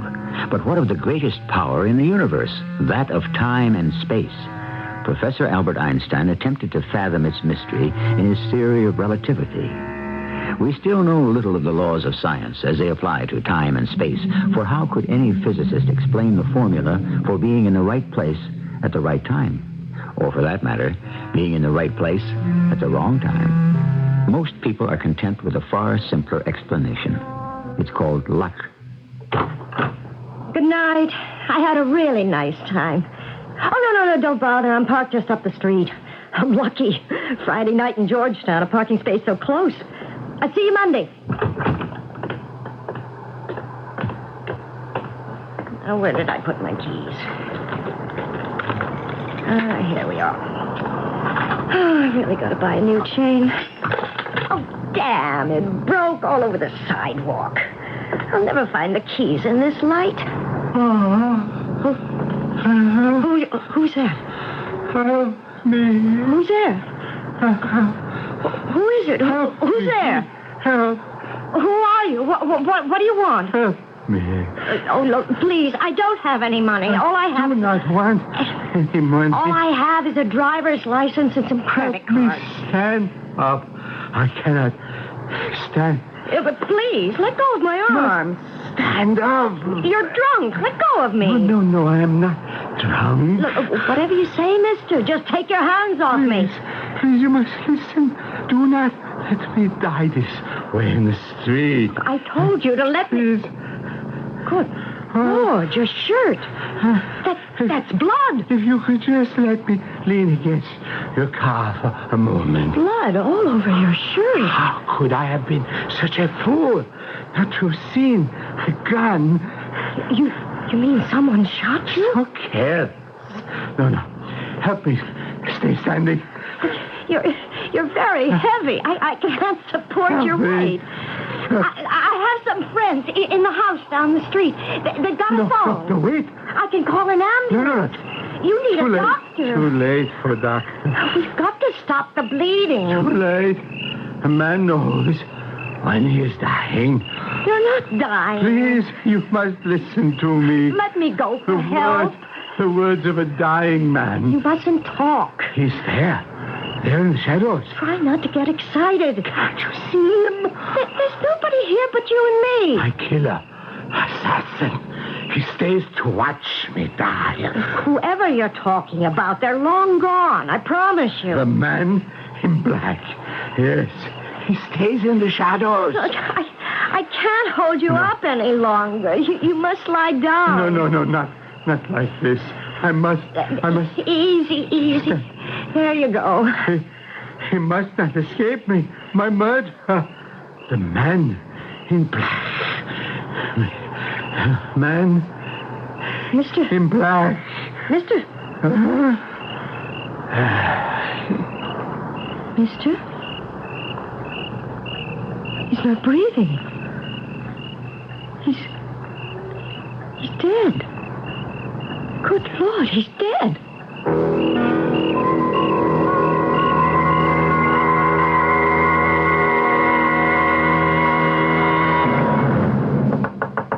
Is that you, Gail? Please, Jackie, let me in. Why don't you use your key? Gail, you look awful. Jackie, what am I going to do? You're white as a sheet. He's dead. Dead. Who are you talking about? Oh, it's so good to be home. Who's dead? I saw a murder, Jackie. Oh, come on. Not the actual murder, but afterwards. A man shot. Blood all over his shirt, and he died. Right there in front of me. Now, calm down. That's the first thing. How could I be calm? A man was just murdered. Well, where was this, Gail? In Georgetown, just after I left the party. Well, what did the police say? The police? The police were there, no? I don't know. Well, somebody did call the police. I was the only one there. And you didn't call the police? No. Oh, for heaven's sakes, Gail, why not? I can't. You have to call them. Why? Because you have to, that's all. Would you like me to call for you? No. No, Jackie, I don't want to call them. You're probably the only witness to a murder. I know. You have an obligation to call the police. You might be able to help. No. What is it? Are you afraid? No. Well, what then? I just don't want to get involved. You are involved. No, I'm not. Well, what if the police are able to track you down? Well, they couldn't. Oh, no, my keys. Some of my keys are still back there in the street. Well, if they trace those keys to you, Gail, they'll want to know why you withheld evidence. I'm not withholding evidence. I didn't actually see the murder take place. How do you know that? You left the scene of a murder. Do you know what that makes you? No. An accessory after the fact. But I didn't. As far as they're concerned, you might even be a suspect. A suspect? Gail, you've got to call the police. You're right, but I'm just... Besides, you're a good citizen. Yes, I'm a good citizen. Well, call them. All right. Miss Gail Howard? Yes, I phoned before. They told me I had to come down and make a statement. Well, my name is Lieutenant Graham. Won't you please have a seat? But I already gave the information to that sergeant over there. Yes, ma'am, I am aware of that. Now, it says here at approximately 1:30 a.m. you left the residence of Mrs. Francine Dunhill at 253 R Street and proceeded to walk the half block to your car, at which point you claimed to have been accosted by a man who had apparently been shot. Yes, that's what happened. And after a brief exchange, during which time you claim the alleged victim identified his assailant as a man in black. Claim? I don't claim anything. I state it as a fact. Yes, ma'am. You then state that immediately following the victim's death, you got into your car and drove away. Yeah, I went home. But, Miss Howard, in your deposition to the sergeant, you state that you had been unable to find your car keys. Well, they're scattered all over the sidewalk where my keychain broke. It's one of those cheap plastic things. It was too dark to locate your keys, is that right? Yeah. Well, how then, Miss Howard, did you manage to start your car? I keep a spare set in a place under the fender. That was approximately 1:30 a.m. It is now almost 4. Those keys should still be somewhere on the street, now, wouldn't you say? Yes, of course. Miss Howard, why did you leave the scene of a murder? I had to call for help. So you went home? Yes. You left Georgetown, drove across Key Bridge into Arlington, Virginia, when you had friends living in a house barely half a block from the scene? Yes. Well, why didn't you use their phone? I don't know. You don't know? That's why you waited nearly an hour before you called the police? All right, I panicked. You panicked? I was frightened, confused. Yet you had the presence of mind to drive clear across the Potomac, didn't you? I told you, I was scared. I'd never seen a dead body before. Well, I understand that, ma'am. So that when I saw that he was dead, I guess I froze. I just had to get away from... That still doesn't explain... Oh, excuse me, please. Graham. What about? I see. You sure? Yeah. All right. Thanks. Miss Howard? Yes? As soon as you called, we sent some men down to check your story out. Did they find out who he was? The man who was murdered. Miss Howard, now you seem to be a truthful woman.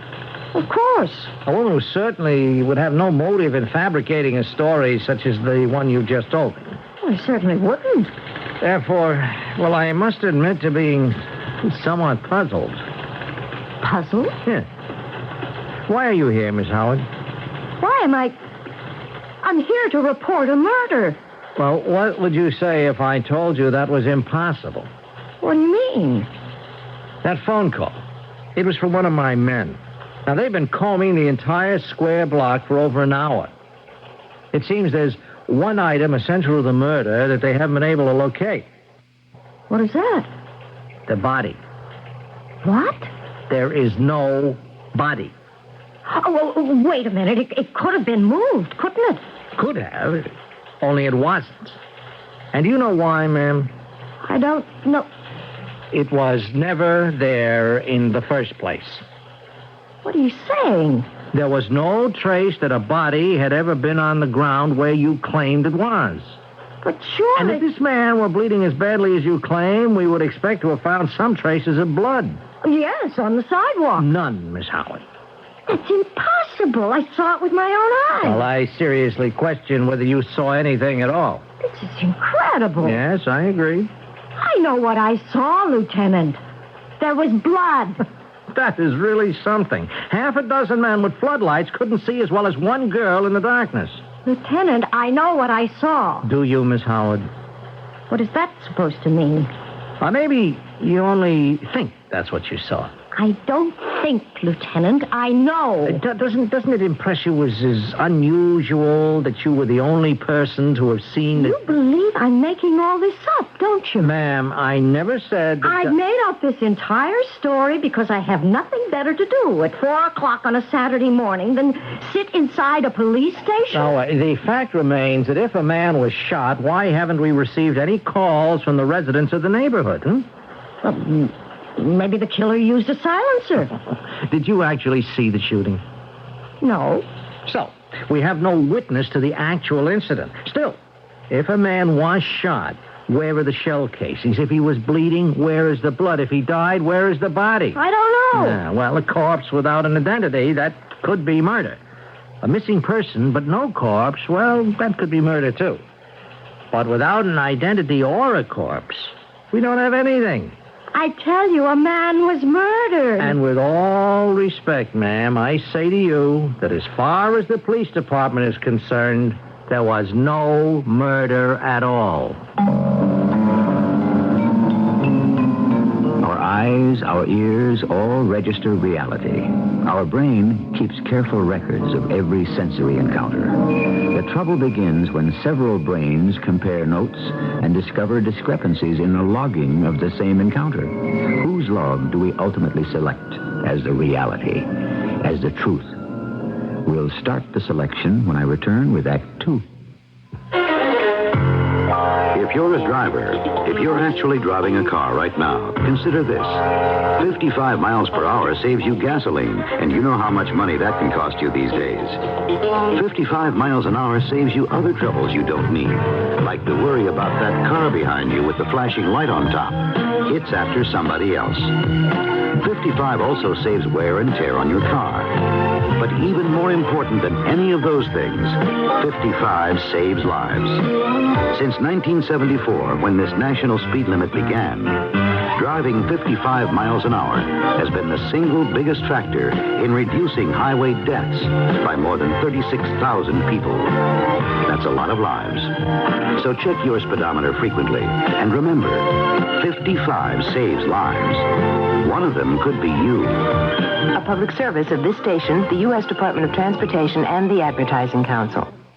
Say, Harry. Yes? Came over to check your consumer reports for the best 19-inch color TV. I'm just reading it myself. Consumer Reports tested quite a few. Oh? GE, Hitachi, Magnavox, MGA, Panasonic, Penny's, Philco, Quasar. Wow. RCA, Sears, Sharp, Sony, Sylvania, Wards, and Zenith. Fantastic. What about the ratings on... Hold it. First, I'm going to read my Consumer Reports and their road tests of 5 super economy cars. Gee, Harry, that's just... No, you don't. Here's the phone. The phone? Yeah, here. Call 1-800-228-2200 toll-free. Consumer Reports will send you the next 6 issues, plus their buying guide issue and a special book, Guide to Consumer Services. That'd cost $12.50, but it's yours for only $6. Including that buying guide to over 1,900 brand and model ratings that I always borrow? Yes, the $6 special radio offer includes the 430-page buying guide. Can I really use your phone? Sure, it's toll-free. 1-800-228-2200. Call now. 1-800-228-2200. This is WBBM in Chicago.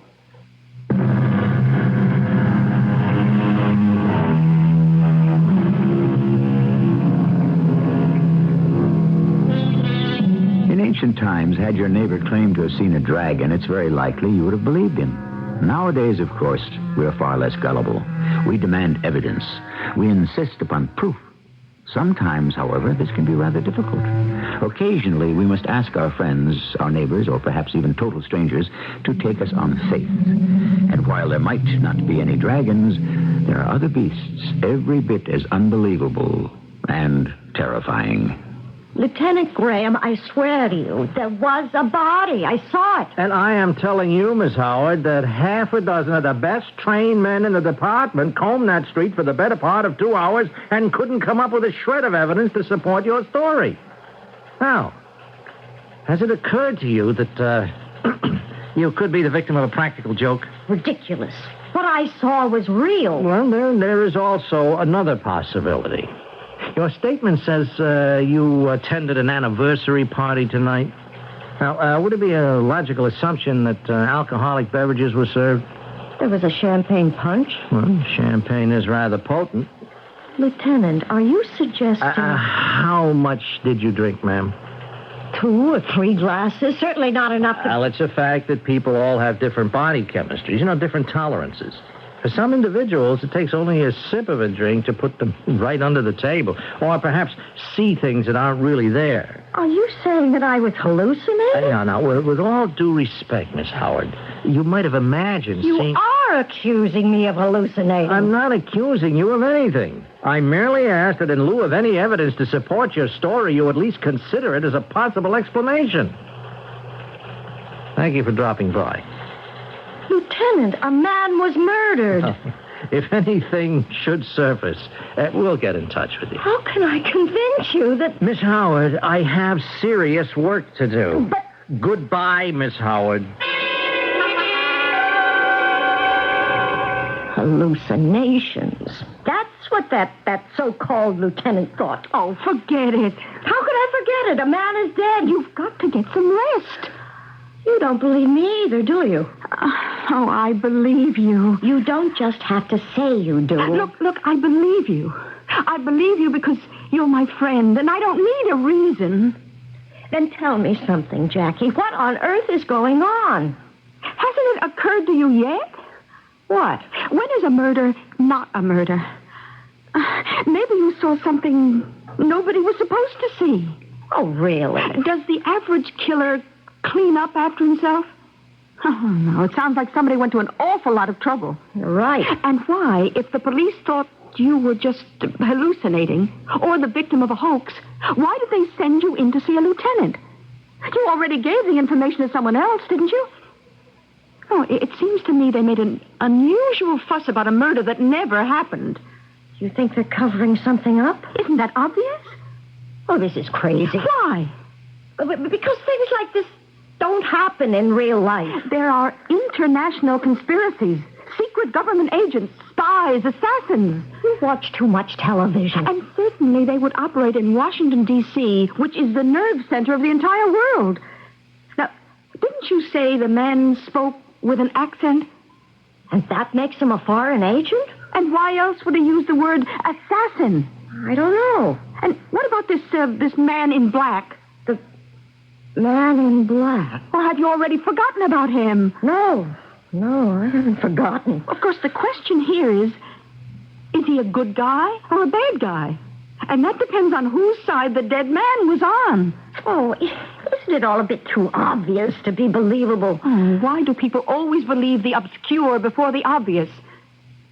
Men with foreign accents don't die of bullet wounds in the middle of the night in Washington with the words assassin on their lips, unless they're involved in some sort of intrigue. But this is all crazy. So give me a better explanation. I can't. Yeah, there you are. Okay, let's say I'm crazy enough to have to believe you. Your explanation makes the only sense. The only practical answer I can come up with. Still, I have to know for sure. Don't, Gail. Don't get mixed up in this anymore. You walked in on something that was none of your business. Leave it alone. I can't. It is my business. How's that? I'm a good citizen. And a good citizen is informed. Great. And involved. Wonderful. And, yes, there's another reason. Oh, what? Someone, somewhere, is walking around with my car keys.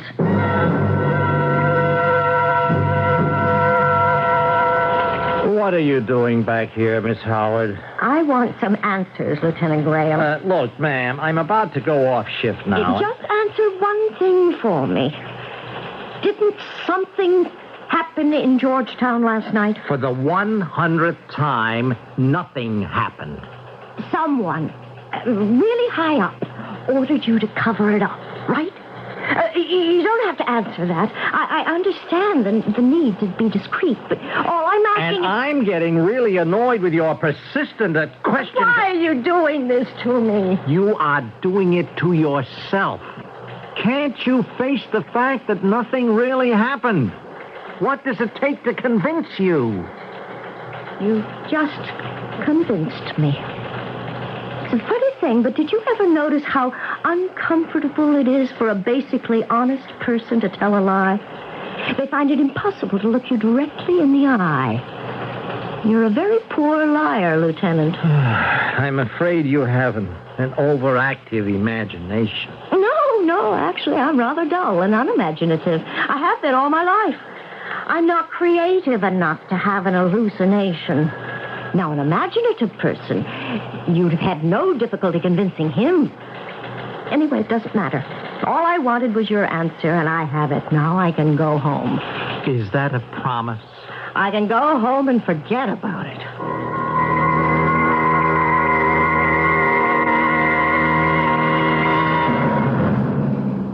Oh, no, I don't believe it. On top of everything else, a parking ticket.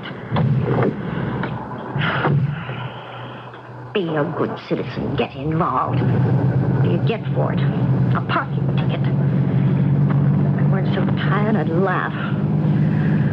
Oh, as soon as I get home, I'm going to crawl right into... Do not turn around. Who are you? I said, do not turn around. How did you get inside my car? That is not important. I am here. But what are you doing in the back seat? What do you want? Do not look in your rear view mirror. But you have a gun. How else could I impress you with my sincerity, Miss Howard? You know my name? Your reputation precedes you. My what? Well, perhaps I used the wrong expression. Let us say I know of you. Who are you? What do you want? Well, surely you already know.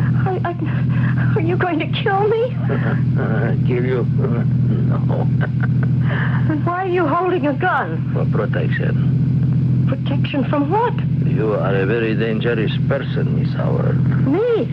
Oh, think you're out of your mind. A person that holds the power of life and death in her hands is very dangerous. Look, you got the wrong number. I'm nobody. The power of life and death. I'm just a secretary.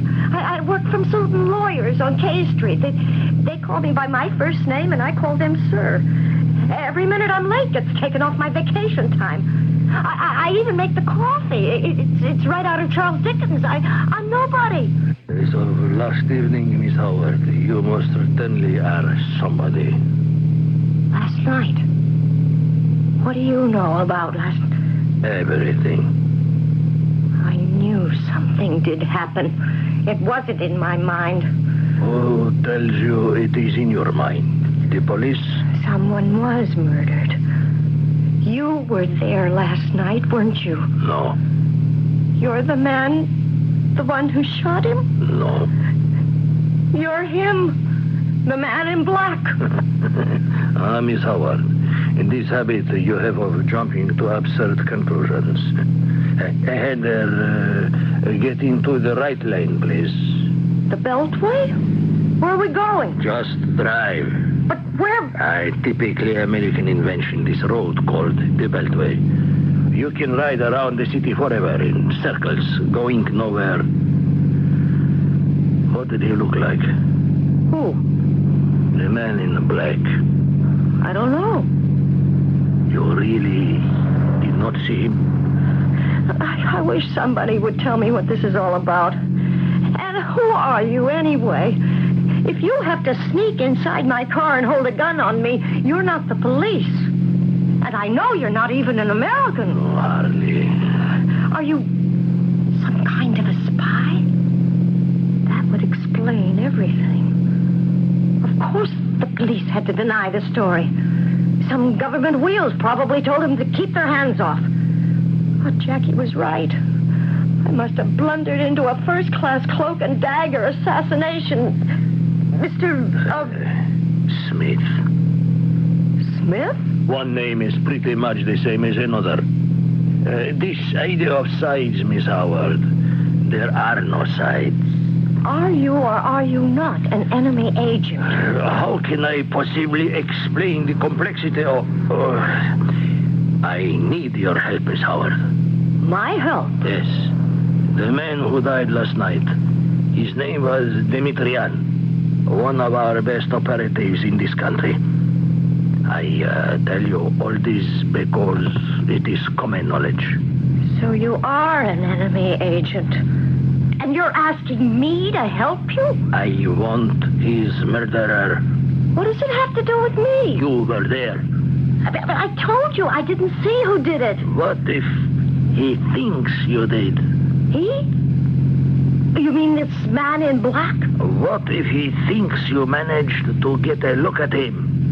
This man, this assassin in black. One, perhaps two people in your government know his identity, his face.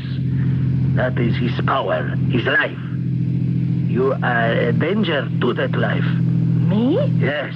Anyone who can identify him is a threat to his existence. What do you want from me? You will lead me to him. What? The word is out, Miss Howard. A young lady witnessed a murder and saw the assassin. But I didn't see... The man in black. Oh, many years I have waited. He has not survived this long by being careless. He will return to cover his tracks. But I... Be logical. Is there any way to convince the man that you did not see him? No. Well then, Miss Howard, that is why you and I must work together. Together? What do you mean? It is only a matter of time before the man in black strikes again. How can you ask me to... Because, Miss Howard, when the man in black strikes again, his victim is you. We are all victims of chance. The brave poets and philosophers who insisted that we control our own destinies Deep inside, they also knew there was no earthly weapon to conquer the wheel of fortune.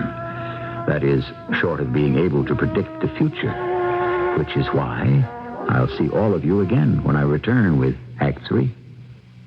Save with confidence on Goodyear retread tires. Get Goodyear snow retreads or regular retread. Goodyear regular rib-type retreads are priced as low as $28 a pair, plus 51 cents federal excise tax per tire. Snow retreads are value priced too. No trade needed, and all Goodyear retreads are fully inspected and backed by the Goodyear name. Go Goodyear, and go with confidence. Better see Goodyear today. Hi, this is Bette Midler. UNICEF is a friend to millions of children around the world who really need a friend. And you can help. Get a bunch of your friends together and have a benefit dance, or sports event, or concert, or go trick-or-treating for UNICEF. Use your imagination. You're going to have a ball. Contact your local UNICEF committee or write National UNICEF Day, United Nations 10017. Thank you very much.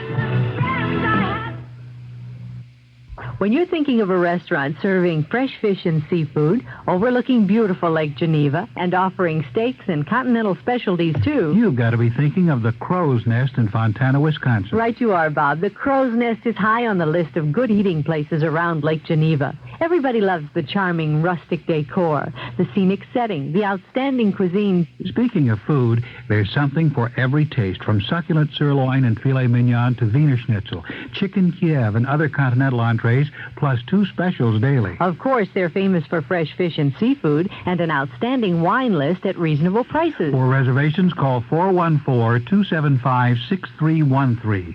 414-275-6313. The Crow's Nest in Fontana, Wisconsin, across the street north of the Abbey. The Crow's Nest serves Sunday dinner from 3 p.m. Special this Sunday, stuffed pork chops with veal stuffing and fresh fall vegetables.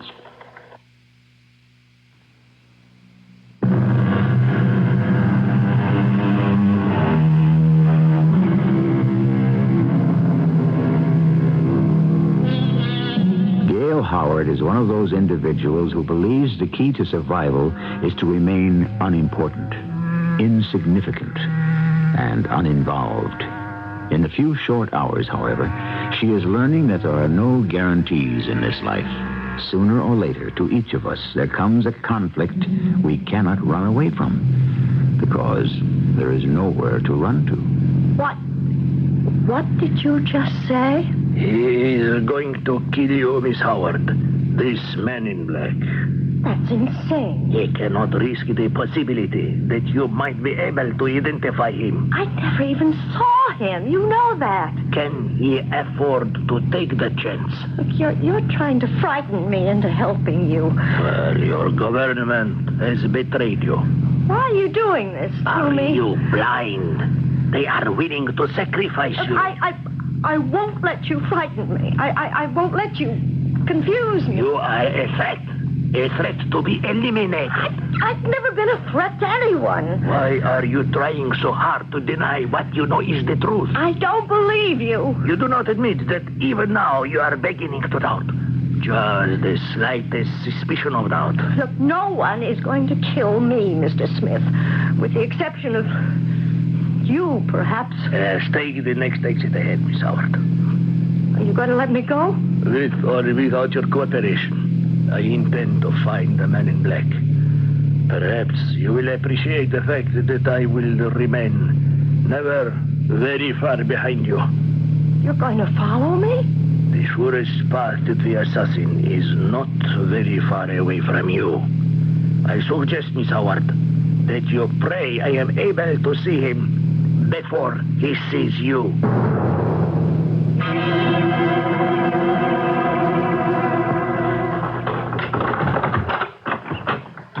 Jackie, I have to talk with you right away. What are you doing? What does it look like? What are you doing with that suitcase? Packing. Where are you going? I'm going on a vacation. Now? Oh, what's wrong with now? But you've got to be at work on... If I want to take a vacation now, I'll take one, all right? Jackie, what is it? What's wrong? Hey, that's my cab. Tell me what's going on here. Nothing is going on. I just feel like taking a trip. Please, you can't go now, Jackie. You're the only person I can talk to. Everything is going crazy now. He's going to leave without me. I said I need your help, Jackie. Aren't you listening? I can't talk about it now. I'm in trouble. There's this man. He's going to fall. I've got to go. You're my best friend. I need you. Look, I'm sorry. I'm alone. I really am alone. Listen, I have to make you understand. The phone rang just before, and a voice on the other end told me I needed a vacation. Someone slid these plane tickets under the door, and there was a man.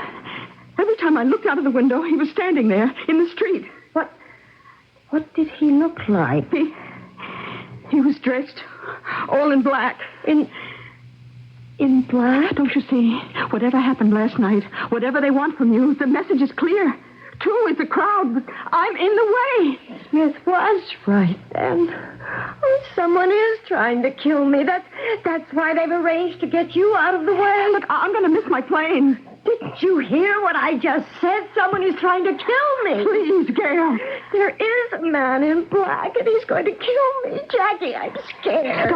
I'm not a very brave person. Don't ask me to stay. I can't stay here alone. The voice on the phone said if I didn't leave, he would kill me. This really can't be happening. Look, we can go to the police. We can ask them to protect us. When are you going to wise up? They don't care. Nobody cares. I'm in the way. You're in the way. Look, I'm sorry I've turned out to be such a rotten friend. Jackie, wait. There's only one thing you can do. Run, Gail. Run as fast as you can. As far as you can. Jackie, please, wait. Run where?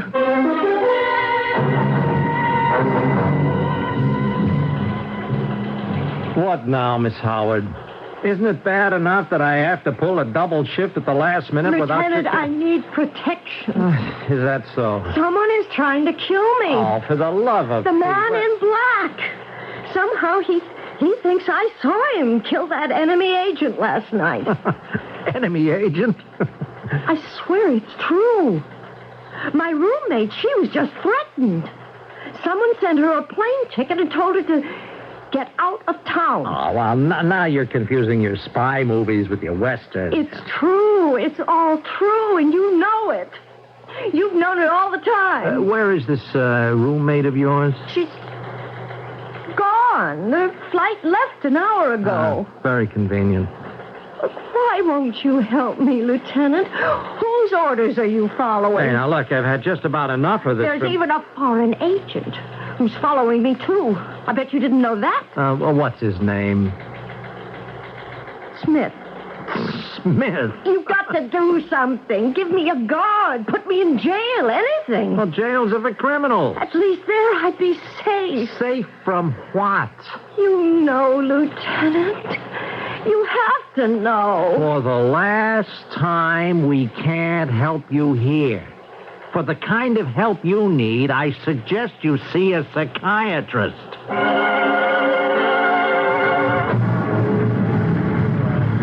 Excuse me, my dear. Is this the bus stop? Yeah, I think it is. Maybe that jail is the only safe place. Were you talking to me, my dear? Oh, no, I wasn't. Ma'am, would you please move away from this store window? I wouldn't want you to get hurt. Hurt? I don't understand. From the broken glass. But, my dear, there is no broken glass. There will be. In a minute.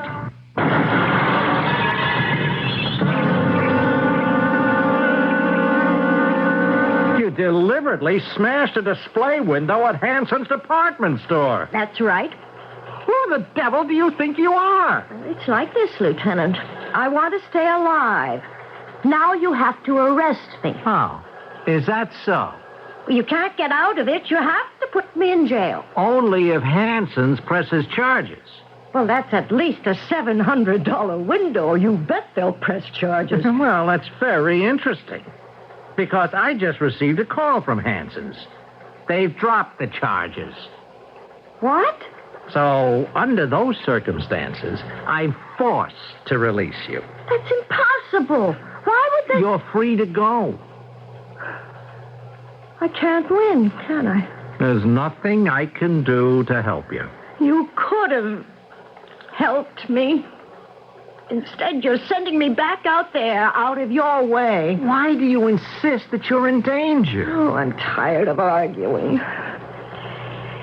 There is a man in black, and he is, sooner or later, going to kill me. Unless a certain person manages to get him first. A certain person I should have listened to before.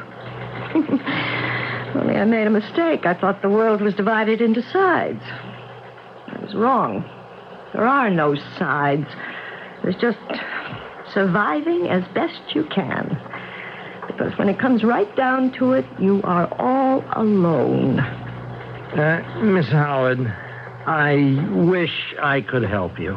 Do you, Lieutenant? Do you really?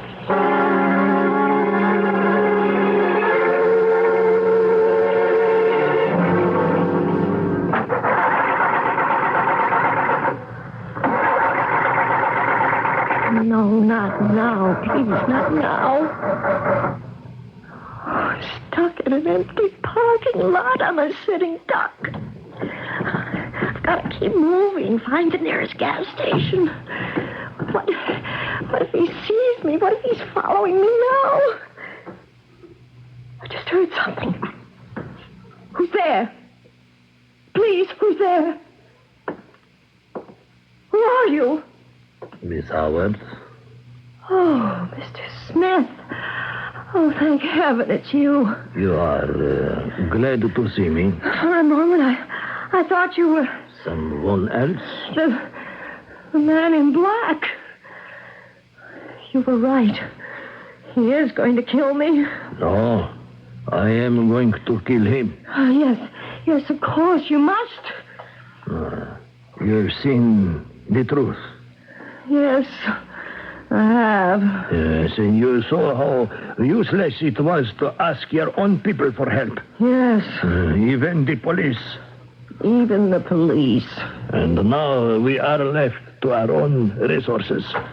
I keep thinking, hoping that this is all a dream, and I'm going to wake up. It is no dream. No, not a dream. A nightmare. A nightmare. Get down, Miss Howard, get down! A trap. It was all a trap. Put your hands over your head, Smith. All the time. It was a trap. The gun! Put down the gun, Smith. There's no way out. No! It was all a trap. Miss Howard, are you all right? Lieutenant Graham, what are you doing here? Following you. Following me? Mm-hmm. Mr. Smith. He's dead. Yeah. They're number one agent. Worked out just the way we hoped. You mean this was all really a trap? A trap to get Mr. Smith? Well, I'm sorry we couldn't tell you before. It might have ruined everything. You used me as bait to lead you to Smith? That's right. But why me? Well, you were there. Because I witnessed the murder of that other agent, Demetrian? The, staged murder. You mean he isn't really... Dead? No. Demetrian wanted to defect. We had to stage a phony murder so that his side would believe him dead and consequently let him start a new life here. And I walked in on that. Well, which was extremely convenient for us. It convinced Smith that the man in black was on your trail. The man in black. Yes, I want to apologize to you for all you and your friend have been put through. Jackie. Yes, we had to do that. You weren't completely convinced until then that your life was really in danger. Oh, I can't say I'm delighted, Lieutenant. But I do have one question I'd like to ask. Well, maybe you won't be able to answer me, but is there really a man in black I'm afraid you're right. You mean there is? No. I mean, I can't answer your question.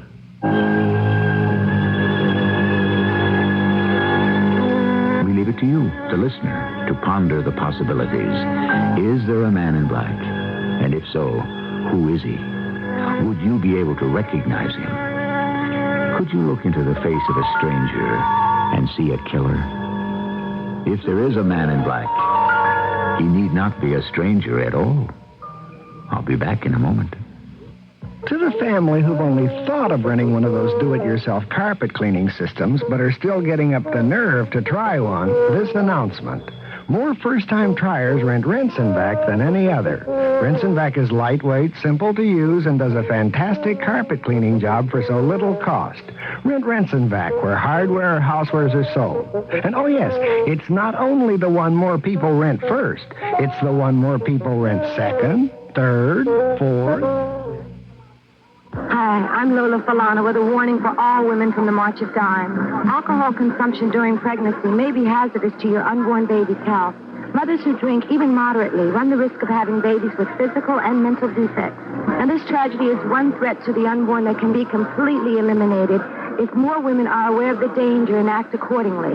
The March of Dimes urges all women to remember that regular prenatal care is the single most important factor in helping to assure a healthy birth.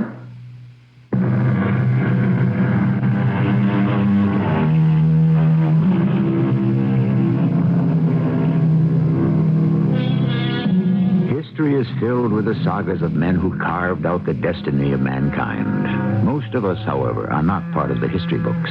We are not famous rulers, immortal scientists, or legendary military minds.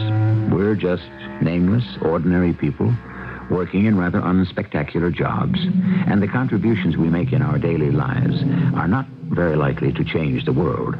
Yet, who can ever predict that single moment when suddenly anything can happen? Our cast included Kim Hunter, Bryna Rayburn, and Earl Hammond.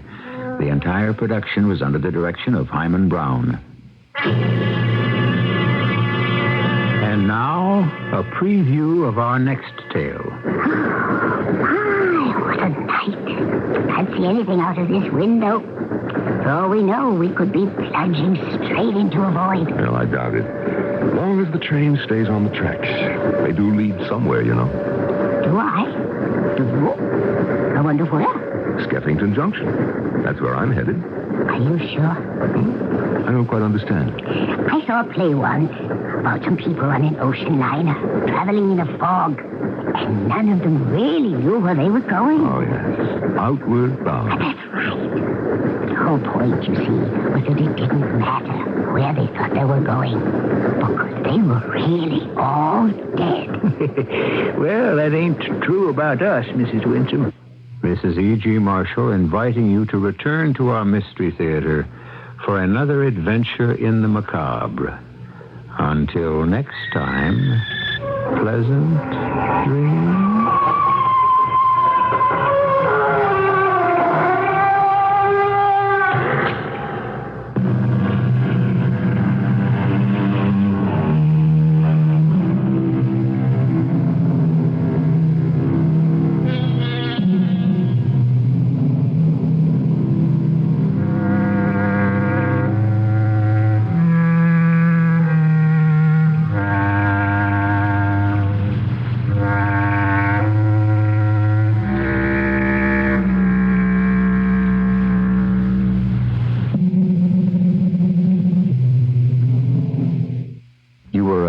Salesman? Right. What happened? I went to Wild Olds in Libertyville and asked for a job, and they turned me down. Why? Mr. Wild said they don't sell cars like I sell cars. How do you sell cars? You say you want a deal on a car? Well, here's a cute little... That's enough. Why did Wild Olds turn you down? Well, Wild Olds in Libertyville is a quiet and beautiful place in the country. Oh, yeah. And from salespeople to service department, everyone at Wild Olds is relaxed and genuine. Oh, no high pressure, no hype. Oh, no. That's why people come from miles around to Wild Olds. Wild Olds And Mr. Wild said that a good deal is more than just low price. It's selection and it's customer service and a lot more. Thank you, sir, and I'm sorry you couldn't find a job at Wild Olds. That's okay. Mr. Wild's going to build a home someday for fast-talking, slicky car salesmen like me, he said. Really? Yeah, in fact, every time somebody test drives a new Olds, he's going to put a quarter in this big jelly bean jar.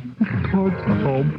It's beautiful. And it's wonderful. It's the most touching story I've ever heard. While Olds in Libertyville, it's a beautiful place in this country. While Olds in Libertyville, it's a beautiful place in this country. And the weather for tonight, the weather word is seasonable. And tonight, variable cloudiness and cooler. The overnight low near 51 degrees, just a 30% chance for rainfall. Thursday, partly cloudy, a little bit warmer, becoming rather windy, the high near 68 for tomorrow. Friday, mostly sunny, little temperature change. Winds southerly 5 to 10 tonight, becoming northwesterly 8 to 13 by morning. Currently in Peoria, 54, Springfield, 57, at O'Hare, 57, the Lakefront, 60, Midway, 57. The humidity is 83%, winds are south at 10, and the barometric pressure reading is 29.71. Coming up, local and regional news. First in news, we're CBS, News Radio 78, WBBM, Chicago. WBBM News Time is 11:34. First in news, we're CBS, News Radio 78, WBBM, Chicago. The CBS Radio Mystery Theater presents...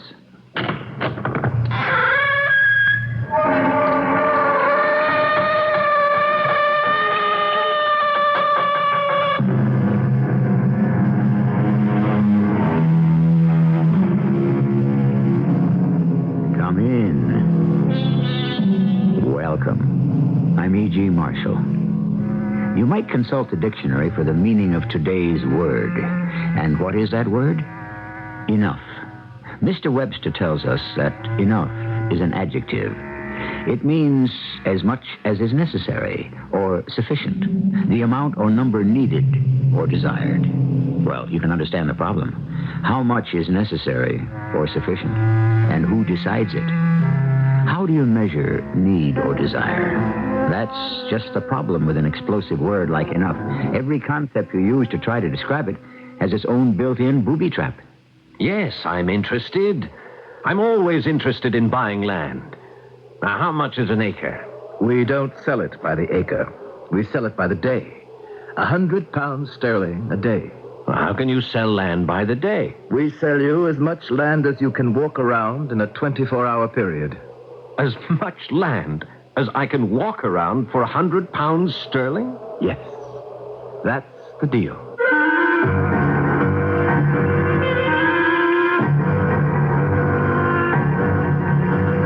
Our mystery drama, How Much Land Does a Man Need, was especially adapted from a story by Leo Tolstoy for the Mystery Theater by Sam Dan and stars Paul Hecht. It is sponsored in part by True Value Hardware Stores. I'll be back shortly with Act One.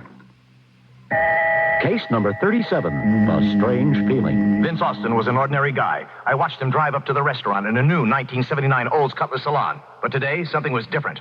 As you walked in, he was somehow changed. How are you? Me, I'm as fit as a new derby. What's on your mind? I don't really know. I feel good. So what's wrong with that?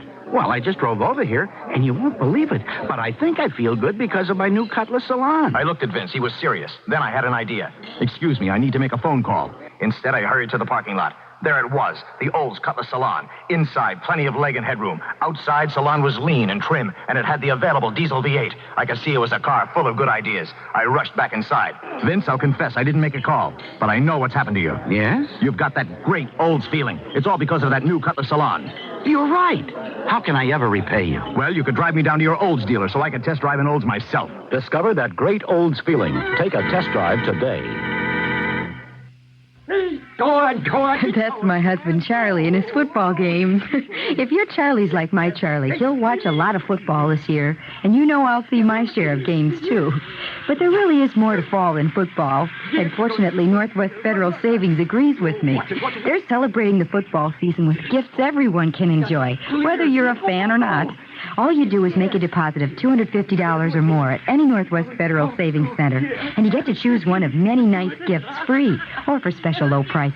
And because Northwest Federal is open 63 hours a week, there's plenty of time to make a selection.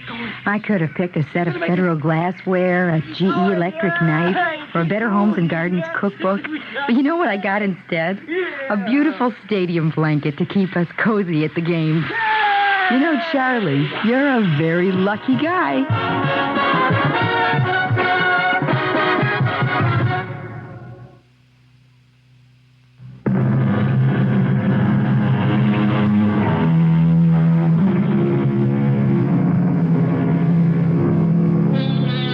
In England many years ago, there existed in law the rule of primogeniture. It means that the firstborn son inherited the father's entire estate. What did the other sons do? Well, they did the best they could. Many of them emigrated to one of the 13 colonies. Since they were landless people to begin with, land became an obsession with some of them. And where you have an obsession, there's usually a tale to be told. Thus, we have the saga of Thomas Morgan, who came to Virginia in the year 1750, a penniless lad of 20. And now, 10 years later, they say he owns practically every acre of land in Culver County. How did it happen? Listen. I believe you missed him. Huh? Oh, it's you. Didn't hear you coming. Well, I didn't want to spoil your aim. You've set a man sneaking up that way, Tom. I wasn't sneaking. Just moving along quietly. Thought I had him, too. A deer that's moving that fast, you have to give him more lead. You fired well behind him. You waste powder and shot. Waste not, want not. That's what you want to tell me, I suppose. I was up to your farm this morning, Paul. Martha said you'd be out here hunting. I was surprised to hear it. A man's got to hunt for his food these days. Yeah, especially if he neglects to plant it. What's that supposed to mean? 6 months from now, I don't want to see you sitting around Hotstadter's Tavern with all the rest of the loafers complaining how I cheated you out of your land. You ain't got my land yet, Tom. You haven't even started your plowing. Keep your long nose out of my affairs. I'd like to. But you're the one that came looking for me. You're the one that borrowed from me. Where else was I gonna go? You're the only one in town with ready cash. You know why? Yes, I do know why. I work, I save. And stayed home from the war. Every other able-bodied man in this town enlisted in Colonel George Washington's militia regiment. Yes, and you know why? Because he thought he could get away from his wife and go sparking and skylarking all over the province of Pennsylvania. All you did was drink and carouse. I fought. I shed my blood so as you could keep your scalp, so as you wouldn't get burned out of house and home. Yes, but none of this is getting your crop into the ground, Tom. Well, I ain't going to be able to get a crop into the ground till next spring. No? You know it. You knew it when you let me have that money. I knew it? You knew about the rains. You knew about the floods. You knew how it'd come down day after day like the time in the Bible. What are you saying? You knew there could be no plow and no planting. Oh, how could I know? You know how. He told you. He? Who told me? Your Lord and Master, the devil himself. Oh, you're a sick man, Paul Devereaux. You have no strength for fighting. Otherwise, you and I would have to take our coats off right now. Why? Because I'm saying the truth? You've been drinking whiskey.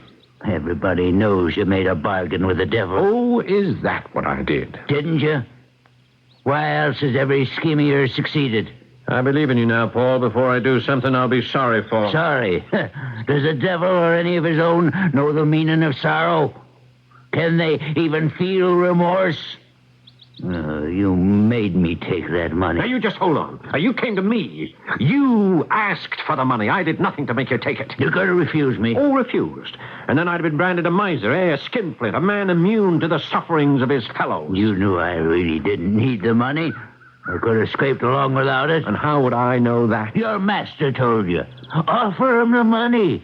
He cannot withstand temptation. Make him mortgage his farm. You always wanted that farm. It's more land. You're mad. Offer him the money. He'll drink it away, gamble it away. There's no point to any of this, Paul. And then the land will be yours. I am here to remind you.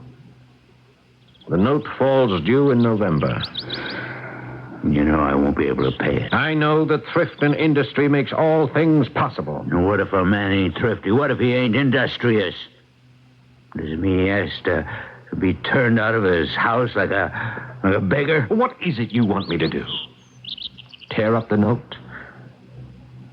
Give me more time. I already gave you a year. Just a little more time. To do what? To go drinking some more? You're taking the bread out of the mouths of my children. You never so much as placed a single morsel into the mouth of any child that bears your name. The bread they eat, they earn by the sweat of their brow. I got the rheumatism bad, Tom. I got it campaigning with Colonel Washington. I got it marching in the rain and lying down to sleep in the snow. You can't put me out. You just can't. I won't. If you pay your debt. Where am I going to get the money? Where?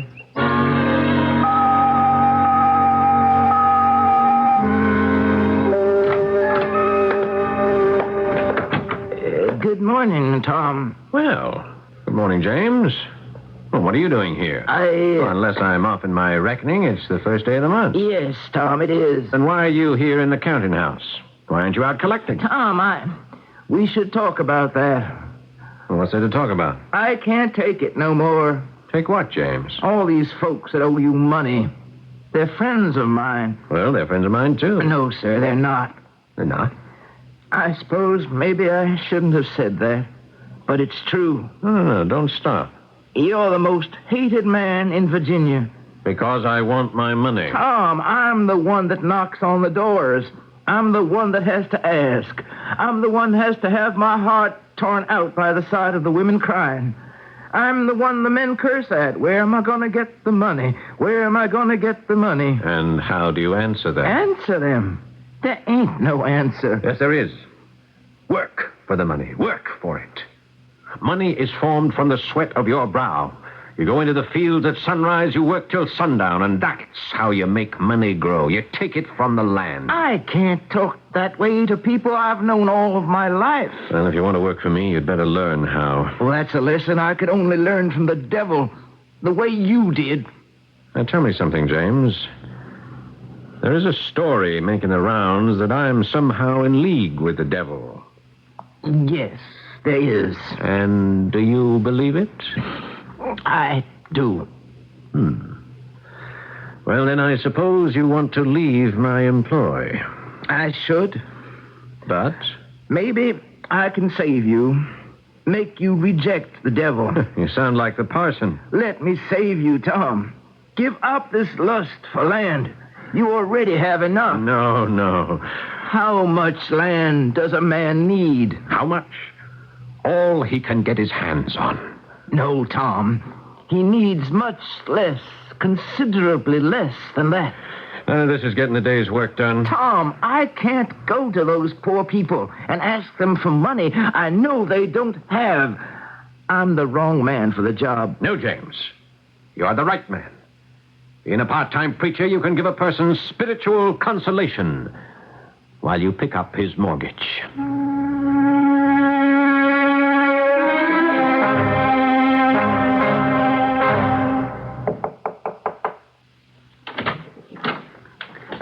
Mr. Morgan? Yes? Oh, Mrs. Powell. May I come in? Forgive me, of course. You have a chair? Thank you. May I offer my sincerest condolences on the passing of your husband? Thank you. Major Powell was a great and good man. Truthfully, he wasn't great, and he could have been better. We needn't discuss Major Powell. Very well. What shall we discuss? So, this is the den of the devil? This is merely my humble counting house. Where was the bargain struck? Oh, in this very room. He appeared to you here? Yes. How? Suddenly. He materialized suddenly, and there he was in that very chair you're sitting in. Really? What did he look like? Just as you might imagine. Horns, pitchfork? Red as a boiled lobster, breathing a sulphurous fire. And you sold him your soul? No, that deal could not be consummated. Why? Well, it turns out I have no soul. Then what happened? Oh, he disappeared. Haven't seen him since. Then there was no bargain? I'm sorry you're disappointed. Oh, alas, for popular legend. And your fabulous successes. Am I to assume they have all been engineered on your own? I'm afraid so. Bereft, as it were, of all Mephistophelian assistance. That is exactly the case. I'm happy to hear that. Well, now, Mrs. Powell, how may I be of aid? Let us return briefly to my late husband, Major Powell. He left me his young children, his home, his plantation, his various affairs, to go soldiering with Colonel Washington of Fairfax County. Yes, I believe I've heard of the gentleman. They were very good friends. Major Powell, unfortunate, received a bullet wound at Fort Duquesne, from which he never really recovered. Colonel Washington and his wife attended the funeral. Well, I'm sorry I was called away on urgent business. Mrs. Washington was a widow. She'd been married to the wealthiest man in Kent County, a Colonel Custis. Yes, the name is familiar. She told me something very enlightening. She said that her marriage to Colonel Washington was something that was destined. Indeed. She was the wealthiest woman in the province of Virginia. He was the most eligible bachelor. He is a man of ability, intelligence, character. She needed a husband for herself, a father for her small children, a manager for her estate. So you see, it was literally a match made in heaven.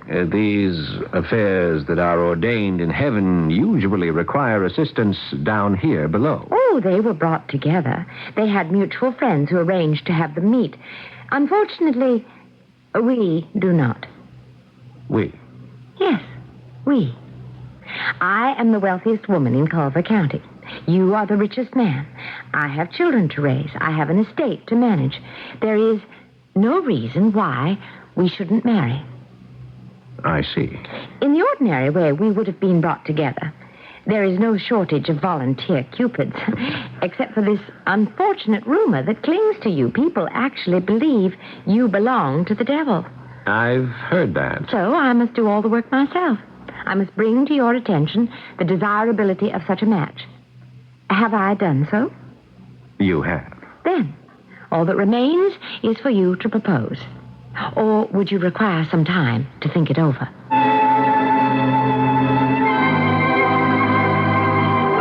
How much time do you need if you're an eligible bachelor? The woman is attractive, rich, she's willing. Love? In those days, people didn't marry for love. They married for what were considered to be solid, sensible reasons. I shall return shortly with Act Two. Hi, Pat Summerall. True Value Hardware stores are offering a fall shopper circular you can't do without, because it's full of values you'll probably be needing soon for do-it-yourself projects. For example, you can get a half-horsepower Campbell house-felt air compressor for just $114 to help you spray paint, inflate tires and toys, clean screens, clear block gutters, operate portable air tools, and help with a variety of other household chores. And to help you with wet or dry cleanups on rough surfaces like your patio, your driveway, or garage floor, True Value Hardware stores offer an Empire 18-inch outdoor push broom with tough Palmyra bristles for just $2.99. See all the values in the fall shopper circular and also at participating True Value Hardware stores. True Value Hardware is more than just a name. It's a way of doing business that means True Value. Il Villaggio Trattoria. 3 distinctive dining rooms, 3 distinctive menus. Here's Gourmet on the Go, Edward Robert Brooks, to tell us about it. Italian cuisine for every mood. Il Villaggio Trattoria in Palos Heights. When pizza, sandwiches, or pasta will do, visit the Cantina. Open for lunch and dinner, the Cantina also features salads and a unique Paisano cheese and fruit luncheon. On more formal occasions, sample another dining room, La Piazza, for lunch or dinner. Try veal scallopini marsala, scampi on a skewer, or fettuccine. For special evenings when you want the ultimate, make dinner reservations in the third dining room, Cafe Venezia. Enjoy northern Italian cuisine at its best. Veal sautéed with mushrooms and flamed in cognac, or poached over sole in cream sauce with truffles. Il Villaggio Trattoria, 119th in Harlem and Palos Heights. Fine Italian cuisine in your choice of 3 dining rooms. Phone 361-1166, 361-1166.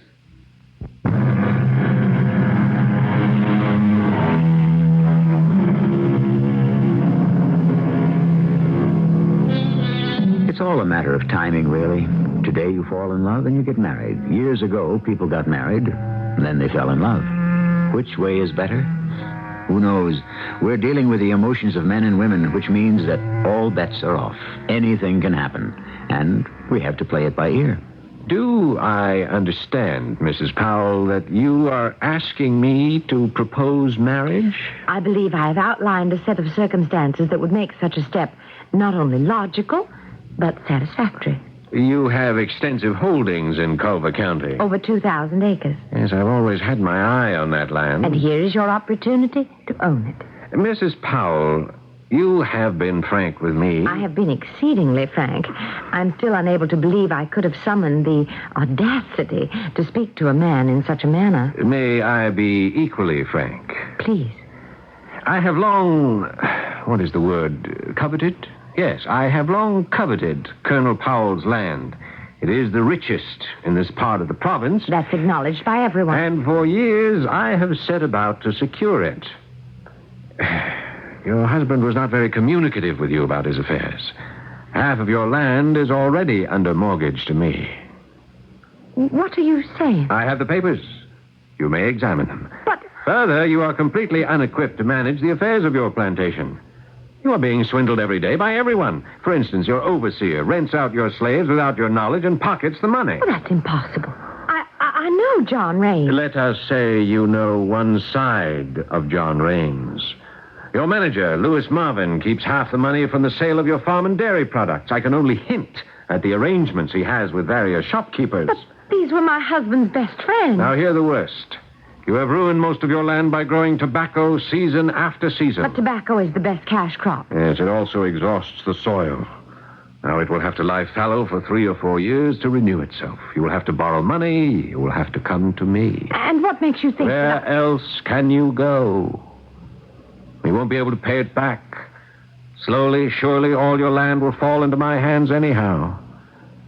I don't have to marry you for it.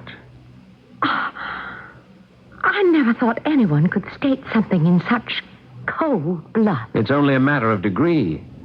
Your proposal to me was hardly warm-blooded. Oh. You brought me a business proposition. You can't deny it. And all I've done is tell you that I can do better. Yes. But isn't there something else? Such as? I'm not unattractive. I can be pleasant, even exciting company. I know how to make a man happy, how to make his home beautiful, his life agreeable. Isn't there such a thing as companionship? Companionship. And all those other things, I agree, they are of primary importance to some people, but not to me. I have never felt the need for them. Then the story you told me as a joke was true. The devil did materialize in this room. I'm afraid he did not. Yes, he did. And he bought your soul. I told you, I never had one. You did. A small, sickly, shriveled soul, but the devil would settle for that. What other kind can he buy? Good day, Mr. Morgan. I'm sorry we have no basis for doing the kind of business you had in mind, Mrs. Powell. You leave a person with very little. The truth is, you came with very little. Oh. And you made sure that I shall depart with nothing at all. Please remember, Mrs. Powell, coming here was your idea, not mine. Yes, it was. My rather foolish, senseless idea. I had permitted myself to believe that we had something in common. Really?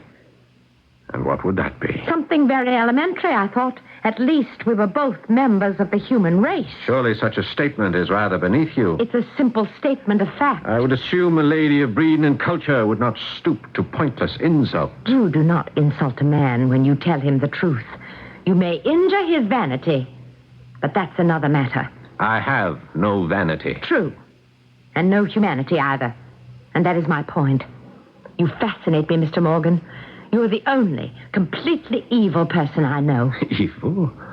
I injure no one? You do worse. You give them the opportunity to injure themselves. Yes. This is evil practice on the highest, or I should say, lowest level. You have transformed evil almost into an art. But why, Mr. Morgan? Why? What will become of you? Where shall you be in the end? I shall not find myself in the almshouse as a public charge. Is that the answer? Fear of poverty? I fear nothing.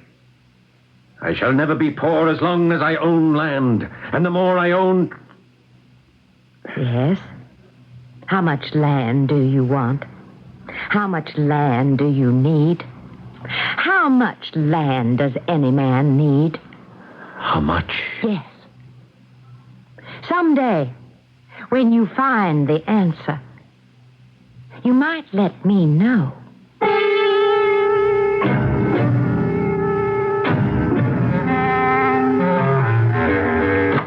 Good day, sir. Have I the privilege of addressing Mr. Thomas Morgan, Esquire? You have. And what might your name be? Porter. Peter Doremus Porter, Esquire. How may I serve you, Mr. Porter? I have come to serve you. In what way, sir? Mr. Morgan, your fame has spread far and wide. I'm not aware of the fact that I'm famous. But you are. No one is more avid to acquire land. And no one in King George's colonies from Massachusetts to Georgia drives a harder bargain. Are you saying I take advantage of people? Of course. But that is what business is all about, wouldn't you say?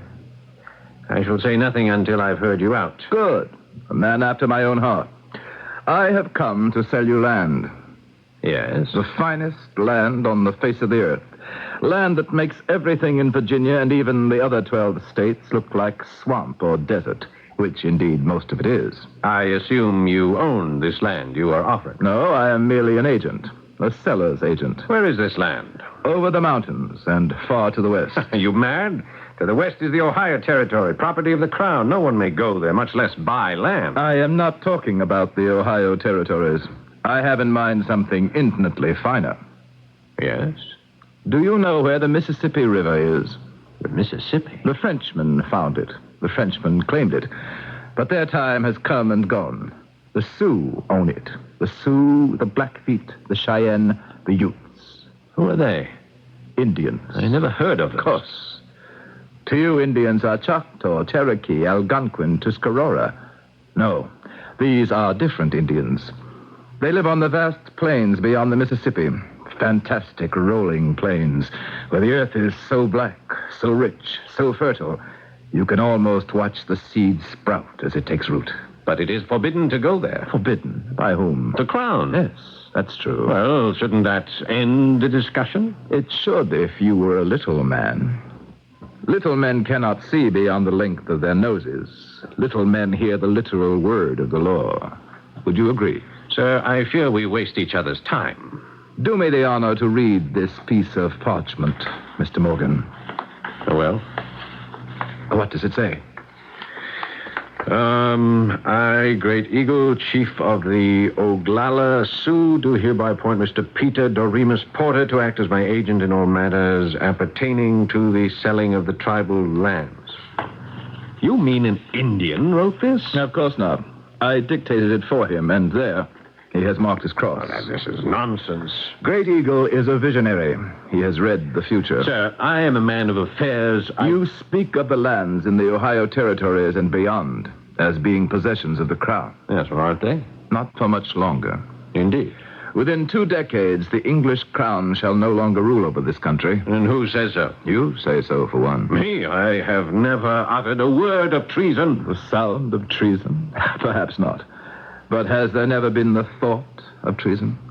Who are you? You may not even be aware of it, but it's all seething deep down inside.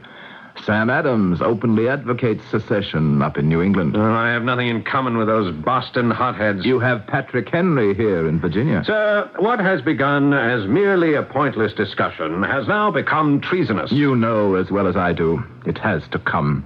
The inevitable rebellion, the eventual separation. At least profit by it. Be prepared. There will be a rush westward. Buy your land now. But why do you come to me? Because no one is more anxious to buy land. No one is as driven as you are. Who are you? An agent for Chief Great Eagle. Now, listen, my friend. The chief will sell you all the land you want. Yes, but why? Because the chief is a magician. He sees what is soon to happen. Uh-huh.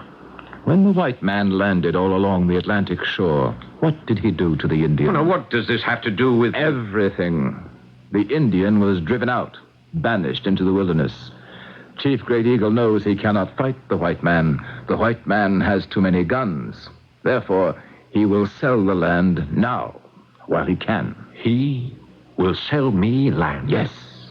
Find me a white man who desires land, he said to me, and I shall sell him all the land he wants. But how does he sell it? How much per acre? Oh, Great Eagle doesn't sell land by the acre. No?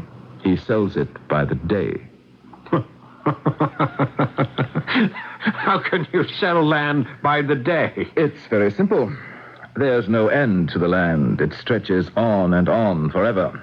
So, therefore, you can have as much land as you can walk around in a day. A full day? Oh, yes. A 24-hour day? Certainly. Do you know how much land I can walk around in a day? I would imagine a considerable amount. It would encompass miles and miles. Especially if one is a fast walker. How much money does he ask? £100 a day. Regardless of how far you walk? Regardless. Just think. £100. Who are you? You must be the devil. You always said no such person exists. Yes, but only the devil could know so much about me. Mr. Morgan, I'll tell you what the devil is. He is a specter created by little minds, jealous minds. Inferior people cannot tolerate success in others.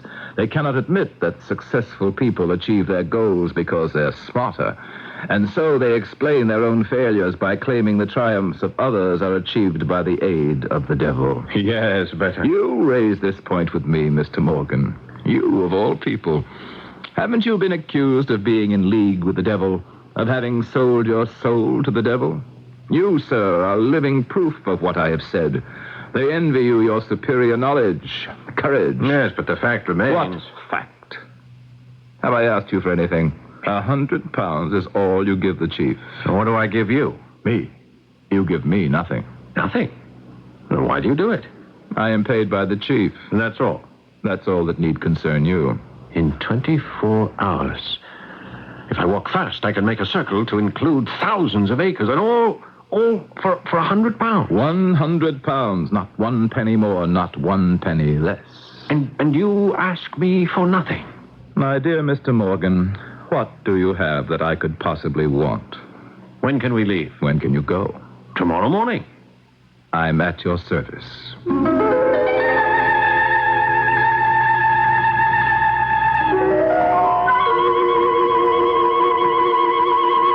That's what life is, wouldn't you say? A constant journey in which we seek an answer. For some, the journey is longer than others. For some, the answer is more complicated than others. Of course, it all depends on the question. You might philosophize for a moment and ask yourself, what is the nature of your journey? And then, before you know it, I shall return with Act 3. Every 47 seconds, a home burns in the United States. During fire, heat stuns. All right, everybody, hurry, let's get out. Smoke chokes. Everybody, Flames trap. This way, everyone, come on. When fire strikes, you need a fast way out. The Rival Firescape Emergency Fire Ladder. It's strong, safe, and easy to use. No assembling. Just take it out of its box, lube it over the windowsill, and climb to safety. It's so easy, your child can do it. The ladder snaps into position and braces itself to give you a safe and steady descent. Only the Rival Firescape has galvanized steel cable. It won't tangle like chain ladders. It's lightweight, yet holds 950 pounds. Lengths for 2 or 3-story homes are in the home security department of your store. Keep the Firescape near the ones you love, under beds or by upstairs windows. The Firescape Emergency Fire Ladder by Rival. It's the fast way out of a burning home. No matter what it is you do, we've got a helping hand for you. Let us help you do your very best. Any project you might find needs a helping hand sometimes. Let us help you do your very best. Here at HWI. Hi, I'm Wally Bruner. You know, the best ideas are always the simplest, and the simplest way to squeeze your energy dollar is with Deflecto air deflectors from your nearby HWI store. They improve air circulation from your furnace or air conditioner so air is distributed evenly and efficiently. It's the easiest way to cut your heating and cooling bill. Install Deflecto air deflectors today and start saving money tomorrow. Here at HWI. HWI Hardware, Home Center, and Building Material Stores. Let us help you do your very best. This is WBBM Chicago.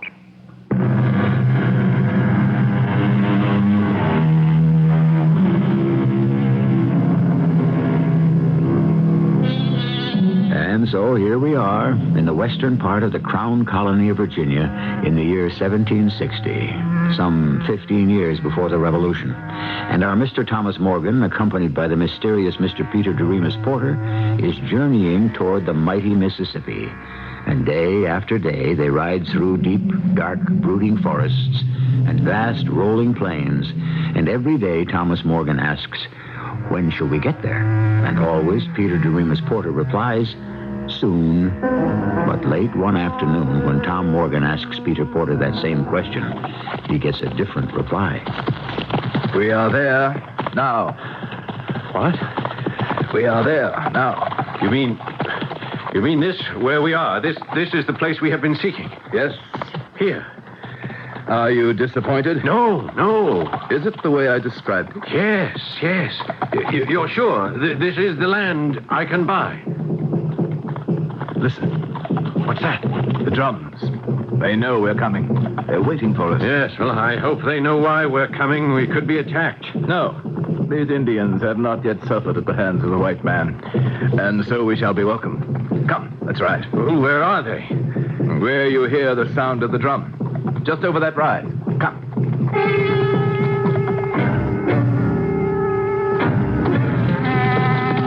Whoa. Indians. Yes, Indians. Hundreds of them. They attend their chief, Great Eagle. But why are they so quiet? They're quiet people. They're moving their hands. Why are they moving their hands like that? They're speaking in sign language. Do you understand what they are saying? Yes. They're saying welcome and enjoy long life. Well, now what do? We wait. For what? For the chief to command us to approach. Well, everything is all right, isn't it? I mean, it is going the way it's supposed to, isn't it? Of course. See? He motions us to move forward. Come. Ride slowly. He's a very old man, huh? Very old. Very wise. Oh. My brother. My brother. Chief, this is my brother, Thomas Morgan. Then he is also my brother. Why have you come to me, my brother? Answer him. I have come to buy land. How much land do you need? Well, I want all the land I can get. But how much land do you need? How much land do I need? As much as I can walk around in a day. You have not answered my question, my brother. How much land do you need? He has come here to learn the answer. I see. Then let us begin. Now? Yes, now. This is what you came for, isn't it? He knows what he must do. I have explained it. Does he have 100 pounds? In silver, in this little sack. He must place it on ground. Obey him, Thomas. Drop the sack. Well, what do I do now? Dismount. All right. And now, my brother, you must walk. In which direction? In any direction, as far as you like, and you must return. All land you can walk around is yours. But how will I know where I have gone? My brother shall go with you and mark the ground. Do you see setting sun? Yes, I do. See, it begins to disappear beyond the rim of that far distant hill. When it has gone completely, you shall begin to walk. Do you understand? Tell me. I understand. And you must walk all night and all following day. And you must return here to where I stand before the next sun shall disappear over that same hill. Or you lose your 100 pounds. You will have walked for nothing. Go in peace, my brother. Discover how much land you need.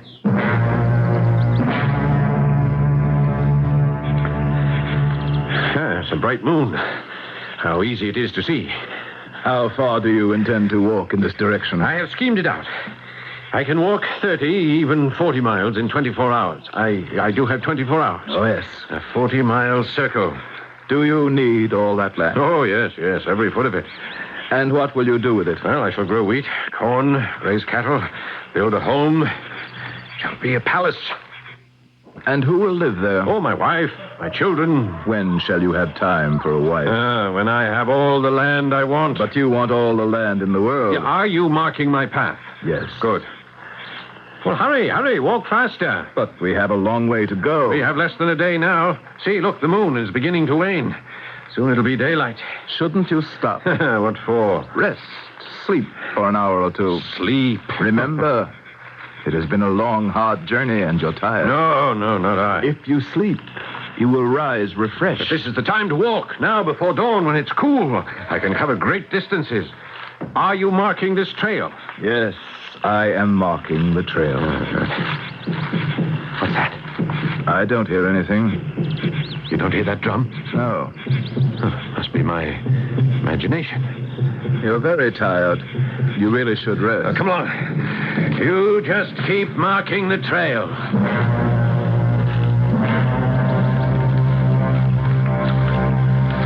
You should sit for a moment. No, come. The sun is very bright, very hot. We shall rest when it's directly overhead, and the heat will be at its worst. Rest now, this beautiful spring. Drink some water. Stop, if only for a minute. In a minute, I can walk 200 or 300 yards. Do you know how much land that is? Do you know how many bushels of wheat you can plant? How many stalks of corn you can grow? Your face is flushed. You're breathing heavily. You're drenched with sweat. Just mark the trail. Just mark the trail. You must start heading back now. No, I am. I have been moving in a circle. A wide circle. Narrow. I will. No, wait. I must go to the right again. See that hollow? Perfect for growing flax. You are limping? Yes, nothing. My feet. Rest. You still have time. You're in pain. A day to suffer, a lifetime to live. Tom Morgan. Tom. Who's that? It's me. Who are you? Can't you tell? It's Paul Devereaux. What are you doing out here, Paul? I came for the same thing you did, Tom. Land. But I was too greedy. I walked too far, too fast. Help me, Tom. How can I help you? Bring me some water. I'm dying of thirst. I don't have any water. There's a stream just a mile away. You passed it. Yes, I know. Please, go back there. Get me some water. I don't have time. Tom, I gotta have some water. It's past noon. The sun's getting lower in the sky. Tom, please, don't leave me. Don't leave me here to die. Hello, Tom. Sally Powell. Why are you here? For the land. Sally, stop. Am I dreaming? Come back with me. Go back with you? You said you wanted to build a home for wife, for children. I do. Then you must begin now. Walk back with me and start to build now. Don't you have enough land? No, I don't have enough land. I'll never have enough land. Yes, you will. I'm wasting time standing here talking to you. I've already lost a cornfield, a wheat field, a stand of timber. You'll have enough land one day, Tom Morgan. One day you'll discover you have just enough. Tom, wake up. What? You must wake up. It's time to start back. What? I've been sleeping. Yes. How long? How long have I been asleep? The sun. Look, the sun it's getting lower. You had just enough time to get back. Why did you let me sleep? You just fell to the ground. I tried to wake you. I must get back. The sun will go down. Have you been marking my trail? Wait. You're going in the wrong direction. No. That piece right up ahead with the stand of trees. I want it. I have to have it. No, Tom. You have enough. No. Stop Back. Stop back now. Or you won't have any at all. Just as far as that. But little brook. The sun. Look at the sun. It's no longer a brilliant yellow flame. It's become a dull red ball. Yes. Look at the sun. Soon you won't be able to see it anymore. Yes, you're right. You're right. I have to get back. Now. We must hurry. Yes. I'm walking as quickly as I can. Faster, Tom. You'll have to run. I'm so tired. You won't get the land. All this great and beautiful land. You won't get any of it. It's mine. Not if you don't get back before sunset. Back where? Up ahead. Up that hill. So far. Run. So far. Run, Tom. I can't breathe. The sun is a great red ball, and the lower part of the rim is already touching the top of the hill. Hurry. That's it. Don't stop. You make it. Can't. Keep going. My leg. I know your heart is bursting. Your legs are melting. Stop. Stop now. Stop. And you lose the land. No. All the land. No. Do you want to lose the land? No, never. I'll make it. Faster. The sun. The sun is already over the hill. Faster. Faster. I'll make it. Just a little bit further. Just a little bit. I'll make it. Where's the chief? The chief! I'm coming! I'm here!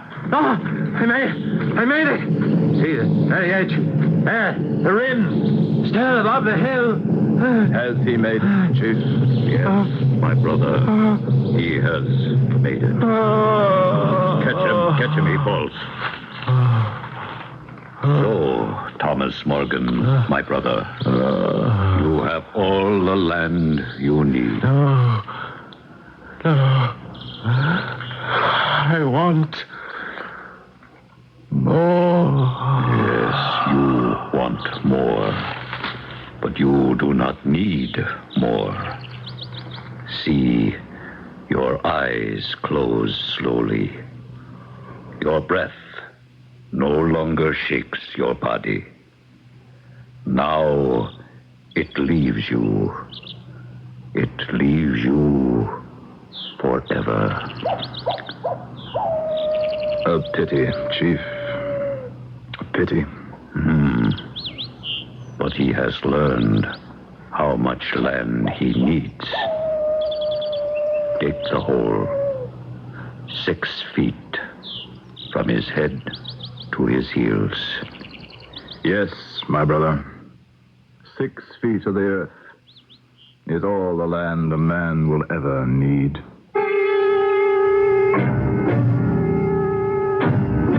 It's all he ever gets to keep, as far as we know.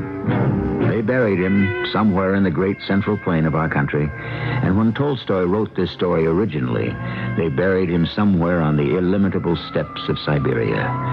And they weren't Sioux Indians, but a Tartar tribe called the Bakshirs.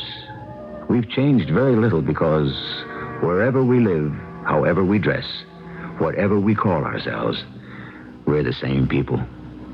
I'll be right back. Introduce yourself to a remarkable nasal spray that lasts and lasts up to 12 continuous hours. Duration nasal spray relieves up to 12 continuous hours. Duration relieves nasal stuffiness and sinus congestion. So just one use lets you work all day. Just one use lets you sleep all night. Duration relieves 12 continuous hours. And that's Duration, with the longest lasting nasal decongestant. Use only as directed when needed. At 55 miles an hour, you save gasoline. At 55, you save worrying about that car behind you with the flashing lights. But most important, 55 miles an hour saves lives. Since 1974, this national speed limit has been the single biggest factor in reducing highway deaths by 36,000 people. One of them could be you. 55 saves lives. A public service of this station, the U.S. Department of Transportation, and the Advertising Council.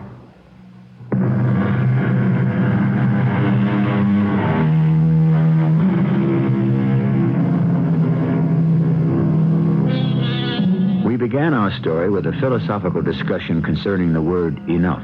How much is enough? Are we any wiser now? Our story took place before the so-called Industrial Revolution.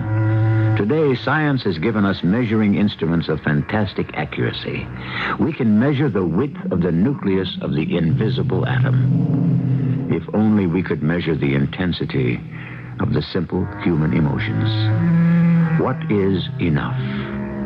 And when does it become too much? Our cast included Paul Hecht, Gordon Heath, Patricia Elliott, and Ray Owens. The entire production was under the direction of Hyman Brown. And now, a preview of our next tale. Half a teaspoon in a cup of boiling water once a day. In the morning is best. That's all. For now. But one thing I must add about our arrangement. Yes? On the birth of the child, I will ask you one favor. You must promise to grant it. A favor? But what? I shall ask it when the child is born. But I can't promise that when I don't know what it is. It's a very small favor. Don't worry. But it's part of the bargain. Very well, it's a long way off. Yes, it is. Take the talisman and the herbs. And don't be alarmed if certain unusual things happen in the next few weeks. This is E.G. Marshall inviting you to return to our Mystery Theater for another adventure in the macabre. Until next time, pleasant dreams.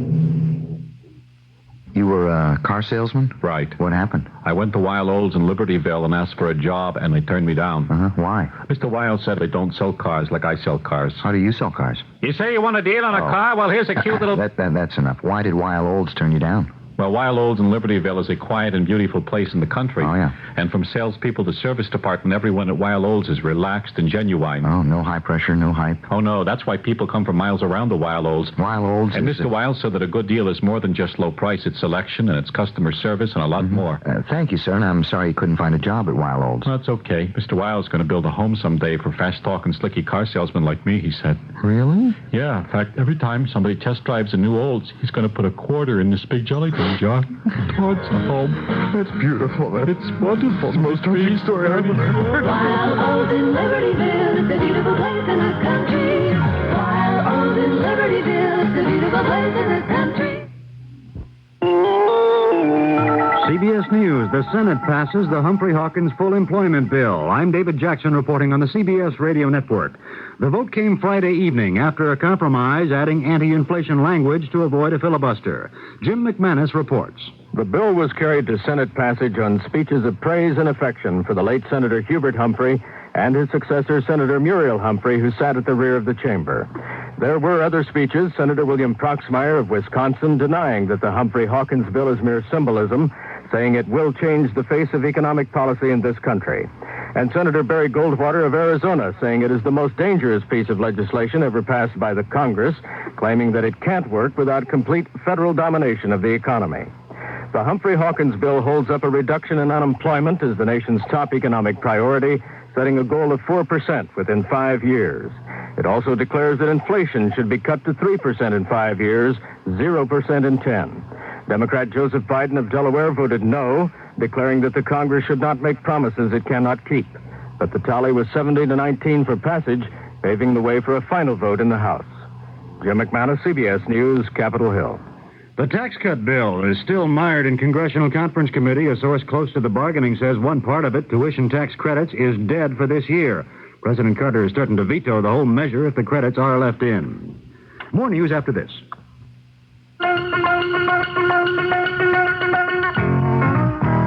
CBS News correspondent Stephanie Shelton talks about the start of her news career. Well, I did traffic reporting, and I was petrified. I'd never been in a small plane, and I had a pilot with a death wish. Douglas Edwards remembers his toughest radio job. I was once called on to do a ping pong match, play-by-play.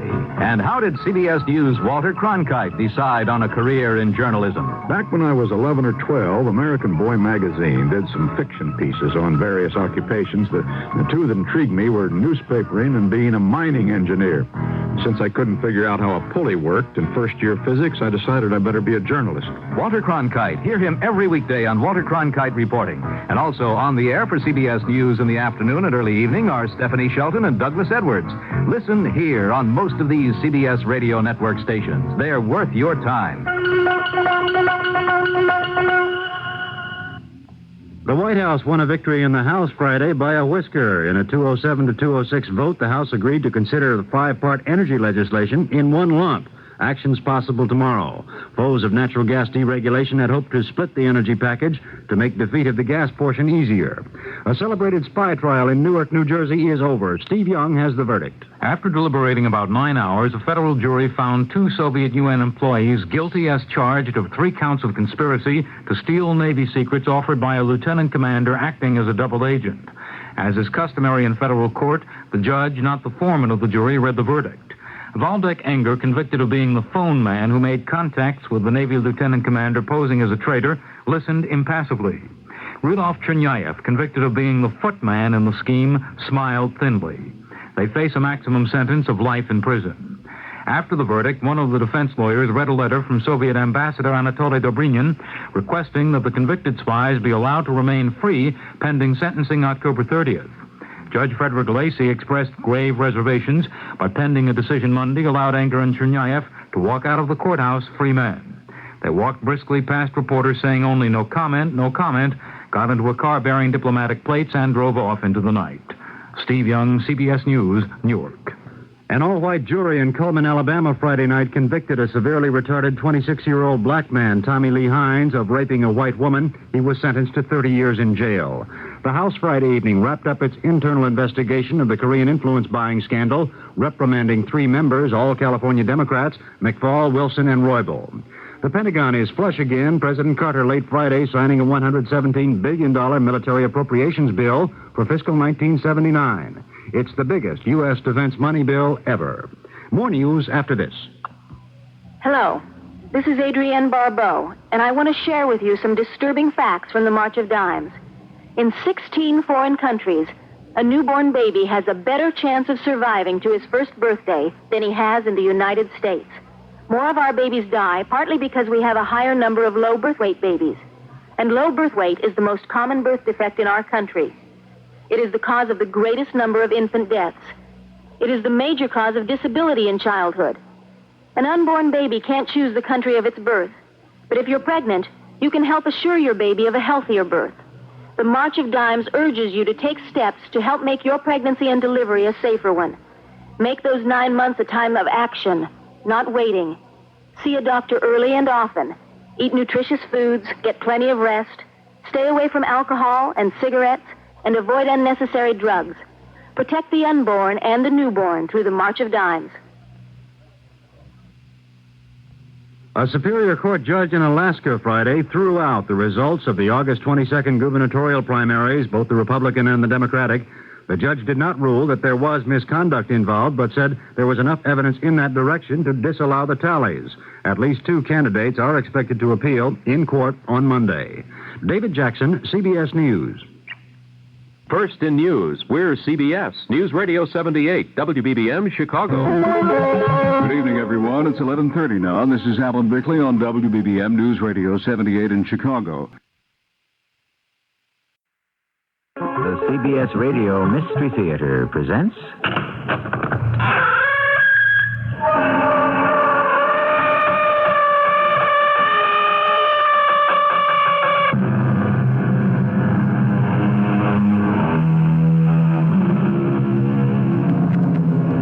Come in. Welcome. I'm E.G. Marshall. Do you believe in reincarnation?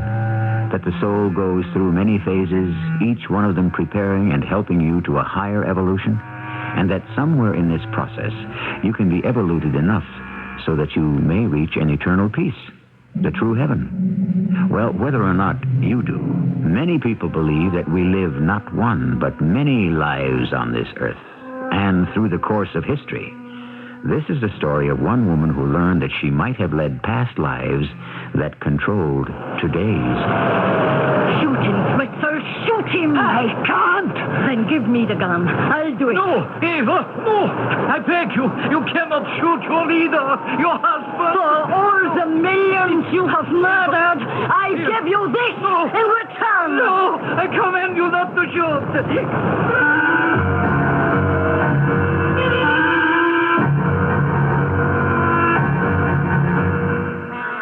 Our mystery drama, The Winds of Time, was written especially for the Mystery Theater by Ian Martin and stars Carol Teitel and Bryce Bond. I'll be back shortly with Act One. When you're traveling across the country, there's a sign you're gonna see. Looks like a big yellow sun. It's the sign of quality. Quality is the most comfortable place under the sun. That's our sign, let it shine. Say where quality, comfort shines. Quality is the most comfortable place under the sun. When you've got business friends or relatives coming in from out of town, put them up under the sun at a nearby Quality Inn. They'll find a warm welcome waiting and all the comforts Quality Inns are famous for. Make an out-of-towner feel right at home. Call your local Quality Inn or call us toll-free for reservations at the most comfortable place under the sun. Quality is the most comfortable place under the sun. Quality is. Every driver needs the assurance that a good auto insurance policy can give. But why pay through the nose for that kind of peace of mind? You don't have to, not anymore. For over 21 years, Arco American has been saying that most people pay far too much for our auto insurance. Sometimes feature money matters, and finding a good policy at the lowest possible price won't happen by accident. You've got to shop for it. Well, Arco American agrees. They've got the time and the knowledge to shop for you. Every day, qualified buyers receive fantastic savings. Call the S9-4677 for your free phone quotation. The savings may add up to hundreds of dollars for you. Call the S9-4677. Most insurance plans are available with a low down payment and easy monthly installments. Arco, that's AARCO, Arco American, open weekdays to 6 p.m. Shop and save money with Arco American. Call the S9-4677.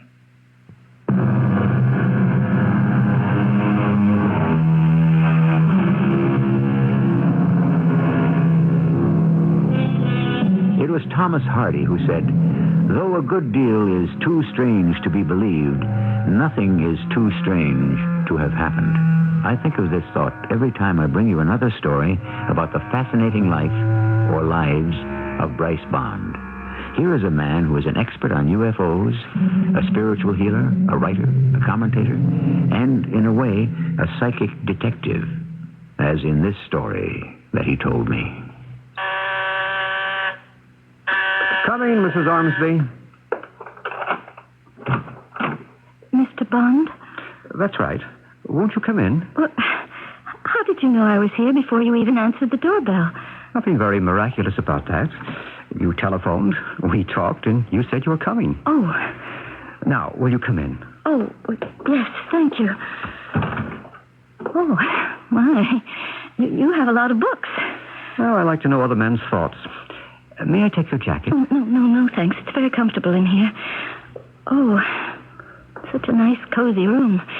So attractively designed and yet so wonderfully normal. What did you expect?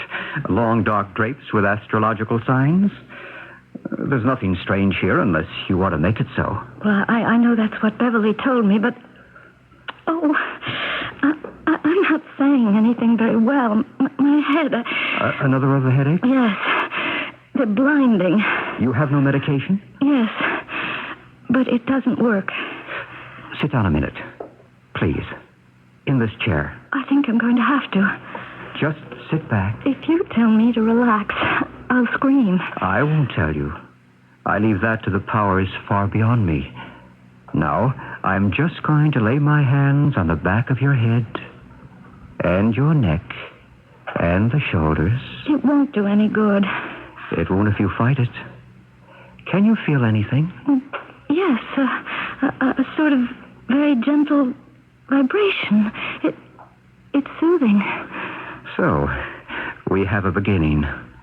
Now, while I'm treating you, suppose you tell me some more about yourself. It does feel nice. But the headache... Well, how much did Beverly tell you? That you had 2 children, that you were married. Separated. Just relax. I knew you were considering separation. I didn't know what had happened. How could you? It was only yesterday. I'm sorry. I'm not. I was only ruining Bill's life and the children's. Thank heavens he wanted to take them. Give them a chance. You don't give yourself the same. I don't see how. Try not to be so tense. Let the force flow in. I know about the migraine headaches as they have been diagnosed. What do you expect me to do for you? Stop the headaches. Save my life. How do you feel now? Well, it's gone for the moment. Or if not gone, at least subdued. But that isn't the answer. Of course it isn't. Then what is? I don't know yet. But we do have a beginning, don't we? What? Well, if the cause of the pain is not physical or psychological, then only one other possibility, it seems, remains. What? It must be psychic.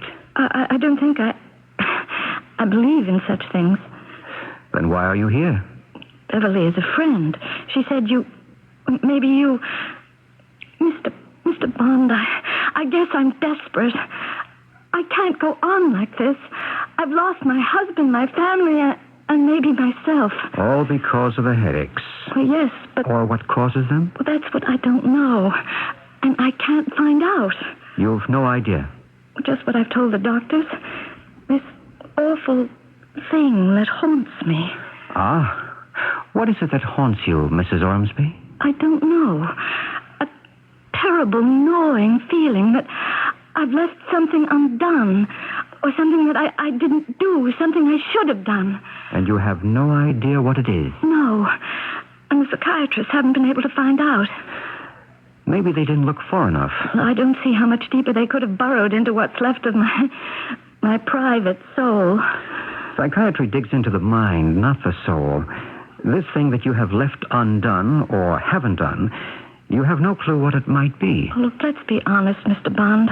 I've thought of 1,000 things. I suppose anyone could.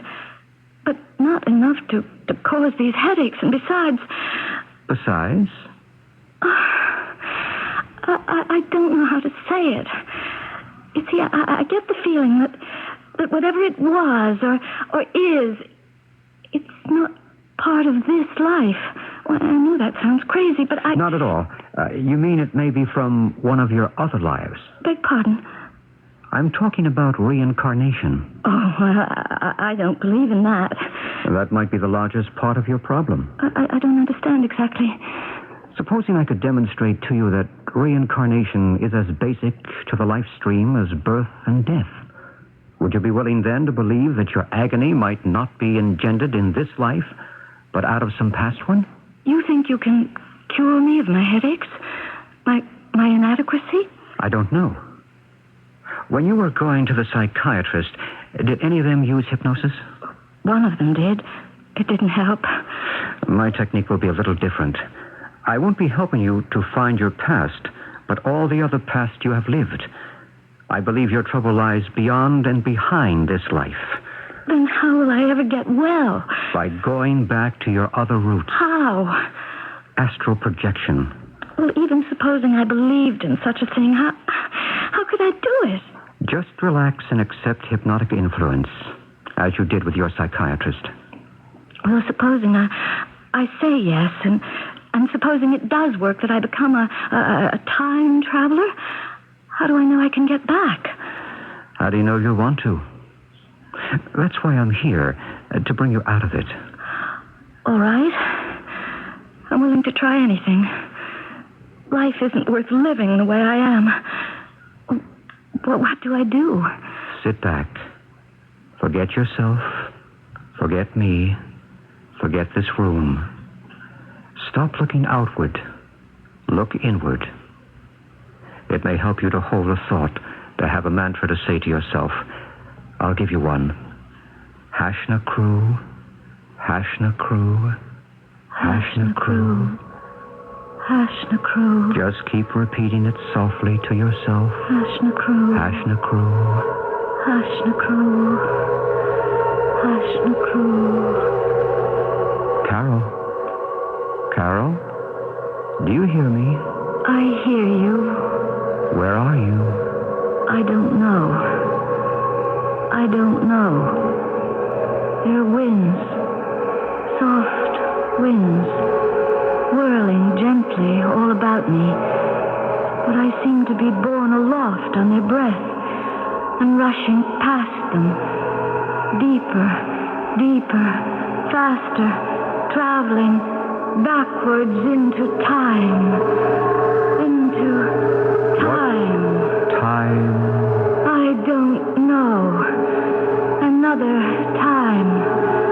Another place. And I am not myself. Who are you? I don't know. Yes? I don't know. There's a battle someplace. Of gunboats lobbing shells across the river. I know the name of it. It's Lick Creek. The gunboats are the Tyler and the Lexington. I'm lying on the south bank. And now I know where we are. Pittsburgh Landing, 1862. Before the Battle of Shiloh and the war between the states. And who I am. I'm Lieutenant Harry Buford. And it's just before sunup. Hold it, or I'll drop you. You can drop your pistol, Lieutenant Buford. It's only Sergeant Rudcrowder. What are you doing beyond the advanced picket line, Sergeant? Looking out for your rear end, little dandy. I don't like that name. It's what you got. The men don't mean nothing bad by it. They admire your guts for all your pretty reckless. I still don't like that name. What are you doing up here? I told you. Looking after you. What do you scout, Lieutenant? The Federals are regrouping. We got to attack to take advantage of how we scattered them. Why doesn't General Johnson order the attack? General Johnson was numbered among the lost yesterday, sir. Oh, no. Who's in command now? General Beauregard. But we are not ready to attack. We got to regroup ourselves. If only we could figure some way to put a spoke in the Fed's wheel, hold them off long enough to... What is it? Listen. Yes. 2 men in the boat. Union soldiers. Scouts. Like us. Don't move. By darn, there are more than scouts. The one in front, the short, stocky guy. Yes. That's General Ulysses S. Grant. What are you going to do? Just like a prayer from heaven. I'm going to pick me off the Fed general. That'll set him back long enough so we can make our attack first. No. Wait a minute. That's cold-blooded You murder. get the other one with your pistol, Lieutenant. Oh, let's hold him. Misfired. Draw a bead on General Grant, Lieutenant. If you love the South, you just blow Lincoln's protege all to hell. I've got him in my sights. So fire! I can't. Quick, before they're lost behind the trees. I can't, Sergeant. That wouldn't be war. That'd just be cold-blooded murder. You little... Give me that pistol. If you won't strike a blow for the Confederacy, I will. Oh, may we all be damned. It's too late. Give me back my pistol. I'll tell you what I should do. I should give you back a bowl from it between the eyes, you no-count little traitor. I would give my life for the Confederacy, but I cannot take another in cold blood. You know you could have lost the war for us. What kind of man are you? Now let go of the pistol. Let go or help me out. Why, you're not a man at all. You got hair clean down to your waist. Here, take your cap and tuck it up. Back up again. No wonder you wouldn't shoot. Who are you, anyhow? My real name's Loretta Janet. well, it doesn't matter. I grew up in a convent, but when my country was called to arms, a voice told me I should take them up, too. I cut my hair, and I dressed myself in men's clothes, and I volunteered. Who did you think you were, Joan of Arc? I followed my conscience. My sex doesn't matter.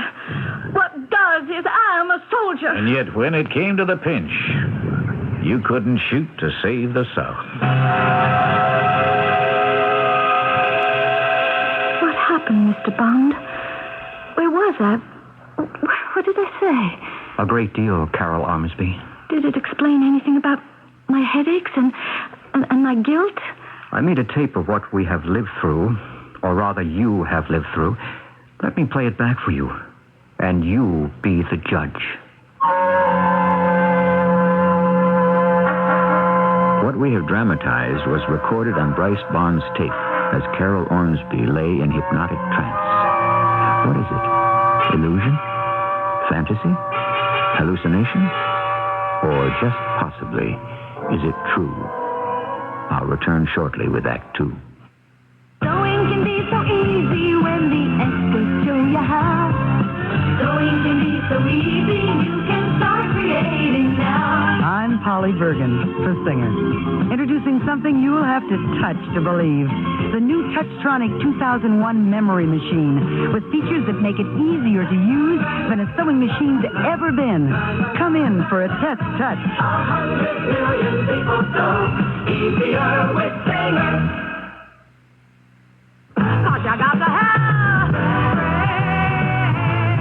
Hi, this is Bette Midler. UNICEF is a friend to millions of children around the world who really need a friend. And you can help. Get a bunch of your friends together and have a benefit dance, or sports event, or concert, or go trick-or-treating for UNICEF. Use your imagination. You're going to have a ball. Contact your local UNICEF committee or write National UNICEF Day, United Nations 10017. Thank you very much.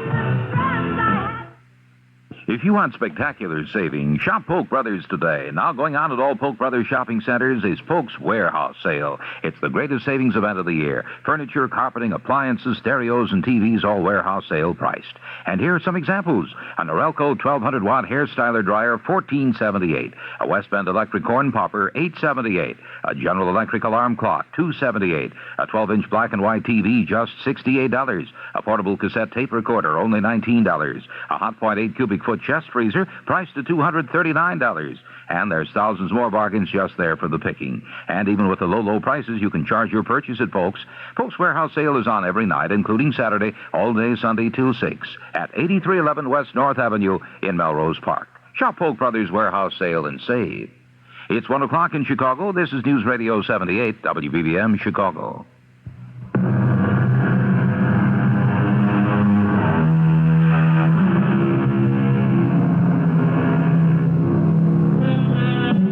That anyone can have lived more than one life is not to be believed. Or is it? That she could return and see herself living another life is even more improbable, isn't it? And yet, there are at least 15 species of life on Earth from prehistoric times. The plain horseshoe crab is one. A man in Bogota is still alive at 167. The miracle of Lourdes still exists and has never been disproved. Truth, as always, appears to be stranger than fiction. Let's return to Bryce Bond and the young woman, Carol Ormsby, whose psychic healing he is trying to effect. Is that all I feel guilty about? That once in a former lifetime I didn't pull the trigger of a pistol and kill a man in cold blood? But how could I feel guilty about that? Remember, in that reincarnation, you were a passionate supporter of the South. Ulysses S. Grant was an arch enemy. Are you saying I should have killed him? No. Matter of fact, you couldn't have. What do you mean? Either as Loretta Janeth or Lieutenant Harry Buford, it wasn't you who failed to fire. You were stopped. By what? The march of history. General Grant was destined to win the war and later become President of the United States. To change that would have to change everything that happened in the whole world. And none of us would be here now, neither you or me. So it wasn't my fault. Of course not. And I should have no guilt feelings about what happened near Pittsburgh Landing, even if it never happened. Oh, it happened. You were there. But no, in this case, there was no guilt. Well, then, why hasn't this terrible headache gone away? Apparently, we haven't found its source. But you said, you promised, that I would find the cause in the past. I suggested it could be found there. We just haven't found the right reincarnation. Well, then let's do it right now. Well, if you're up to it. But where do we go? Before 1862 or after? You mean you can pinpoint it? I wish we were that advanced. But within reason, we can move forwards or back. What would you suggest? First of all, try to supplement the pain. Push it as far in the background as you can. To reach the end, we must rise above the pain. I'm trying. Let it all flow, soothing and strengthening you. Soothing me? For the journey. What journey? Backwards again, on the winds of time, to that former life which haunts you today. But where am I going? That is up to you. Don't leave me alone. I must. Only you can live your destiny. But where? Where can I find help? Where are you taking me to? What's that mournful sound?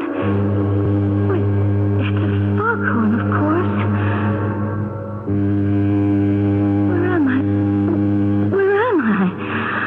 Good evening, miss. May I help you? Oh, well, I don't know. Where am I? Where are you? In London, of course. Oh, well, I know that.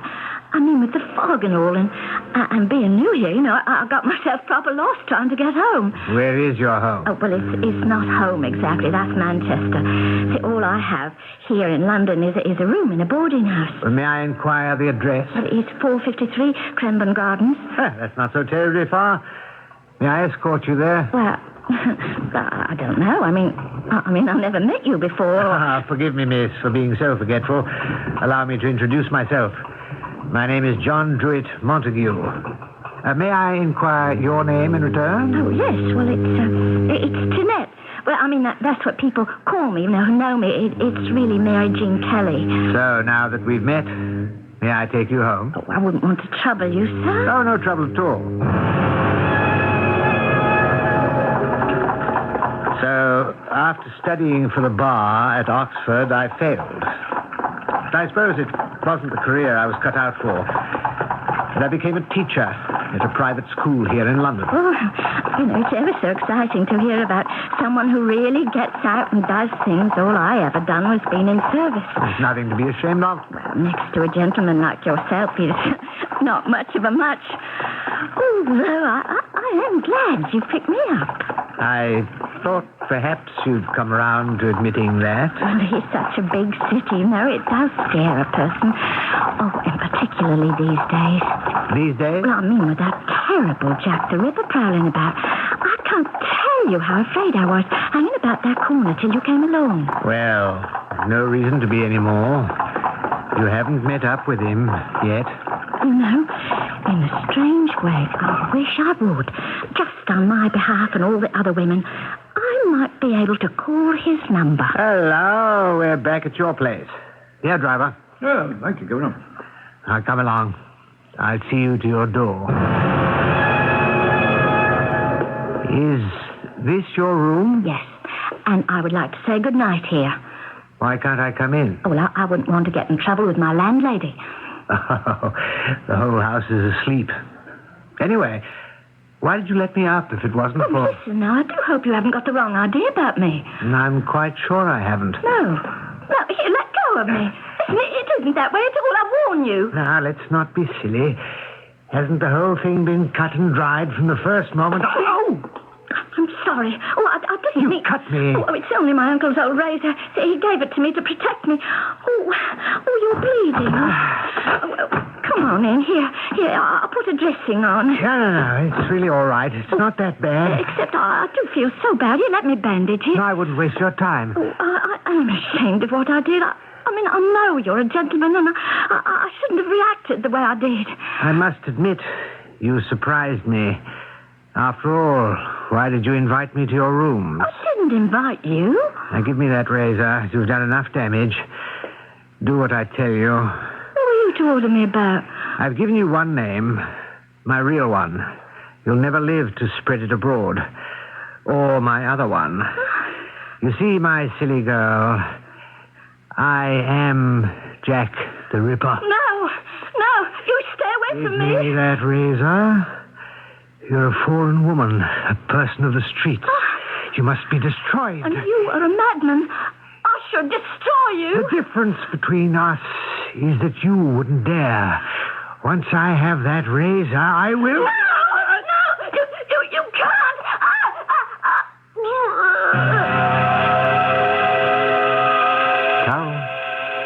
Carol. Yes. Are you back? Back. Back from out-of-body experience. Out-of-body experience? Astral projection. Oh, thank the Lord, it was only in my mind. It was awful. What? I was in a new reincarnation. Who? A girl named Mary Jean Kelly in London at the time of Jack the Ripper. One of his victims? I guess. But if I had had the courage, I could have killed him. I don't believe you could have. Why not? Because Jack the Ripper killed other girls after that. Once again, you couldn't change history. But I feel so guilty. This was a man who didn't deserve to live, and I could have killed him in self-defense. But you didn't. No, I didn't. So it's still not the guilt you think you bear. Then what is? Something we have to keep looking for as long as you want to. I must find my way back. But it all seems so hopeless. Does it honestly now? Now? Now that we have the whole world from the beginning to the end of time to search and find out why you are haunted. For the moment, I'm too exhausted and too tired to go any further. Can we try tomorrow, Mr. Bond?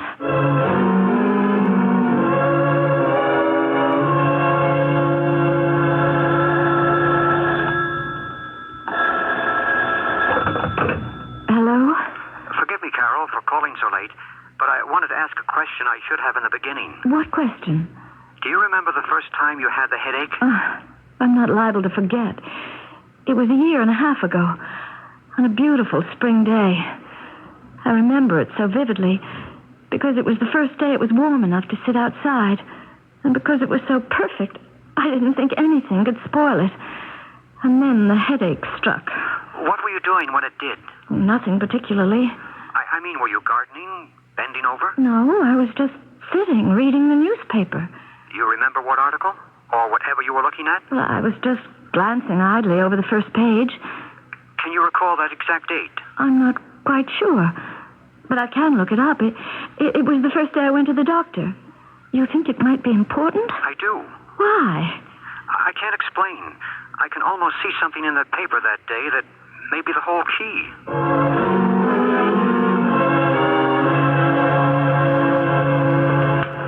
This is just a photostat, of course, blown up from the microfilms at the library. This is the newspaper you were reading that day. Is it? I don't remember. Oh, yes, of course. The date is right. But you don't recall exactly what article may have caught your attention? No, I think I was just scanning the headlines. It wouldn't have been this story by any chance. Did Hitler have the last laugh after all? What does that mean? Well, it's a story about a fabulously rich man in Brazil who lived for the last 30 years a sumptuous and scrupulously protected life, tended to and worshipped by a whole private retinue. He died quietly in his bed, and his body was spirited away to be cremated by his loyal supporters. Many people apparently believe that man could have been Adolf Hitler. But Adolf Hitler committed suicide or something, didn't he? On April 30th, 1945, with his former mistress and wife, Eva Braun. But what does that have to do with me? I can only follow my ESP. I believe it does. I want to send you back to 1945. and let you find out for yourself.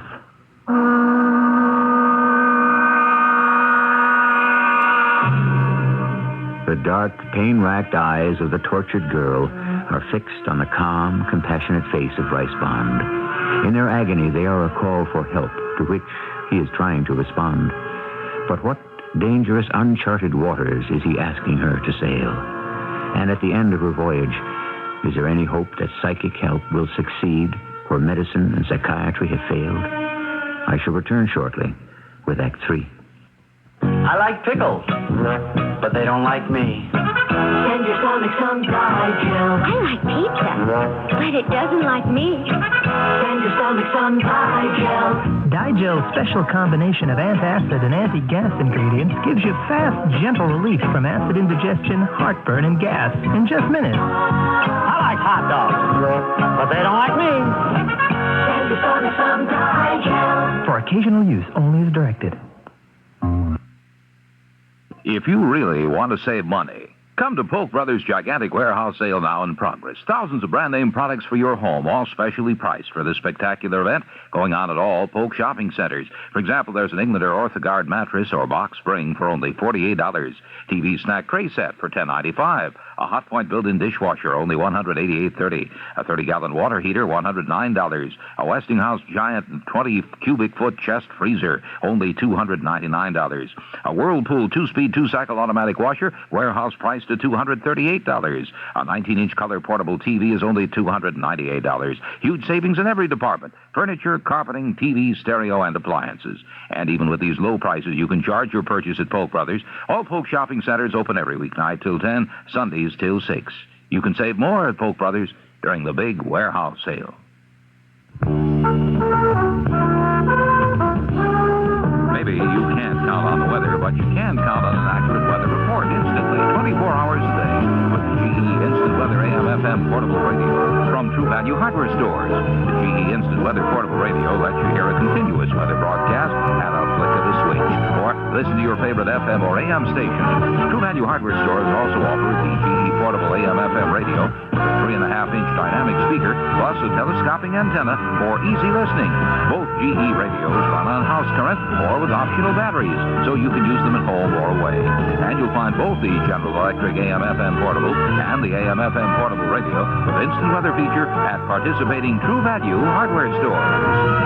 True Value Hardware is more than just a name. It's a way of doing business that means True Value.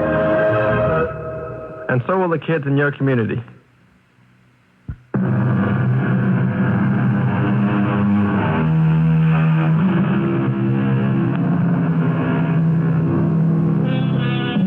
Should Carol Ormsby, in search for relief from the devastating headaches which have ravaged her for nearly 2 years, risk another mystic journey into the past through psychic doors opened by the specially resourceful Bryce Bond? Why not?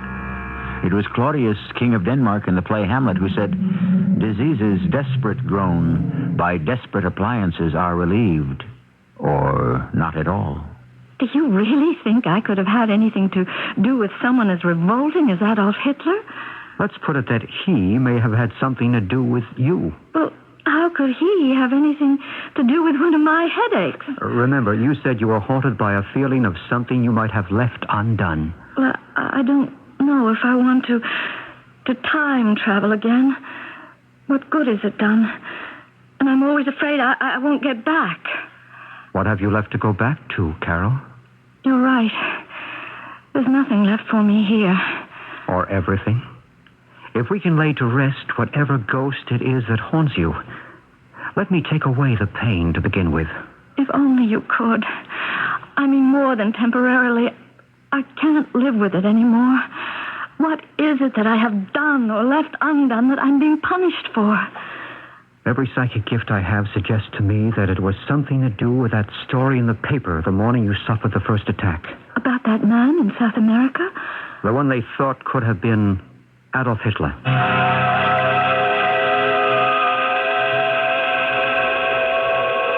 Carol, do you know where you are? No. Just a vastness space between places. And I'm floating. I can't move. There is a tide running somewhere, or a wind, a steady breeze carrying me like a leaf. It's very still, not a sound anywhere, except, wait, there's the sound of guns and bombs falling, and people are dying, and it's like the end of the world. Gotterdammerung. Where does that word come from? Where does it come from? Why would you ask yourself a question like that, Eva Braun? It is your own fate. Gotterdammerung. The twilight of the gods. Just as the Führer promised it would be if he failed. And he has failed. And gloriously. Even others. Even that colossal ego has to face it at last, as soon as he gets up enough nerve to commit suicide as he promised. Here he is at last. Oh, no, it is his double, his stand-in, poor little Fritzl Seifendorf. What is it, Fritzl? Der Führer. He told me to come in to be with you. Where is Adolf? I don't know.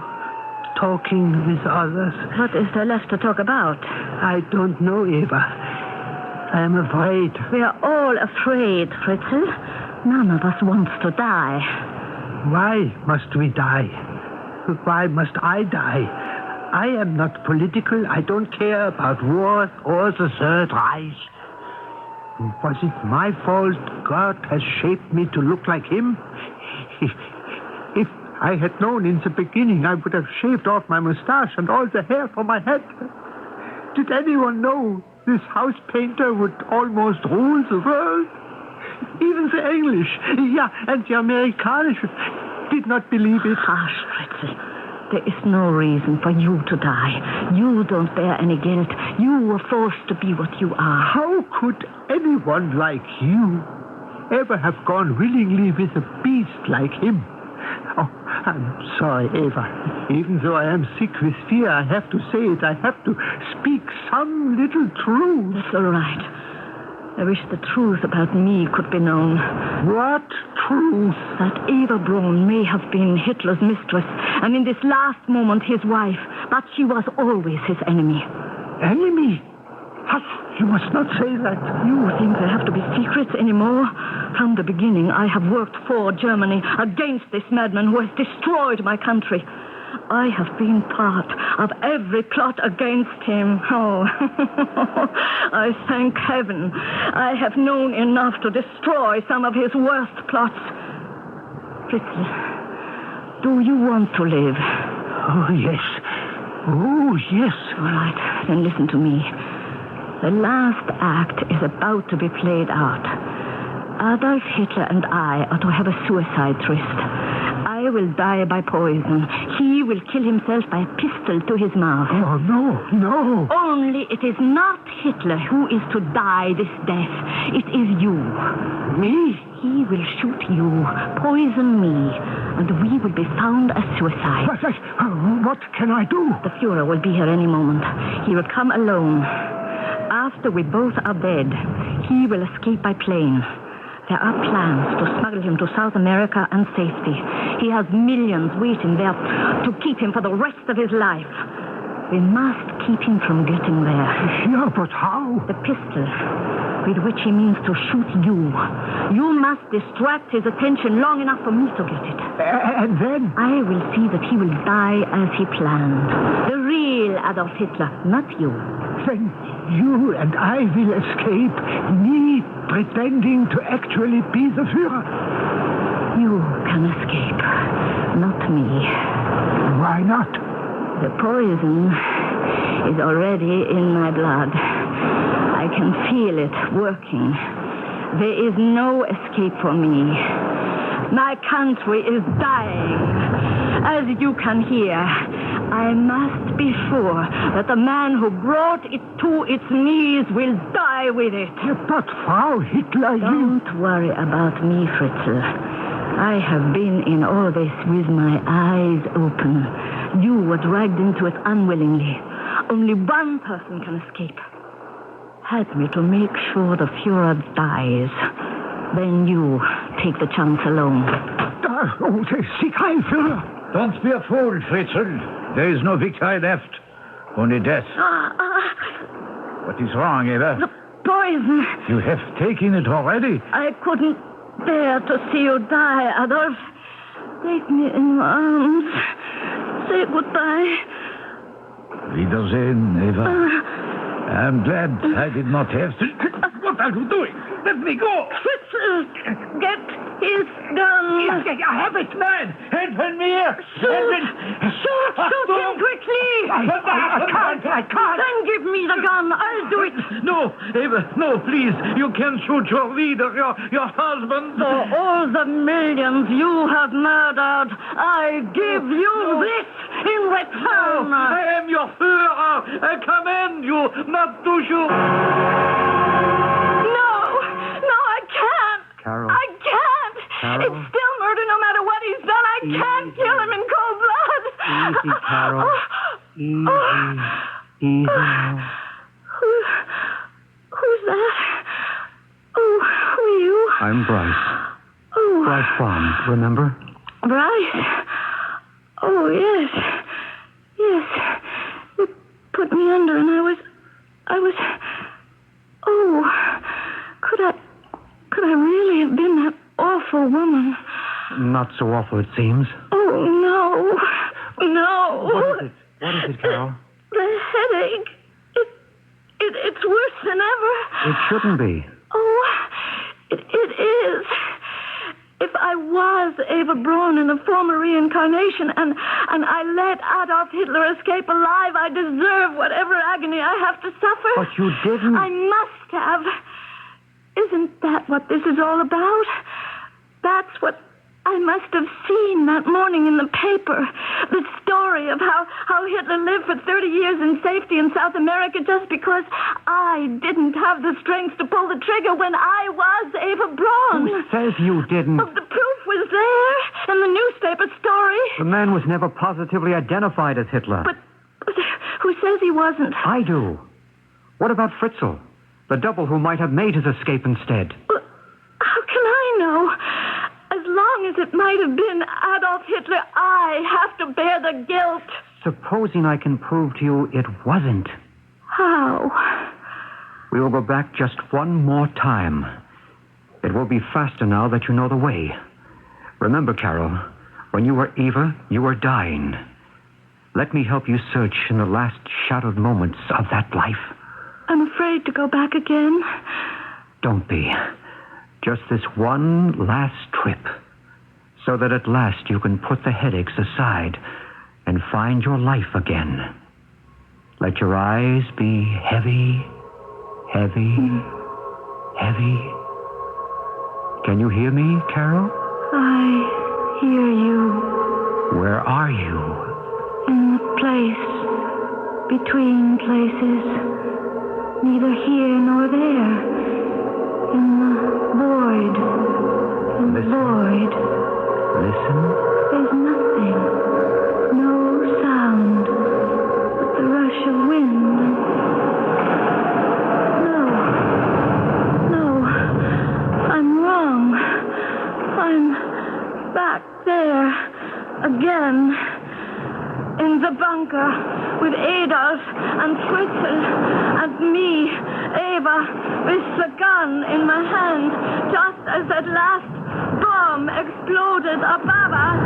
I command you not to shoot in the name of justice. No.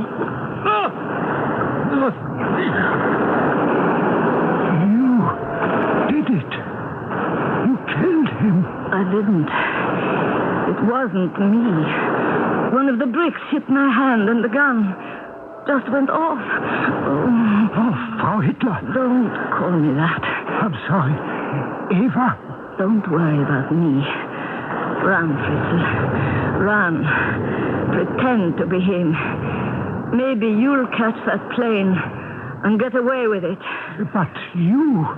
How can I help you? You can't help me. I don't need help anymore.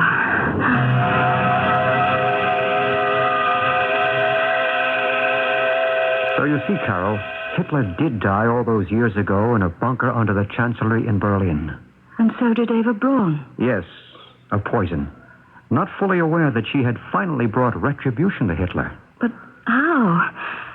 How could I shoot this time? Because this time you didn't change history. You made it. Well, that's the way it could have been. How's your headache now? It's gone. Gone. As if it had never been. I feel like myself again. Have I really been all those people? Is reincarnation a fact? That's something else that only you can answer. We are what we believe. But you've been through enough. Why don't you put it aside for the moment? I think I will. I'm going to be too busy picking up the threads of this life to worry about any past one.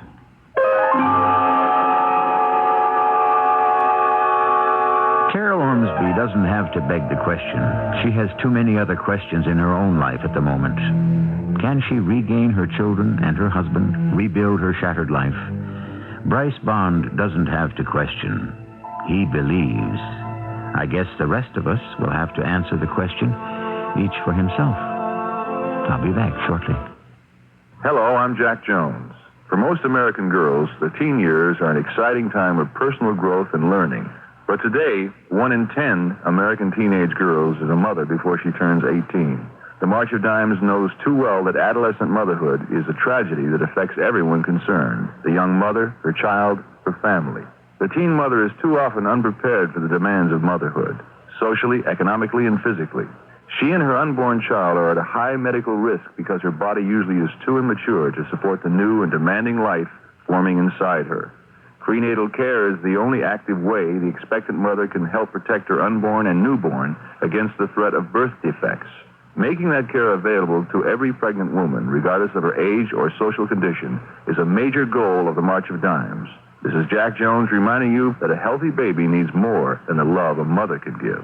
Prenatal care is a critical factor in preventing birth defects. Listen to the March of Dimes and take action now. Carpets need cleaning? Weave through the yellow pages. 1:30 in the morning, and hello again, Wisconsin, Illinois, Indiana, and Michigan. It's Polk Brothers Colossal Warehouse Sale time. Time to climb in your station wagon or pick up and bring the whole family to see the greatest selection of brand name products for your home at warehouse sale discount prices. Polk Brothers Warehouse Sale brings you trainloads of furniture, carpeting, appliances, TV sets, and stereos, and all time to arrive in time for this inflation-busting event. Here's some typical Polk Warehouse Sale values. In stereo, a Panasonic AM/FM 8-track compact stereo, only $115. In furniture, an early American rocker with padded seat, only $68. An RCA color portable TV, only $278. An Admiral black and white TV can be yours for only $68. Get headphones for just $2 more. You can save a bundle during Polk Brothers' spectacular warehouse sale, and you don't need cash. Enjoy the magic of brand name quality and Polk Brothers discount pricing. Now, General Electric will pay you to protect your family from the dangers of fire. Hi, Pat Summerall to tell you when you buy either the GE electric or battery-operated Home Sentry smoke alarm from True Value hardware stores, you'll get a $3 or $5 rebate from GE. Mount the Home Sentry smoke alarm on the ceiling anywhere in your home. It'll detect smoke before you can see it or smell it, and then sound a loud warning to help you and your family escape from a fire. And the GE battery-operated Home Sentry smoke alarm from True Value hardware stores features a dual warning system that reminds you when to replace the battery. Buy the AC model alarm and get $3 back from GE, or get $5 back when you buy the battery-operated Home Sentry smoke alarm. Now at participating True Value hardware stores and home centers. True Value Hardware, it's more than just a name. It's a way of doing business that means True Value.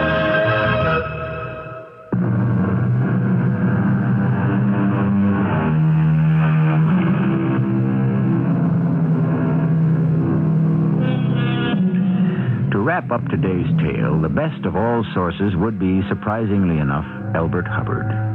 For no matter what you believe about method, a woman was cured of a devastating disability. A woman given up by medical science, so that any cure had to be a miracle.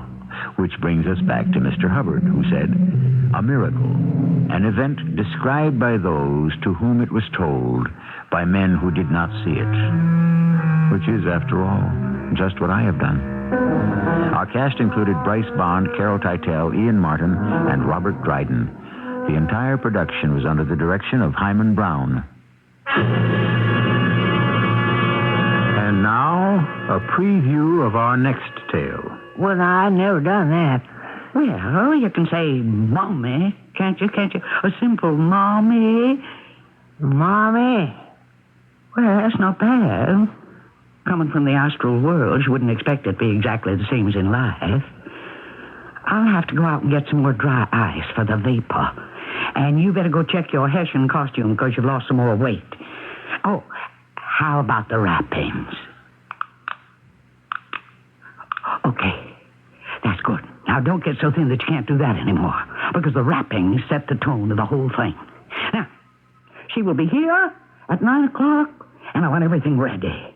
I want you ready, because this may lead to something very big, really big. This is E.G. Marshall inviting you to return to our Mystery Theater for another adventure in the macabre. Until next time, pleasant dreams.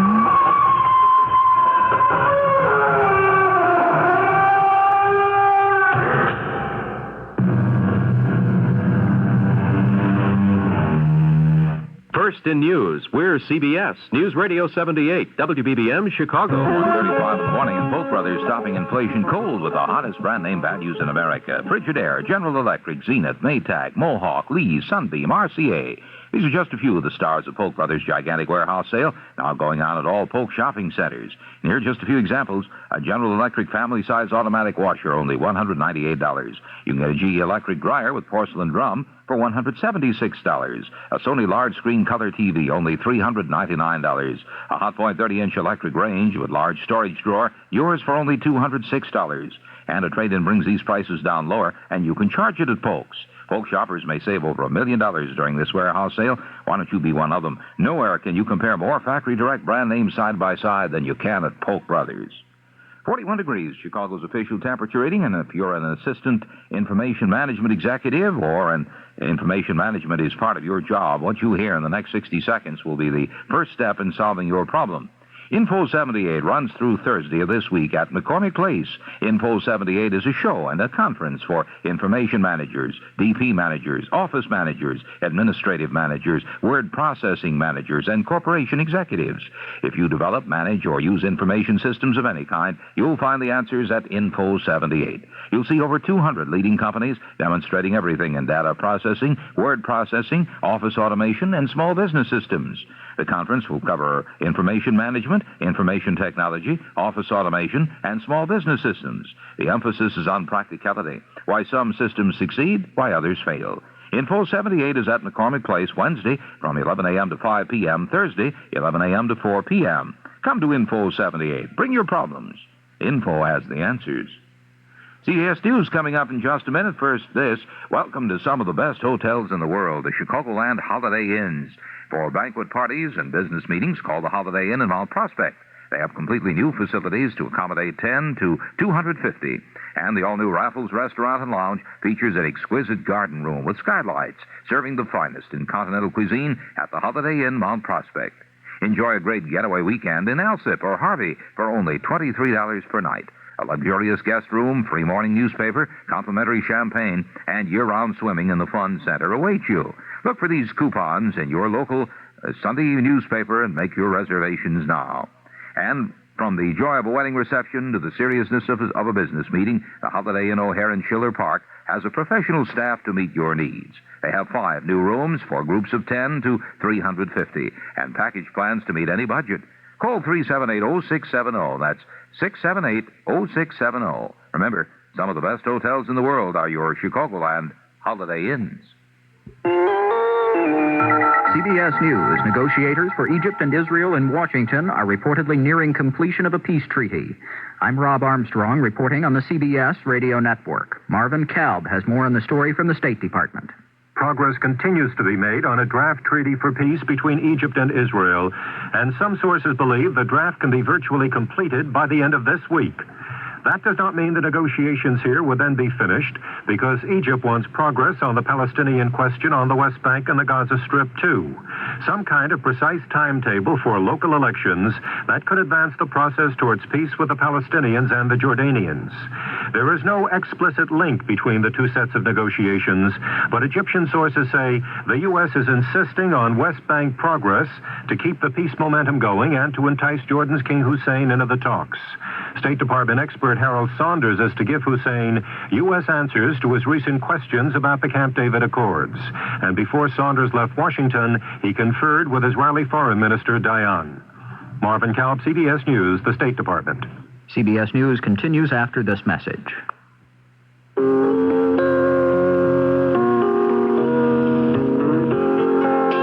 Hi, this is Debbie Boone for the U.S. Navy.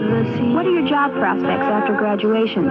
If you've been thinking about adventure, think about the Navy. The Navy has over 60 different career fields with challenging jobs in all of them and duty stations all over the world. The Navy offers you the opportunity to combine challenging work with fun and adventure. Think about it. Then go see your local Navy recruiter or call toll-free 800-841-8000. That's 800-841-8000. Tell them you heard it from Debbie Boone. The Navy. It's not just a job. It's an adventure.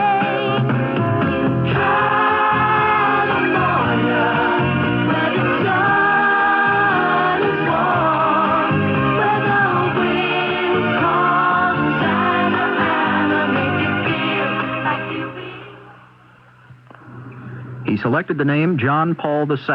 He is the first non-Italian pope in more than 4.5 centuries, and he's one of the youngest in modern church history. He's 58. World reaction, surprise, and pleasure. What does President Carter think? It's a very good move.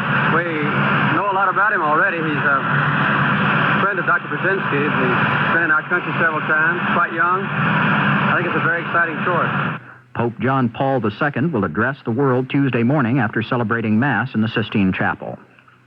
The U.S. government has asked Rhodesia's Prime Minister Ian Smith to attend a meeting in Washington Friday, and Smith has accepted. The shift in U.S. position was reportedly prompted by Smith's statement that he would be willing to attend an all-party conference on black majority rule in Rhodesia. The U.S. and Great Britain have been promoting such a conference, including black nationalist guerrillas with whom the Smith government has been at war. One of the last acts of the 95th Congress before it adjourned sine die Sunday night was passage of a national energy bill. President Carter has praised the legislation, but not everyone's in love with it. Governor David Boren of Oklahoma is one who doesn't think parts of it are constitutional. We're preparing to file a suit to test the constitutionality of the Federal Energy Act. I've talked also with the governors of Louisiana and Texas, and there's a very strong likelihood that they will join with us in this lawsuit. We believe that Congress has exceeded its authority in establishing controls over gas, which is produced here in Oklahoma and which is used here in Oklahoma. In other words, Congress is attempting to regulate our internal commerce, and we believe the Constitution doesn't allow that. Boren says, as it's written, the energy bill will cost the people of his state many times what people in other states will end up paying for natural gas. And he doesn't think that's right. Now this. Breaststroke, 100 yards. Surface dive and underwater swim, 20 yards. Anybody who's ever taken one of those Red Cross swimming tests knows how tough they can be. But there's a good reason. Drowning is a serious business. Last year, we taught 2,432,605 Americans not to drown. A few of them probably live in your neighborhood, maybe even on your block. And someday, one of them may save your life, because Red Cross teaches life-saving, too. In fact, many of our life-saving graduates work at America's swimming pools as lifeguards. Okay, now the long, shallow dive. There's a tough test at the end of every one of the 7 different swimming and life-saving courses the Red Cross teaches. And we teach them right where you live.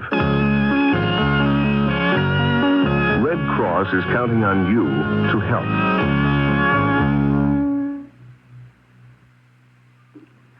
A bad day on the stock market Monday, the worst, in fact, in almost 4 years. Declines led advances by more than 6 to 1, and the Dow Jones average of 30 industrial stocks plummeted 21.92 points to 875.17.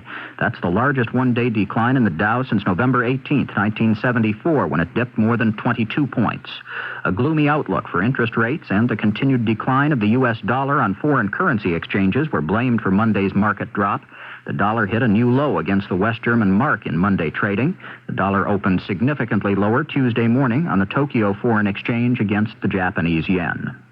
I'm Rob Armstrong, CBS News.